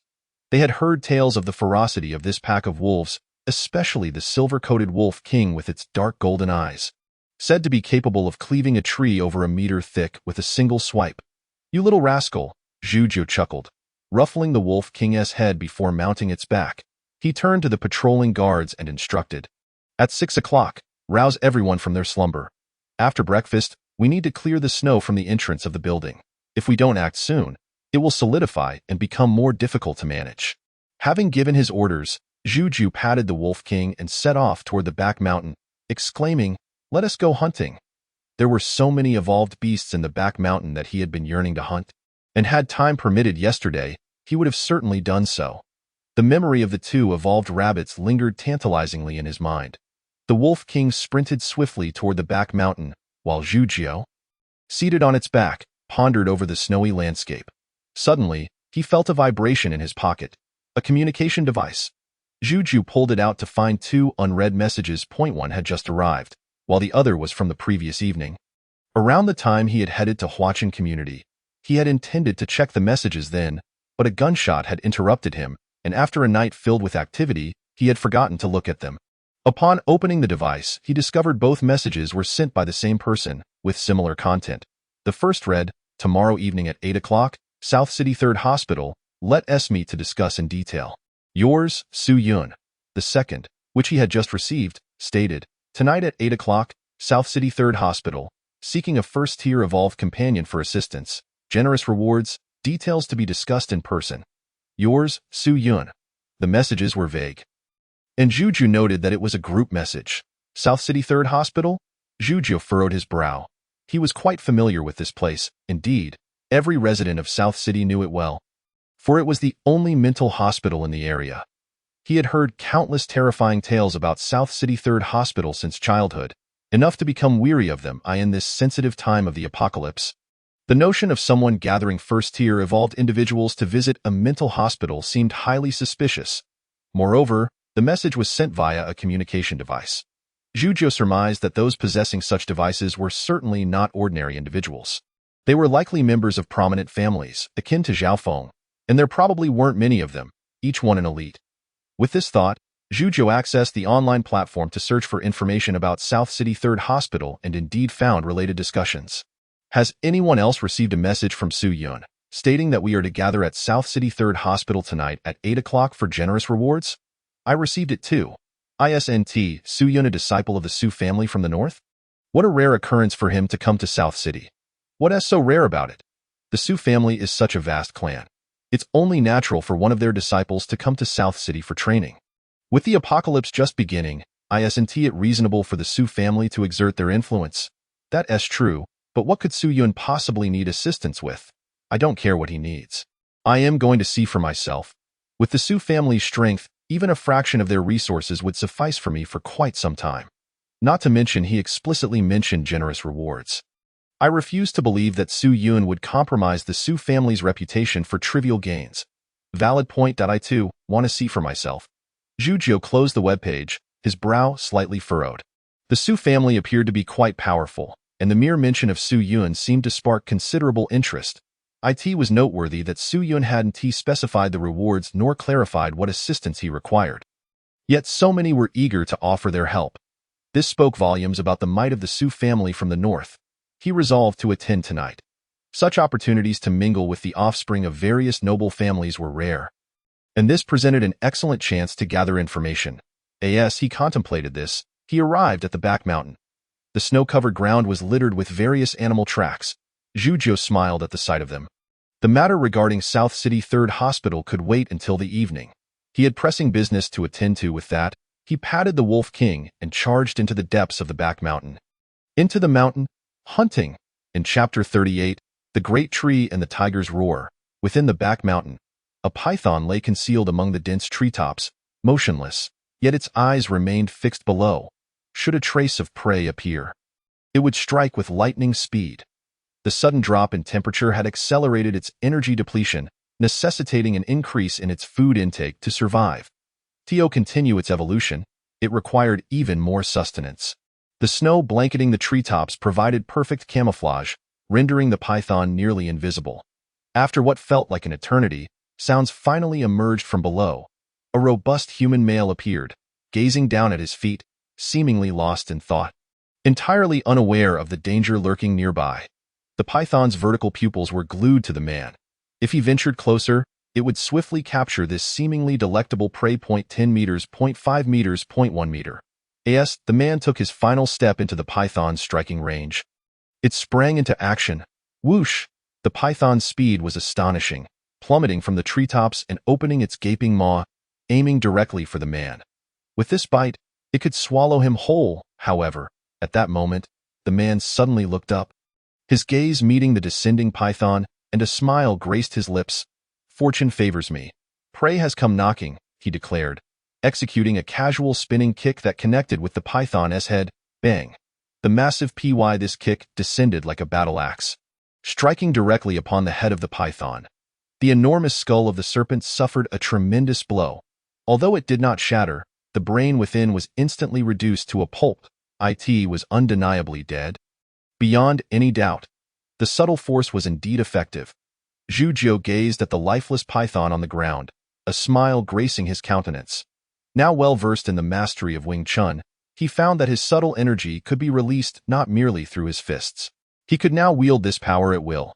His body appeared unscathed, yet the subtle force had penetrated through to obliterate the python's brain, ensuring no loss of the quarry. Zhujiu felt immense satisfaction with his refined hunting technique. Previously, he had employed a black iron sword to hunt, cleaving his prey in two with ease. While this method was effortless, it resulted in a complete loss of blood from the game, attracting other evolutionary beasts and causing considerable trouble.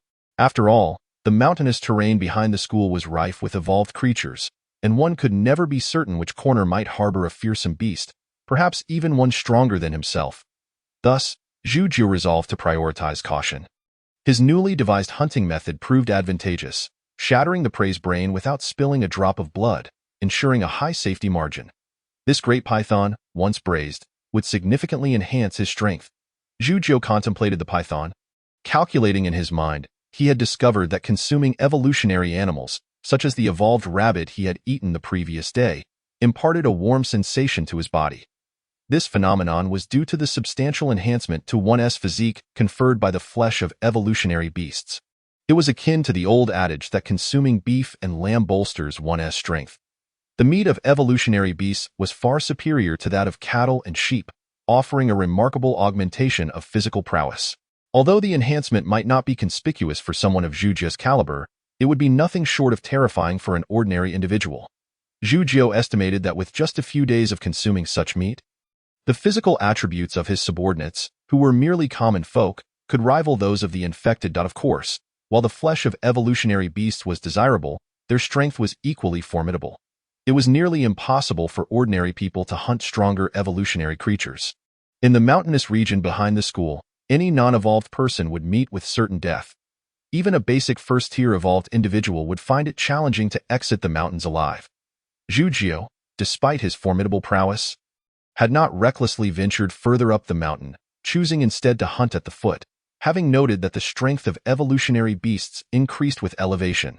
At the base, only the weakest evolved creatures, such as rabbits, mountain chickens, and squirrels, could be found, with the occasional snake or wild boar. However, as one ventured deeper, creatures like pythons and wolves became increasingly prevalent. Zhu Jiu surmised that this was due to Linshui School's suburban location. Surrounded by a range of mountains. Previously, these wild animals had lived in the mountains, too fearful to encroach upon human territory. However, as many beasts evolved, their strength increased and their appetite grew, diminishing their fear of humans. Thus beginning to encroach upon human settlements, it would not be long before wild beasts entered the cities. Zhu Jiu gazed at the distant mountains, contemplating. The infected already posed a significant threat to the survivors in South City. With the addition of these wild beasts, life for the survivors would become increasingly arduous. By hunting more prey now, he was, in a sense, providing them with a greater chance of survival. With this thought, Zhu Jiu hoisted the python onto his shoulder and made his way outward. The wolf pack awaited him outside. The python was quite substantial, and combined with the rabbits and mountain chickens he had previously captured, he deemed today's haul sufficient. Any more and he would likely struggle to carry it all within minutes. Zhu Jiu reached the rendezvous point with the wolf pack, marveling at the sight of dozens of massive wolves awaiting him. He felt a peculiar sense of wonder. Time to go. Zhu Jiu tossed the python onto one of the wolves, then mounted the Wolf King, patting its back to signal it to head home. The Wolf King, initially languid, perked up at Zhu Jiu's presence and swiftly made its way toward Linshui School. Suddenly, a deafening roar erupted from the mountaintop. Massive boulders tumbled down, accompanied by the piercing cries of birds and beasts, resembling the explosive force of a detonation. What was that sound? Zhu Jiu turned to look toward the mountaintop, where he beheld several colossal branches striking the mountainside. These branches were immense, their origins indiscernible. Despite the considerable distance, Zhu Jiu could still feel the cataclysmic power emanating from them. Even if he pushed his iron cloth technique to its limits, he doubted he could withstand such force. Just then, another piercing cry echoed from the mountaintop, reminiscent of a tiger's roar. Following the roar, the frequency of the branches striking the mountain clearly intensified. It was evident that a battle was underway. There are tigers on the mountain? Zhu Jiu thought in astonishment, realizing that the creature capable of contending with such a giant tree must possess terrifying strength. At this thought, he felt grateful for not having recklessly ventured deeper into the mountains. Otherwise, he might have encountered serious danger. Let us go. Zhu Jiu cast a final glance at the depths of the mountains, where the battle raged, then without hesitation, turned and rode away on the Wolf King. At this stage, he was not equipped to involve himself in such a conflict. Yet, for him, it was merely a matter of time. Chapter 39. The further advancement of Shaoyang technique at this moment. Within the teaching building, those who had just cleared the snow heard the commotion from the mountain, stirring a sense of concern among them. After all, they were aware that Zhu Jiu was currently in the rear mountains, and it was natural to fear that the noise might be related to him. A tiger's roar? The chubby one's expression shifted upon hearing the sound, suddenly recalling the fearsome tiger kings from the future. Such a cacophony could only be the doing of one of those formidable beasts, could it not? His face darkened with worry. If it were indeed one of those tiger kings, even Zhu would find himself in perilous circumstances. I remember that a tiger king had once entered South City shortly after the onset of the apocalypse, that time. The losses were catastrophic, and it was only through the combined efforts of several ancient martial arts families that they managed to drive it away. Was it the Qingyi Tiger King? In his previous life, the chubby one had not initially encountered Zhu, having fled to another city shortly after the apocalypse began. Thus, he was not well acquainted with the events in South City during the early days of the calamity. In this life, he had orchestrated an early encounter with Zhu, all part of their plan. Old Zhu, please be careful, as he pondered. The chubby one's eyes suddenly brightened. From his vantage point, he saw Zhu riding atop the Wolf King, racing toward them from the rear entrance of Lin Shui's school, accompanied by the entire wolf pack, a formidable sight. Many wolves bore the spoils of the hunt upon their backs, rabbits over a meter tall, mountain chickens the size of ostriches, and a massive python being carried by several wolves. Zhu, having captured such a bounty, appeared in good spirits, a smile gracing his face. Damn, how can you still smile after frightening me to death? The chubby one muttered to himself, but the next moment, he too broke into laughter. Meanwhile, within the school, the infected had been reduced in number by Zhu, while others had turned on each other or fled the confines of the school, leaving only a few hundred remaining. Consequently, Zhu encountered no obstacles on his return. Occasionally, the Wolf King dispatched a few obstructing infected, negating the need for him to intervene personally, and he swiftly arrived back at the teaching building. The snow had also been cleared. Splendid. Zhu observed with satisfaction that the pathway in front of the teaching building was now clear, leading directly to both the front and rear entrances. It was gratifying to have capable hands at work, saving him considerable time and effort, allowing him to focus on other matters. This feeling was quite pleasant. Before long, upon hearing Zhu's return, the crowd surged toward him. Many of them had begun to lose their fear of the wolf pack, with the bolder individuals even approaching to touch the scales of the evolved python, marveling at its size. Why goodness! This python is enormous. Its scales are as hard as iron. Only the boss could take it down. If I attempted it, I'd only be delivering myself as a meal. There were also some timid female students who dared not even look, retreating to a safe distance. Soon, someone posed a pivotal question. Boss, how do we eat this thing? Upon hearing this, Zhu hesitated. He had never eaten snake before, let alone one of such considerable size. This creature was estimated to be 5 or 6 meters long, with a diameter of nearly half a meter, making it rather challenging to handle. At this moment, Teacher Wang stepped forward, surveying the python and suggesting, "How about I handle it? I can prepare a snake stew." I've noticed that the meat of these evolutionary beasts is quite good.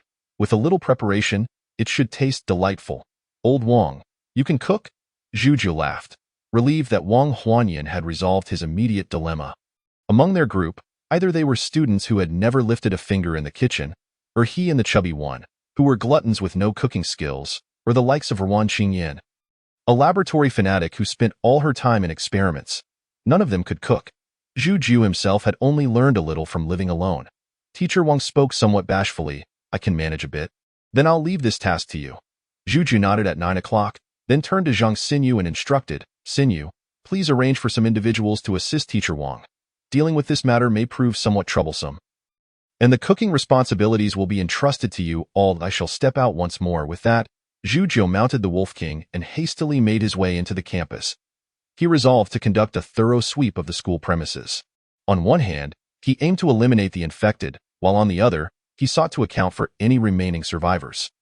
Currently, he possessed only a single teaching building as his stronghold, and his next objective was to transform the entirety of Lin Shui's school into his domain. Their numbers were still modest, and the teaching building sufficed for now. However, as time passed and their ranks swelled, such a limited space would be utterly inadequate. Additionally, for the sake of safety, he could not tolerate the presence of infected individuals or others within the school. All infected must be eradicated, while other survivors must either join his faction or vacate the premises. The school could not accommodate two factions. Zhu himself would never accept such a scenario. At this juncture, The number of infected within Linshui School had dwindled significantly, but fortunately, the Wolf King was swift and possessed keen hearing, allowing Zhujiu to hunt down the infected with ease. Detected host killing an infected. Host points 1. Detected host killing an infected. Host points 1. Detected host killing a deformed creature. Host points 20. In a little over an hour, Zhujiu had thoroughly purged the infected from the 2 nearby buildings, including the 2 deformed creatures concealed within. Although these 2 creatures exhibited some intellect, their strength was lacking, far inferior to the long-tailed deformed creature Zhujiu had encountered previously. They were easily dispatched. The 2 deformed creatures contributed 40 points to his score, along with 2 dark energy aggregates. At this point, Zhujiu's points had exceeded 100, and without hesitation, he upgraded his Xiaoyang skill by 1 level. Consuming 100 points. Host consumes 100 points. Xiaoyang skill level 1. First stage internal skill Xiaoyang skill upgraded to level 3. In an instant, Zhujiu felt a notable surge in his internal Xiaoyang energy, the warm sensation becoming distinctly pronounced. At that moment, he felt akin to a furnace, the frigid environment having minimal impact on him.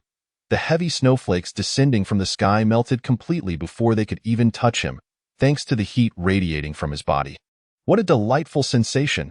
Overwhelmed by the feeling of empowerment, Zhujiu could not help but exclaim. This continuous growth in strength left him utterly entranced. Having cleared approximately 1/5 of the area, he decided to attend to more pressing matters. He had yet to deliver the Phoenix Evolution Serum to Ruan Qingyan.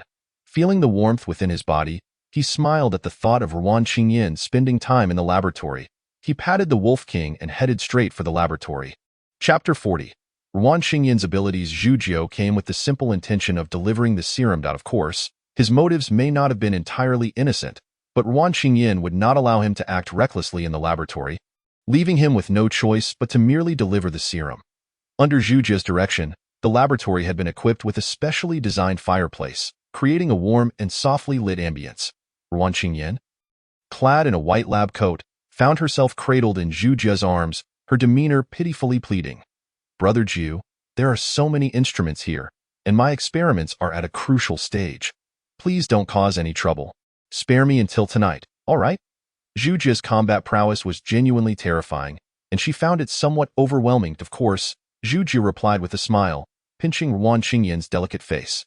His self-control remained commendable. He did not pressure her. Instead, wrapping his arms around her slender waist, relishing the softness beneath his hands, while presenting the serum to her. "Is this the evolution serum?" Ruan Qingyan's beautiful eyes sparkled with curiosity as she accepted the vial. Scrutinizing it against the light, "It looks just like a ruby. So exquisite," she exclaimed, a hint of surprise and admiration in her voice. The serum appeared crystal clear, akin to a precious gem, remarkably beautiful. "It's stunning. To think it can facilitate evolution. I wonder what the principle behind it is," Ruan Qingyan mused, gently shaking the vial before returning it to Zhujiu. "Brother Zhu, you should keep it for yourself. I am here doing experiments every day, and having the evolution serum wouldn't be of much use to me." She felt it would be a waste for her to use such a thing. "After all, you will protect me, right?" Ruan Qingyan smiled brightly, pecking Zhujiu on the lips. "In a way, be obedient." Zhujiu firmly declined her request. Ruan Qingyan was unaware of the serum's rarity, but he was acutely aware. Huang Long, an ordinary person, had been able to contend with him only after acquiring the Phoenix Flame ability, demonstrating the power of such an ability. Given its formidable nature, Zhujiu could not use it himself and naturally intended to bestow it upon those close to him. He would never distribute it casually to subordinates. He might consider it for someone like Fatty, Zhang Xinyu, or Wang Huanyan, but for others, regular evolution serums would suffice. Some individuals were subordinates, while others were brothers. Zhujiu could not treat them all the same. Fatty, Wang Huanyan, and Ruan Qingyan were all comrades willing to risk their lives for him, with Ruan Qingyan being his woman, thus deserving special consideration. Humph! Hearing Zhujiu's resolute tone, Ruan Qingyan feigned anger, lightly huffing as she accepted the evolution serum, her expression tinged with a hint of grievance, though her heart felt sweet. She understood that Zhujiu acted out of concern for her. She relished the feeling of being protected, even if Zhujiu could be somewhat domineering. Zhujiu noticed her subtle emotions and smiled, choosing not to expose them. Men and women naturally have differing attitudes towards love. He could tolerate Ruan Qingyan's occasional display of innocence. Gently unscrewing the cap of the evolution serum, Ruan Qingyan took a slow sip, her eyes lighting up as she licked her lips. Brother Jiao? This serum tastes quite delightful. It was sweet upon entry, and once it settled in her stomach, a warm sensation enveloped her. While savoring the flavor, Ruan Qingyan suddenly felt an unusual sensation within her body, as if flames were igniting inside her. The burning sensation surged fiercely, yet it caused her no harm. Rather, it brought a sense of warmth and comfort. Ruan Qingyan remained oblivious to the change, while Zhu Jiao distinctly sensed her body temperature rising, as if she were about to ignite. Just then, flames erupted from Ruan Qingyan's body, her lab coat igniting instantaneously. However, the flames did not affect her in the slightest. Am I no longer afraid of fire? Ruan Qingyan spun around, observing the flames enveloping her, her mouth slightly agape in astonishment. She realized that although her body was ablaze, she felt no discomfort whatsoever. The terrifying heat did not impact her at all. At this moment, her lab coat had been nearly consumed by the flames, revealing skin as smooth and delicate as mutton fat jade, with exquisitely defined collarbones and cascading hair like a waterfall. She appeared as a fiery sprite. For some reason, Zhu Jiao also felt a wave of warmth coursing through him. Brother Jiao, what kind of serum is this? It's incredible, Ruan Qingyan, reveling in the ability to control the flames, laughed joyfully, her eyes clear and innocent, reminiscent of a child. With purity intertwined with a hint of allure, she exuded an irresistible charm. I'll tell you later. First, let's attend to more pressing matters. Zhu Jiao, unable to resist her innocent demeanor, stepped forward and swept her into his arms. Soon, a surprised cry echoed from the shower room, followed by the sound of rushing water. After a considerable time, the two emerged from the shower, fully dressed. Humph, you rogue, Ruan Qingyan playfully pinched Zhu Jiao, her cheeks flushed. Zhu Jiao was not angered. Instead, he embraced the enchanting woman with affection. After some playful banter, Zhu Jiao began to help Ruan Qingyan familiarize herself with her newfound abilities. Your ability belongs to the beast type, specifically the Phoenix ability, Zhu Jiao explained. At this stage, the Phoenix ability should grant you 3 powers. Firstly, it enhances your physique. Your current physical condition is far superior to that of an ordinary first-stage evolver. Secondly, it bestows upon you the ability to control flames. You can ignite any part of your body and even conjure fireballs in the air. Lastly, you have gained immunity to flames. Ordinary fire poses no threat to you. Upon hearing Zhu Jia's words, Ruan Qingyan finally comprehended the magnitude of her newfound abilities. Such a powerful ability must surely mean this serum is exceptionally rare, she thought to herself. As a citizen of Huagua, she was well aware of the esteemed status of the phoenix in mythology, regarded as the king of birds, a divine beast. How could such an ability possibly be ordinary? Contemplating this, Ruan Qingyan pecked Zhu Jiao on the cheek, committing every detail to memory. Come now, from this moment forward, you must gradually familiarize yourself with the use of your powers, Zhu Jiao said, pinching Ruan Qingyan's petite face. This includes combat techniques and flame manipulation.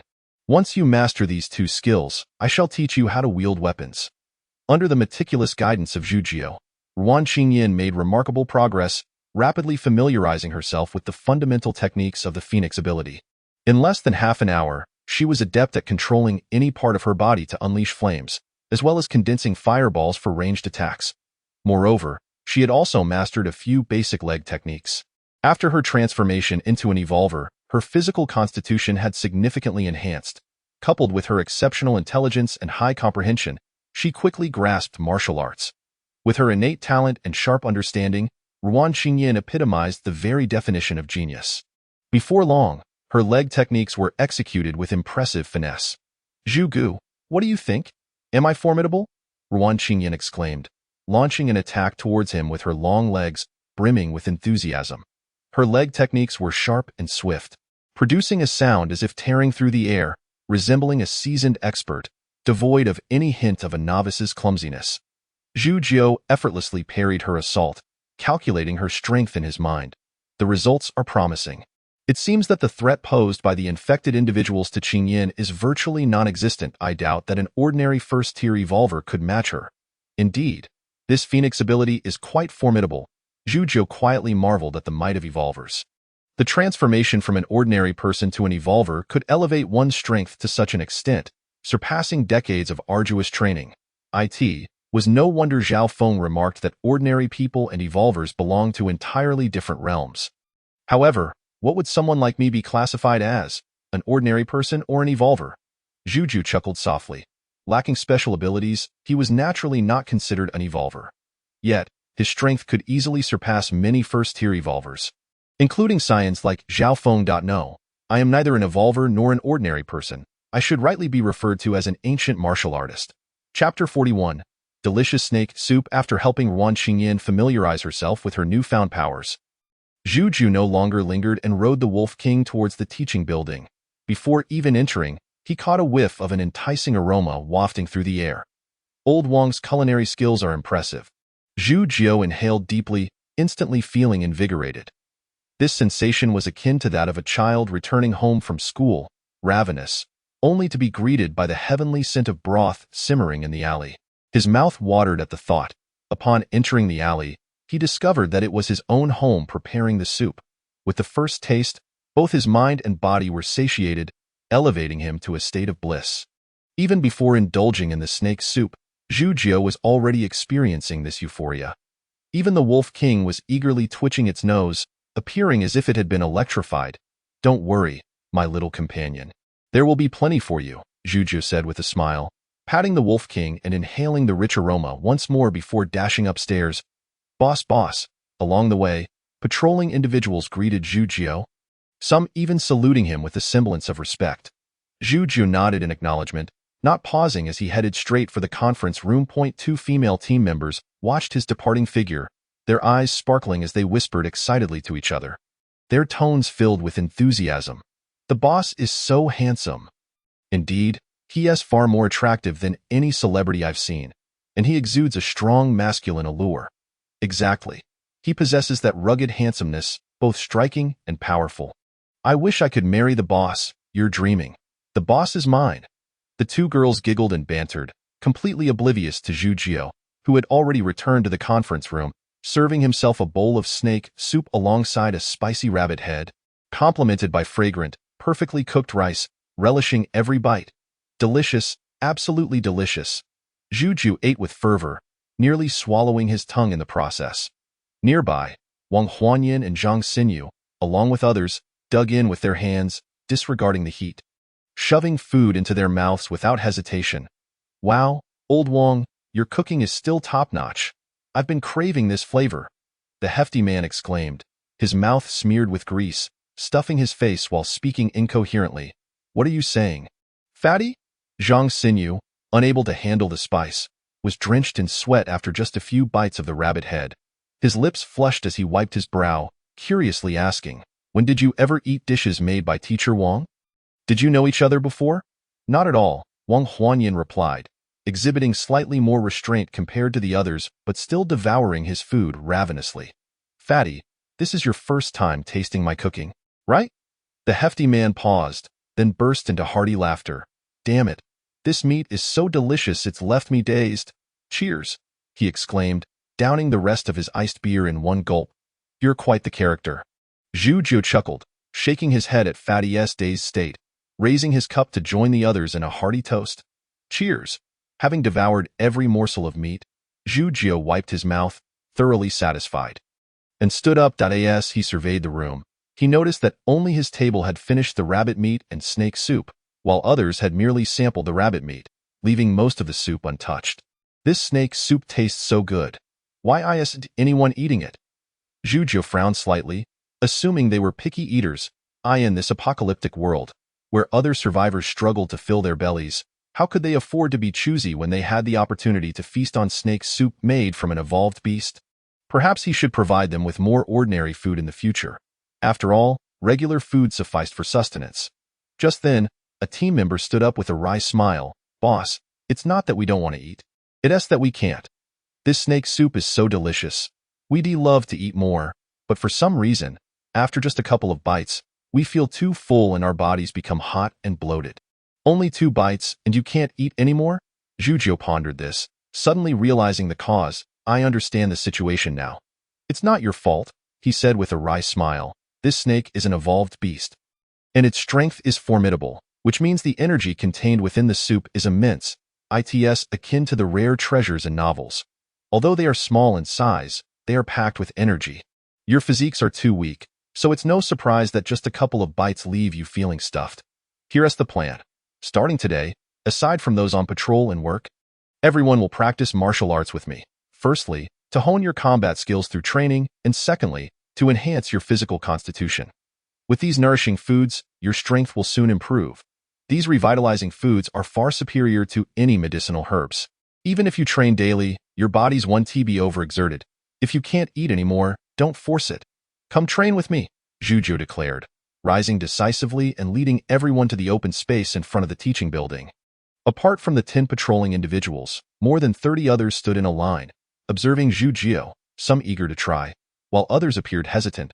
Boss, isn't it said that one shouldn't exercise right after a meal? Won't practicing martial arts now be bad for our health? The one who had murmured earlier spoke up. Step forward. Juju's voice resonated, not loud, yet imbued with an authority that commanded respect. As the head of the Martial Arts Academy, teaching martial arts was his forte. Standing before the crowd, with his hands clasped behind him, his muscular physique radiated explosive power, exuding an overwhelming presence. The 30-plus trainees before him felt an immense pressure.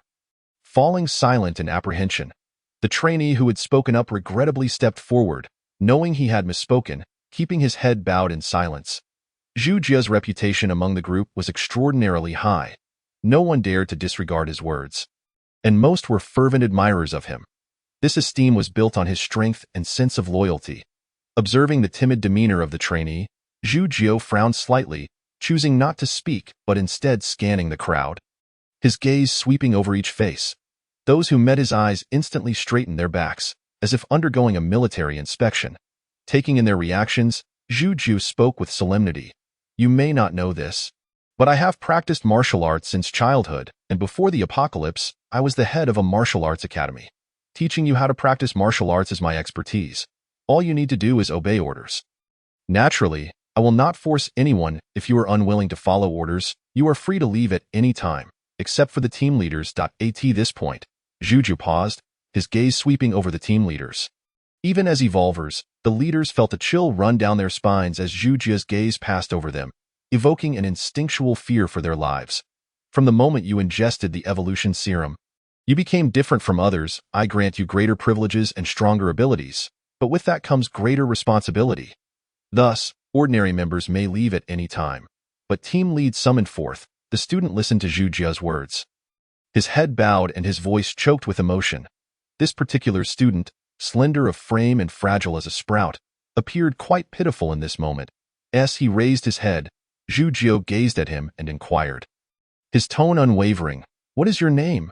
Boss, I am Shi Qianjun, he replied, lifting his head and puffing out his chest, yet still emanating an aura of weakness, as if he could be toppled by a mere gust of wind. Good, Juju nodded, raising his voice. Now, everyone, do push-ups in place, regardless of gender. 100 each, and Shi Qianjun, you will do 200. Begin now. Now? Here? Shi Qianjun blinked in surprise, but upon catching Juju's steely gaze, he shuddered and promptly dropped to the ground to commence his push-ups. Outside, the biting cold enveloped them, and though the snow in their vicinity had been cleared, the ground remained as frigid as ice, chilling them to the bone. Before he could complete even a few push-ups, his hands felt numb with cold, and instinctively he longed to abandon the task. To their age, they had faced too few setbacks. The first response to adversity was often surrender. This was especially true for Shi Qianjun, who had never engaged in physical training. To expect him to perform 200 push-ups in such an environment was akin to demanding his life. Many others, like him, were tempted to give up after only a few repetitions. At that moment, Juju's voice thundered, Continue. Have you forgotten how terribly you were pursued by those infected? Have you forgotten the sight of your classmates being slaughtered by them? Do you not wish to grow stronger to save your families? His tone was icy, lacking any deliberate attempt at emotional manipulation, yet for many, it ignited an explosion of feelings. Damn it, I will grow stronger. I will destroy these infected. Mom, hold on. I will come to save you. Wife, wait for me to avenge you. Numerous voices rose in a fervent shout as they strained to push themselves, as if to expel all their pent-up emotions. Shi Qianjun was no exception. From his fragile frame surged an unexpected strength. Disregarding his numbed hands as he fervently continued his push-ups, "I must grow stronger. I must grow stronger." Even Zhang Xinyu felt tears prickling his eyes, recalling the image of a girl with a high ponytail. Since the onset of the apocalypse, he had not seen that captivating figure who haunted his dreams. He deliberately avoided thinking of her, yet a sense of unease continually gripped his heart. He stared into the distance, where a vast expanse of white blended the sky and the snow into one seamless line. "Fang Tang, are you well?" At that moment, Fatty and Wang Huanyan stood flanking Zhu Jiayuda, ASA teacher. Wang Huanyan felt a pang of sympathy for his students and quietly remarked to Zhu Jiao, "Boss, might this be too hasty? We could proceed gradually." Zhu Jiao cast a glance at Wang Huanyan and shook his head. "Old Wang, you are too soft-hearted. Stay out of the training aspect. This group of students has just consumed the flesh of evolved beasts. Their bodies are brimming with energy. However, their absorption capacity is limited, and much of that energy will go to waste. Be why training them in this environment. I am not only tempering their wills but also facilitating energy absorption and strengthening their physiques. Given the energy within them, this level of exertion is merely a piece of cake." Zhu Jiao refrained from mentioning that his own training conditions had been far more arduous, and he had had no evolved beast meat to sustain him. He had relied solely on his own tenacity, supplemented by a few medicinal herbs for nourishment. Yet, his body had never faltered. The potential of a human being is far greater than the world perceives. "All right, I will heed your advice," Wang Huanyan conceded, nodding that I will refrain from interfering with the training and focus on ensuring everyone receives proper meals. Just then, an infected creature, sensing the gathering of people, staggered toward them. Zhang Xinyu and Wang Huanyan instinctively prepared to act but were halted by Zhu Jiao. "Hold on," Zhu Jiao commanded, observing as the infected drew closer to the students. Engrossed in their push-ups, none were aware of the approaching danger until one sharp-eyed individual spotted the infected and shouted, "An infected!" Everyone raised their heads, realizing the creature was less than 10 meters away, closing in rapidly. "Help!" Many screamed, haunted by the indelible memories of terror left by the infected during the initial days of the apocalypse. "Silence! Do not move!" Zhu Jiao barked. "Continue your push-ups. Anyone who dares to stir will add 100 more." Some, hearing his command and glancing at the advancing infected, gritted their teeth and resumed their push-ups. Yet a few, gripped by fear, scrambled toward the teaching building. That moment, the infected was upon them, targeting none other than Shi Qianjun at the forefront of the line. 96, 97, 98. Shi Qianjun fixed his gaze on the infected. Roaring his count, his face flushed yet devoid of fear. 99, damn you. I will kill you, 200. In that instant, as Shi Qianjun shouted his 200th push-up, the infected was less than a meter away, its foul odor wafting toward him. For an ordinary person, being so close to an infected creature typically spelled certain doom. Shi Qianjun had witnessed many fall victim to the infected, including his closest friend. "Damn it! I will fight you!" Shi Qianjun strained to lift his body, desperate to confront the infected, but his arms bore no strength, leaving him prone and helpless on the ground. The infected's darkened claws were almost at his throat. In that critical moment, a powerful arm appeared before Shi Qianjun. This muscular arm, thick with sinew and bursting with explosive strength, pinned the infected in place. In the next instant, Zhu Jiao, as effortlessly as one might handle a chicken, lifted the infected and swiftly snapped its neck. The once terrifying infected was but a mere chicken to Zhu Jiao, easily dispatched. "Those who fled just now will not be having dinner tonight. Each of you will complete an additional 100 push-ups. You are not permitted to return to the teaching building until you have finished." With that, Zhu Jiao tossed the infected's corpse aside, ignoring the fleeing individuals as he pulled Shi Qianjun up, a flicker of a smile breaking through his stern demeanor. "You did well. Keep it up. You'll receive a portion of the next batch of evolution serum." Having said that, Zhu Jiao briefly instructed Zhang Xinyu before turning to head back to the teaching building.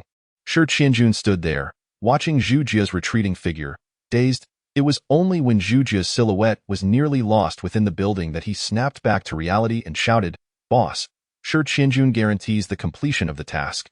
Zhu Jiao did not look back, merely waved his hand as he disappeared into the building. Chapter 43. Information on the ancient martial arts family. Upon returning to the teaching building, Zhu Jiu instructed his subordinates to fetch him a bowl of snake soup before making his way to the cell where Zhao Feng was held. As dusk approached, he was soon to set off for the third hospital in the southern city to participate in an operation organized by Su Yun. This operation involved numerous elements, and it was imperative he gather intelligence to understand these individuals better. To inquire about the offspring of the ancient martial arts families, the most suitable target was undoubtedly Zhao Feng. You indeed came, Zhao Feng remarked with a cold smile as Zhu Jiu entered the room. I told you before that you would seek me out again. The same stipulation applies. Unless you return my communicator and allow my family to rescue me, your efforts are futile, I can assure you. My family will not hold you accountable. We have no deep-seated enmity. Zhao Feng, now a prisoner, retained an air of arrogance, as though he were considering Zhu Jiu's perspective. Enough with the pleasantries, Zhao Feng, Zhu Jiu replied. Shaking his head, I can clearly tell you that releasing you or informing your family is out of the question. However, if you cooperate, I can spare your life and offer you some benefits. After some time, releasing you would not be an issue. Tio Zhu Jiu, whether Zhao Feng remained alive or not mattered little, provided he could enhance his own strength. Heh, benefits? Zhao Feng sneered. What can a discarded child of the Zhu family offer me? Your so-called treasures are nothing more than scrap metal to me. Your family's breathing techniques are merely worthless paper. Just then, a knock echoed at the door, and a respectful voice called from outside. Boss, I have brought what you requested. Hand it over. Zhu Jiu spoke casually while accepting the snake soup handed to him by his subordinate, casting a glance at Zhao Feng, a faint smile gracing his lips. You needn't exert yourself in vain. I am a direct descendant of the Zhao family, raised in luxury and opulence, and I have encountered treasures of all kinds. Just as Zhao Feng was about to continue, a waft of enticing aroma enveloped him, abruptly halting his words. Having not tasted sustenance for 2 full days, he was on the brink of starvation. The sight of the steaming snake soup and the rich fragrance rendered his mind a blank canvas. A shameful sound of swallowing echoed in the cell, where the silence was palpable. Soon after, Zhao Feng's stomach began to growl uncontrollably. The student stationed at the door couldn't help but chuckle, causing Zhao Feng to flush with embarrassment. Lowering his head, yet his thoughts remained fixated on the alluring snake soup. It was simply irresistible. Well, shall we discuss matters now? Zhu Jiu inquired, his gaze fixed on Zhao Feng with a semblance of amusement. I harbor no curiosity about your Zhao family's affairs. I merely require you to enlighten me on the Zhu family and the Su family from the northern kingdom. Should you agree, this snake soup shall be yours. Only the affairs of the Zhu and Su families? Zhao Feng paused, contemplating the proposition. If he were only to hear about the Zhu and Su families, sharing the information posed no issue, as neither family held any vested interest in his Zhao family. Whatever conflicts existed between them were their own business, unrelated to him. The snake soup presented before him was an opportunity he could not afford to dismiss. Moreover, it was likely crafted from an evolved beast. Evident from its rich aroma, given his current injuries, consuming this snake soup might even aid in his recovery. In an instant, Zhao Feng conjured countless justifications for himself, ahem. After a moment of introspection, he cleared his throat and addressed Zhu Jiu. Since you seek only information on the Zhu and Su families, I shall regale you with what I know. He then fixed an eager gaze upon the snake soup in Zhu Jiu's hands, his eyes nearly gleaming with desire. Zhu Jiu smiled, casually handing over the snake soup. He was unperturbed by the possibility of Zhao Feng indulging in the soup without delivering on his end of the bargain. Once Zhao Feng began to speak, Zhu Jiu was confident he could extract valuable information. When it came to informing on others, there were only 2 scenarios, none or countless times. The first revelation might pertain to the Zhu and Su families, while the next could very well involve the affairs of other families. As a direct descendant of the ancient martial Zhao family, Zhao Feng was likely privy to a wealth of information. The sound of Zhao Feng devouring the soup resounded through the cell. The esteemed descendant of the Zhao family, at that moment, resembled a famished ghost, having not eaten in decades, polished off an entire bowl of snake soup in the blink of an eye, leaving the bowl gleaming. Zhao Feng nodded in satisfaction. The taste is passable, though it falls considerably short of what my family's chef would produce. Zhu Jiu, observing the gleaming bowl in Zhao Feng's hands, resisted the urge to deliver a punch, and with an indifferent tone inquired, You've eaten. Now it's time to discuss the Zhu and Su families. Very well, Zhao Feng replied, smacking his lips in light of this delectable soup. I shall impart my knowledge, starting with the Zhou family. The Zhou family is located in Jiangnan and is commonly referred to as the Jiangnan Zhou family. While Jiangnan is home to numerous ancient martial families, they are mostly minor clans. Generally speaking, only families with awakened members are deemed worthy of the title aristocracy. Thus, there are only 7 ancient martial aristocratic families in Jiangnan. Leading the pack are the millennium-old families, with the Bai family at the forefront. While the Zhu family ranks 7th. As he spoke, Zhao Feng cast a glance at Zhu Jiu, clearly indicating that his family was at the bottom of the hierarchy. Zhu Jiu appeared unfazed, as he was not a member of the Zhu family and had previously been unaware of their existence. Noticing Zhu Jiu's lack of reaction, Zhao Feng continued his narrative. On the surface, the strongest member of the Zhu family is the current patriarch, Zhu Tianwu, a third-tier awakened individual, who is considered a top-tier expert among many ancient martial families. However, the Zhu family has struggled with succession in recent years. Aside from Zhu Tianwu, no other awakened individuals have emerged for decades. At over 130 years of age, even with the longevity afforded to awakened members, his time is likely limited. In just a few years, the prospect of cultivating another high-tier awakened individual seems bleak. No chance, Zhao Feng concluded resolutely. Perhaps enjoying his meal had put him in a talkative mood. As he rambled on, Zhu Jiu began to grasp the general concept of ancient martial families. Ancient martial families can be categorized into 3 tiers. The most common and numerous are simply termed ancient martial families, where the strongest member is merely an evolved individual, representing the base of the power pyramid. The next tier, known as ancient martial aristocratic families, boasts awakened members, possessing substantial strength. The Zhu family falls into this category, with its patriarch standing as a top awakened expert, yet the next generation appears to lack ambition, leading to a decline. The highest tier is referred to as millennium-old families, which denotes not necessarily a lineage that has endured for a millennium, but rather families capable of such continuity. The hallmark of a millennium-old family is the presence of an extraordinary being among them. Such beings transcend the mortal coil, enjoying lifespans of 1,000 years and exerting dominion over vast territories, ensuring the longevity of their influence. The Bai family of Jiangnan and the Su family of the Northern Kingdom exemplify such millennium-old families. It becomes apparent why Su Yun's mere words carry such weight. He is backed by an extraordinary ancestor. Zhu Jiu began to connect the dots. Through Zhao Feng, he also grasped the hierarchy of evolved individuals. It is straightforward, from 1st to 4th tier, with the 1st tier being the lowest and the 4th the highest. The disparity in strength between each tier is immense, far beyond a mere doubling of combat power. It is nearly impossible to engage in battle across tiers. The most notable distinction between each tier lies in the number of genetic locks broken.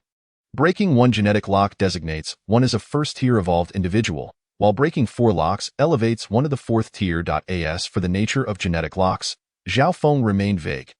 However, according to his account, the recent surge in evolved individuals is attributed to many inadvertently breaking their first genetic lock during the dark energy outburst, thus becoming 1st-tier evolved individuals.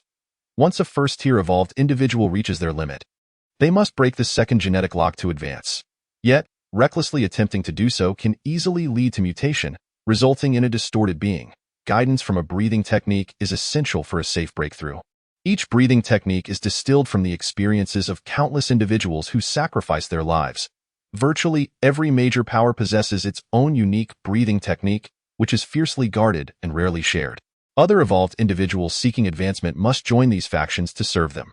Otherwise, they risk remaining at the 1st tier for life or facing the dangers of mutation.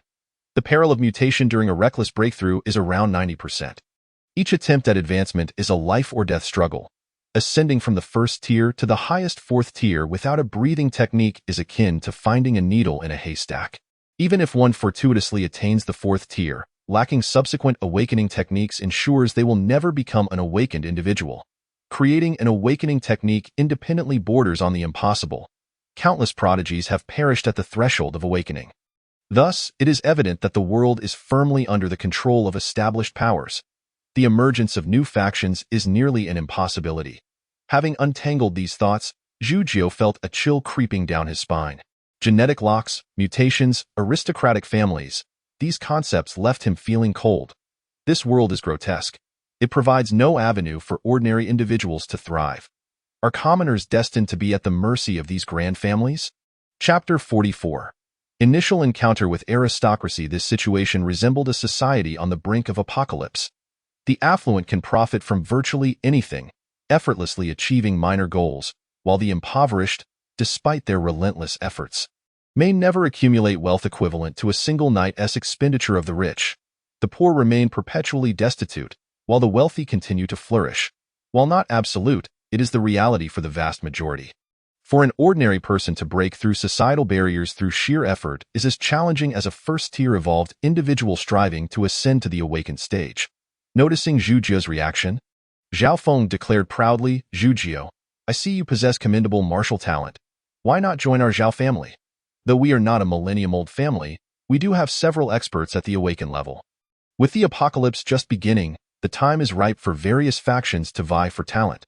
Should you choose to join us now, not only would our grievances be laid to rest, but I could also offer you unimaginable privileges." Times have changed. With the surge of dark energy, we now live in the era of evolved individuals. Even among our ancient martial families, the future will pivot around evolved beings, as ancient martial arts will merely serve as a supplementary combat method. Relying solely on ancient martial arts may grant temporary strength, but it cannot ensure lasting power. Even if you perfect the iron cloth technique, a second-tier evolved individual could easily overpower you. An awakened individual could eliminate you with the same ease as squashing an ant. After Zhao Feng concluded, he observed Zhu Jie's continued indifference and inquired, "Surely, after all I've said, you must have some thoughts?" "I do," Zhu Jie nodded. "Are you familiar with Su Yun?" "Su Yun?" Zhao Feng's brow furrowed.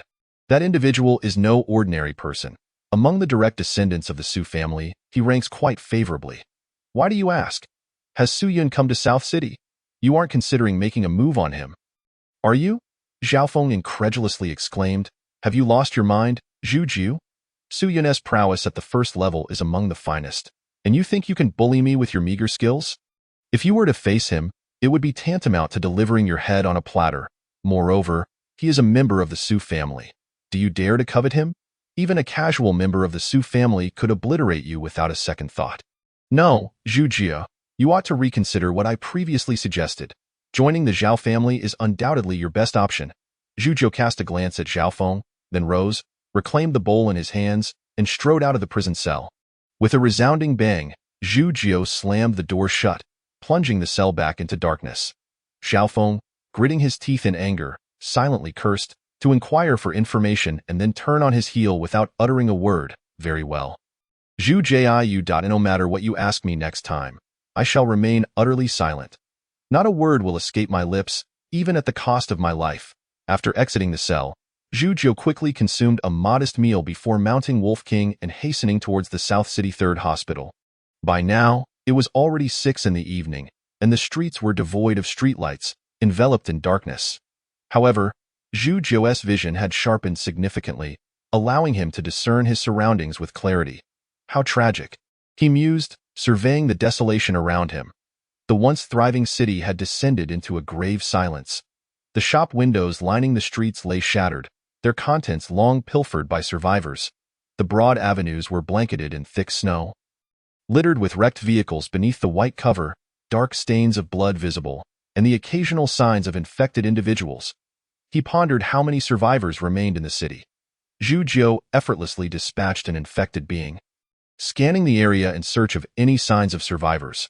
With over 40 subordinates at his command, he felt woefully underprepared, and their combat abilities had yet to take shape, leaving him with limited options. According to Zhao Feng, if he wished to contend with those ancient martial families, he needed to prepare early and establish his influence without delay. Yet, after a thorough search, he found nothing. They must be hiding quite well. He speculated in a world teeming with infected, those who did not conceal themselves well would likely not have survived to this day. Why, he wondered, had these formidable martial families not dispatched anyone to eradicate the infected? Furthermore, the government remained conspicuously silent. Did they truly intend to abandon the ordinary populace? Zhu Jie frowned. He had posed this question to Zhao Feng, but received no response. Clearly, the matter was of considerable magnitude, one even he dared not casually discuss. Zhu Jie had initially intended to continue his search for survivors, but as the appointed hour of 8 approached, he had no choice but to make his way directly to the South City Third Hospital. The pursuit of survivors would have to wait for another time. Around 7:30, Zhu arrived at the South City 3rd Hospital. Under normal circumstances, traveling at Wolf King's pace would have taken merely half an hour. But the thick snow on the roads had severely hampered their speed, resulting in an additional hour of travel.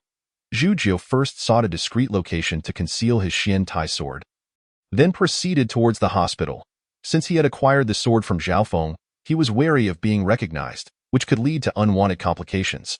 His intent this time was to gather information while remaining inconspicuous.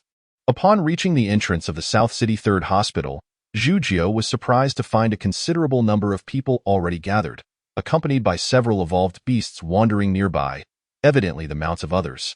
These evolved beasts, though of average strength, recoiled a few steps in response to Wolf King's presence, displaying a measure of wariness. At that moment, an elderly gentleman in a suit with silver hair emerged from within. Greeting Zhu with a smile, "Good day, sir. Please register your arrival." He extended a hand to block Zhu's path. "Register?" Zhu frowned, taken aback that even in the apocalypse, such formalities existed. It felt utterly incongruous.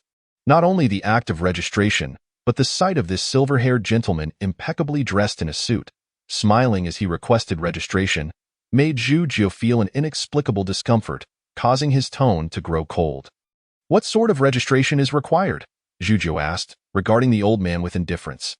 "Please provide your family name, given name, and level of strength," the elderly gentleman replied, maintaining his courteous demeanor.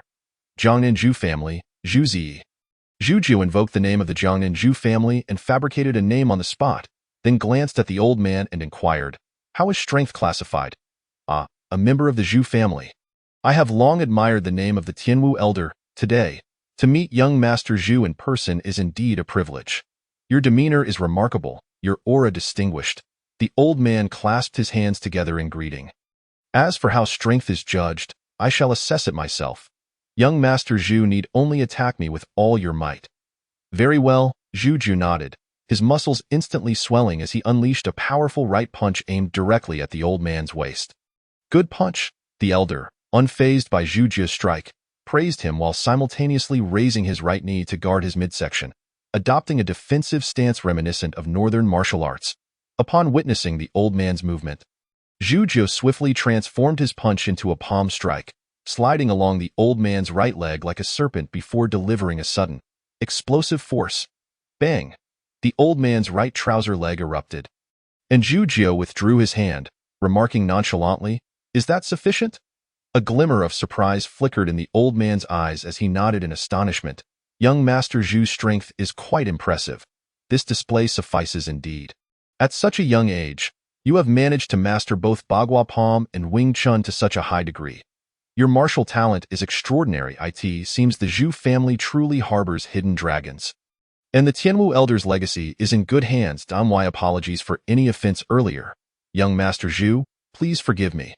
The matters within are somewhat delicate, and young Master Yun instructed me to oversee this area, preventing those lacking strength from entering and meeting their demise." The old man gestured aside, indicating that Zhu could now enter. Hearing the old man's eloquent words, Zhu nodded in acknowledgement without further comment and proceeded into the hospital. The palm strike he had just executed utilized only 50% of his strength, yet the old man appeared unscathed, clearly possessing considerable skill. However, Zhu paid it little mind. After all, his true trump card lay in the iron cloth shirt. Only when fully activated would he reach his most formidable state. After Zhu departed, the old man moved to a secluded spot, retrieving a communication device to report, "Young Master, the youth who just entered claims to be Zhu Zi of the Zhu family. He held back during his attack. His true strength is likely at the pinnacle of the first level, proficient in both fist and palm techniques." Having concluded his message, the old man set down the communication device. Muttering to himself, "Zhu Zi? When did the Jiangnan Zhu family gain such a martial genius?" Chapter 45. The psychic ability. Unaware that the old man had already reported his strength, Zhu strode confidently towards the hospital's entrance. He suddenly overheard voices within. "Cold Moon, why did your family go to such lengths to send you all the way to South City for training? Quite the investment, isn't it?" "Indeed. But why are so many families sending their members here for training? Could there be some remarkable opportunity in South City? Who knows? I certainly feel that way. Our family sent us here before the apocalypse began, with plans to find a way to bring us back later. Now that transportation is disrupted, relying on mounts for round trips is exorbitantly costly. If there weren't substantial benefits, they certainly wouldn't be doing this, and no doubt about it, perhaps. The voices belonged to two young women. One chattered incessantly while the other maintained an air of aloofness. Zhujiu couldn't help but chuckle quietly at their conversation. "Hey, it seems someone is approaching," the talkative one exclaimed upon noticing Zhujiu's presence. Moments later, the two women emerged from inside. One was tall and striking, exuding an air of cool elegance, while the other was petite, with an adorable lowly face, yet well-developed, holding a book and engrossed in reading. At that moment, the tall, striking woman spoke up. "Hey, handsome, you're here for tonight's event too, right? Which family do you belong to, and what is your strength? Would you like to team up with us? I'm Zhua Yi from the Zhua family, and this lovely lowly is Long Yu from the Long family."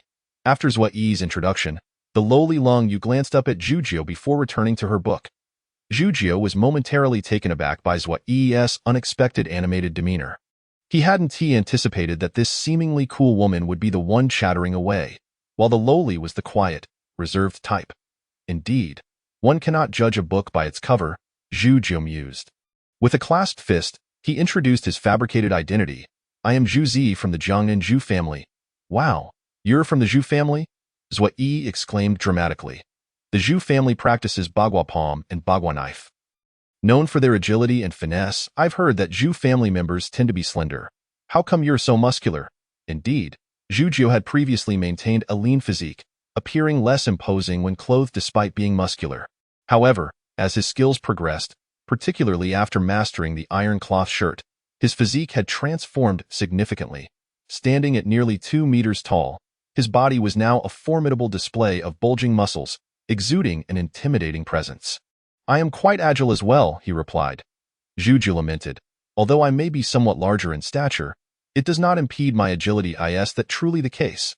Zhua Yi blinked, gazing at Zhujiu's muscular physique as if contemplating a test of sorts. "All right, refrain from prying into others' private matters," the reserved lowly Lingua interjected. "My friend, while you may not be an evolver, the fact that you passed Su Lao's assessment at the entrance indicates that your strength surely meets the standard of a first-tier evolver. However, I must caution you, tonight's operation is exceedingly perilous. Even a first-tier evolver's abilities barely suffice to preserve one's life, so it would be wise for you to consider this carefully." Lang Yue, who was typically reticent, suddenly spoke at length, leaving Zhujiu somewhat taken aback. "Thank you, Miss Long, I will exercise caution," Zhujiu replied gratefully, acknowledging her goodwill. "But could you too enlighten me on the nature of tonight's operation and the sources of its danger? Why gather so many first-tier evolvers? Are we facing a second-tier adversary?" Thus far, Zhujiu had yet to encounter a second-tier evolver. "No," Lingyue shook her head. "It is a first-tier, albeit a rather troublesome one." At this juncture, Zhua Yi chimed in, leaning close to Zhujiu's ear and whispering, "I have heard that tonight's opponent is a psychic evolver. It is said that a patient from this psychiatric hospital gained psychic abilities following a surge of dark energy. Though we are uncertain of the specifics, a psychic." Zhujiu's pupils constricted. He recalled hearing from Zhao Feng about the classifications of evolver abilities. The most common were human-type abilities, such as warriors with significantly enhanced strength, archers with greatly improved agility and vision, and farmers with augmented planting capabilities. Human-type evolvers typically evolve towards specific professions. Their individual strengths may not stand out, yet when numerous evolvers unite, their collective might becomes formidable. Next in frequency were beast-type evolvers. For instance, the werewolf Zhujiu initially encountered was a beast-type evolver, as is the current Ruan Qingyan, who possesses phoenix abilities. However, Ruan Qingyan is somewhat exceptional. Her phoenix abilities belong to the divine beast lineage within the beast-type category, which is exceedingly rare and represents the pinnacle of powers. Beast-type ability users often possess the capabilities of certain animals, granting them greater individual combat strength compared to human-type evolvers. More uncommon are nature-type evolvers. For example, the rotund individual possesses nature-based metal abilities. Nature-type evolvers can manipulate elemental forces, such as fire or water, making them formidable with high potential ceilings, and each one is treated as a treasure by various factions. Beyond these, there exist even rarer abilities, such as Ruan Qingyan's phoenix powers, which belong to the divine beast category, exceptionally rare and possessing combat strength surpassing that of nature types, with even higher potential ceilings. Essentially, as long as they possess the corresponding breathing techniques, Divine Beast-type evolvers can easily break through to the 4th tier and awaken, making them natural awakeners. In addition to Divine Beasts, there exists another exceedingly rare ability, psychic powers. Unlike other powers, which stem from physical evolution, psychic abilities arise from cerebral evolution, granting extraordinary capabilities. Psychic powers are generally categorized into 3 types: illusion-based, object manipulation, and the rarest, mind control, if the occurrence rate of nature-type abilities is 1 in 1,000. Then psychic abilities are 1 in 10,000, or even 1 in 100,000, making them significantly rarer. Furthermore, psychic abilities are enigmatic and, when wielded adeptly, can yield remarkable effects in combat. Thus, whenever factions encounter psychic evolvers, they typically seek to recruit them for their own benefit. It seems that Su Yun is contemplating just that. Zhujiu speculated that he likely aims to subdue this psychic evolver to bolster his own standing within the Su family. The Su family has numerous offspring, with many direct descendants, and Su Yun occupies a relatively average position among them. However, should he succeed in capturing a psychic evolver, his status within the family hierarchy would rise considerably, and resources would subsequently flow in his direction. Yet, I find myself intrigued by these psychic abilities as well. A subtle smile graced Zhujiu's face. By personally eliminating this evolver, he could naturally acquire the corresponding evolution serum, enabling him to cultivate his own psychic evolver. As for whether such methods are somewhat unsavory. This is the apocalypse. Strength is paramount. Chapter 46. Su Yun. By the way, at this moment, Zhuyi pulled Zhujiu and Lingyue together. Speaking conspiratorially, I sensed that Su Lao at the entrance possesses extraordinary strength. He claimed to assess my abilities, allowing me to strike with all my might. Yet he effortlessly neutralized my attacks. I am certainly of upper-middle first-tier strength. Indeed, that Su Lao must be at least a second-tier evolver. Truly impressive, the Su family.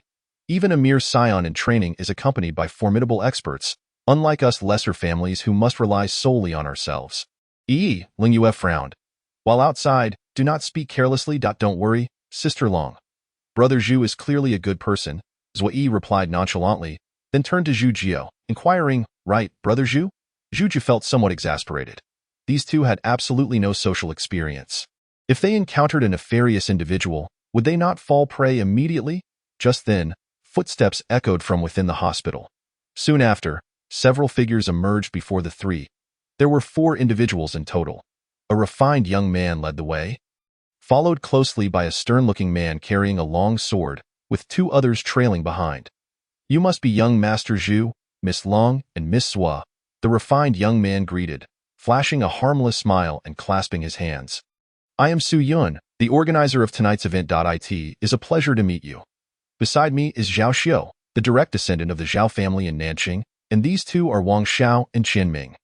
A pleasure, Zhujiu replied, returning the gesture. I am Zhu Zi. Zhuyi and Lingyue also greeted Su Yun in kind. Zhujiu observed that the scions of these ancient martial families favored traditional etiquette, referring to themselves as in the presence of, and bowing in greeting, reminiscent of ancient customs. The time is drawing near. It appears that our group for tonight's activity consists of the 7 of us.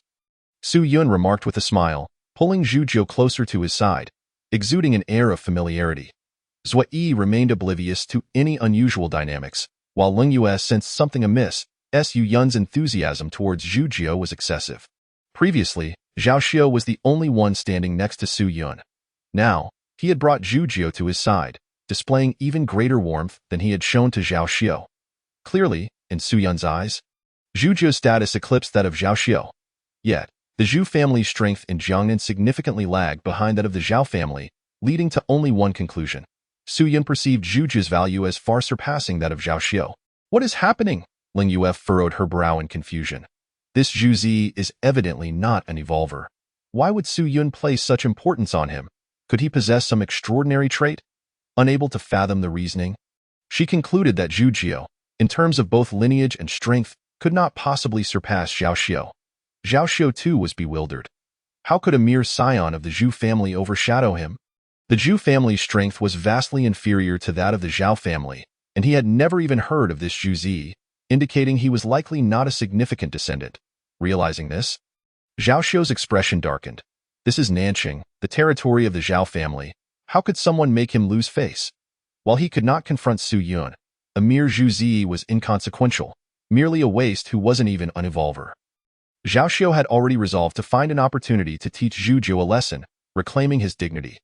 While Su Yun engaged Zhu Jiu in animated conversation, he also noticed Zhao Xiu's change in demeanor. However, he dismissed it as unimportant. Whether it be the Zhu family or the Zhao family, to the Su family, they were but insignificant families, easily extinguished. What he cared about were the combat abilities of these individuals. Upon entering, he had already instructed Su Lao to assess everyone's strengths. For instance, Wang Xiao and Qian Ming were both ordinary first-tier evolvers, and thus placed at the rear of the group. In contrast, Zhou Yi and Leng Yue possessed upper-middle first-tier strength, meriting a slightly warmer reception. Zhao Xiu, being a direct descendant of a formidable family, was upper first-tier. Hence, Su Yun had kept him by his side. As for Zhu Jiu, Su Yun observed everyone's reactions with keen interest, secretly amused. They all assumed Zhu Zi was not an evolver, believing he merely possessed ordinary first-tier strength through ancient martial arts. Unaware that Zhu Jiu's prowess was indeed at the pinnacle of the first tier, second only to himself and Su Lao in the entire gathering it, is precisely due to Zhu Jiu's exceptional prowess that he exhibits such enthusiasm. The greater the strength of his allies, the higher the likelihood of successfully capturing a mental-type evolver, thus significantly aiding his future elevation within his family's hierarchy. Su Yun is well aware that although Su Lao is a second-tier evolver, his task is merely to ensure his own safety and will not intervene in dealing with this mental-type evolver. Thus, Zhu Jiu becomes his most formidable ally in Su Yun's mind. A young scion like Zhu Jiu, being warmly welcomed by him, would surely feel overwhelmed with gratitude and honor. However, he did not anticipate that Zhu Jiu would engage in conversation with an air of equality, displaying a demeanor that left Su Yun, who was accustomed to being treated with deference, feeling somewhat uncomfortable indeed. He mused, a young scion who does not recognize the value of humility. Nonetheless, Su Yun maintained a facade of warmth, treating Zhu Jiu as a brother. Brother Zi, you may not be aware, but although the third hospital of Nanjing is ostensibly a legitimate mental health facility, in reality, many patients here are subjected to various brain experiments in the basement. Treated as mere test subjects, Su Yun explained with a smile, I suspect this is precisely why a rare mental-type evolver has emerged from this place. However, this evolver is himself mentally ill and cannot communicate. So I must first capture him alive before Fendi. At that moment, Zhou Yi suddenly pointed ahead, illuminating the area with her lighting device and whispering. This device, powered by dark energy stones, proved to be quite effective, and she had even provided one for Zhu Jiu. Following her gesture, Zhu Jiu looked in that direction, discovering a heavily locked door. Let us go take a look, he said. After a while of seeing no one, he felt a wave of irritation and boldly approached the door, knocking firmly. Brother Zhu, why are you knocking? Sui inquired, perplexed. After so many days, it's unlikely there are any survivors left. Just then, a piercing wail erupted from within the room. Chapter 48. The heart monkey technique. Startled by the sudden scream, Zui couldn't help but let out a shriek. Zhu Jiu swiftly covered her mouth to prevent her from drawing unwanted attention.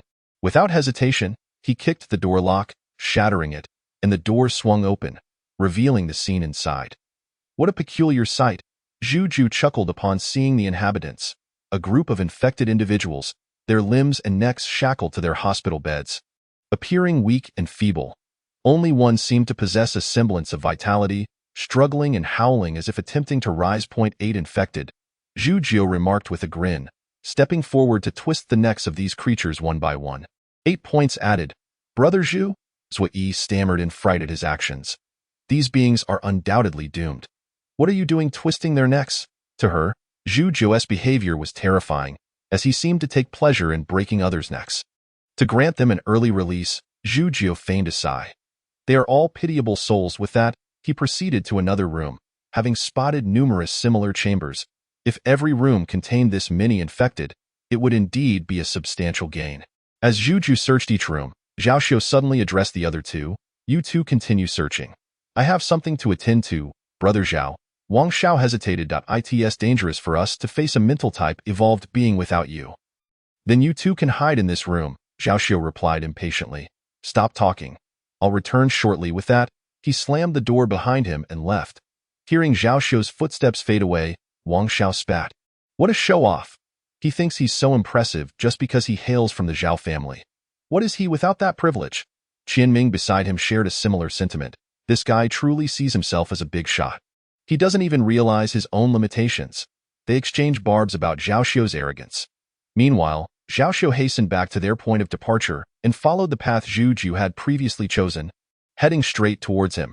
However, Zhu Jiu remained unaware of Zhao Xiu's approach.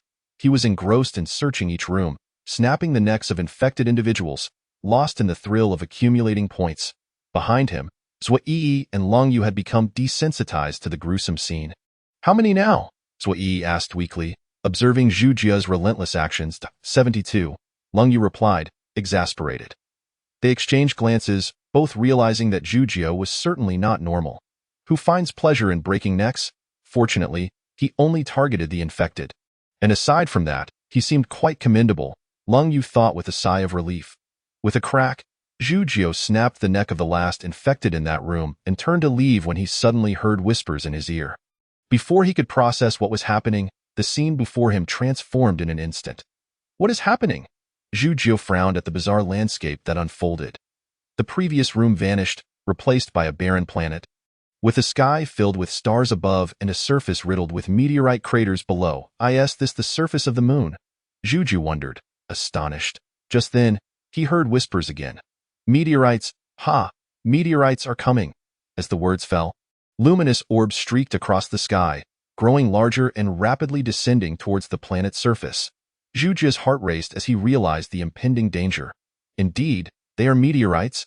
Is this an illusion? It feels too real. Zhu Jiu sprinted forward, not knowing how far he ran, but the end remained elusive. Although reason told him this could not be the surface of a planet. Otherwise, he would have suffocated long ago. He found it hard to believe. As everything felt strikingly authentic, the ground beneath his feet, the sensation of weightlessness, the vividness of the scene. Even the most skilled artist could not possibly create such a realistic world. It is no wonder that mental-type evolved beings are so rare.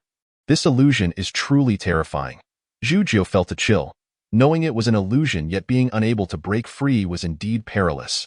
Realizing that being struck by a meteorite could spell disaster, Zhu Jiu mused that if he perished in this illusion, he might sustain injuries or even brain death in the real world. Wait, the system. Zhu Jiu's eyes lit up. Surely, even in an illusion, the system would remain unaffected? Without hesitation, he summoned the system. Host, Zhu Jiu, healthy, title, novice martial artist, ancient martial arts. Wing Chun level 9, a first-tier ancient martial art, cannot be upgraded before promotion. Bagua knife level 9, a first-tier ancient martial art, cannot be upgraded before promotion. Iron shirt level 9, a first-tier ancient martial art, cannot be upgraded before promotion. Shaoyang technique level 3, a first-tier internal technique, can be upgraded for 100 points. 125. The system can absorb dark energy and convert it into points. Warning, dark energy eruption. The second wave of calamity has arrived. Please prepare to face the disaster. It truly works. Zhu Jiu's heart settled. The ability to awaken the system confirmed that this illusion was not without solutions. He began to search the store for items that could counteract the environment. As he browsed, a mental cultivation technique named Heart Monkey Technique caught his eye. Like the White Dragon Horse, the heart is Sun Wukong. Tame the Heart Monkey, master the Thought Horse. With a heart as pure as ice, one remains unperturbed even when the sky falls. The Heart Monkey Technique is a first-tier mental cultivation method.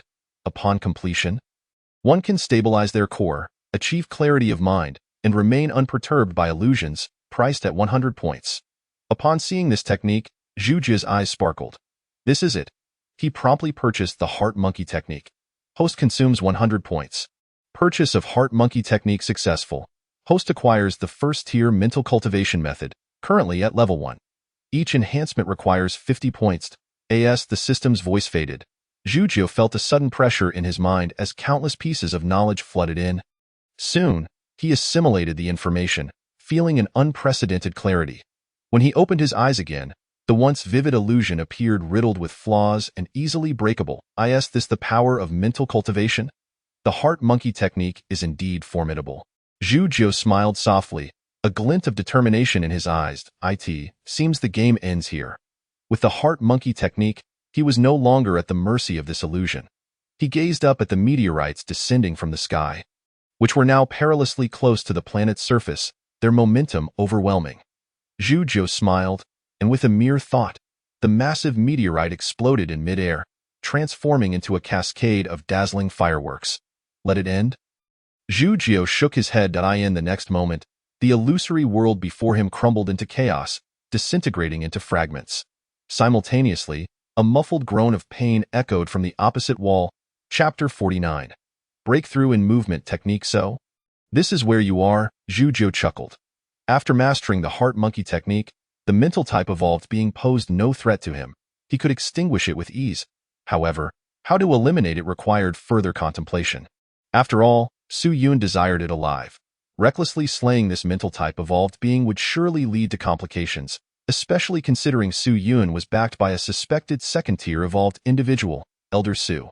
One must not act recklessly.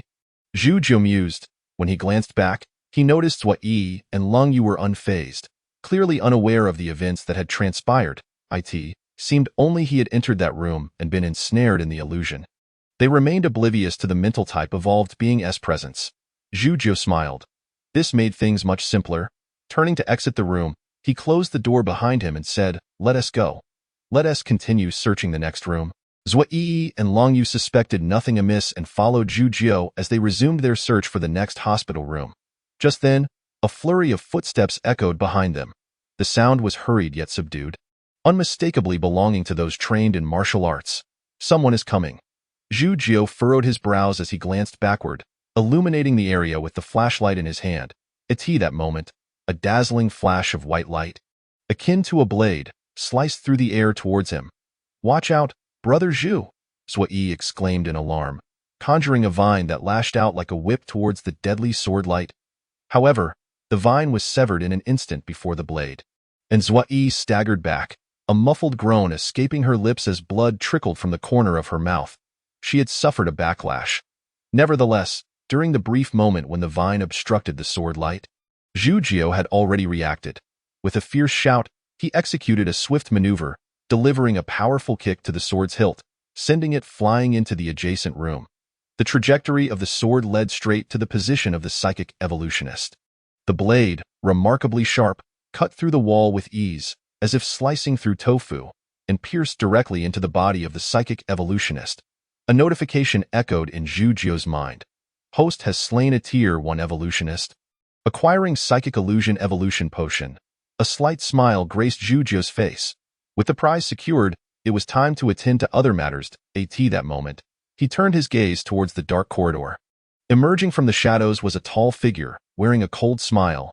"Zhao Xiu." "Not bad, but that's about it," Zhao Xiu remarked, drawing a broken sword from his waist. "The sword you just received will serve as a greeting gift. Now, let me show you the might of my broken blade." With his words, a glint of murderous intent flashed in Zhao Xiu's eyes as he lunged forward. "What do you think you're doing?" "Zhao Xiu?" Zhua Yi shouted angrily. "Master Zhu is here at Su Yun's invitation. Do you dare to harm a teammate? Don't say such harsh words. I merely wish to spar with Brother Z." Zhao Xiu laughed heartily, striking with his sword. "Isn't that right, Brother Z?" Zhu Jiu's brow furrowed slightly. He sensed something unusual about Zhao Xiu's broken sword. Realizing this, he chose not to confront Zhao Xiu's attack head-on but instead sidestepped, searching for an opportunity to counter. If he activated Iron Cloth Shirt, he could easily eliminate Zhao Xiu in an instant. Yet he had other plans and did not wish to reveal his strength so soon. In a situation where victory was assured, it was wise to keep some cards close to his chest. Seeing that Zhu Jiu did not dare to face his sword directly, Zhao Xiu laughed loudly, continuing to unleash a flurry of strikes. His swordplay was as fierce as a tempest, undeniably formidable among Tier 1 evolutionists. Yet Zhu Jiu remained unconcerned, evading the attacks with ease while identifying Zhao Xiu's weaknesses. Having perused the manual of the Clear Wind Sword technique, Zhu Jiu was well versed in its principles. Although he had not practiced it with intent, he immediately discerned the flaws in Zhao Xiu's approach. The Clear Wind Sword technique emphasized strikes as gentle as a breeze, characterized by a continuous, unhurried flow, an accumulation of power. However, Zhao Xiu had misunderstood this and was overly fixated on speed, creating a growing disjointedness among his attacks, which would soon lead to exhaustion. Recognizing Zhao Xiu's vulnerabilities, Zhu Jiu remained calm, effortlessly dodging the strikes while preparing for a decisive blow. In the midst of this evasion, he began to sense an unusual feeling. In his perception, Zhao Xiu's clear wind sword technique resembled a raging storm, while he himself was like a willow branch swaying in the wind. Though seemingly fragile, the willow could effortlessly bend and sway, negating the force of the tempest without sustaining any harm. At that moment, Zhu Jiu felt exactly that. Gradually, he no longer needed to consciously evade Zhao Xiu's swordplay. His body seemed to meld with the surroundings, naturally avoiding each of Zhao Xiu's strikes. Beside them, Zhou Yi and Leng Yu noticed the peculiarity. Zhu Jiu appeared far too relaxed, as if he were merely toying with a child.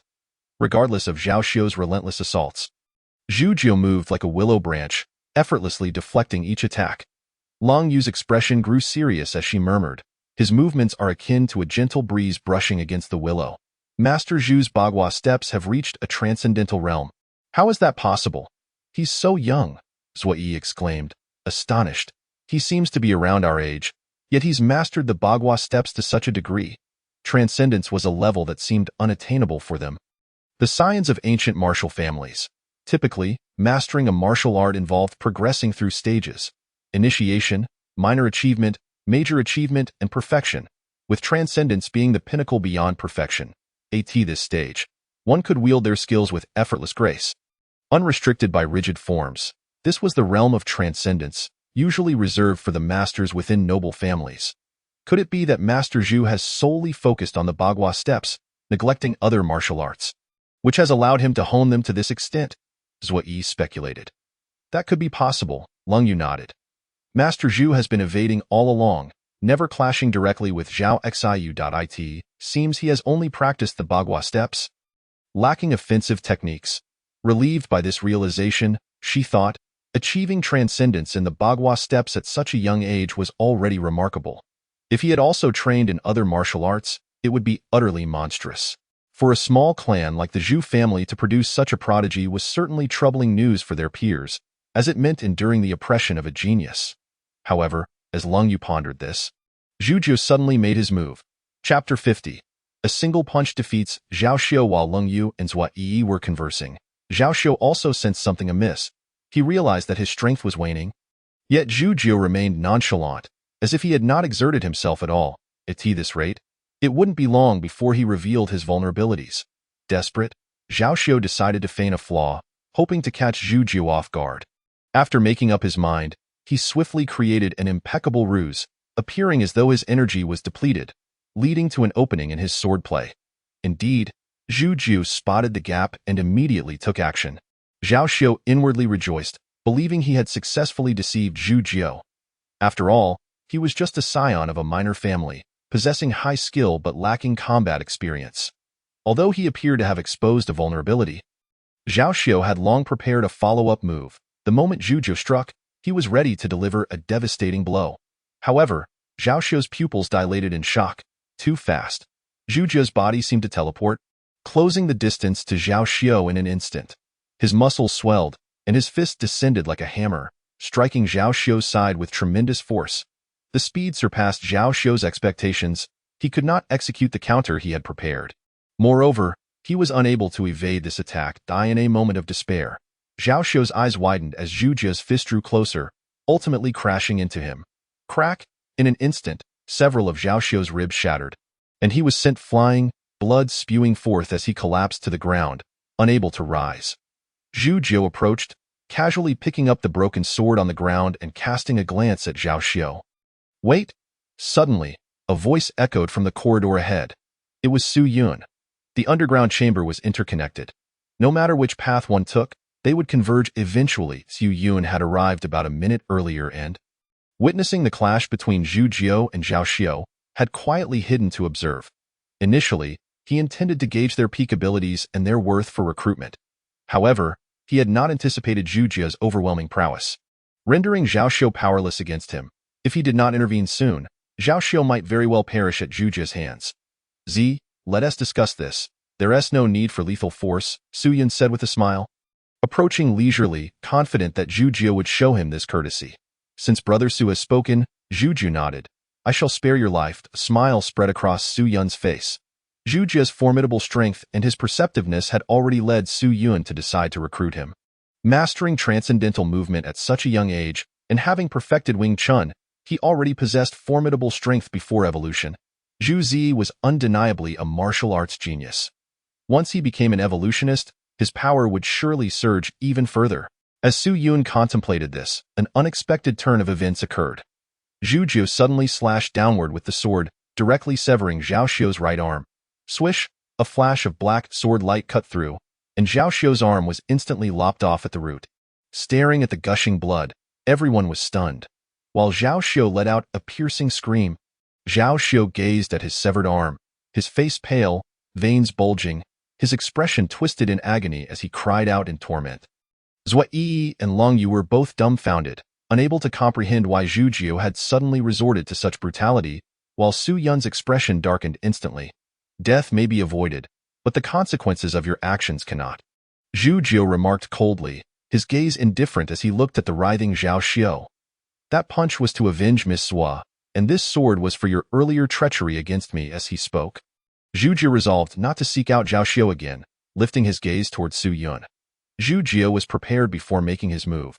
The moment Su Yun acted, he would unleash his full strength to eliminate him in an instant, and subsequently devise a means to deal with the elder Su. Indeed, he could tolerate the momentary restraint, allowing Zhao Xiu to escape this time, with intentions of exacting revenge at a later date. Yet he was unwilling to do so. Zhao Xiu had first ambushed him and then injured Zhua Yi, who had come to his aid. How could Zhu Jie possibly let him go? Some matters require contemplation, while others do not. Thus, he took action as Su Yun approached with a countenance as dark as stormy waters, seemingly poised to strike at any moment. However, just then, the communicator in his grasp suddenly rang. Frowning, Su Yun answered the call, and the voice of Elder Su instantly resonated. Young master, I just sensed that the psychic evolver's mental power has dissipated. What did you say? Su Yun's fury ignited in an instant, his delicate features contorting into a menacing grimace. As he enunciated each word with biting intensity, repeat that. On the other end, Elder Su sighed. Young master, that psychic evolver has perished. With a sharp crack, Su Yun hurled the communicator to the ground, shattering it to pieces.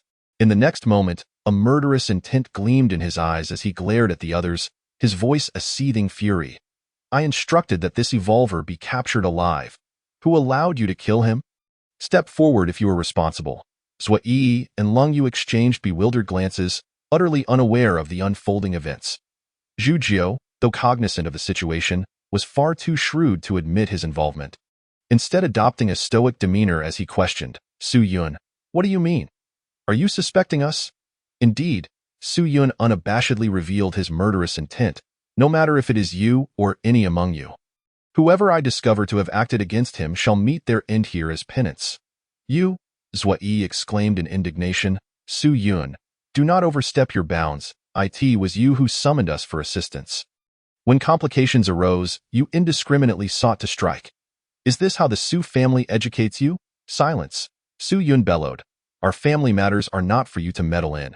Observing Su Yun's reaction, Zhu Jie's gaze grew increasingly frigid, prepared to unleash his wrath at any moment. Just then, a gust of wind swept from behind the group, and in an instant, Elder Su appeared beside Su Yun. Such speed! The others gasped in astonishment. Zhu Jie's pupils constricted. Elder Su's display of swiftness surpassed even his own peak capabilities. With a smile, Elder Su regarded the assembly and then addressed Su Yun. My young master, do not rush. Let us ascertain the facts first. As he spoke, he moved toward a particular direction. Zhu Jie's expression shifted. That direction was unmistakably where the psychic evolver had been located. I sensed that the psychic evolver's mental energy dissipated right here. Elder Su remarked, extending his hand to lightly trace the wall in the blink of an eye. To the shock of the others, the wall was sliced open as though it were mere parchment. The cut surface impeccably smooth, exposing the steel rebar and concrete within. Zhu Jie furrowed his brow at this display. He had initially thought that even if he could not surpass Elder Su in strength, he would at least be safe from harm. However, it now appeared that both his destructive capability and speed fell short compared to Elder Su's. Elder Su glanced inside, extending his right arm, and in the next moment, he emerged holding a figure clad in a striped hospital gown, it was indeed him. The figure had a pristine white longsword embedded in his chest, precisely the sword Zhao Xiao had previously carried. "It is you?" Su Yun glared at Zhao Xiao, his teeth clenched in fury. Chapter 51. Driving the tiger and swallowing the wolf, so it was you? Zhua Yi, upon seeing the longsword, turned to Zhao Xiao and suddenly comprehended.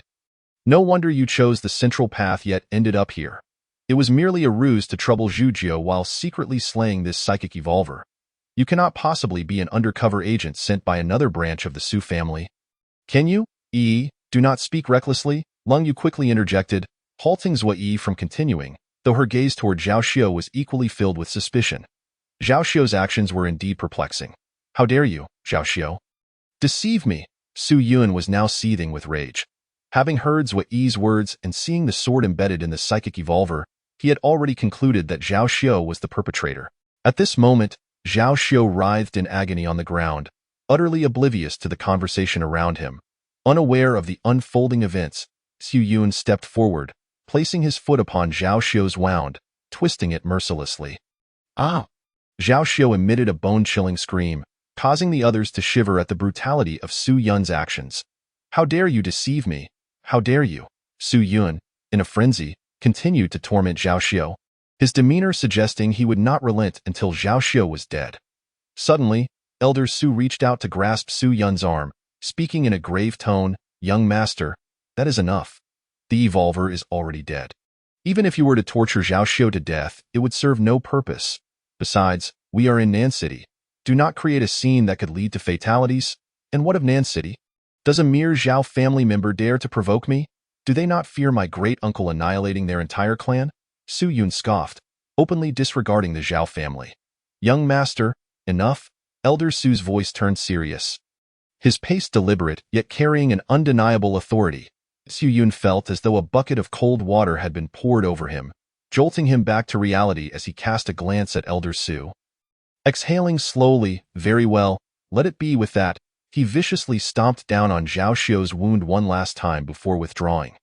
Zhao Xiao let out a final scream before losing consciousness, leaving uncertain whether it was genuine or feigned. Lying on the ground, he was a pitiful sight, with his right arm severed at the shoulder, the wound mangled beneath Su Yun's foot. Reattachment was out of the question. Moreover, several of his ribs had been broken by Zhu Jiu. His entire body drenched in blood. The two women, witnessing Zhao Xiao's dire state, turned their heads away, unable to bear the sight. "I apologize. I misjudged you earlier." Su Yun straightened his attire, restoring his refined demeanor and displaying a smile reminiscent of a gentle spring breeze as he offered an apology to Zhu Jiu. It was as if the frenzied individual moments ago was a different person entirely. "It is nothing. I understand," Zhu Jiu replied nonchalantly, shaking his head. "Since our task has concluded, Su Xiong, it is time to distribute the promised rewards." He had discerned that although Su Yun appeared genteel, his inner nature was restless and domineering. Such a person was best approached with caution, of course. "Although we were unable to capture that psychic evolver alive, I still appreciate the efforts of the three of you. The rewards will be dispensed according to the successful completion of the task." Su Yun smiled, signaling Elder Su with a glance. Elder Su understood. Brushing his left hand over his ring, and suddenly produced 3 small packages. "Dried meat from second-tier evolved beasts, 10 kilograms per package," he announced, tossing the packages to the 3.As Zhu Jiu received the dried meat. His gaze fixated intently on the ring Elder Su wore. "Ha ha, Ze, are you envious?" Su Yun, adopting a friendly demeanor, explained to Zhu Jiu. "This is a spatial ring, crafted from the fruit of the awakened evolutionary plant Jimu. In our Su family, there is only a single Jimu with spatial attributes, and each harvest yields limited fruit. Only second-tier evolved beings are eligible to receive one of these rings, and even then, only the smallest kind. With a capacity of merely 1 cubic meter, I do not even possess one. Otherwise, I would have gifted you one." Su Yun smiled at Zhu Jiu. "Truly, the Su family of the North boasts treasures even of this caliber." "I have gained much insight today," Zhu Jiu nodded, lavishing praise. Su Yun extended empty promises, and Zhu Jiu responded with flattery. Both harbored their own secrets, yet maintained an amiable facade. Though an outsider, it would be difficult to discern that only moments ago they had nearly come to blows. Should an observer be unaware, they might genuinely mistake the two for brothers. Then I shall not impose further, Xu Xiong. Should you require anything, do not hesitate to contact me. I am at your service. Zhu Jiu stated, bowing slightly before rising to depart. Zui Yi and Lung Yu also exchanged farewells and followed closely behind Zhu Jiu, eager to leave this cursed place without delay. Once the three had departed, Su Yun's expression darkened. Unappreciative fools, daring to attempt to take my benefits without recompense. Su Yun was no fool. Although Zhu Jiu spoke sweetly and professed to be available at any time, in truth, he had not left a single means of communication. Their parting bore the air of finality, as though they would never meet again. Had it not been for Zhu Jiu's remarkable martial talent, he would never have bestowed upon them 30 kilograms of second-tier evolved beast meat so readily. Unappreciative, this venture not only failed to capture the psychic evolver alive, but also resulted in the unwarranted loss of precious resources. 30 kilograms of second-tier evolved beast meat. A restricted resource within the family was valuable to him. Oh, not worry, young master, Elder Su chuckled. Nan City is but this small. With Zhu Jiu's prowess, he will soon make a name for himself. Such matters of gaining loyalty take time. Today, you have forged a bond with Zhu Jiu, which will make future endeavors to recruit him all the easier. Let us hope so. Su Yun let out a sigh, lamenting his loss of both fortune and comrades, leaving him in a state of profound dejection. With the matter resolved, the two made no further delay and departed the underground chamber. Before leaving, Su Lao cast a backward glance at the wall, marked by the scars of a piercing blade, a faint smile gracing his lips as he murmured softly to himself. A single sword cleaved through several barriers, striking true into the heart of that evolver. This is a feat beyond the capabilities of that Zhao Xiu de It. Appears this young Master Zhu has concealed considerable strength, managing to deceive even me. Su Lao chuckled and shook his head, dismissing further thoughts, and turned to leave. His role was merely to accompany Su Yun, ensuring his safety and representing the family in oversight. There were certain truths he was aware of, yet chose to remain silent about. Chapter 52. Zhao Feng transforms into a traitor upon exiting the underground chamber. Zhu Jiu exchanged contact information with Zui Yi and others before parting ways. After a brief run atop the Wolf King, Zhu Jiu signaled for it to halt. The Wolf King came to an abrupt stop, its claws carving deep grooves into the snow. Seated upon the Wolf King, Zhu Jiu remained as still as a monk in meditation. Surveying the surroundings, he pointed towards a tall building not far off and spoke. Let us go there. This building was the most suitable vantage point for observing the South City 3 institutes. The Wolf King, possessing a keen intellect, immediately understood and surged towards the high-rise, in the underground chamber of the South City 3 institutes. Upon realizing that everyone had departed, Zhao Xiu ceased pretending to be unconscious and sat up, his eyes brimming with resentment. Zhu Zi, Su Yun, Zhao Xiu seethed through gritted teeth, gazing at the stump of his severed arm, his eyes aflame with fury. You have severed my arm and humiliated me. You too shall surely die. This South City still belongs to the Zhao family. With that, Zhao Xiu rose, limping towards the exit. Not far along, he suddenly spotted 2 familiar figures, his former lackeys, Wang Xiao and Qian Ming. Xiu Gu, what happened to you? Qian Ming exclaimed in shock, rushing over to assist him. Nothing. Zhao Xiu leaned on Qian Ming, lowering his head slightly, his voice weak. I fell victim to Su Yun's treachery. At this moment, Wang Xiao also approached, supporting Zhao Xiu on the other side, his eyes filled with horror and confusion. They understood Zhao Xiu's prowess. If he was injured to such an extent, how formidable must his opponent have been? If it had been them, their fate would have been sealed. A cold sweat broke out on their backs as they silently expressed gratitude for not having accompanied Zhao Xiu. Suddenly, Qian Ming let out a blood-curdling scream. Wang Xiao instinctively turned to see 2 bloodied fingers lunging towards his eyes. Wang Zhao's eyes were instantly gouged out, and he cried out in agony. In the next moment, Zhao Xiu plunged a sword into his throat, blood gushing forth as he collapsed, lifeless. Meanwhile, Qian Ming met a similar fate. His spine snapped, leaving him deceased as well. Zhao Xiu crouched down, wiping the blood from his hands on Wang Zhao's clothing, and began to laugh maniacally. Ha! Ha ha ha! Look at the spectacle I've created. They all must die. He continued to stomp on Wang Zhao's head until it became a grotesque mass of flesh and blood. After cleansing his boots of blood on Qian Ming's body and rifling through their belongings, Zhao Xiu limped away. At that moment, atop the high-rise, Zhu Jiu sat cross-legged on the rooftop, his gaze fixed intently on the entrance to the South City 3 institutes. The Wolf King lay beside him, feigning sleep. Taking a deep breath, Zhu Jiu slowly exhaled, forming a white vaporous sword in front of him, a clear indication of his formidable martial prowess. "They're coming," Zhu Jiu suddenly spoke, then patted the Wolf King beside him. Just then, at the entrance of the South City 3 institutes, a tall, gaunt figure limped out. It was Zhao Xiu. "Just in time for you," Zhu Jiu smiled, and the Wolf King leapt from the rooftop like a silver eagle, gliding through the air and landing on the roof of a nearby low building. With a few deft maneuvers, the Wolf King descended to the ground, right in front of the recently emerged Zhao Xiu. "It's you?" Upon spotting Zhu Jiu atop the Wolf King, Zhao Xiu's expression shifted dramatically. Although he yearned for revenge against Zhu Jiu, he was acutely aware that in his current state, confronting Zhu Jiu would lead to his demise. Thus, he feigned bravado, saying, "You've already severed my arm. What more do you want? I've informed my family to come and assist me. If you don't leave now, you shall meet a dead end." "The Zhao family, you say?" Zhu Jiu grinned. "Then I should make my departure swiftly." However, Zhu Jiu paused, his figure suddenly blurring as he appeared beside Zhao Xiu. In Zhao Xiu's terrified gaze, Zhu Jiu struck him with a swift chop to the neck, rendering him unconscious and hoisting him onto the Wolf King's back. "But you'll be coming with me," Zhu Jiu chuckled, giving the Wolf King a pat as they set off. A moment later, a man clad in black with a golden cloak arrived at the entrance of the South City 3 institutes. After surveying the area, he retrieved a communicator and barked, "Young Master Xiu is missing. Immediately dispatch search teams to comb the vicinity and contact other disciples in South City. Notify me at once upon discovering young Master Xiu's whereabouts." Meanwhile, Zhu Jiu had returned to his stronghold with Zhao Xiu in tow. "Zhao Feng, I've brought back a friend," Zhu Jiu announced as he opened the interrogation room door, tossing the unconscious Zhao Xiu inside with a grin. "Zhao Xiu?"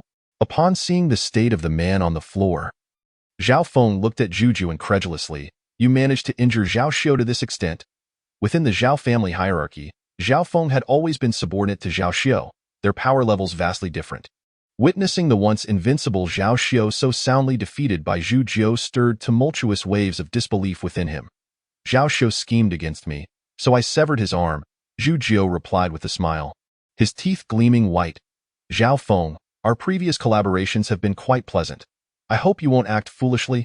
Otherwise," Zhu Jiu glanced at Zhao Xiu's severed arm, the implication unmistakable. "I understand." Faced with Zhao Xiu's condition, Zhao Feng no longer dared to maintain his previous arrogance, quickly assuring, "Rest assured, big brother Zhu, I will answer any inquiries you have without reservation." Seeing Zhao Feng, who had once been so proud, now transformed into a sycophant, Zhu Jiu could only chuckle in exasperation. Humans can be so foolish at times. When offered a drink, they choose to drink punishment instead.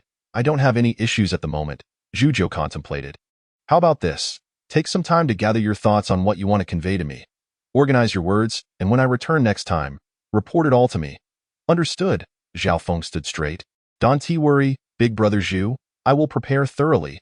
Observing Zhao Feng's demeanor, Zhu Jiu felt a twinge of discomfort, having grown accustomed to Zhao Feng's previous defiant attitude. Shaking his head, Zhu Jiu took Zhao Xiu and exited the cell, casually tossing him into a nearby confinement room.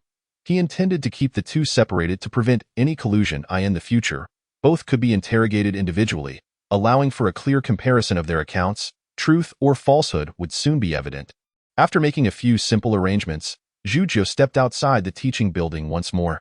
Night had fully descended, yet Zhu Jiu felt no weariness. He resolved to attend to a matter that had long been postponed. It was time to cleanse the campus of any unwanted elements. Zhu Jiu gazed at the distant flickering flames, murmuring, "The Linshui campus is too small to accommodate a second force aside from myself. Other factions must either join or vanish." Chapter 53. I am willing. That night, under the cold moonlight and biting winds, Zhu Jiu, clad in black, rode upon the Wolf King. The silver fur of the Wolf King shimmered in the moonlight, creating a breathtaking sight. Behind Zhu Jiu, more than a dozen youths rode on their own evolved wolves. These young men, having been tempered by the apocalypse, bore no trace of their former youthfulness. Their faces were etched with solemnity. They carried various weapons on their backs, with their wolves also laden with supplies. Their destination was undeniably the cafeteria. Stop. Moments later, the group arrived at the cafeteria entrance. Zhu raised a hand, and the youths immediately commanded their wolves to halt. Zhang Xinyu dismounted and approached the cafeteria door, knocking firmly. Knock, knock, knock. The sound echoed, causing the flames inside to flicker as if startled. "Who is knocking?" came a startled voice from within. "It's me," Zhang Xinyu called out loudly. "I am a student from Linshui School." Upon hearing his words, a flurry of chatter erupted inside, as if they were deliberating something. Finally, a sharp female voice rang out, "You can leave. We have no food to offer you, nor any place for you to stay." Zhang Xinyu, taken aback, was about to respond when Zhu suddenly placed a hand on his shoulder, shaking his head.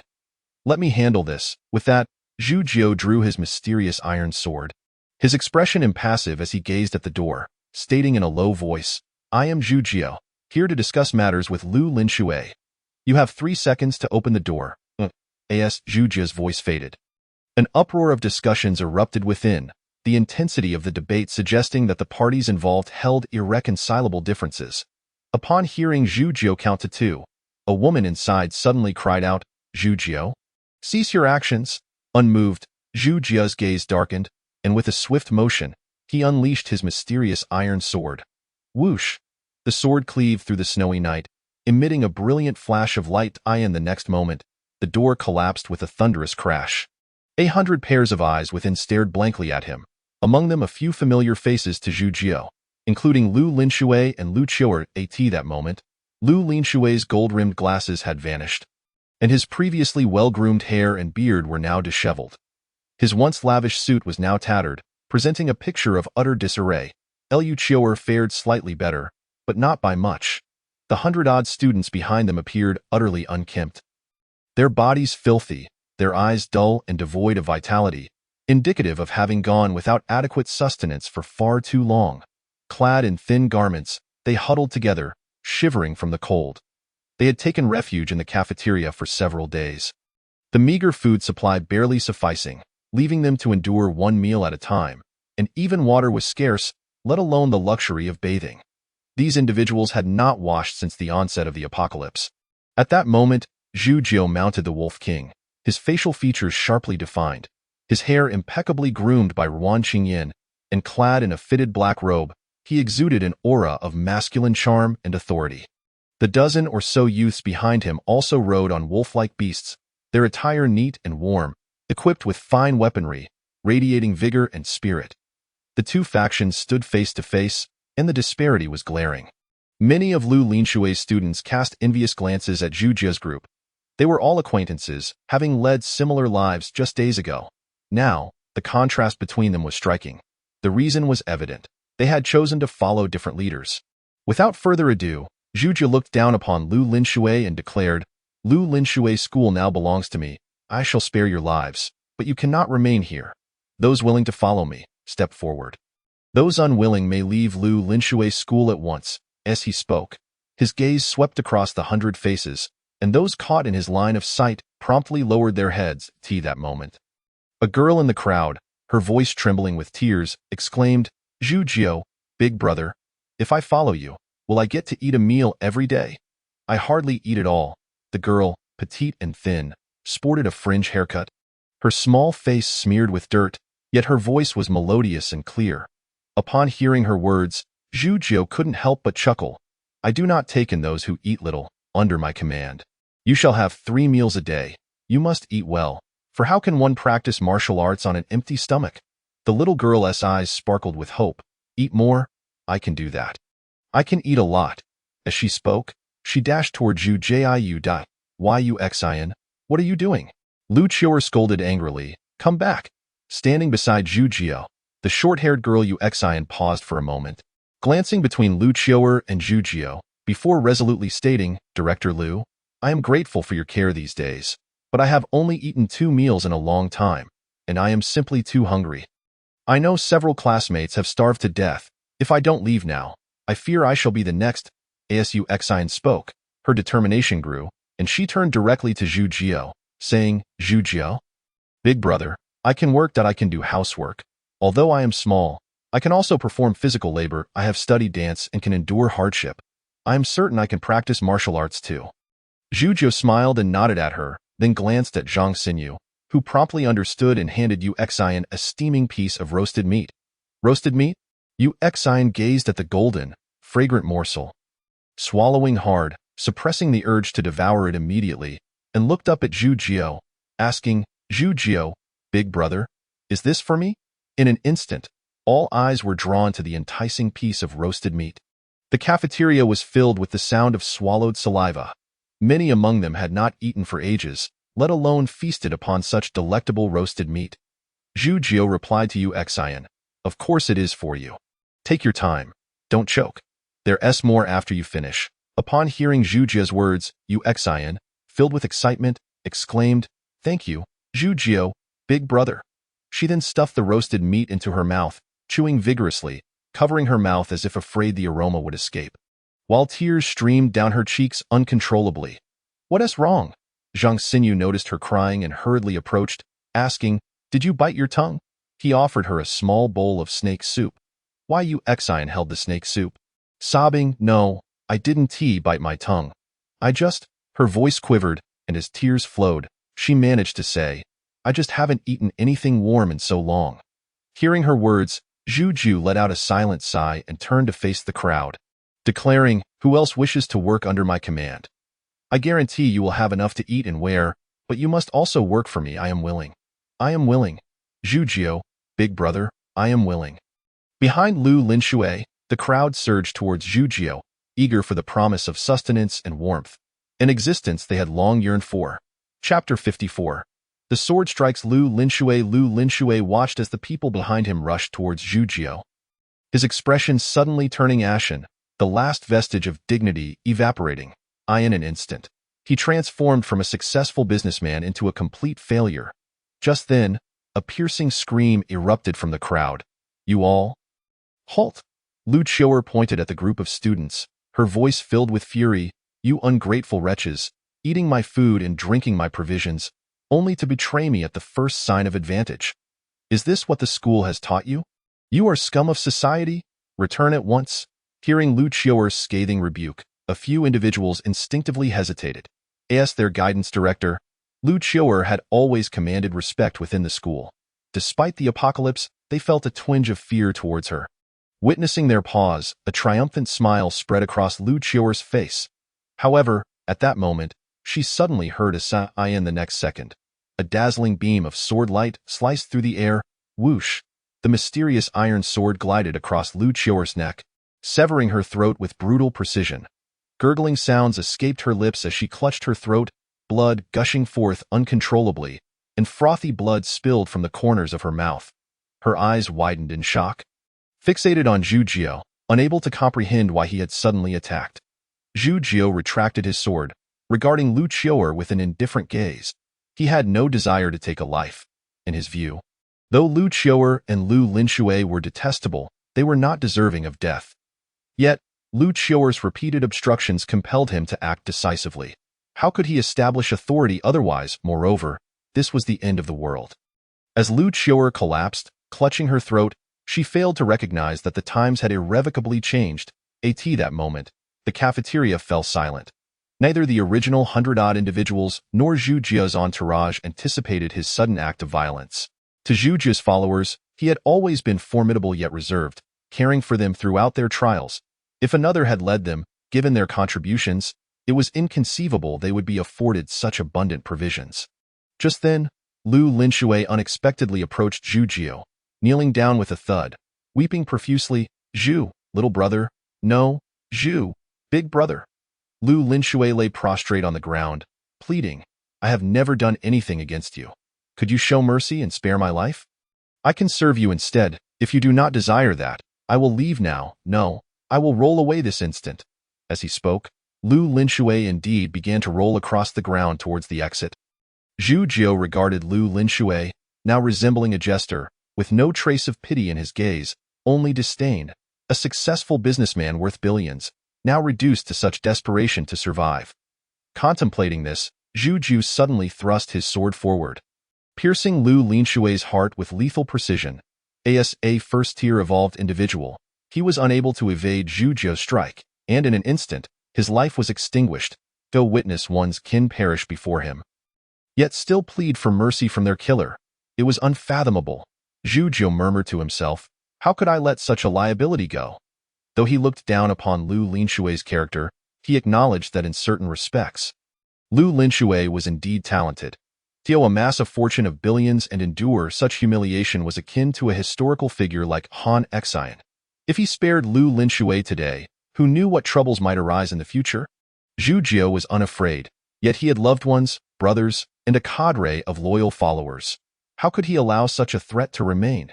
The arena remained enveloped in silence. Zhu Jiu sheathed his black iron sword and surveyed the crowd, gradually asserting, those who wish to follow me, step forward. For those unwilling, I shall not compel you. You may leave at once.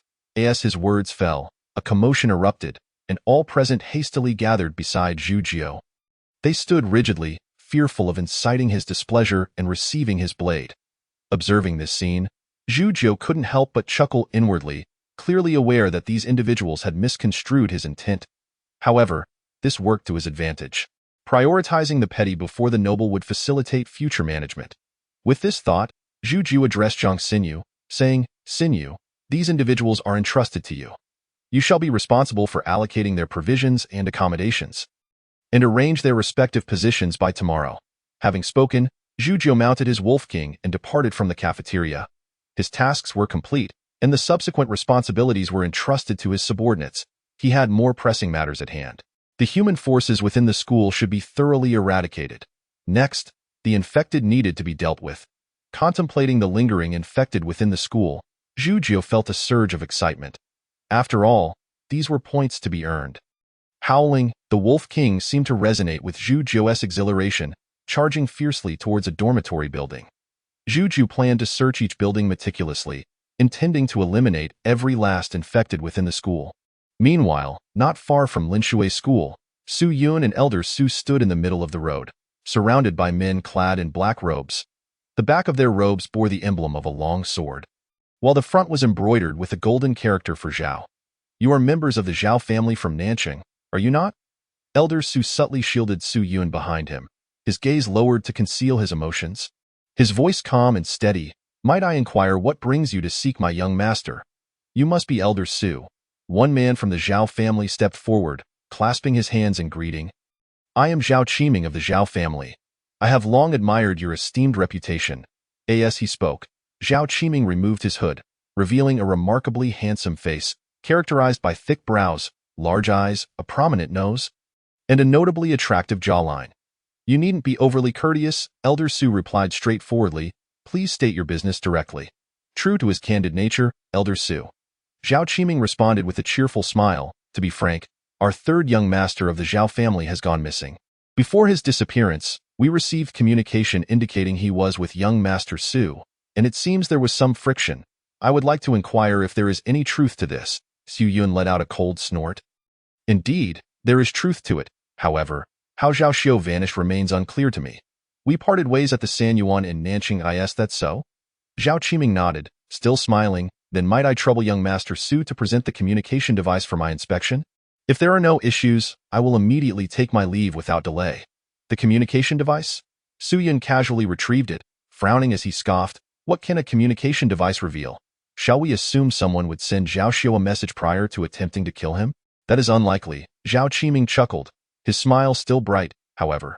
Suddenly, mid-sentence, Zhao Qiming drew his sword, lunging directly at Su Yun's right hand, which clutched the communication device. Elder Su reacted swiftly, positioning himself in front of Su Yun and drawing a dark weapon from his waist, intercepting Zhao Qiming's surprise attack. With a clang, both men staggered back a step. At that moment, Elder Su's weapon revealed itself to be a black iron ruler, less than 30 centimeters in length. Just as Su Yun thought, the danger had passed. A silent dark arrow suddenly shot forth from a distance, piercing his right hand and simultaneously shattering the communication device. Indeed, the communication device reveals nothing. Zhao Qiming's smile vanished, his expression darkening. But now that you lack a communication device, it will be more convenient for us to act. Charge, subdue them. Chapter 55. A windfall of 3,000 points at this moment. Zhao Qiming no longer wore his previous jovial demeanor. His face was grim, his voice laced with fury. Your Su family of the north may be powerful, but this is Nanqing. the territory of the Zhao family. You come to Nanqing to seize opportunities, severing the arm of my Zhao family's young master and humiliating us. Even if you are from the northern Su family, you shall not leave here today with that. Zhao Qiming brandished his sword and charged at Elder Su, while the others surged towards Su Yun. Very well, Zhao Qiming. Su Yun, disregarding the searing pain in his right hand, drew a long knife from his back to fend off the onslaught, his face pale as he declared, "If you dare to harm me today, rest assured that when my Su family arrives, I will annihilate your Zhao clan. As long as you perish here, who will know it was us that struck?" Zhao Qiming sneered, "Even if your Su family suspects us, what can they do without evidence? Do you truly believe my Zhao family is a soft target? Or do you think your Su family is invincible? Cease your prattle, quickly restrain him." As he spoke, Zhao Qiming made a careless move, allowing Elder Su to seize the opportunity, parrying his long sword and breaking into the crowd, wielding his short ruler like a deathly chain, swiftly toppling several Zhao family experts. "Young master, run!" Elder Su shielded Su Yun, blocking all of Zhao's men to create an escape route. Su Yun, his eyes bloodshot, cast a glance at Zhao Qiming before swiftly darting into an alley behind him. After him, he must not escape. Zhao Qiming fell back into combat with Elder Su as several of his subordinates flanked him, while 5 skilled fighters pursued Su Yun into the alley. These men were nurtured from a young age by the Zhao family, proficient not only as evolved beings but also skilled in ancient martial arts, capable of overpowering 2 or 3 ordinary evolved beings with ease. Furthermore, their abilities complemented one another, allowing them to form a battle formation. Once united, even second-tier evolved beings would find it challenging to contend against them. With the prowess of these 5, pursuing Su Yun was more than sufficient. Not far away, at Linshui School, within a dormitory building, Zhu Jiu effortlessly severed the head of the infected before him with a single stroke, then calmly sheathed his sword. Behind him, the corridor was littered with corpses, both infected and aberrants, each dispatched with a single strike. At last, the area was completely cleared. Zhu Jiu, panting, bore a smile on his face. The dawn light began to break, and he had spent the entire night meticulously searching each room, eliminating every last infected and aberrant within Linshui School. During this endeavor, he also rescued numerous survivors, and combined with the over 100 he had previously gathered, along with his own handful of subordinates, he now commanded a force of nearly 300 to 400 individuals. Such a gathering constituted a considerable power. With a bit of training, this 300 to 400 strong would serve as Zhu Jiu's foundation in vying for supremacy in this post-apocalyptic world. Moreover, this was not even his greatest gain from the night. Indeed, these points are the key to my fortune. Zhu Jiu gazed at the system panel, unable to contain his exhilaration. Host: Zhu Jiu, fatigued, title: Novice Martial Artist, Ancient Martial Arts. Wing Chun Level 9. Wing Chun is a first-tier ancient martial art and cannot be upgraded before promotion. Bagua Knife Level 9. Bagua Knife is a first-tier ancient martial art and cannot be upgraded before promotion. Iron Shirt Level 9. Iron Shirt is a first-tier ancient martial art and cannot be upgraded before promotion. Shaoyang Skill Level 3. Shaoyang Skill is a first-tier internal skill and costs 100 points to upgrade. Xinyuan Skill Level 1. Xinyuan Skill is a first-tier heart-refining method and costs 50 points to upgrade. Points: 3167. The system can absorb dark energy and convert it into points. Warning: dark energy has erupted. The second wave of calamity has arrived. Please prepare to confront the impending disaster. By eliminating all the infected within Linshui School, he had directly acquired over 3,000 points. What level of enhancement might over 3,000 points afford me? A look of eager anticipation crossed Zhu Jiu's face as he resolved to proceed with his enhancements without hesitation.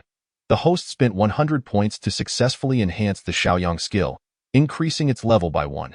The host spent 100 points to successfully enhance the Shaoyang skill, increasing its level by 1. The Shaoyang skill has reached its maximum level and cannot be enhanced further. After expending 600 points to max out the Shaoyang skill, Zhu Jiu distinctly felt as though his body housed a furnace, continuously supplying him with energy. His muscles felt as if they might explode, and an inexhaustible strength surged within him. The Wolf King, initially lounging lazily beside Zhu Jiu, suddenly sensed the overwhelming pressure emanating from him, its eyes widening in human-like astonishment as it quietly retreated a few steps. At that moment, a resounding crash echoed. Unable to contain the surging power within him, Zhu Jiu unleashed a casual punch. The concrete wall before him crumbled like paper, obliterated by his blow. My strength has become this formidable? Zhu Jiu gazed at the collapsed wall in disbelief. He had merely thrown a casual punch, yet it produced such a result. If he were to unleash his full strength in conjunction with his ancient martial techniques, what level of devastation could he unleash? Would it not reach the level of a second-tier evolved being? Furthermore, this was merely raw strength. The Shaoyang skill endowed him with far more than mere power. He couldn't help but yearn for someone to test his newfound capabilities. Zhu Jiu gazed at his clenched fist, a broad grin spreading across his face as he mused. Let us see just how far my strength has progressed. It appeared that a trip to the back mountain was in order for the morrow. The last time he had ventured there, the devastating scene of the collapsing mountain was still vivid in his mind. Although he speculated that he had yet to fully attain such destructive power, he sensed that he was now on the cusp of grasping its boundaries.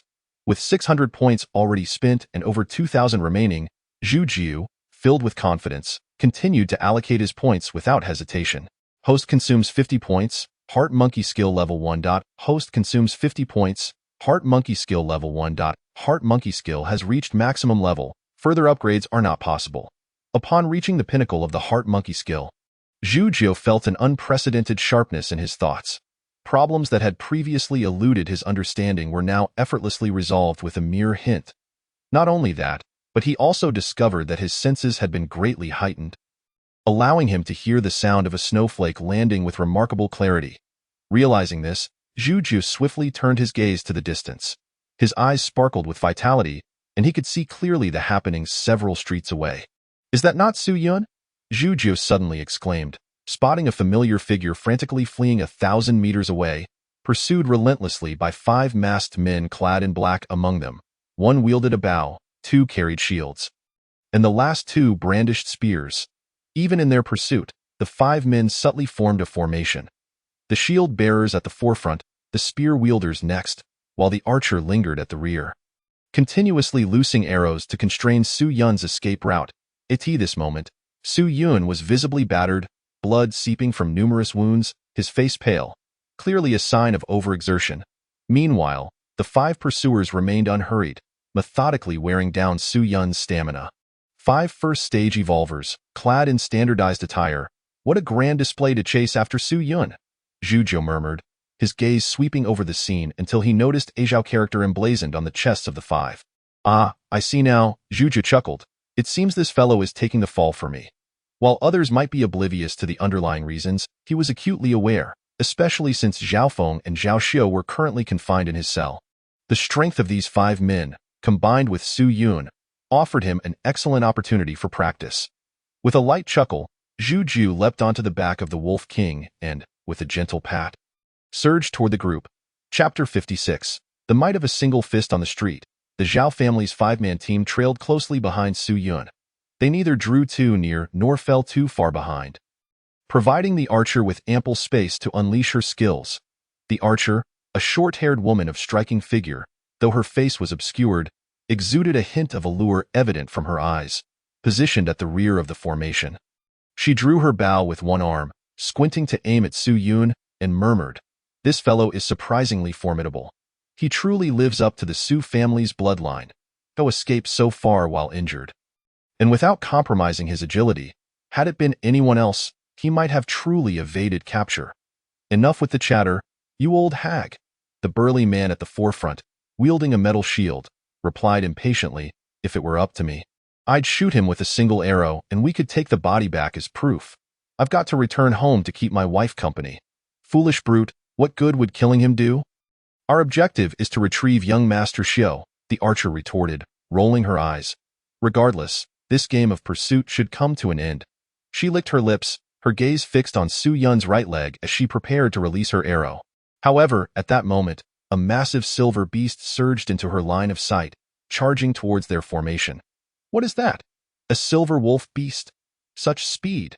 The archer gasped in astonishment, yet her reflexes were sharp. She loosed an arrow towards the beast with remarkable swiftness. Whoosh! The arrow sliced through the air with a sound like the tearing of wind, hurtling towards the silver wolf. Just as the arrow was about to strike its mark, a large hand suddenly emerged from the air, effortlessly catching the projectile. The archer was left in shock. She had never imagined that someone could catch her arrow with their bare hands. Looking up, she was astonished to see a muscular man seated atop the silver wolf. His expression was stern, clad in black training attire, as he examined the arrow in his grasp. "This arrow is well crafted," he remarked, glancing at the archer with a faint smile, "but alas, it lacks sufficient force." Upon meeting his gaze, the archer's mind went blank, as though his eyes were whirlpools drawing in her very soul. At that moment, the man smiled, and with a flick of his fingers, he casually shot the arrow back as if it were a playing card. Whoosh! The arrow sped toward the archer with the swiftness of thunder. She felt her pupils constrict, sensing danger, yet her body refused to respond, as if she were ensnared in a nightmare. The arrowhead loomed larger in her vision, and in the next heartbeat, it grazed her cheek. Swish! The archer's mask was instantly torn apart, her short hair flying as her alluring face, lips slightly parted, was revealed. The arrow embedded itself in the wall behind her, its fletching still vibrating. "Quite the beauty, thankfully it did not miss," Zhu Jiu mused with a smile, then leaped down, charging toward the group. "Stay calm. Form ranks," the burly man at the forefront bellowed. "He is not an evolver. He merely practices ancient martial arts, putting on a show." As the others observed Zhu Jiu, they noted the absence of any dark energy fluctuations and breathed a sigh of relief. "Ha ha, riding a wolf and catching arrows barehanded. Impressive theatrics for someone who isn't even an evolver." One scoffed at this guy out of his mind, trying to make a name for himself with ancient martial arts in this day and age. Though others might be ignorant, they, as descendants of ancient martial arts families, were all too aware of the reality. While ancient martial arts were powerful, they paled in comparison to the abilities of evolvers. Even prominent ancient martial arts families had shifted their focus to the cultivation of breathing techniques, relegating ancient martial arts to mere supplementary combat methods. Practitioners like Zhu Jiu, who solely dedicated themselves to ancient martial arts, had become exceedingly rare. At that moment, the archer standing at the rear suddenly spoke with grave seriousness. "Do not underestimate him. There is something off about this person. What ordinary martial artist could catch my arrow barehanded? Moreover, his gaze felt strange. When he looked at me, my mind spun." Hearing her words, the others ceased their mockery and, setting aside their dismissive attitudes, prepared to confront Zhu Jiu with utmost seriousness. For they understood that this woman possessed remarkable insight and would not speak lightly at such a time. "Form ranks," the leading man commanded, and along with another shield-bearer, they swiftly positioned their shields before them, merging into an impenetrable steel barrier. Meanwhile, the two warriors at the back readied their spears, standing alert. The archer, positioned at the rear, drew her bow to its full extent, aiming directly at Zhu Jiu before releasing her grip. In an instant, the arrow flew toward Zhu Jiu. With a light chuckle, Zhu Jiu effortlessly pivoted, evading the arrow with ease. Given his level of agility, such a feeble projectile posed no threat to him whatsoever. It seems he excels in agility. He doesn't even need a weapon, attempting to take me on with bare hands? The burly man grinned, confident in his mastery of shield techniques, impervious to such opponents. With his shield forged from a blend of mysterious iron and refined steel, who could hope to breach his defenses with mere fists? Even second-stage evolvers would struggle. At that moment, Zhu Jiu had already closed the distance to the five-man formation.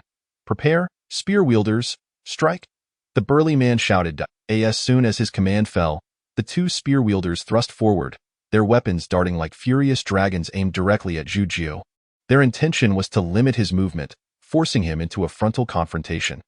"Child's play," Zhu Jiu chuckled, his left hand curling into a claw resembling that of a tiger, accurately seizing one spear.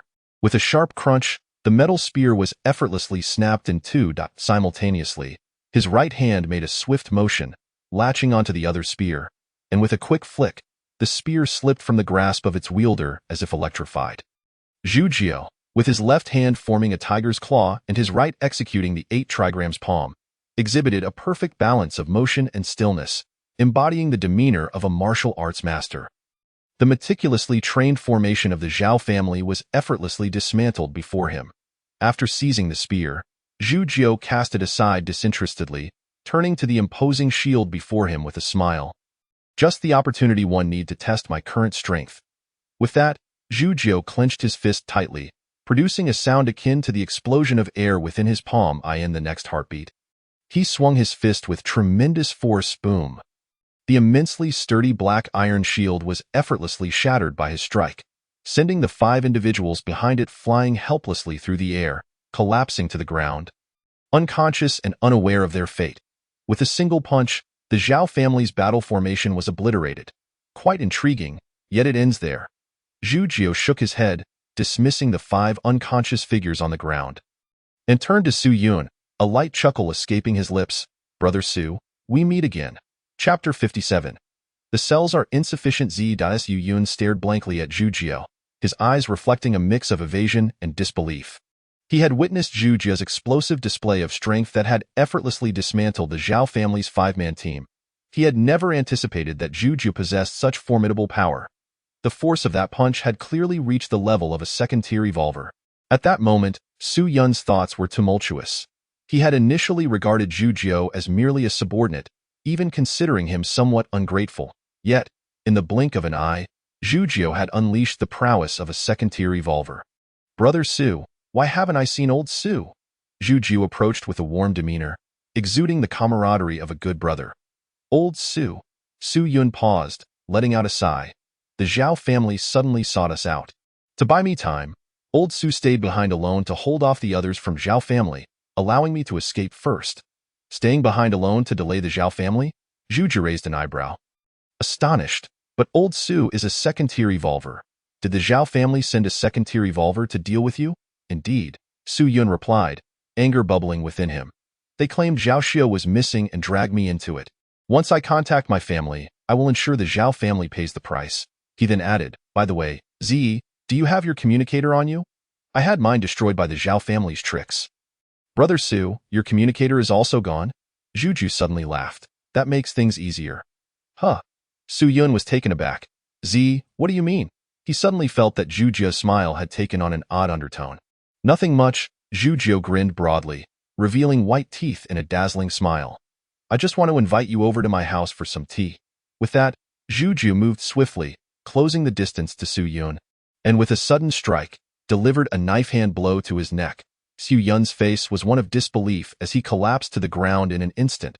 He could not fathom why Zhu Jiu would suddenly turn on him.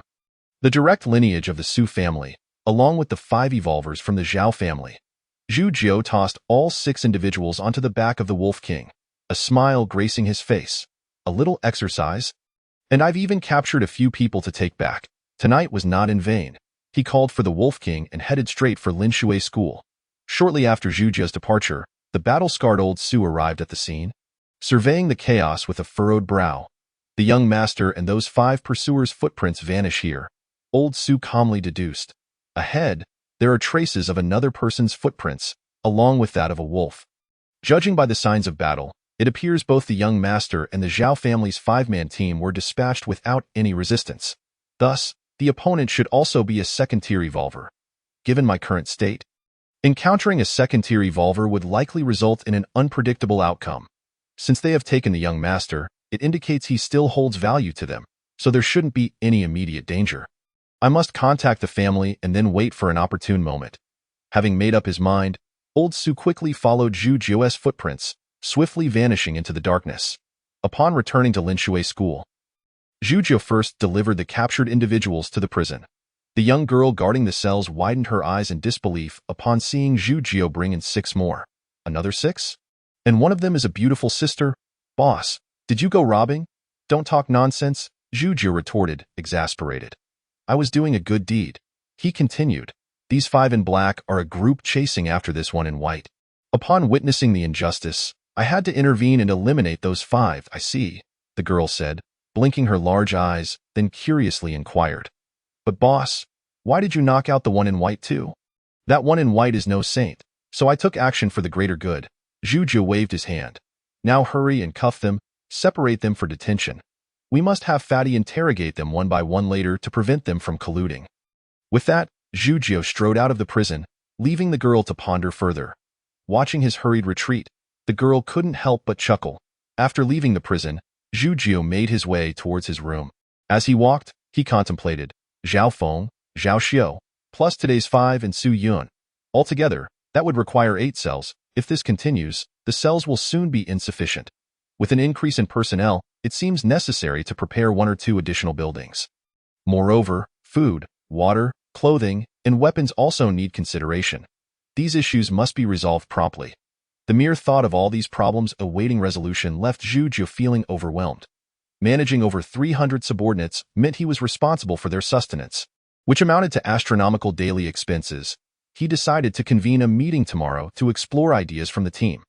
Zhu Jiu now placed his hopes on his management team, comprising Ruan Qingyan, Fatty, Wang Huanyan, and Zhang Xinyu, who formed his core group, while the captains of various small teams also contributed to the management structure. Once the management system was in place, he would only need to communicate with the core team, who would then relay his directives to the management team, which would subsequently be implemented at the individual level. This arrangement would significantly ease the overall management of their faction, but of course, everything was still in its infancy. With no clear delineation of roles yet, requiring gradual refinement, Zhu Jiu pondered the future direction and management methods of the faction. He unknowingly arrived at the door of his bedroom. Zhu Jiu raised his hand, about to knock, but suddenly paused mid-air, murmuring, "It's quite late. Qingyan must have gone to bed already. Perhaps I should just sleep in the conference room tonight."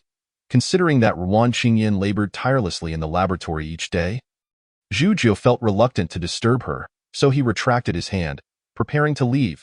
At that moment, a gentle voice called from within the room. "Brother Jiu, is that you?" The voice was crisp yet imbued with a sense of reliance. Unmistakably that of Ruan Qingyan. "It's me," Zhu Jiu replied, surprised to find Ruan Qingyan still awake so late, responding with a smile. With a creak, the door swung open, and Ruan Qingyan, clad in a nightgown, leaped into Zhu Jiu's embrace, enveloped in a fragrant aura. Upon seeing the fatigue on Ruan Qingyan's face and the worry in her eyes, Zhu Jiu realized she had not merely been waiting for him. She had been anxiously awaiting his return. "Fool." Zhu Jiu gently ruffled Ruan Qingyan's hair, effortlessly cradling her to bed, planting a soft kiss on her lips. "I will try to come back earlier in the future. If I return late, you need not wait for me. I can manage with a night in the conference room." Ruan Qingyan nodded, gazing at Zhu Jiu, her eyes shimmering like a spring eye in that moment. She was no longer the decisive figure she usually was. Lying on the bed, she appeared exceptionally delicate. "Little darling." Zhu Jiu suddenly felt a surge of warmth coursing through his body. Given how late it was, staying up a little longer didn't seem like a problem. A mischievous smile crept across his face as he pounced towards her. Chapter 58. Ruan Qingyan's research achievements after a delightful entanglement. Zhu Jiu lay in bed, thoroughly satisfied, while Ruan Qingyan nestled beside him, her fair neck slightly flushed, her face radiating warmth. Just as Zhu Jiu began to drift into slumber, Ruan Qingyan pecked him gently on the cheek and whispered in his ear, "Brother Jiu, I made some progress in my research today. Would you like to take a look?" Zhu Jiu's ears tingled as he groggily opened his eyes, only to find Ruan Qingyan propped up on the bed, her chin resting on her hands, smiling brightly at him. "You little rascal, how do you still have so much energy?" Zhu Jiu teased, giving her cheek a gentle pinch. "Let me see what this silly girl has concocted." Hee. Ruan Qingyan jumped off the bed with a thud, skillfully opening a nearby box and retrieving a bottle filled with a viscous liquid resembling rice porridge. "What is this?" Zhu Jiu opened the bottle, inhaled its contents, and wrinkled his brow. "Did you burn the porridge?" Ruan Qingyan's face turned crimson, her lips pouting as she huffed. "Nonsense. This is not porridge. It's a concoction I developed from various medicinal herbs." She explained, "I've been researching the inhibitory effects of various herbs on infections. Although I have yet to achieve conclusive results, I discovered several herbs beneficial to the human body during my studies. I found the optimal combinations through experimentation and used my flame abilities to refine this potion." Ruan Qingyan admitted bashfully, "I just didn't control the heat well enough and ended up burning it. But it definitely won't affect its efficacy." "Ha, you silly girl." Zhu Jiu gently pinched Ruan Qingyan's delicate little nose with a smile, then turned his gaze towards the potion in his hand. Initially, he had not given much thought to this concoction, as it was discovered by chance, and he doubted it would possess any significant efficacy, especially since it had been poorly refined. However, as he focused on the potion, an item description panel suddenly appeared before his eyes. How could this be possible? A jolt of surprise surged through Zhu Jiu. Generally, only exceptional items trigger the system's description feature. Ordinary items do not activate this mechanism. Could it be that the potion casually concocted by my wife is a treasure? Zhujiu pondered, hastily glancing at the system panel before him. Item: Physique Potion, Inferior, Rank, First Tier Description. A physique potion crafted using phoenix flames, capable of significantly enhancing the user's physique. Though it is likely to be quite unpalatable due to poor control of the fire during refinement. Price: 15 points. A mere small vial of potion is valued at 15 points? Zhujiu was taken aback once more. 15 points. He would need to slay a total of 15 infected individuals to acquire that. This potion is astonishingly valuable. Moreover, it claims to greatly enhance physique. After reading the system's introduction, Zhujiu was eager to test the potion's effects, and without further hesitation, he downed it in one gulp. The moment the potion hit his tongue, Zhujiu's face turned ashen. His eyes widened as if he had been poisoned. "Zhou, what's wrong with you?" Ruan Qingyan exclaimed, her face drained of color, fearing that Zhujiu had been poisoned. "Nothing." Zhujiu gritted his teeth and said, then gulped down the potion, painfully squeezing his eyes shut. It was horrendously bitter. Zhujiu screamed inwardly. He had never tasted anything so vile. If given a choice, he would rather face off against a second-tier evolved being or consume 100 century eggs than drink another vial of this potion. Yet, when he caught sight of Ruan Qingyan's concerned expression, he bit his tongue and, against his better judgment, remarked, "The flavor is quite good. If the fire control is better next time, it will surely taste even better." Ruan Qingyan, seeing Zhujiu's greenish complexion, couldn't help but laugh. She wasn't naive. It was evident that Zhujiu was merely trying to placate her. Just then, Zhujiu suddenly let out a gasp. Eyes closed, his expression serious as though he were sensing something. Moments later, he opened his eyes in delight and exclaimed, "Qingyan, this potion truly works. I can feel my strength has increased slightly." Zhujiu was acutely aware that his current punch could likely exert several tons of force. If this potion could enhance him by even a small margin, it must provide an increase of 200 to 300 kilograms of strength. That was an extraordinary figure. An ordinary person consuming it would immediately attain a physique comparable to that of a professional athlete. If each of his subordinates were to drink a vial of this physique potion, their combat effectiveness would soar several-fold. With this thought in mind, he eagerly inquired, "Qingyan, what materials are needed for this potion? And is it complicated to refine? Does it require considerable energy from you?" As for the materials, Ruan Qingyan promptly replied, "Poria, Cotinopsis, the bone powder from that type of python you captured earlier, and a type of purple fruit whose name I do not know. I asked about it, and there are plenty of those purple fruits in the back mountain." "The back mountain has those purple fruits?" Zhujiu instantly recalled, nodding. "Indeed, those fruits are abundant on the mountain. I could easily gather over 100 kilograms in a day. Ruan Qingyan nodded. "The consumption for refining this potion is not substantial. I can brew a dozen vials in just a few hours each day." "A dozen vials in one day?" Zhujiu nodded. That speed was impressive. In 20 days, he could enhance all his subordinates. Moreover, these potions would be best utilized as rewards for those who excelled and contributed significantly to the group, thereby boosting their morale. "All right, enough thinking." Ruan Qingyan playfully pushed Zhujiu, smiling, "You've had a long day. Quickly rest. I still have a few vials left for you to take tomorrow.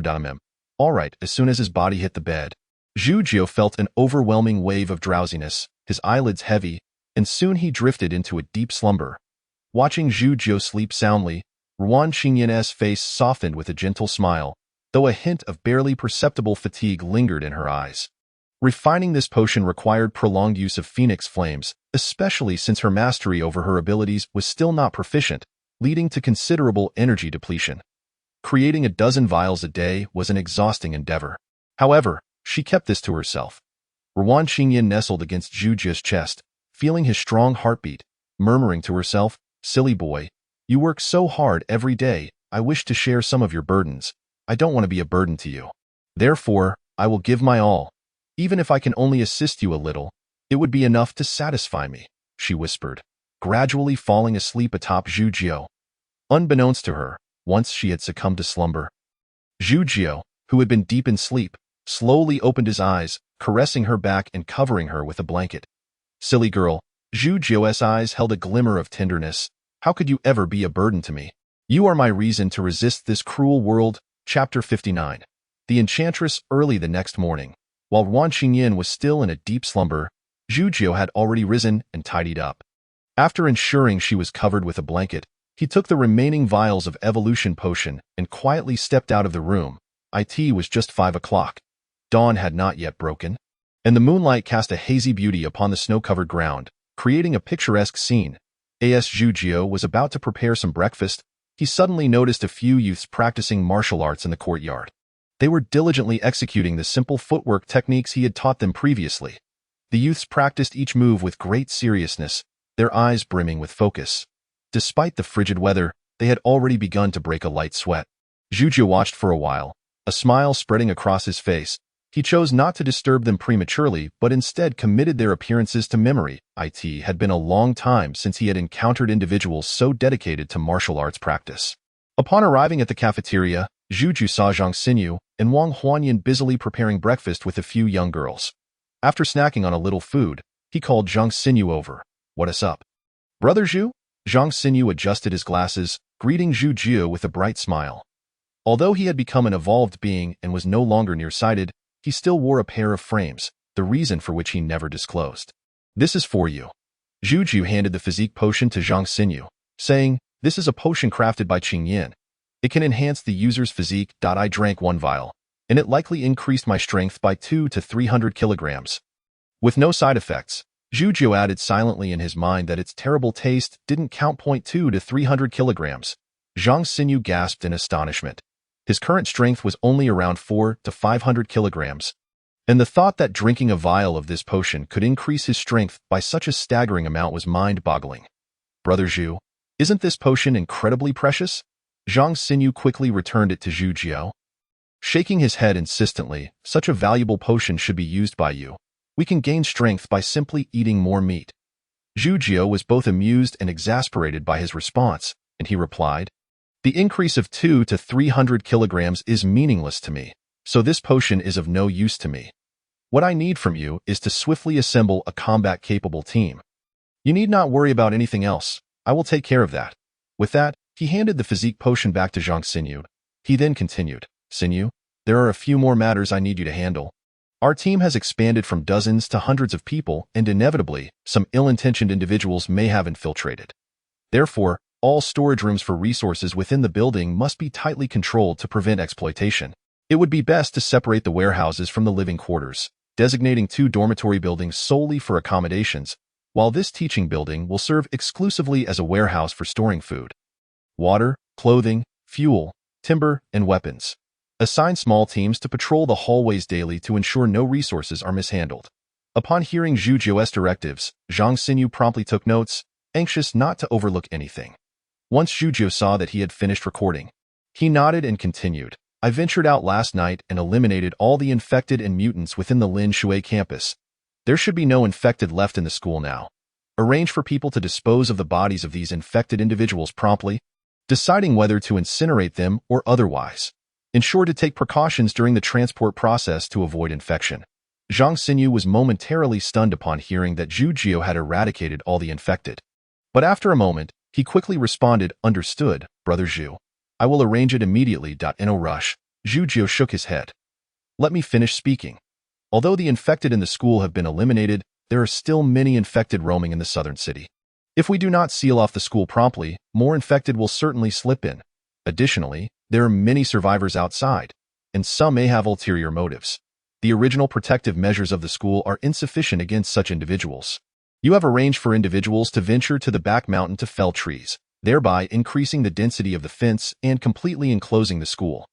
Henceforth, both the main entrance and the rear gate of the school must be guarded to ensure that we can promptly detect any intruders. Today's tasks are numerous and serve as a test for everyone. Observe their efforts closely, and those who excel may be rewarded with weapons, clothing, food, or the physical enhancement potions you possess. If any individual stands out remarkably, make a note of it, as I have several bottles of evolution potions at my disposal.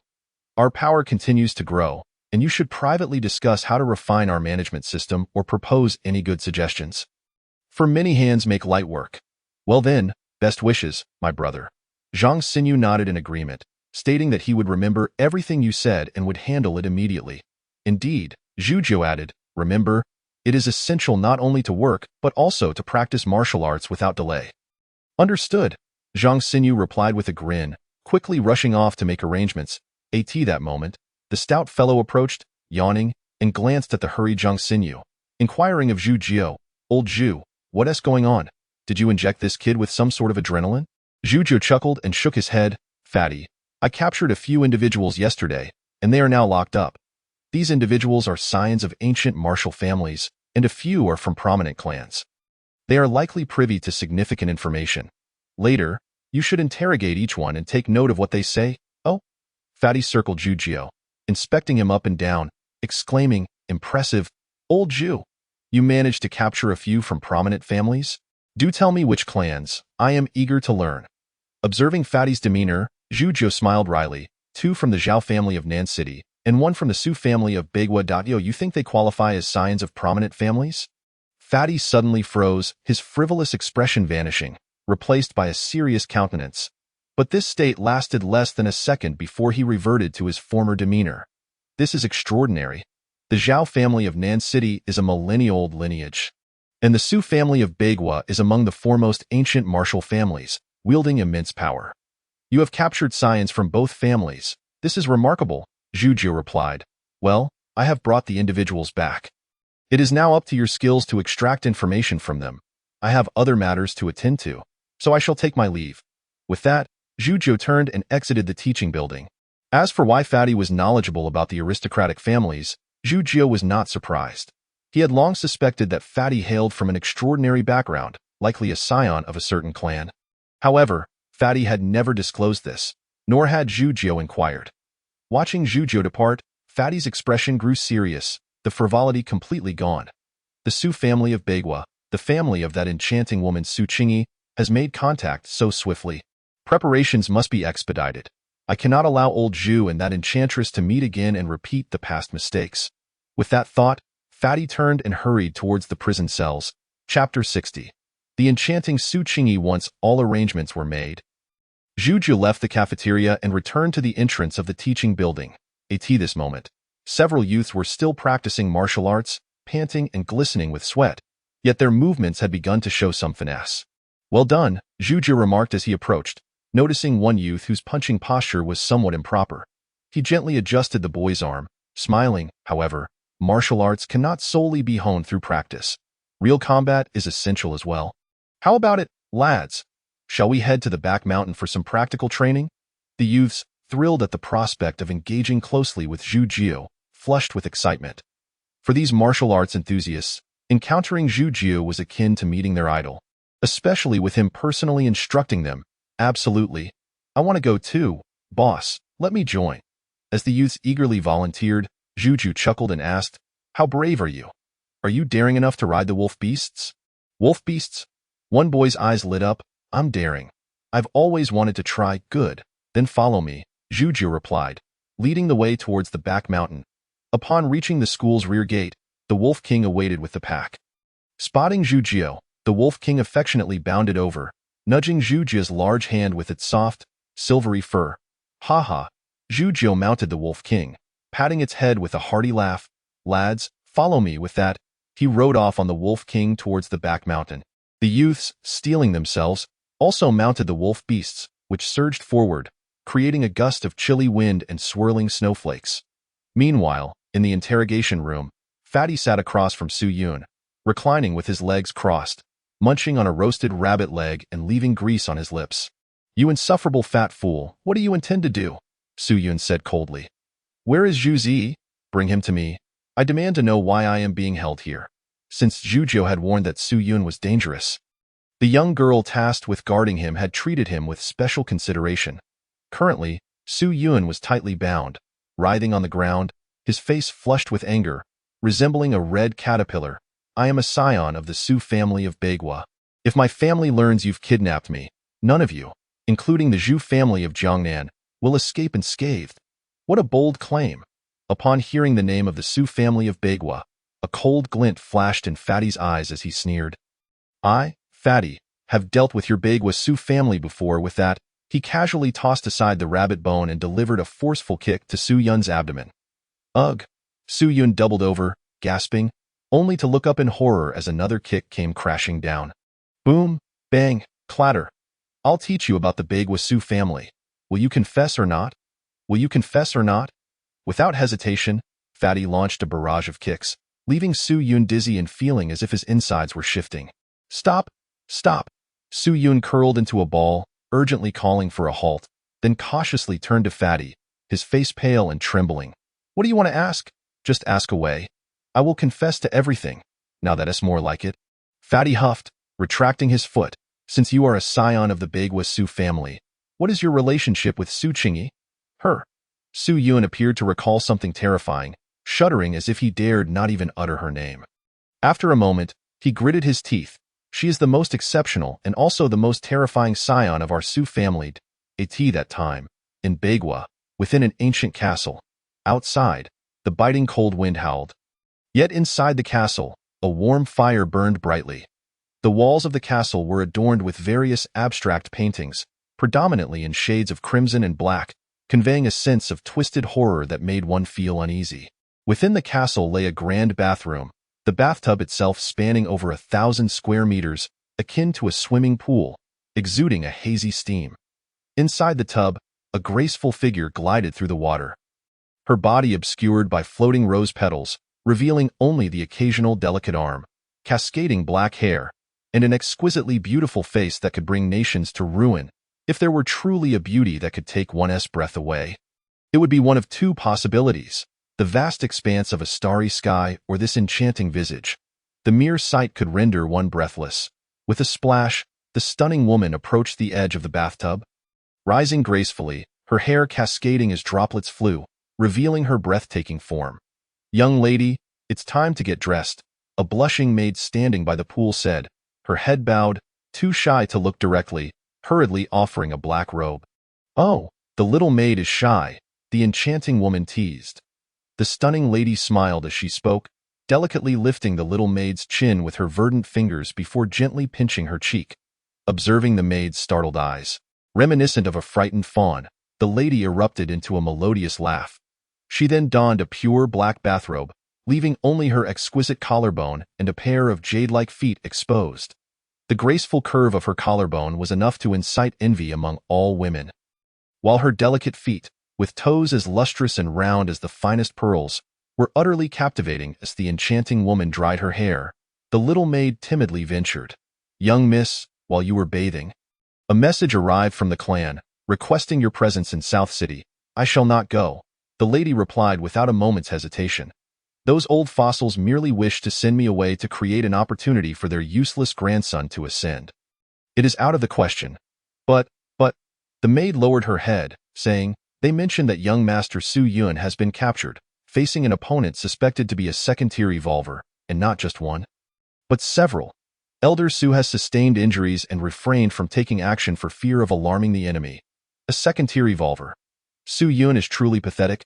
Despite my month-long tutelage," the lady scoffed, "someone from the family could easily go in my stead. I have no desire to intervene, and no, wait," the little maid stammered, her words tumbling over one another. "They said that the second-tier evolver is only about 20 years old, and rather than being an evolver, he practices pure ancient martial arts, having mastered the art to an extraordinary degree, with formidable skills in both boxing and hard techniques. They claim you would find it most intriguing. Moreover, they added that if you were to rescue young Master Su Yun, our family's quota for the soon-to-emerge relic in South City would belong to you." "Ah, is that so?"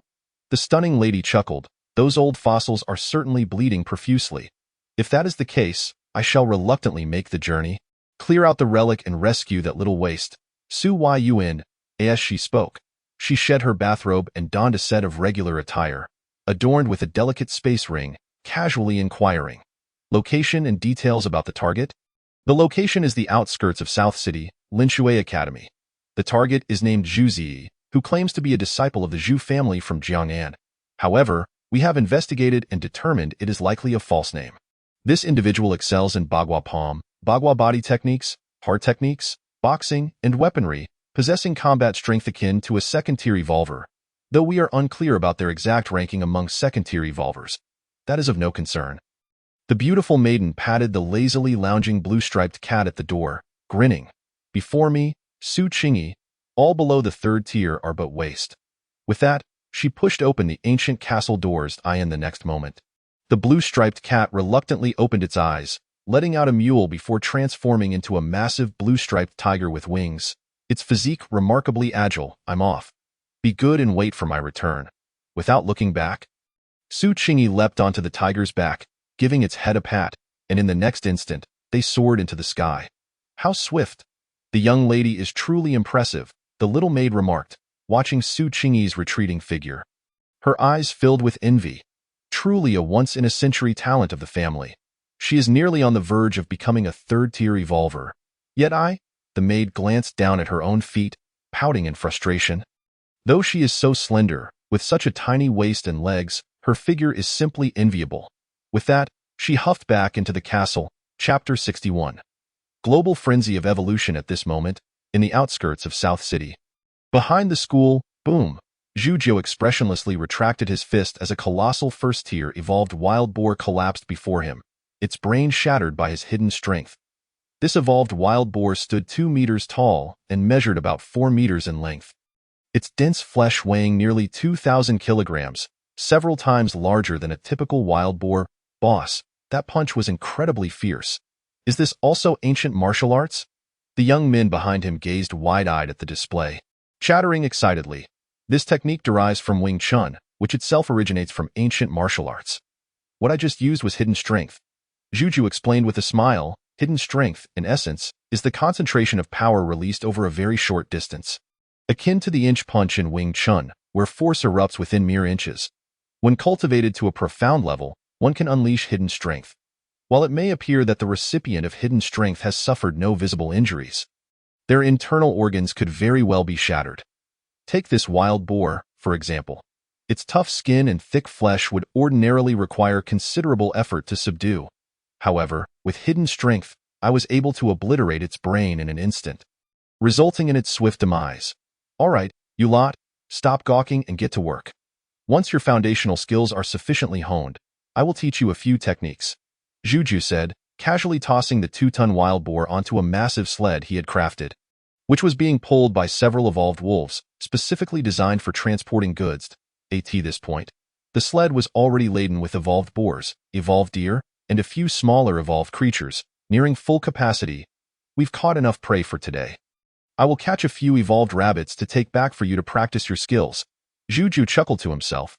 Though these youngsters worked diligently on their training, they were still of ordinary physique, and could barely manage to contend with evolved rabbits, let alone prevail against them. If they encountered an evolved goose, they would certainly be overwhelmed. Upon hearing Zhujiu's words, the young men promptly set to work, some tying ropes, others gathering branches, each bustling about energetically. Zhujiu, however, gazed intently at the dense forest in the distance, a solemn expression crossing his face.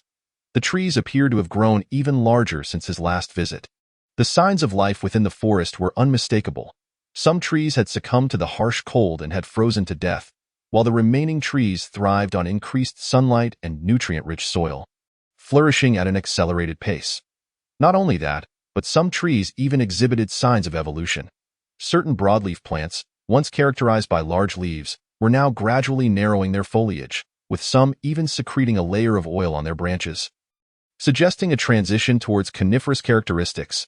Though Zhujiu was not well versed in biological knowledge, he surmised that such evolution would render the leaves more resistant to cold and less likely to be blanketed by snow, thereby enhancing their ability to retain water, making them better suited for growth in arid, frigid environments. Moreover, he noted that the roots of these trees had become sturdier, facilitating greater nutrient absorption from the soil, thereby granting them an advantage in the ongoing struggle for survival. Not only plants, but animals were similarly evolving, developing formidable offensive capabilities and larger physiques, all in pursuit of securing a favorable position in this evolutionary struggle. It was not merely humanity. Both flora and fauna were undergoing a frenzied evolution. Furthermore, the speed of this evolution was on an exponential rise, accelerating with each passing moment. Zhujiu couldn't help but marvel at the phenomenon. While the natural world had always been in a state of evolution, such rapid changes were typically imperceptible over short periods, often spanning thousands, tens of thousands, or even millions of years. However, since the eruption of dark energy, This ordinarily protracted process seemed to have been fast-forwarded by an astronomical factor, accelerating evolution by thousands, even millions of times. Flora and fauna were completing evolutionary milestones that would traditionally require millennia within mere days. And the process continued unabated. Humanity was no exception. The entire world had transformed into a surreal yet stark reality. Those who gained the upper hand in the evolutionary struggle could command the elements and live more prosperously, while the disadvantaged became mere remnants of bones. For humanity, countless individuals faced evolutionary failure, morphing into mindless, bloodthirsty infectors, while a select few emerged victorious, becoming evolvers endowed with superhuman abilities. Although the flora and fauna had not become infectors, many had perished in the evolutionary struggle, serving as sustenance for the survivors. It was evident that, with the passage of time, only the strongest would remain. Whether among animals, plants, or humans, only the strongest could endure. "I must survive," Zhujiu murmured, gazing at the distant mountains. "Not only must I survive, but I must thrive, bringing my family, my brothers, and my subordinates along for the journey. I need greater strength." With this thought in mind, Zhujiu's previously lax demeanor sharpened once more. He turned to the young men behind him and said, "You all ride the wolf beasts back. I have some matters to attend to and will return later. Be sure to keep yourselves safe." Zhujiu had little concern for their safety, as they were well protected by the wolf pack, and ordinary evolved beasts or infectors posed no threat to them. Even stronger evolved beasts would not engage in battle with mere youngsters and a wolf pack, as it would be a futile endeavor. After a brief exchange, Zhujiu mounted the Wolf King and set off deeper into the mountains. He yearned to uncover the wonders that lay within and to confront the formidable entities that resided there. He sought to test the extent of his own strength. Howl! With a resounding howl, the Wolf King surged deeper into the mountains, startling a flock of birds into flight. Zhujiu, seated cross-legged atop the Wolf King's back, closed his eyes in meditation, maintaining an unwavering composure despite the Wolf King's rapid pace. This, too, was a form of his cultivation. Having reached such a pinnacle in martial arts, he was no longer confined to the repetitive practice of techniques. Much like in Wing Chun, he could employ a short punch or utilize other methods to unleash hidden energy.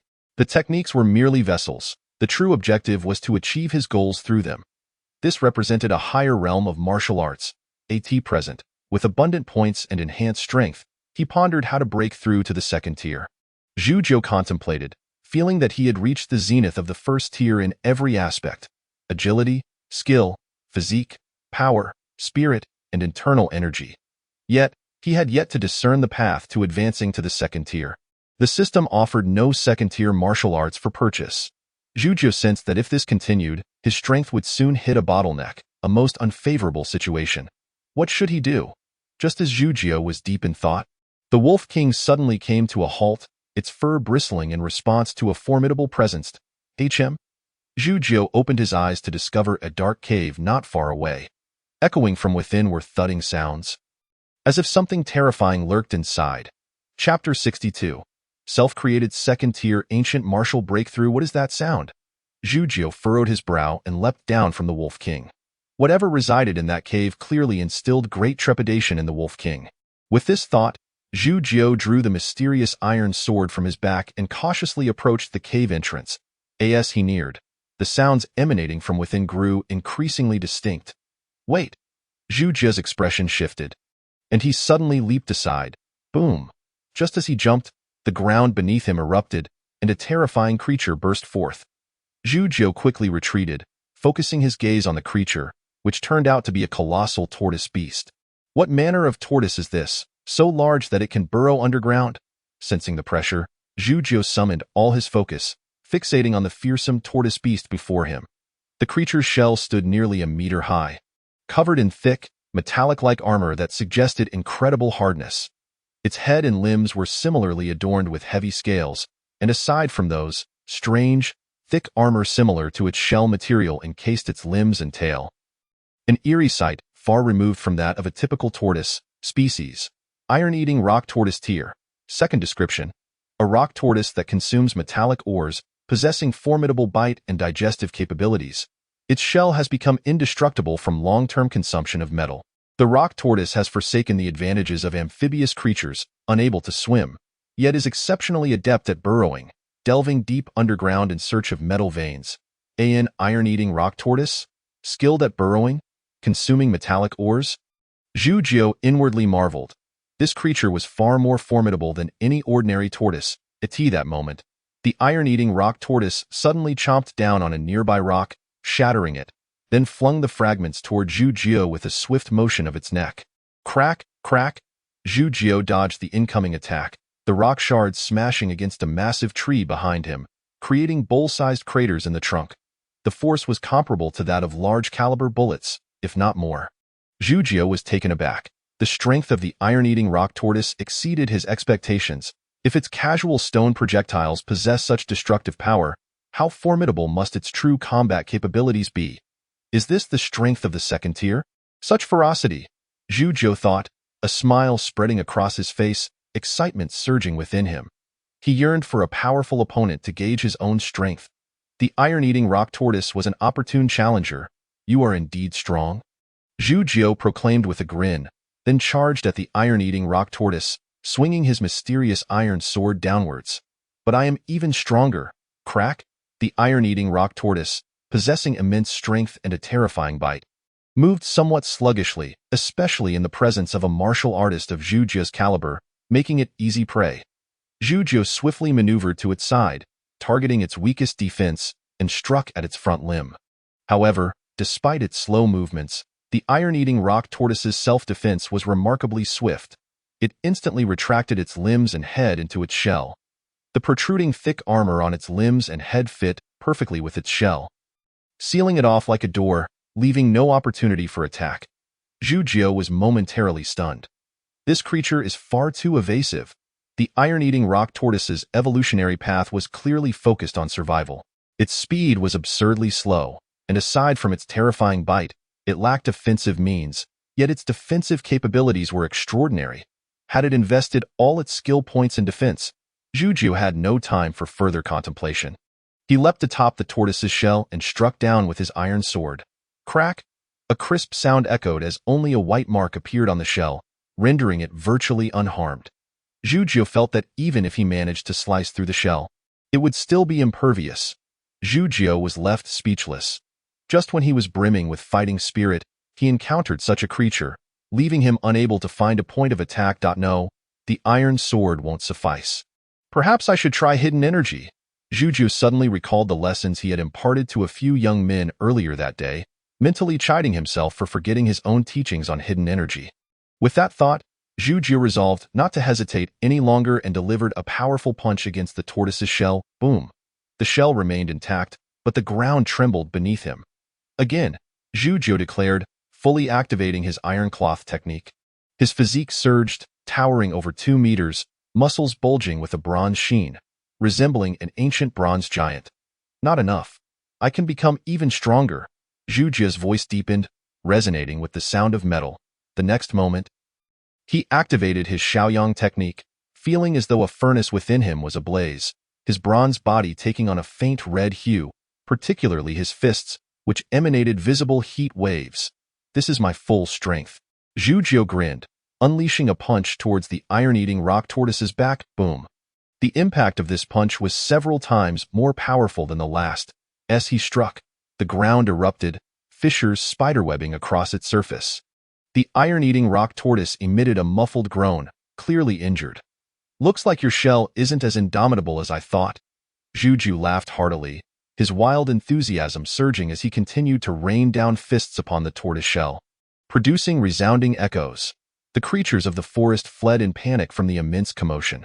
The ground beneath the tortoise sank deeply, forming a vast pit.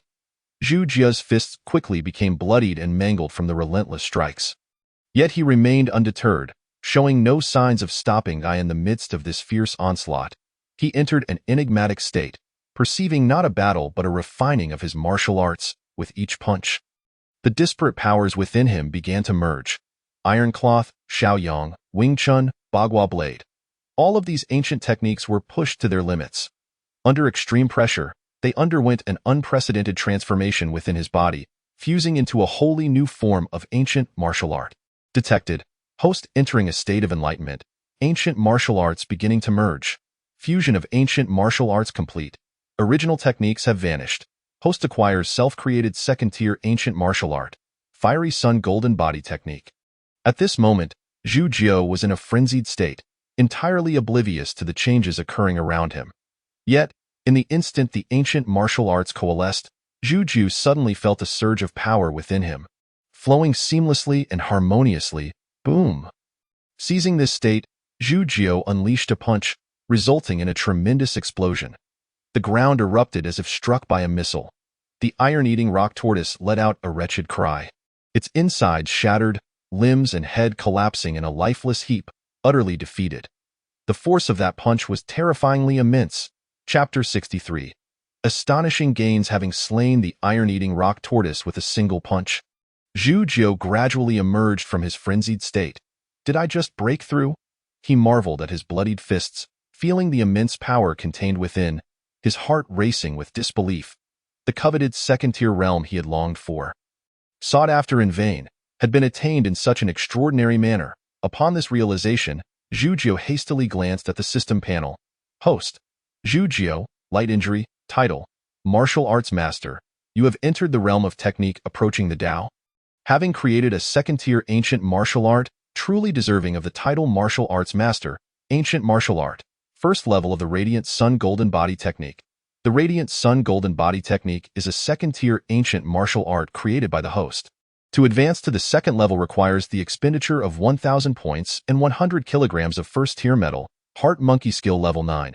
The Heart Monkey Skill is a first-tier heart refining method and cannot be upgraded before advancement. Points, 2,386. The system can absorb dark energy and convert it into points. Warning, Dark Energy Surge. The second wave of catastrophe has arrived.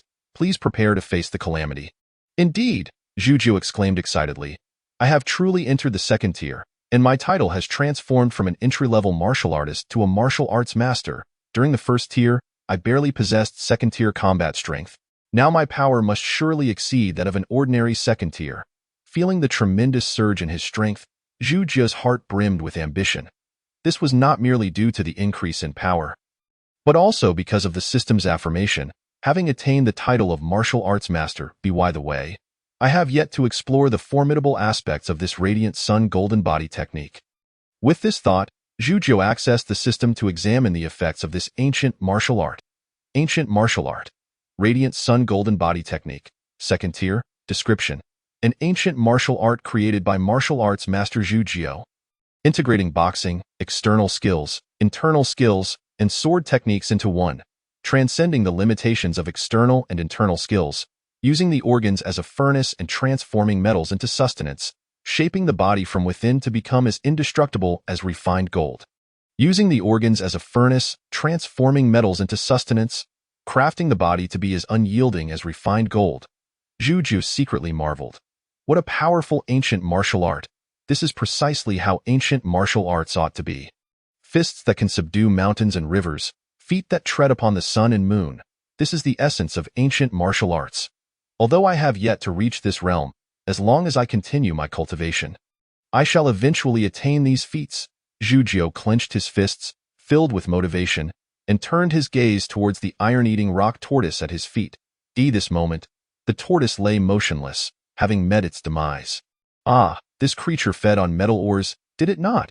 Zhu Jiu suddenly realized. Does that mean its habitat is rich in metal ores? With this thought, Zhu Jiu's eyes sparkled. If that is the case, I have found a source for cultivating the second level of the Radiant Sun Golden Body Technique. Saying this, Zhu Jiu eagerly dashed towards the cave. At this point, he had slain the iron-eating rock tortoise, and there was no threat within the cave, allowing him to enter with peace of mind. Inside the cave, it was shrouded in darkness and bore a faint stench. Zhu Jiu switched on the specially crafted flashlight gifted by his companion, and peered into the depths of the cave. It was quite deep. Along the way, he encountered numerous droppings and the remains of wild beasts, which he carefully avoided as he ventured further in. After walking approximately several dozen meters, the temperature within the cave began to drop drastically, as if he had stepped into an ice cellar. Finally, when Zhu Jiu turned a corner, the scene before him opened up, revealing a spacious cavern that even housed a small lake of around several dozen square meters. The lake was small yet exceedingly deep. When Zhu shone his flashlight into it, he found that its bottom was indiscernible. So deep, could it connect to an underground river? Zhu murmured to himself, contemplating for a moment. He decided against descending. His swimming skills were mediocre, and if any danger lurked below, it could lead to dire consequences. There was no need to take such a risk at this moment. Besides this lake, was there nothing else? Zhu frowned, scanning the surroundings, only to find that apart from the bones and droppings on the ground, there was nothing else. Wait. Zhu suddenly spotted a sandy pit on the ground, covered with bones, resembling a classic case of "there's nothing to hide here. If I am not mistaken, this should be a hiding spot for something, right?" Zhu chuckled as he brushed aside the bones and gently sifted through the sand. What I grasped was not the treasure I had imagined, but rather a smooth, elongated object. What could this be? Zhu swiftly cleared away the sand and discovered, to his astonishment, a dark yellow egg. A tortoise egg? Zhu blinked. It was his first encounter with a tortoise egg, and it was remarkably large. This egg was nearly the size of a basketball. Surely, this would be a substantial supplement. Zhu smiled as he cradled the tortoise egg, realizing that the shell was quite hard, akin to iron plating. Completely alleviating any concerns about it breaking, a second-tier evolved beast, coupled with a tortoise egg, could be considered a significant harvest. Zhu mumbled happily as he made his way out of the cave. Just then, as he swung his flashlight, he suddenly noticed something amiss at the far end of the cave. Why does the color of the mountain here differ from the rest? Zhu approached in confusion and wiped the rock with his hand. Having studied civil engineering in school, he knew that the rock formation of a mountain should not vary greatly across a section. Yet, the face before him was evidently a dark green, weakly weathered tuff, interspersed with a black-brown fault line that stood in stark contrast upon closer inspection. Note: the face refers to the rock face in front of him. What could this be? Surely it does not emit radiation. Zhu refrained from touching the black-brown fault line with his hand, instead opting to slice off a piece with his mysterious iron sword. As the sword struck, Zhu discovered that the black-brown rock was remarkably hard, even harder than granite, and exuded an eerie chill. Zhu focused his gaze, and suddenly, a system panel materialized before him. Indeed, this was no ordinary rock. Zhu couldn't help but smile. The ability to trigger the system panel undoubtedly indicated it was a treasure. With that thought, he turned his attention to the system panel. Item: cold iron raw or item grade. Second-tier description: a second-tier iron ore found near cold pools, possessing average toughness but outstanding hardness. Suitable for crafting weapons. Raw ore of second-tier iron ore. Zhu was instantly elated, seizing the piece of or from the ground. It was indeed very hard. Zhu pinched it, managing to create a dent. Given his strength, making even a small dent indicated that this raw ore's hardness rivaled that of mysterious iron, suggesting that once refined into a weapon, it would be incredibly durable. He was currently in dire need of a weapon, and this cold iron ore had arrived at the perfect time. Moreover, this was not just a single piece of ore, but rather a vein. He wondered how extensive this vein might be. If it were large enough, it could indeed lead to fortune. A second-tier or vein, Zhu surmised, would undoubtedly be exceedingly precious. Chapter 64. Hammering down Old Man Su. Zhu wielded his mysterious iron sword and dug within the cave for a while, expending considerable effort, and ultimately managed to extract only a few dozen pounds of ore. Huff. Zhu let out a breath. Mining is truly a skillful endeavor. It's not something I can easily manage.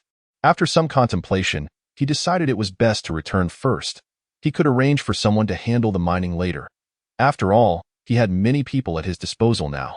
With this in mind, he wrapped his clothes into a bundle, secured the ore within, and happily made his way outside while cradling the tortoise egg. Upon reaching the cave entrance, Zhu saw the Wolf King pacing around the rock tortoise. Appearing quite eager, he chuckled and scolded, "Stop drooling. You'll have your share to eat soon." During these days, the Wolf King had been following him, and he had never skimped on the creature, providing an ample supply of evolved beast meat. The Wolf King let out a yelp, affectionately nudging Zhu's pant leg with its soft head. Having searched around, Zhu found no suitable transport, so he cradled the tortoise egg in one arm and grasped the shell of the iron-eating rock tortoise with the other. Dragging it towards the direction of the school.s for the ore, it was bundled in his clothes and tossed onto the Wolf King's back. Despite Zhu's impressive physique, Dragging the several tons of the rock tortoise down the mountain was still quite exhausting. As he neared the back gate of Linshui School, Zhu Jiu finally exhaled in relief. Phew, I finally made it. Zhu Jiu bent over, resting his hands on his knees, panting heavily. Just at that moment, he felt a chill run down his spine, sensing an imminent fatal danger. Not good. Zhu Jiu reacted swiftly, dropping to the ground and rolling over, positioning the iron-eating rock tortoise in front of him as a shield. Crack! Almost simultaneously, a black shadow surged forth, striking down violently upon the tortoise's shell. Zhu Jiu executed a lazy roll, emerging from beneath the shell to find a black short dagger embedded deeply within it, still buzzing ominously, indicating the force behind the attack. It's you. Zhu Jiu glared at the distant figure of the old man in black, his voice low. Why did you attack me? Long time no see, young friend Zhu, the figure replied, with silver hair and a crane-like demeanor. It was none other than Old Man Su. Although Old Man Su appeared calm on the surface, he was deeply astonished within. He had been lurking here for quite some time, even refraining from taking action when Zhu Jiu's subordinates passed by. All to await Zhu Jiu's arrival for a decisive strike. He was confident in his ambush tactics, believing that very few second-tier evolved beings could evade his attack. Furthermore, the opportunity had been perfect. Zhu Jiu was exhausted, leaning on his knees and panting, surely having let down his guard, thus greatly increasing the success rate of his assassination. Yet, under such circumstances, Zhu Jiu had managed to evade his assassination with remarkable ease.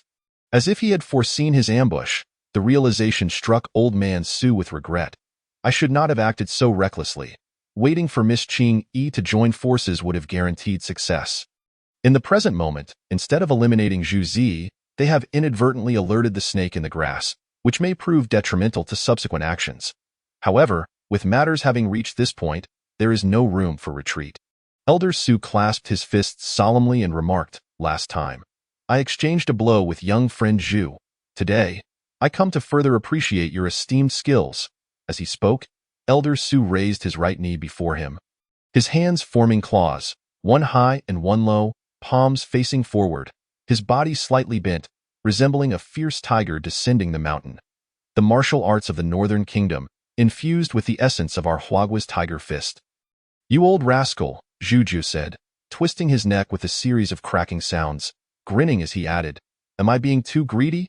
With that, he launched himself at Elder Su with remarkable speed, closing the distance in an instant, his body performing a mid-air spin before delivering a powerful whip kick aimed at Elder Su. Swish! This whip kick carried tremendous force, seemingly shattering the very air.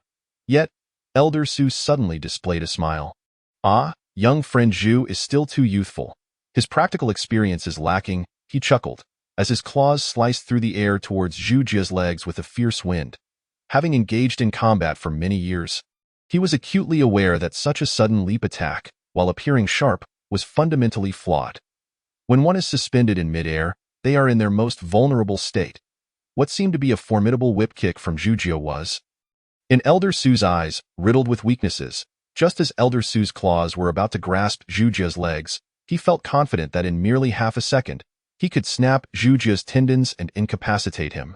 However, at that moment, he suddenly noticed Zhu Jiu grinning widely, revealing a set of pearly white teeth. Something's amiss. Elder Su's heart raced, sensing impending doom. Yet, it was too late. Zhu Jiu's whip kick unexpectedly surged with renewed power midair. Its strength multiplied beyond measure, striking directly against Elder Su's arm. Crack! Elder Su's once proud claws crumpled like rotting wood, followed swiftly by a heavy kick to his chest. Puff! Elder Su coughed up a mouthful of blood, mixed with fragments of internal organs, and was sent hurtling backward. Zhu Jiu, however, sprang off the ground, pursuing the flying Elder Su, and delivered a crushing elbow strike to the already wounded area of his chest. Crack! Elder Su's sternum caved in completely, his eyes widening in shock as he fixed his gaze on Zhu Jiu, only to lose all vitality the next moment.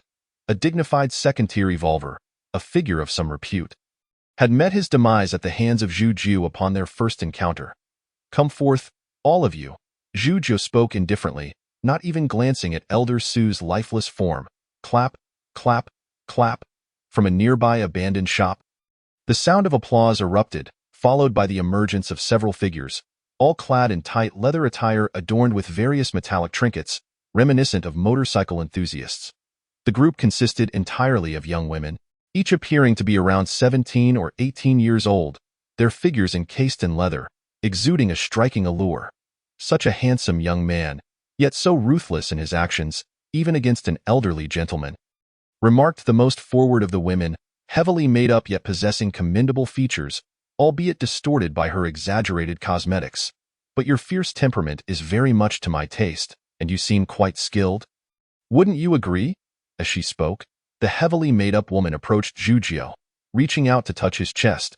Zhuzhou frowned and subtly shifted to evade her advance, inquiring, "What are you all doing hidden away here?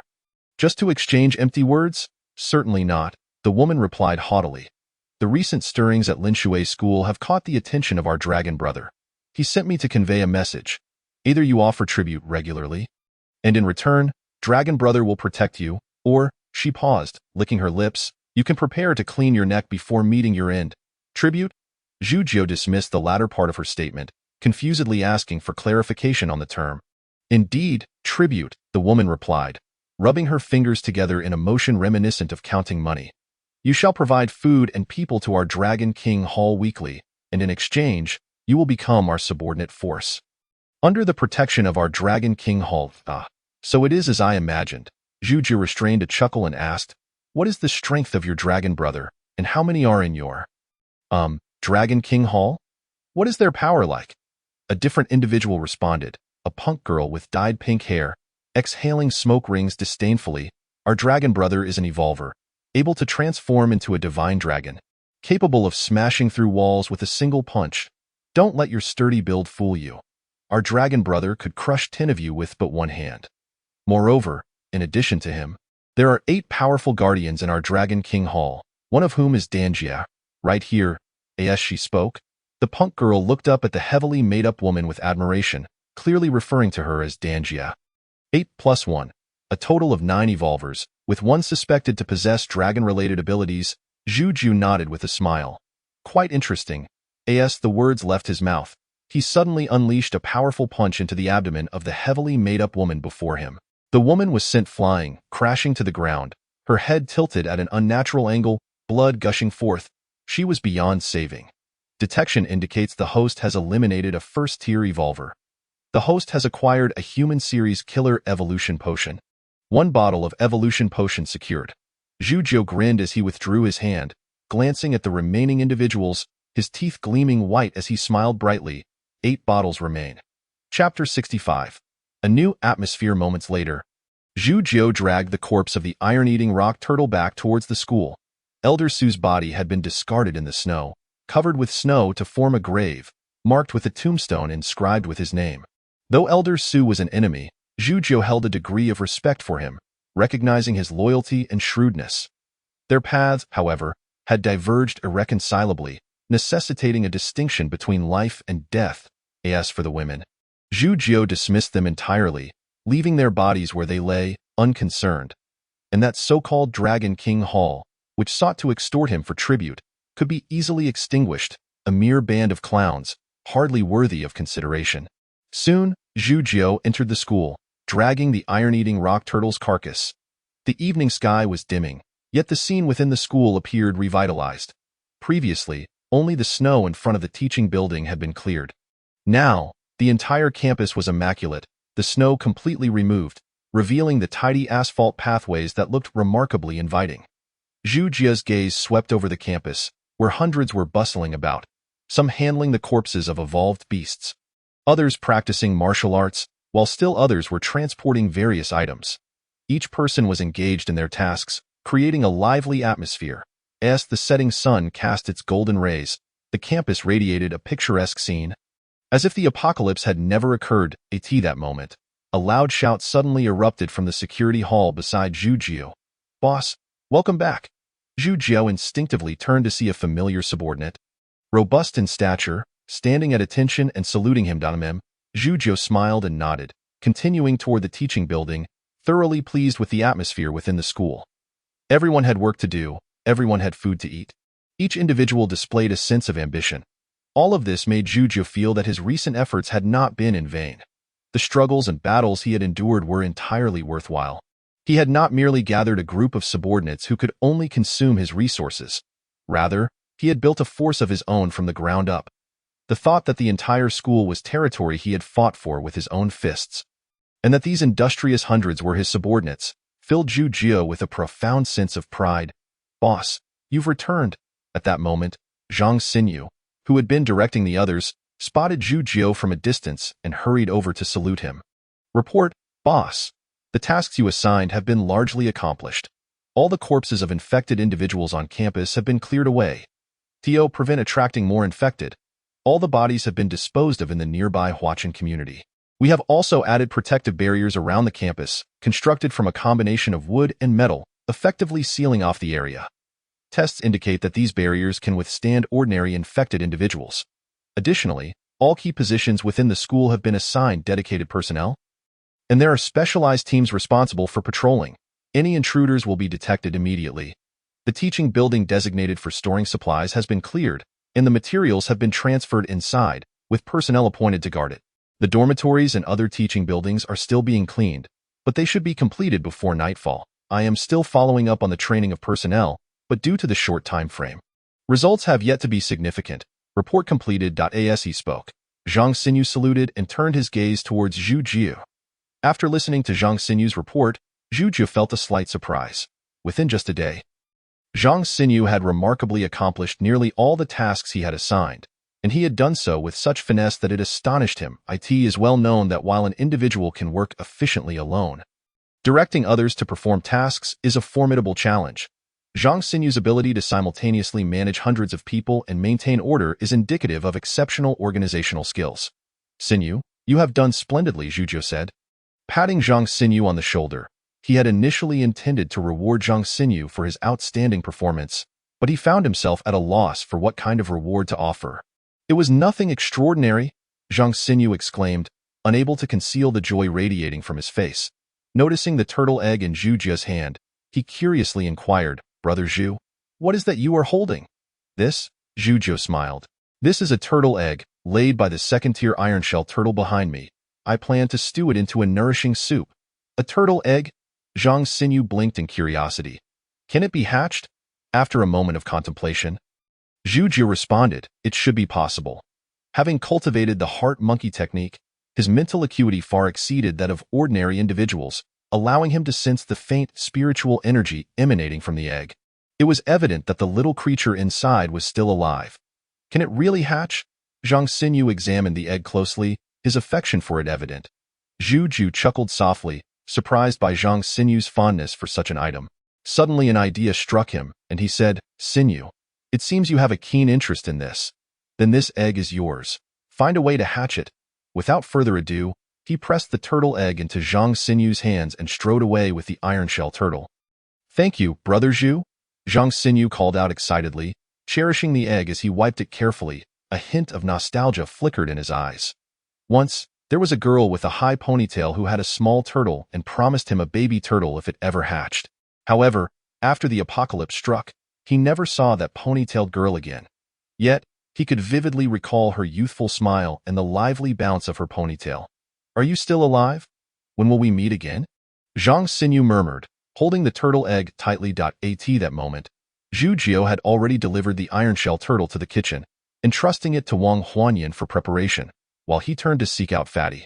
This fellow possessed metal manipulation abilities, making him the ideal person to handle mining matters. As Zhu Jie pondered this, he approached the prison area.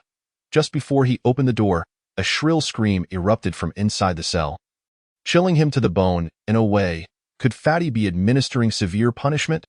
Zhu Jie thought to himself, taken aback. He was aware of Fatty's ruthless reputation but had not anticipated such brutality. "Old Zhu, you're back? Have things been taken care of?" At that moment, Fatty noticed Zhu Jie's arrival and pushed the cell door open, stepping out with a nonchalant demeanor. "I've handled what you asked. I've interrogated these fellows, and they all confessed, especially that Su Yun. He was so eager to spill everything, even recounting his childhood bedwetting incidents. I've noted it all down." With that, Fatty handed Zhu Jie a thick notebook, but suddenly paused, his expression turning serious. "Old Zhu, brace yourself. The The contents of this might shatter your worldview. However, I recommend you read it sooner rather than later, as you will eventually need to confront these truths. He clapped Zhu Jiu on the shoulder and turned to leave. His silhouette elongated by the setting sun, exuding a sense of melancholy. A shattered worldview? Zhu Jiu fell silent for a moment, contemplating the notebook in his hand before breaking into a smile. Why worldview collapsed the instant the apocalypse began. What difference does another collapse make? With that, he opened the hefty notebook and began to read from the first page. Chapter 66, The Most Frantic Era. As Zhu Jiu perused the notebook, he noted approximately 20 pages of content, with neat handwriting and clear organization. Entirely unlike what he would expect from Fatty. I never imagined this reckless fellow could write so neatly and meticulously. Zhu Jiu chuckled. Perhaps I should let those who claim that a person's writing reflects their character take a look at Fatty's script. I wonder what they would say. A casual remark escaped him as he continued reading from the beginning. August 12, 2021. Interrogation of Su Yun and 7 others conducted, with the following results. Interrogation subject, Su Yun, male, 21 years old, first-tier evolver, top-tier combatant of first tier, possessor of the animal system's falcon ability. So this fellow is an animal system evolver with avian powers. Zhu Jiu mused, suddenly enlightened. No wonder those 5 stronger individuals failed to catch up to him for so long. That seems the falcon ability is quite formidable. Reflecting on how Su Yun managed to evade arrows while being pursued even in a wounded state, Zhu Jiu found himself intrigued by the falcon ability. However, he concluded that it was not yet the time to act against Su Yun, shaking his head and continuing to read. Question. Why did the children of the noble families learn of the apocalypse in advance? Su Yun. The news of the apocalypse is no secret, and who told you this is the apocalypse?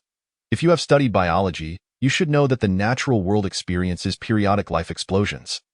For instance, the Cambrian explosion occurred 540 million years ago. In merely 20 million years, countless new species emerged on Earth.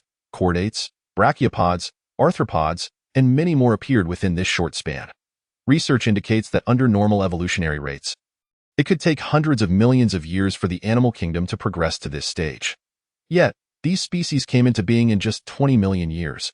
Subsequently, 5–10 million years ago, the Ordovician explosion occurred, with countless species evolving rapidly, surpassing the scale of the Cambrian explosion by more than threefold. If we liken the natural world to a seed, then the Cambrian explosion was akin to swiftly germinating the seed into a seedling, while the Ordovician explosion transformed that seedling into a towering tree. Whether promoting seed germination or accelerating seedling growth, someone must tend to it, watering and fertilizing it. Who do you think would be responsible for nurturing nature? Humanity has pondered this question for millennia. Some refer to it as God, others call it Brahma, while some name it Allah. We, however, refer to it as the divine. Besides the life explosions, Earth has also experienced 5 mass extinctions. The first, the Ordovician extinction, brought about global cooling and the onset of the Ice Age, resulting in the disappearance of 85% of Earth's species. The second, the Devonian extinction, saw oceans retreat and supervolcanoes erupt, leading to immense suffering for Earth's creatures. The third, known as the Permian extinction, was the most severe extinction event in history, with 96% of species vanishing, likely due to continental drift and a drastic decrease in oxygen levels. The fourth, the Triassic extinction, was triggered by a supernova gamma-ray burst, causing the extinction of 75% of species. The fifth, the Cretaceous extinction, wiped out the dominant and formidable dinosaur lineage, leading to the demise of over half of Earth's species within a single year. Likely due to a chain reaction initiated by an asteroid impact, we refer to the entity that brings about life explosions as the divine, while we call the one that causes mass extinctions the demon. Although we humans claim to be the masters of Earth, with just a thought, the divine or the demon can effortlessly dictate our lives and deaths. In the eyes of such beings, we are but ants. The divine, the demon, Zhu Jiu murmured, gazing into the distance, unconsciously tightening his grip on the notebook. The sun set. Crimson clouds adorned the horizon, resembling blood. Regard the Earth's ecosystem as a seed to be nurtured, facilitating a life explosion, and within a single year, causing the extinction of over half of Earth's species. Truly, these are the methods of divine and demonic beings. He reflected. In the past, he had heard of life explosions and mass extinctions, but had never contemplated them from a theological perspective. He had always been a staunch atheist, firmly believing that the mysteries of life explosions were merely a consequence of insufficient technological advancement. Yet now, witnessing once gentle rabbits transformed into muscular monsters, a turtle effortlessly crushing iron ore, trees growing wildly to block out the sun, and the explosive emergence of infected, mutated, and evolved beings, even he had transitioned from an ordinary martial arts schoolmaster to a being capable of punching through steel and shattering rocks with ease. Every living organism was undergoing frenzied evolution, and the surrounding environment was changing daily. Immersed in this reality, Zhu Jie's previous worldview had long been shaken. Perhaps there truly exist entities akin to divine or demonic beings in this world. As he contemplated this, Zhu Jie continued to read on. This so-called apocalypse you speak of is, in fact, a life explosion triggered by the eruption of dark energy. The so-called infected individuals are merely those who have been activated by dark energy, which triggers special genetic factors within them. This leads these genetic factors to begin voraciously consuming proteins and expressing themselves uncontrollably, ultimately resulting in a chaotic manifestation.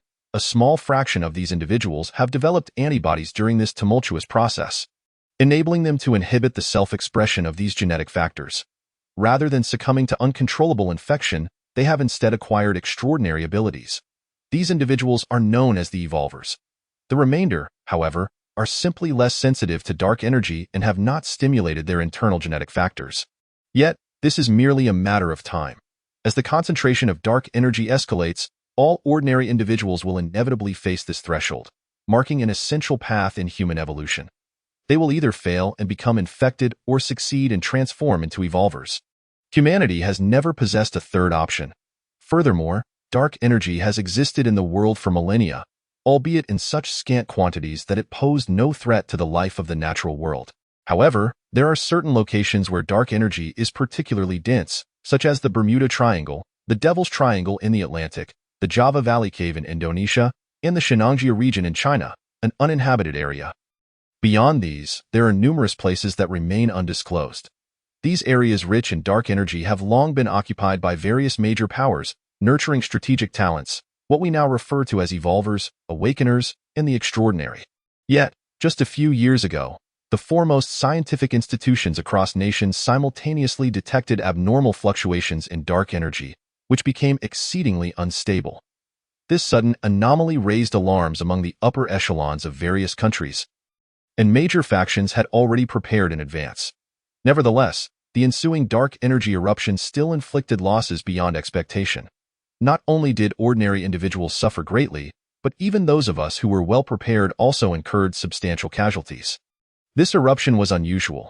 It was not a mere explosion of life, but rather a simultaneous explosion of life and a mass extinction event. Historically, there have been 2 significant life explosions and 5 mass extinctions.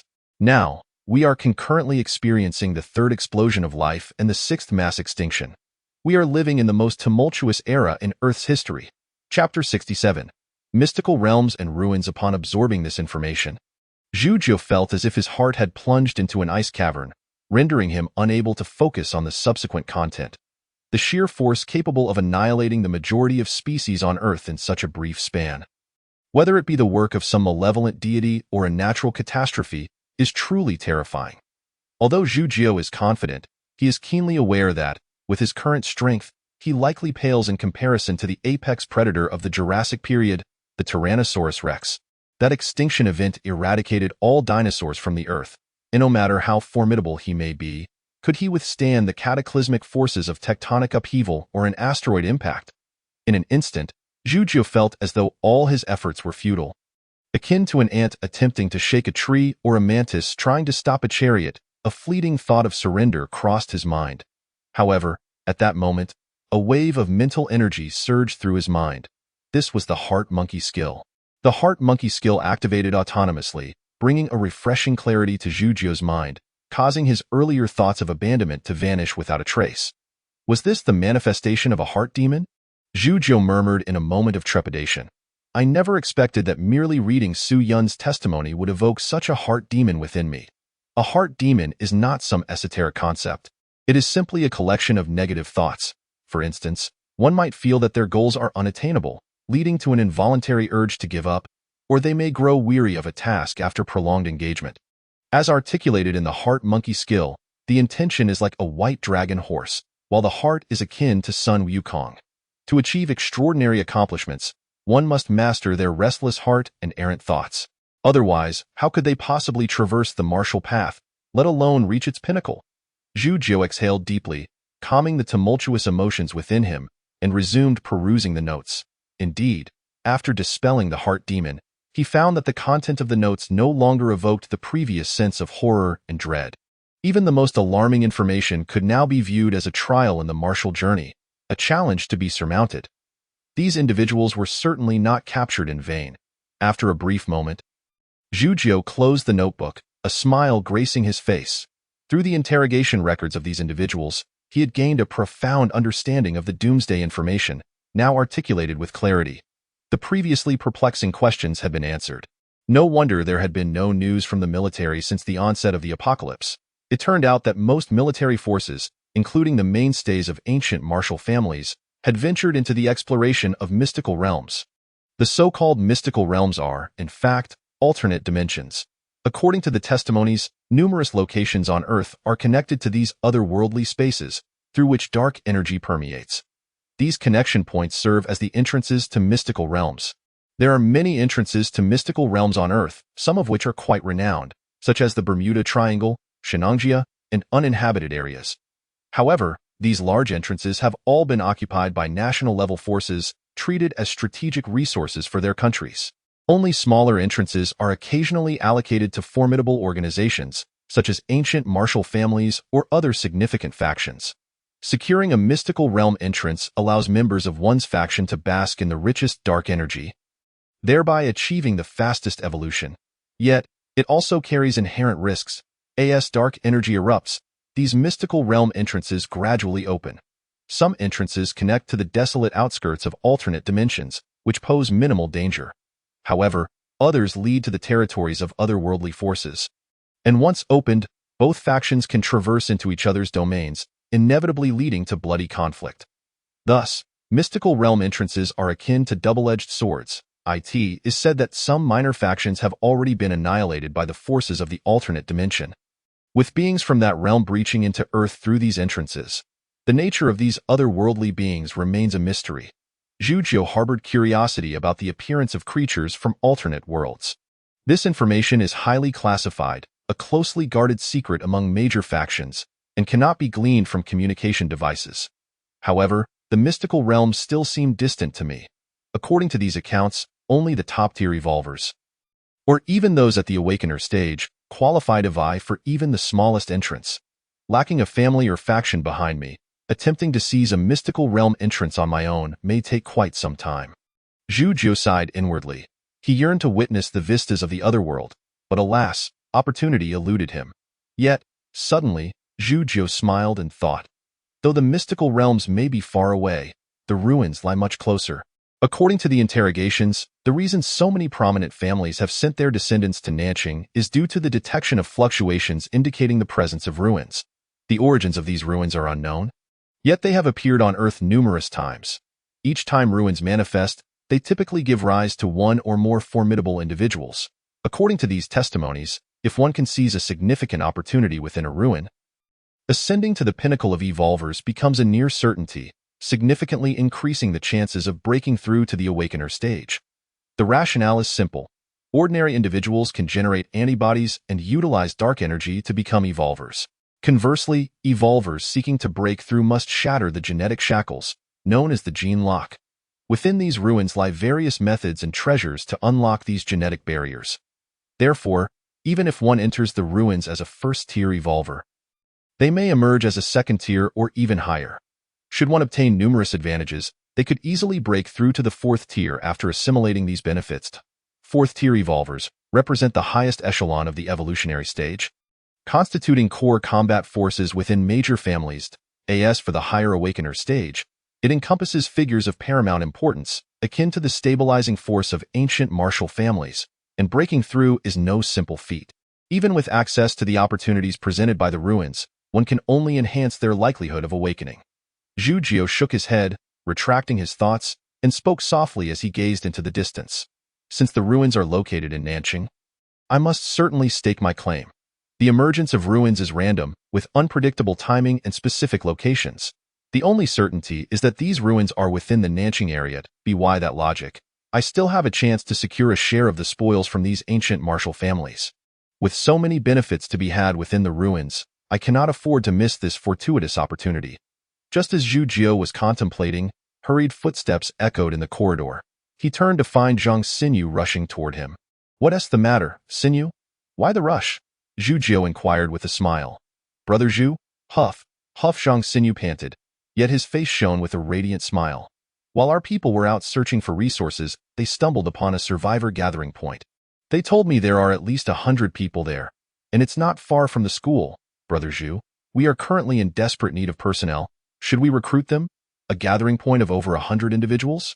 Zhu Jiu chuckled, patting Zhang Xinyu on the shoulder, and said, "Come on, lead the way. Let us go take a look." Chapter 68. The Hall of Gods and Demons. In no time, Zhu Jiu, accompanied by dozens of followers, arrived at the location mentioned by Zhang Xinyu. Zhu Jiu had heard of this place before.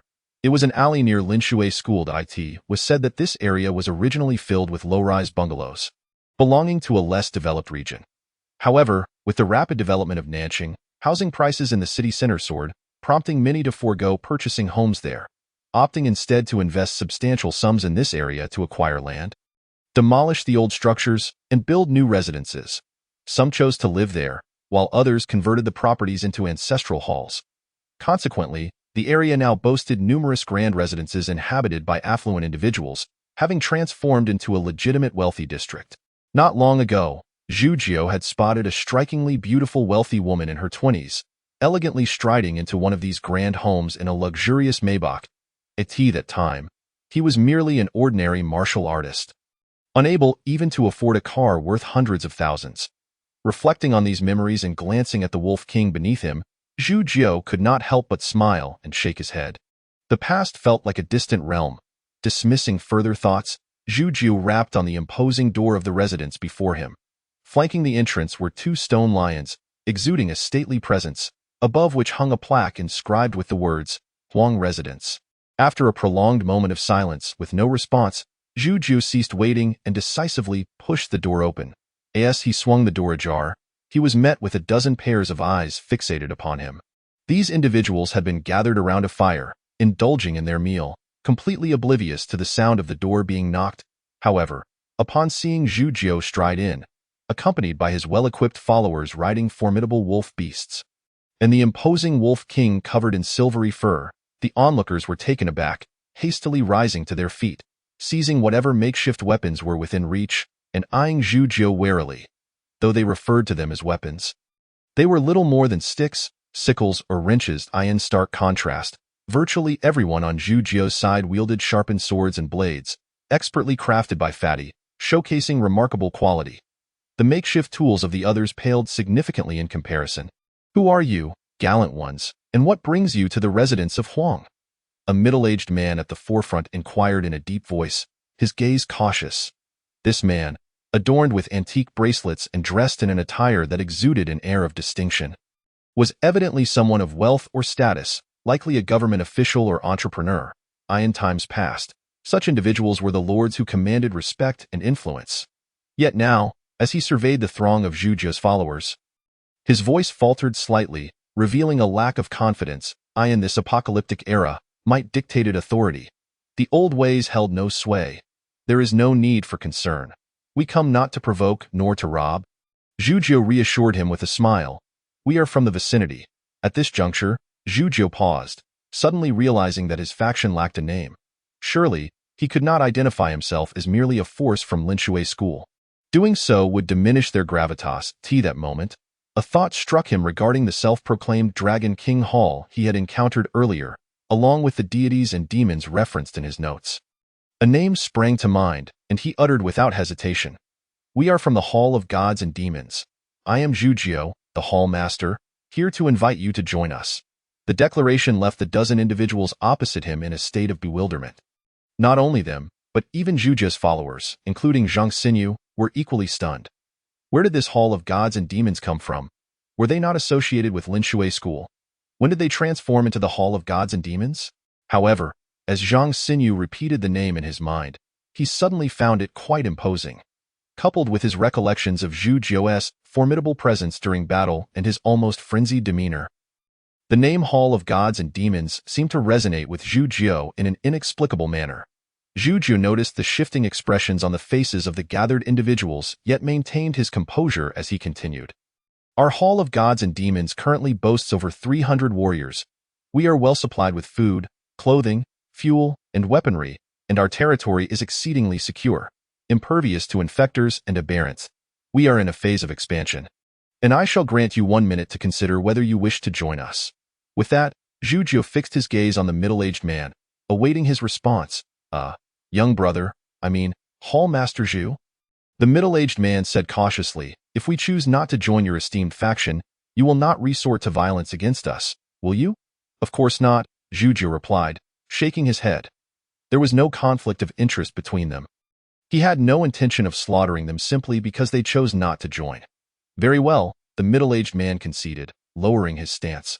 The truth is, Hall Master Zhu, our lives are barely manageable as it is. We do not wish to be on the move any longer. You might as well seek others. Understood. Zhu Jio replied without further ado, turning on his heel to depart towards another residence. Though he was in need of followers, he was not desperate enough to beg others to join the Hall of Gods and Demons. Those who wished to come would be welcomed. Those who did not were free to choose otherwise. As Zhu Jio and his entourage moved away, the middle-aged man's previously humble demeanor morphed into one of disdain. What nonsense is this Hall of Gods and Demons? Have they been playing games too long? In his view, the Hall of Gods and Demons was merely a child's fantasy. He dismissed it entirely, believing that a young man accompanied by a bunch of naive youths could achieve nothing of significance. His household had enough provisions to sustain them for years. There was no need to associate with a bunch of inexperienced youngsters. Perhaps the apocalypse would pass in a few days. After all, could these monsters possibly withstand the might of the national army? After leaving the Huang residence, Zhu Jio knocked on the door of the next house, known as the Lu residence. Greetings, I am the Hall Master of the Hall of Gods and Demons. Here to invite you to join us. As expected, he was met with another refusal. This time, the occupants did not even open the door, and Zhu Jio felt no inclination to push his way inside. He felt as though he were a door-to-door salesman, perpetually turned away. Yet, he remained undeterred, resolutely heading towards the next residence. He visited 7 or 8 houses in succession, failing to find a single individual willing to join. The inhabitants were all dignitaries and successful individuals, none of whom wished to associate with him. While they all displayed a superficially humble attitude towards him, it was not out of respect, but rather fear of the blades at his back. In truth, these individuals likely did not regard him with any seriousness at all. Zhu Jio took a deep breath, feeling a sense of discontent brewing within him. After venturing out with his followers, he had yet to recruit a single person. The solitary silver lining was that he no longer felt embarrassed or juvenile when proclaiming himself the Hall Master of the Hall of Gods and Demons. Not only Zhu Jio but even the dozens of individuals trailing behind him had grown accustomed to the title. Some even found it rather appealing. At least it provided them with a shared identity, making them feel more like a cohesive faction, as if an invisible thread bound them together.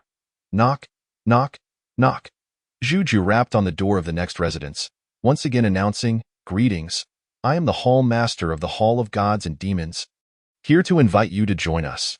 This was the final house, and Zhu Jio held little hope. Just as he turned to leave, a melodious female voice emerged from within. What did you say? What hall?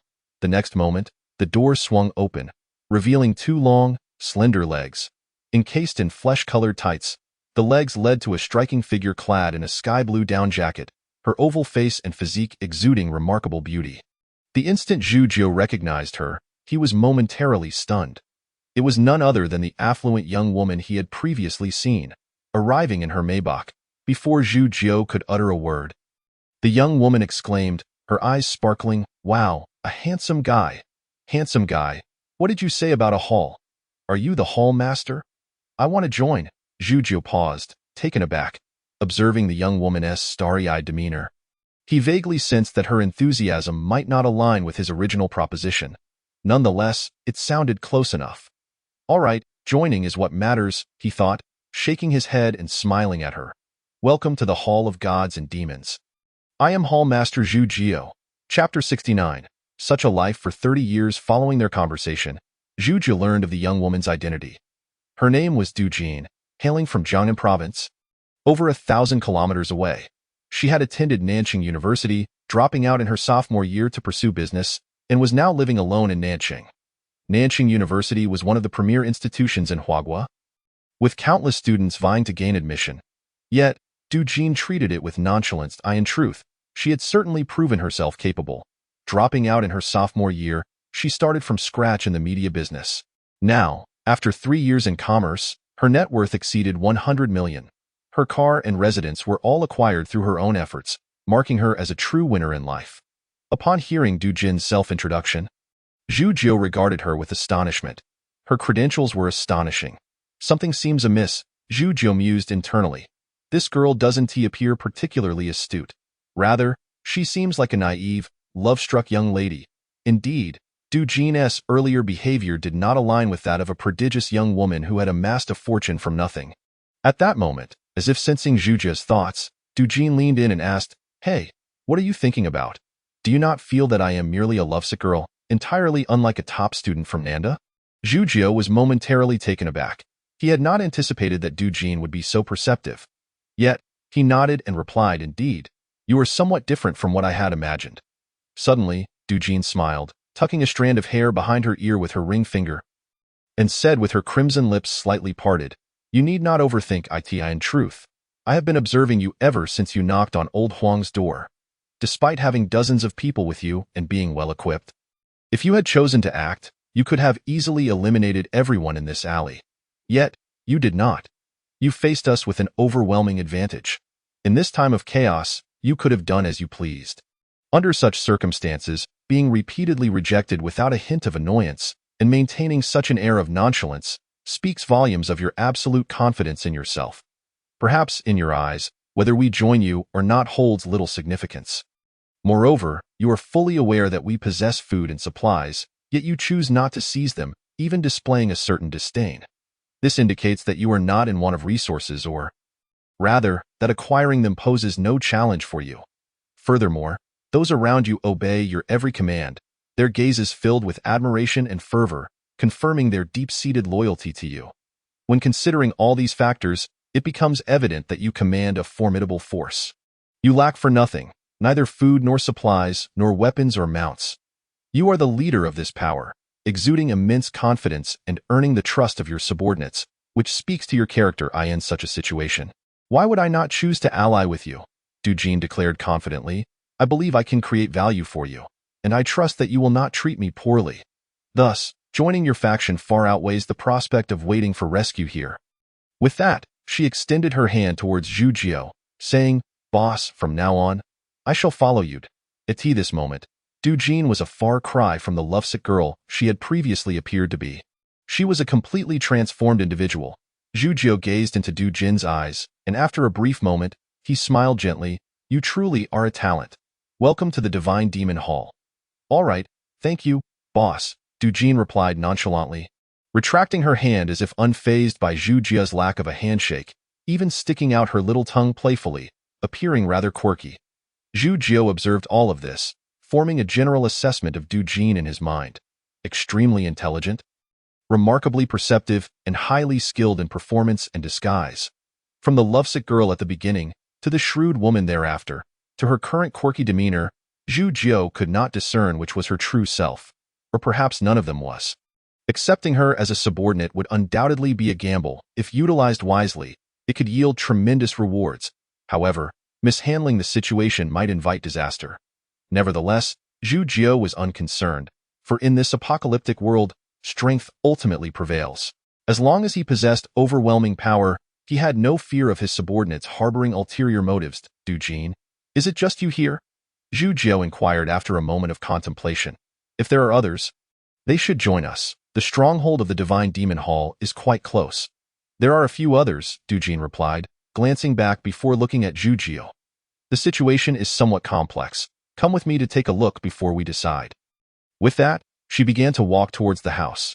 Zhu Jie turned to signal the others to be vigilant and maintain awareness of their surroundings before following her inside alongside Zhang Xinyu. Upon entering the courtyard, Zhu Jiu was greeted by the scent of sandalwood and noticed a considerable amount of fabric piled within the house. The fabric appeared exquisite, undoubtedly precious. Before Zhu Jiu could examine them further, he suddenly heard a series of squeaks and clatters, prompting him to quicken his pace deeper into the house. Zhang Xinyu, on high alert, followed closely behind Zhu Jiu like a bodyguard. Venturing further inside, Zhu Jiu encountered a group of elderly women industriously operating sewing machines, seemingly stitching garments, while Du Jin stood silently beside them. The sewing machines appeared quite antiquated, akin to antiques found in a museum, making it difficult to fathom that they were still operational. The peculiar sounds Zhu Jiu had heard earlier emanated from these machines. One elderly woman, noticing their arrival, slowly lifted her head, gazing at them with a glimmer of hope. "Young man, need any shirts sewn?" She spoke in the local dialect, inquiring whether Zhu Jiu required clothing alterations. Upon hearing her words, the other 10 or so elderly women also looked up, their cloudy eyes all fixed upon Zhu Jiu. Zhu Jiu shook his head. "We are not here to have clothes sewn. We have come to rescue you." Zhang Xinyu stepped forward, confused, and asked, "Grandma, it's the end of the world. Why are you still sewing? Besides, who would come to you for clothes now? Please, come with us." Upon hearing that they would not be needing her sewing services, the light in the elderly woman's eyes dimmed instantly, and she appeared to shrink a little. Once again bowing her head to continue her work, "I want to go. I want to go. I only know how to sew. If I don't sew, what else can I do?" The elderly woman continued sewing, her hands and feet never pausing, even though the garments would no longer be desired by anyone. "You could do something else," Zhang Xinyu said, unable to comprehend the elderly woman's mindset. "You can survive by doing anything. Why insist on sewing?" The elderly woman shook her head, continuing to operate the sewing machine. "I don't understand what you're saying. I only know how to sew." Zhang Xinyu was about to say more, but Zhu Jiu shook his head, stopping him. After restraining Zhang Xinyu, Zhu Jiu flexed his arm slightly, causing his martial arts uniform to tear, and then stepped forward, smiling at the elderly woman. "Grandma, look at my clothes. They are in tatters. Could you help me mend them?" He extended his ragged martial arts uniform towards her. The elderly woman paused for a moment, her foot halting on the sewing machine as she slowly lifted her head. A flicker of life shining in her dim eyes. "I can sew. I can SEW'd. One in the vicinity sews better than I do." The elderly woman trembled as she accepted the martial arts uniform. Examining it closely with a discerning eye, "I can sew. I can sew." She beamed, her face wrinkling into layers like an old shirt covered in creases, though several of her teeth were missing, and her speech was somewhat comical. Zhang Xinyu could not find humor in the situation. Zhu Jiu gently smiled. "Grandma, why not come with us? I have hundreds of people at home, and there are many clothes to be sewn. I can help you transport your belongings." The elderly woman hesitated for a moment, looking towards Du Jin.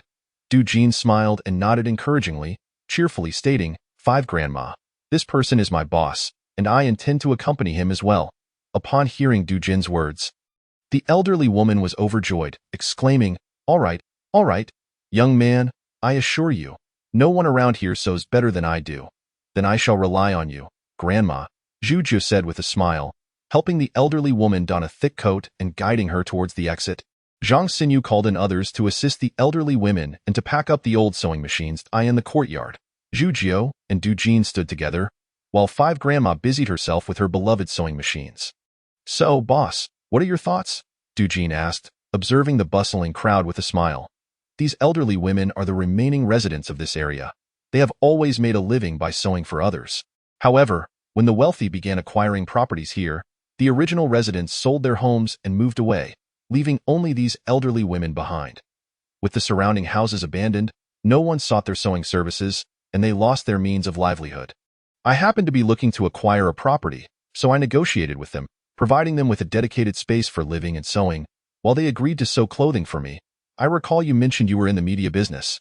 Zhu Jiu remarked, glancing at the elderly women. "So, you had them sew for you merely to give them a reason to continue living?" Du Jin chuckled softly, not answering his question, instead humming a few lines of lyrics. "Living like this for 30 years? Until the building collapses, the darkness deep within the clouds, drowning the scenery at heart." Listening to the gentle hum of Du Jin's song, Zhu Jiu exhaled slowly. At this moment, Everyone had finished moving their belongings and stood at the entrance of the residence, awaiting Zhu Jie's command. Without further hesitation, Zhu Jie strode out of the house and cast a glance back. Inside the dim abode, various fabrics and garments were piled together, exuding an odor of decay that even the scent of sandalwood could not mask. Zhu Jie's gaze was complex, and he let out a barely perceptible sigh, pausing momentarily in the air before resolutely shutting the door behind him. With a resounding thud, the door closed tightly, sealing away the scene within and gradually dissipating the foul odor. Turning back, Zhu Jie gazed at the vast expanse of white snow before him and, supporting the elderly matriarch, declared firmly, "Let us go, dear elder. I shall take you home, to our new home." This chapter exceeds 3,000 words. I hope I have conveyed what I intended. The dialect of Nanchang is loosely based on Cantonese. Feel free to peruse it casually. Chapter 70. I am here to kill you soon enough. Zhu Jie returned to Linshui school with the others. After dining and settling everyone in, Zhu Jie did not immediately retire but mounted the Wolf King and ventured outside the school. The sights and sounds of the day ignited an insatiable desire within him to grow stronger. The pace of his past progress was no longer sufficient to satisfy him. Currently, lacking the necessary Xian Tai to upgrade his Liyang Golden Body technique, he sought alternative paths. Zhu Jie contemplated directly accessing the system marketplace, scouring through the options until he finally settled on a medicinal liquor known as Jiuhua Yulu. According to the system, this Jiuhua Yulu was crafted from rare medicinal materials, renowned for enhancing vitality, strengthening the body, and prolonging life. An exceptional treasure for honing the physical form. Even without the description, Zhu Jie instinctively understood its extraordinary nature, given that a single dose cost a staggering 1,000 points. Let me try a portion, Zhu Jie chuckled, promptly spending 1,000 points to acquire a vial of Jiuhua Yulu. Host consumed 1,000 points, acquiring the second-tier body-refining liquor Jiuhua Yulu. In the next instant, a yellow gourd materialized in Zhu Jie's hand, heavy with approximately 2 pounds of liquor. Without a second thought, Zhu Jie uncorked the gourd, releasing a rich aroma of alcohol that wafted through the air. Such a delightful fragrance, a fine wine indeed. Zhu Jie, unfamiliar with the intricacies of wine, believed that anything fragrant must be exquisite. Gulping down a hearty swig, the potent liquor cascaded down his throat, igniting a fiery sensation within his body. What a thrill! Zhu Jie laughed heartily, leaping forward and delivering a punch that obliterated the head of an infected creature. What a rush! Zhu Jie roared with laughter, taking another generous swig at that moment. A massive aberration, sensing the commotion, charged towards him on all fours. Zhu Jie grinned, feeling his physique swell dramatically, surpassing the aberration in size as he grasped its head and slammed it forcefully into the ground. Boom! The ground erupted into a crater, leaving the aberration motionless at the bottom. Zhu Jie then launched himself into a frenzy, ruthlessly slaughtering the nearby infected and aberrations. His senses were heightened to an extraordinary degree. Every rustle of grass and whisper of wind was perceptible to him, rendering the infected and aberrations utterly incapable of evading his gaze. Boom, boom, boom. Zhu Jie unleashed his full combat potential, his body glowing red as if ablaze. Pouring every ounce of strength into his punches and kicks, venting his pent-up emotions, in his presence. Neither infected nor aberrations could endure for more than a second, each casual strike reducing them to mere fragments. In a matter of moments, the entire area was cleared of infected and aberrations, leaving chaos in his wake. Ha ha ha! Zhu Jie laughed uproariously, draining the gourd of Jiuhua Yulu in one go before carelessly tossing aside the empty vessel. With a mere thought, another gourd of Jiuhua Yulu materialized in his hand. His gaze became somewhat hazy, the effects of intoxication beginning to take hold. Throughout this time, he had borne an array of pressures, with tension strung tight, never daring to relent. Especially today, after learning numerous distressing revelations about the impending apocalypse and witnessing the scene with the elderly woman, a heavy stone seemed to rest upon his heart. What disheartened him was not the apocalypse itself, but the world as it once was. He had always perceived the world as filled with love, truth, goodness, and beauty, believing it to be fundamentally beautiful despite the presence of certain loathsome individuals. Yet, the news he had received over these days was systematically dismantling that belief.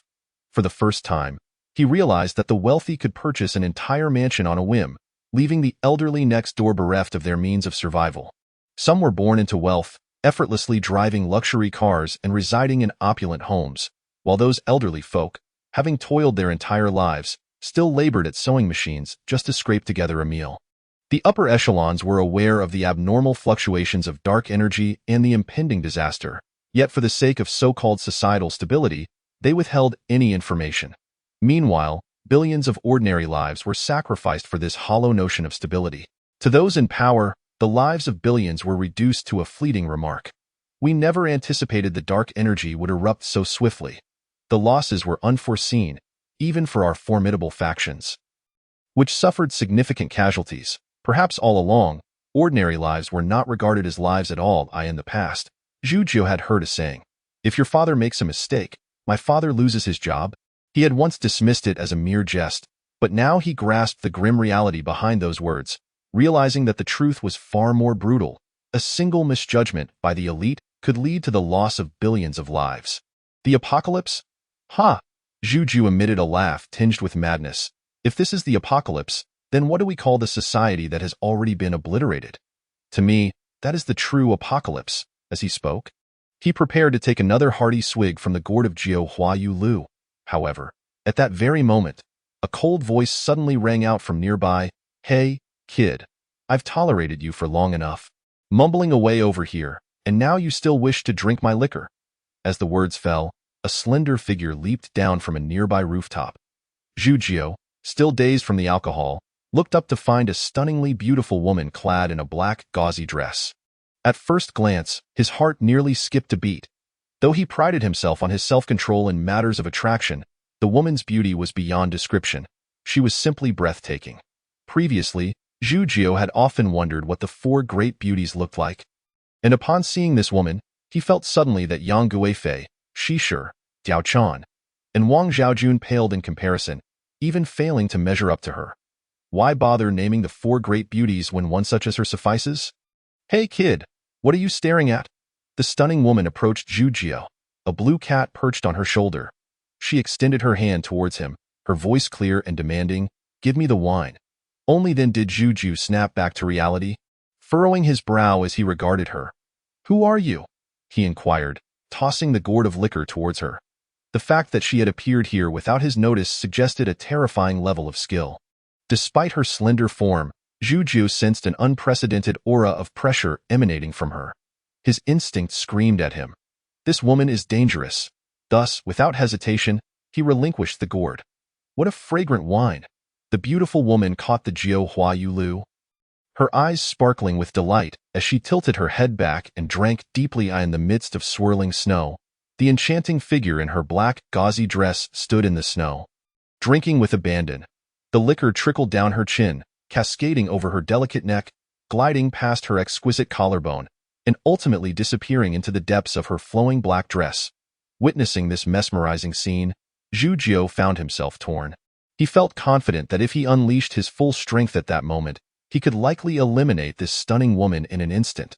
Yet, he hesitated to witness the demise of such beauty. After a fierce internal struggle, Zhu Jiu ultimately conceded, thinking to himself, as a dignified man of 7 feet, how could I ever ambush a woman? Such actions are unbecoming of a martial artist. Just then, the woman in the black dress casually tossed the gourd back at Zhu Jiu, licking the wine from the corner of her mouth with a soft huff. "Your surname is Zhu, and your name is Zhu Jiu, self-proclaimed master of the Divine Demon Hall, correct? Who are you?" Zhu Jiu caught the gourd, his heart racing as he realized this woman had gathered information on him with uncanny precision. Though astonished, he maintained an outward composure. "I am here to kill you," the beautiful woman replied with a radiant smile. "I am Su Qingyi of the Su family from the northern kingdom, Su Qingyi." Zhu Jiu's pupils constricted. He recalled her name from the notebook, which had specifically noted her as extremely dangerous, urging utmost caution. He had not anticipated encountering her so soon. "I originally came to kill you, but consider yourself fortunate." Su Qingyi waved her hand dismissively and turned to leave. "The wine is delightful. I enjoyed it thoroughly. I shall return to finish the job another time." With that, Su Qingyi walked away without a backward glance, her figure quickly vanishing into the vast expanse of white snow. A demoness, Su Qingyi, was she? Zhu Jiu gazed in the direction from which Su Qingyi had departed, murmuring softly, a hint of a smile gracing his lips. When we meet again, you may not be my match. Casually shaking the gourd of wine in his hand and discovering it was still half full, Zhu Jiao tossed it into the spatial ring he had pilfered from Su Lao. He then turned to leave. In the distance, Su Qingyi traversed the snowy ground, her delicate fingers playfully teasing the whiskers of the cat perched upon her shoulder.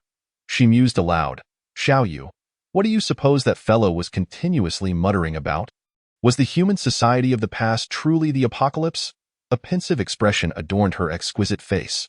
Although she was remarkably intelligent, having been raised within a prestigious family, she could never fully comprehend Zhu Jia's sentiments. Yet, the image of him laughing maniacally in the snow left an indelible impression upon her. Otherwise, she would have long since taken action to eliminate him. Given her nature, how could she possibly alter her resolve for a mere sip of wine? Moreover, she had never been one to indulge in alcohol.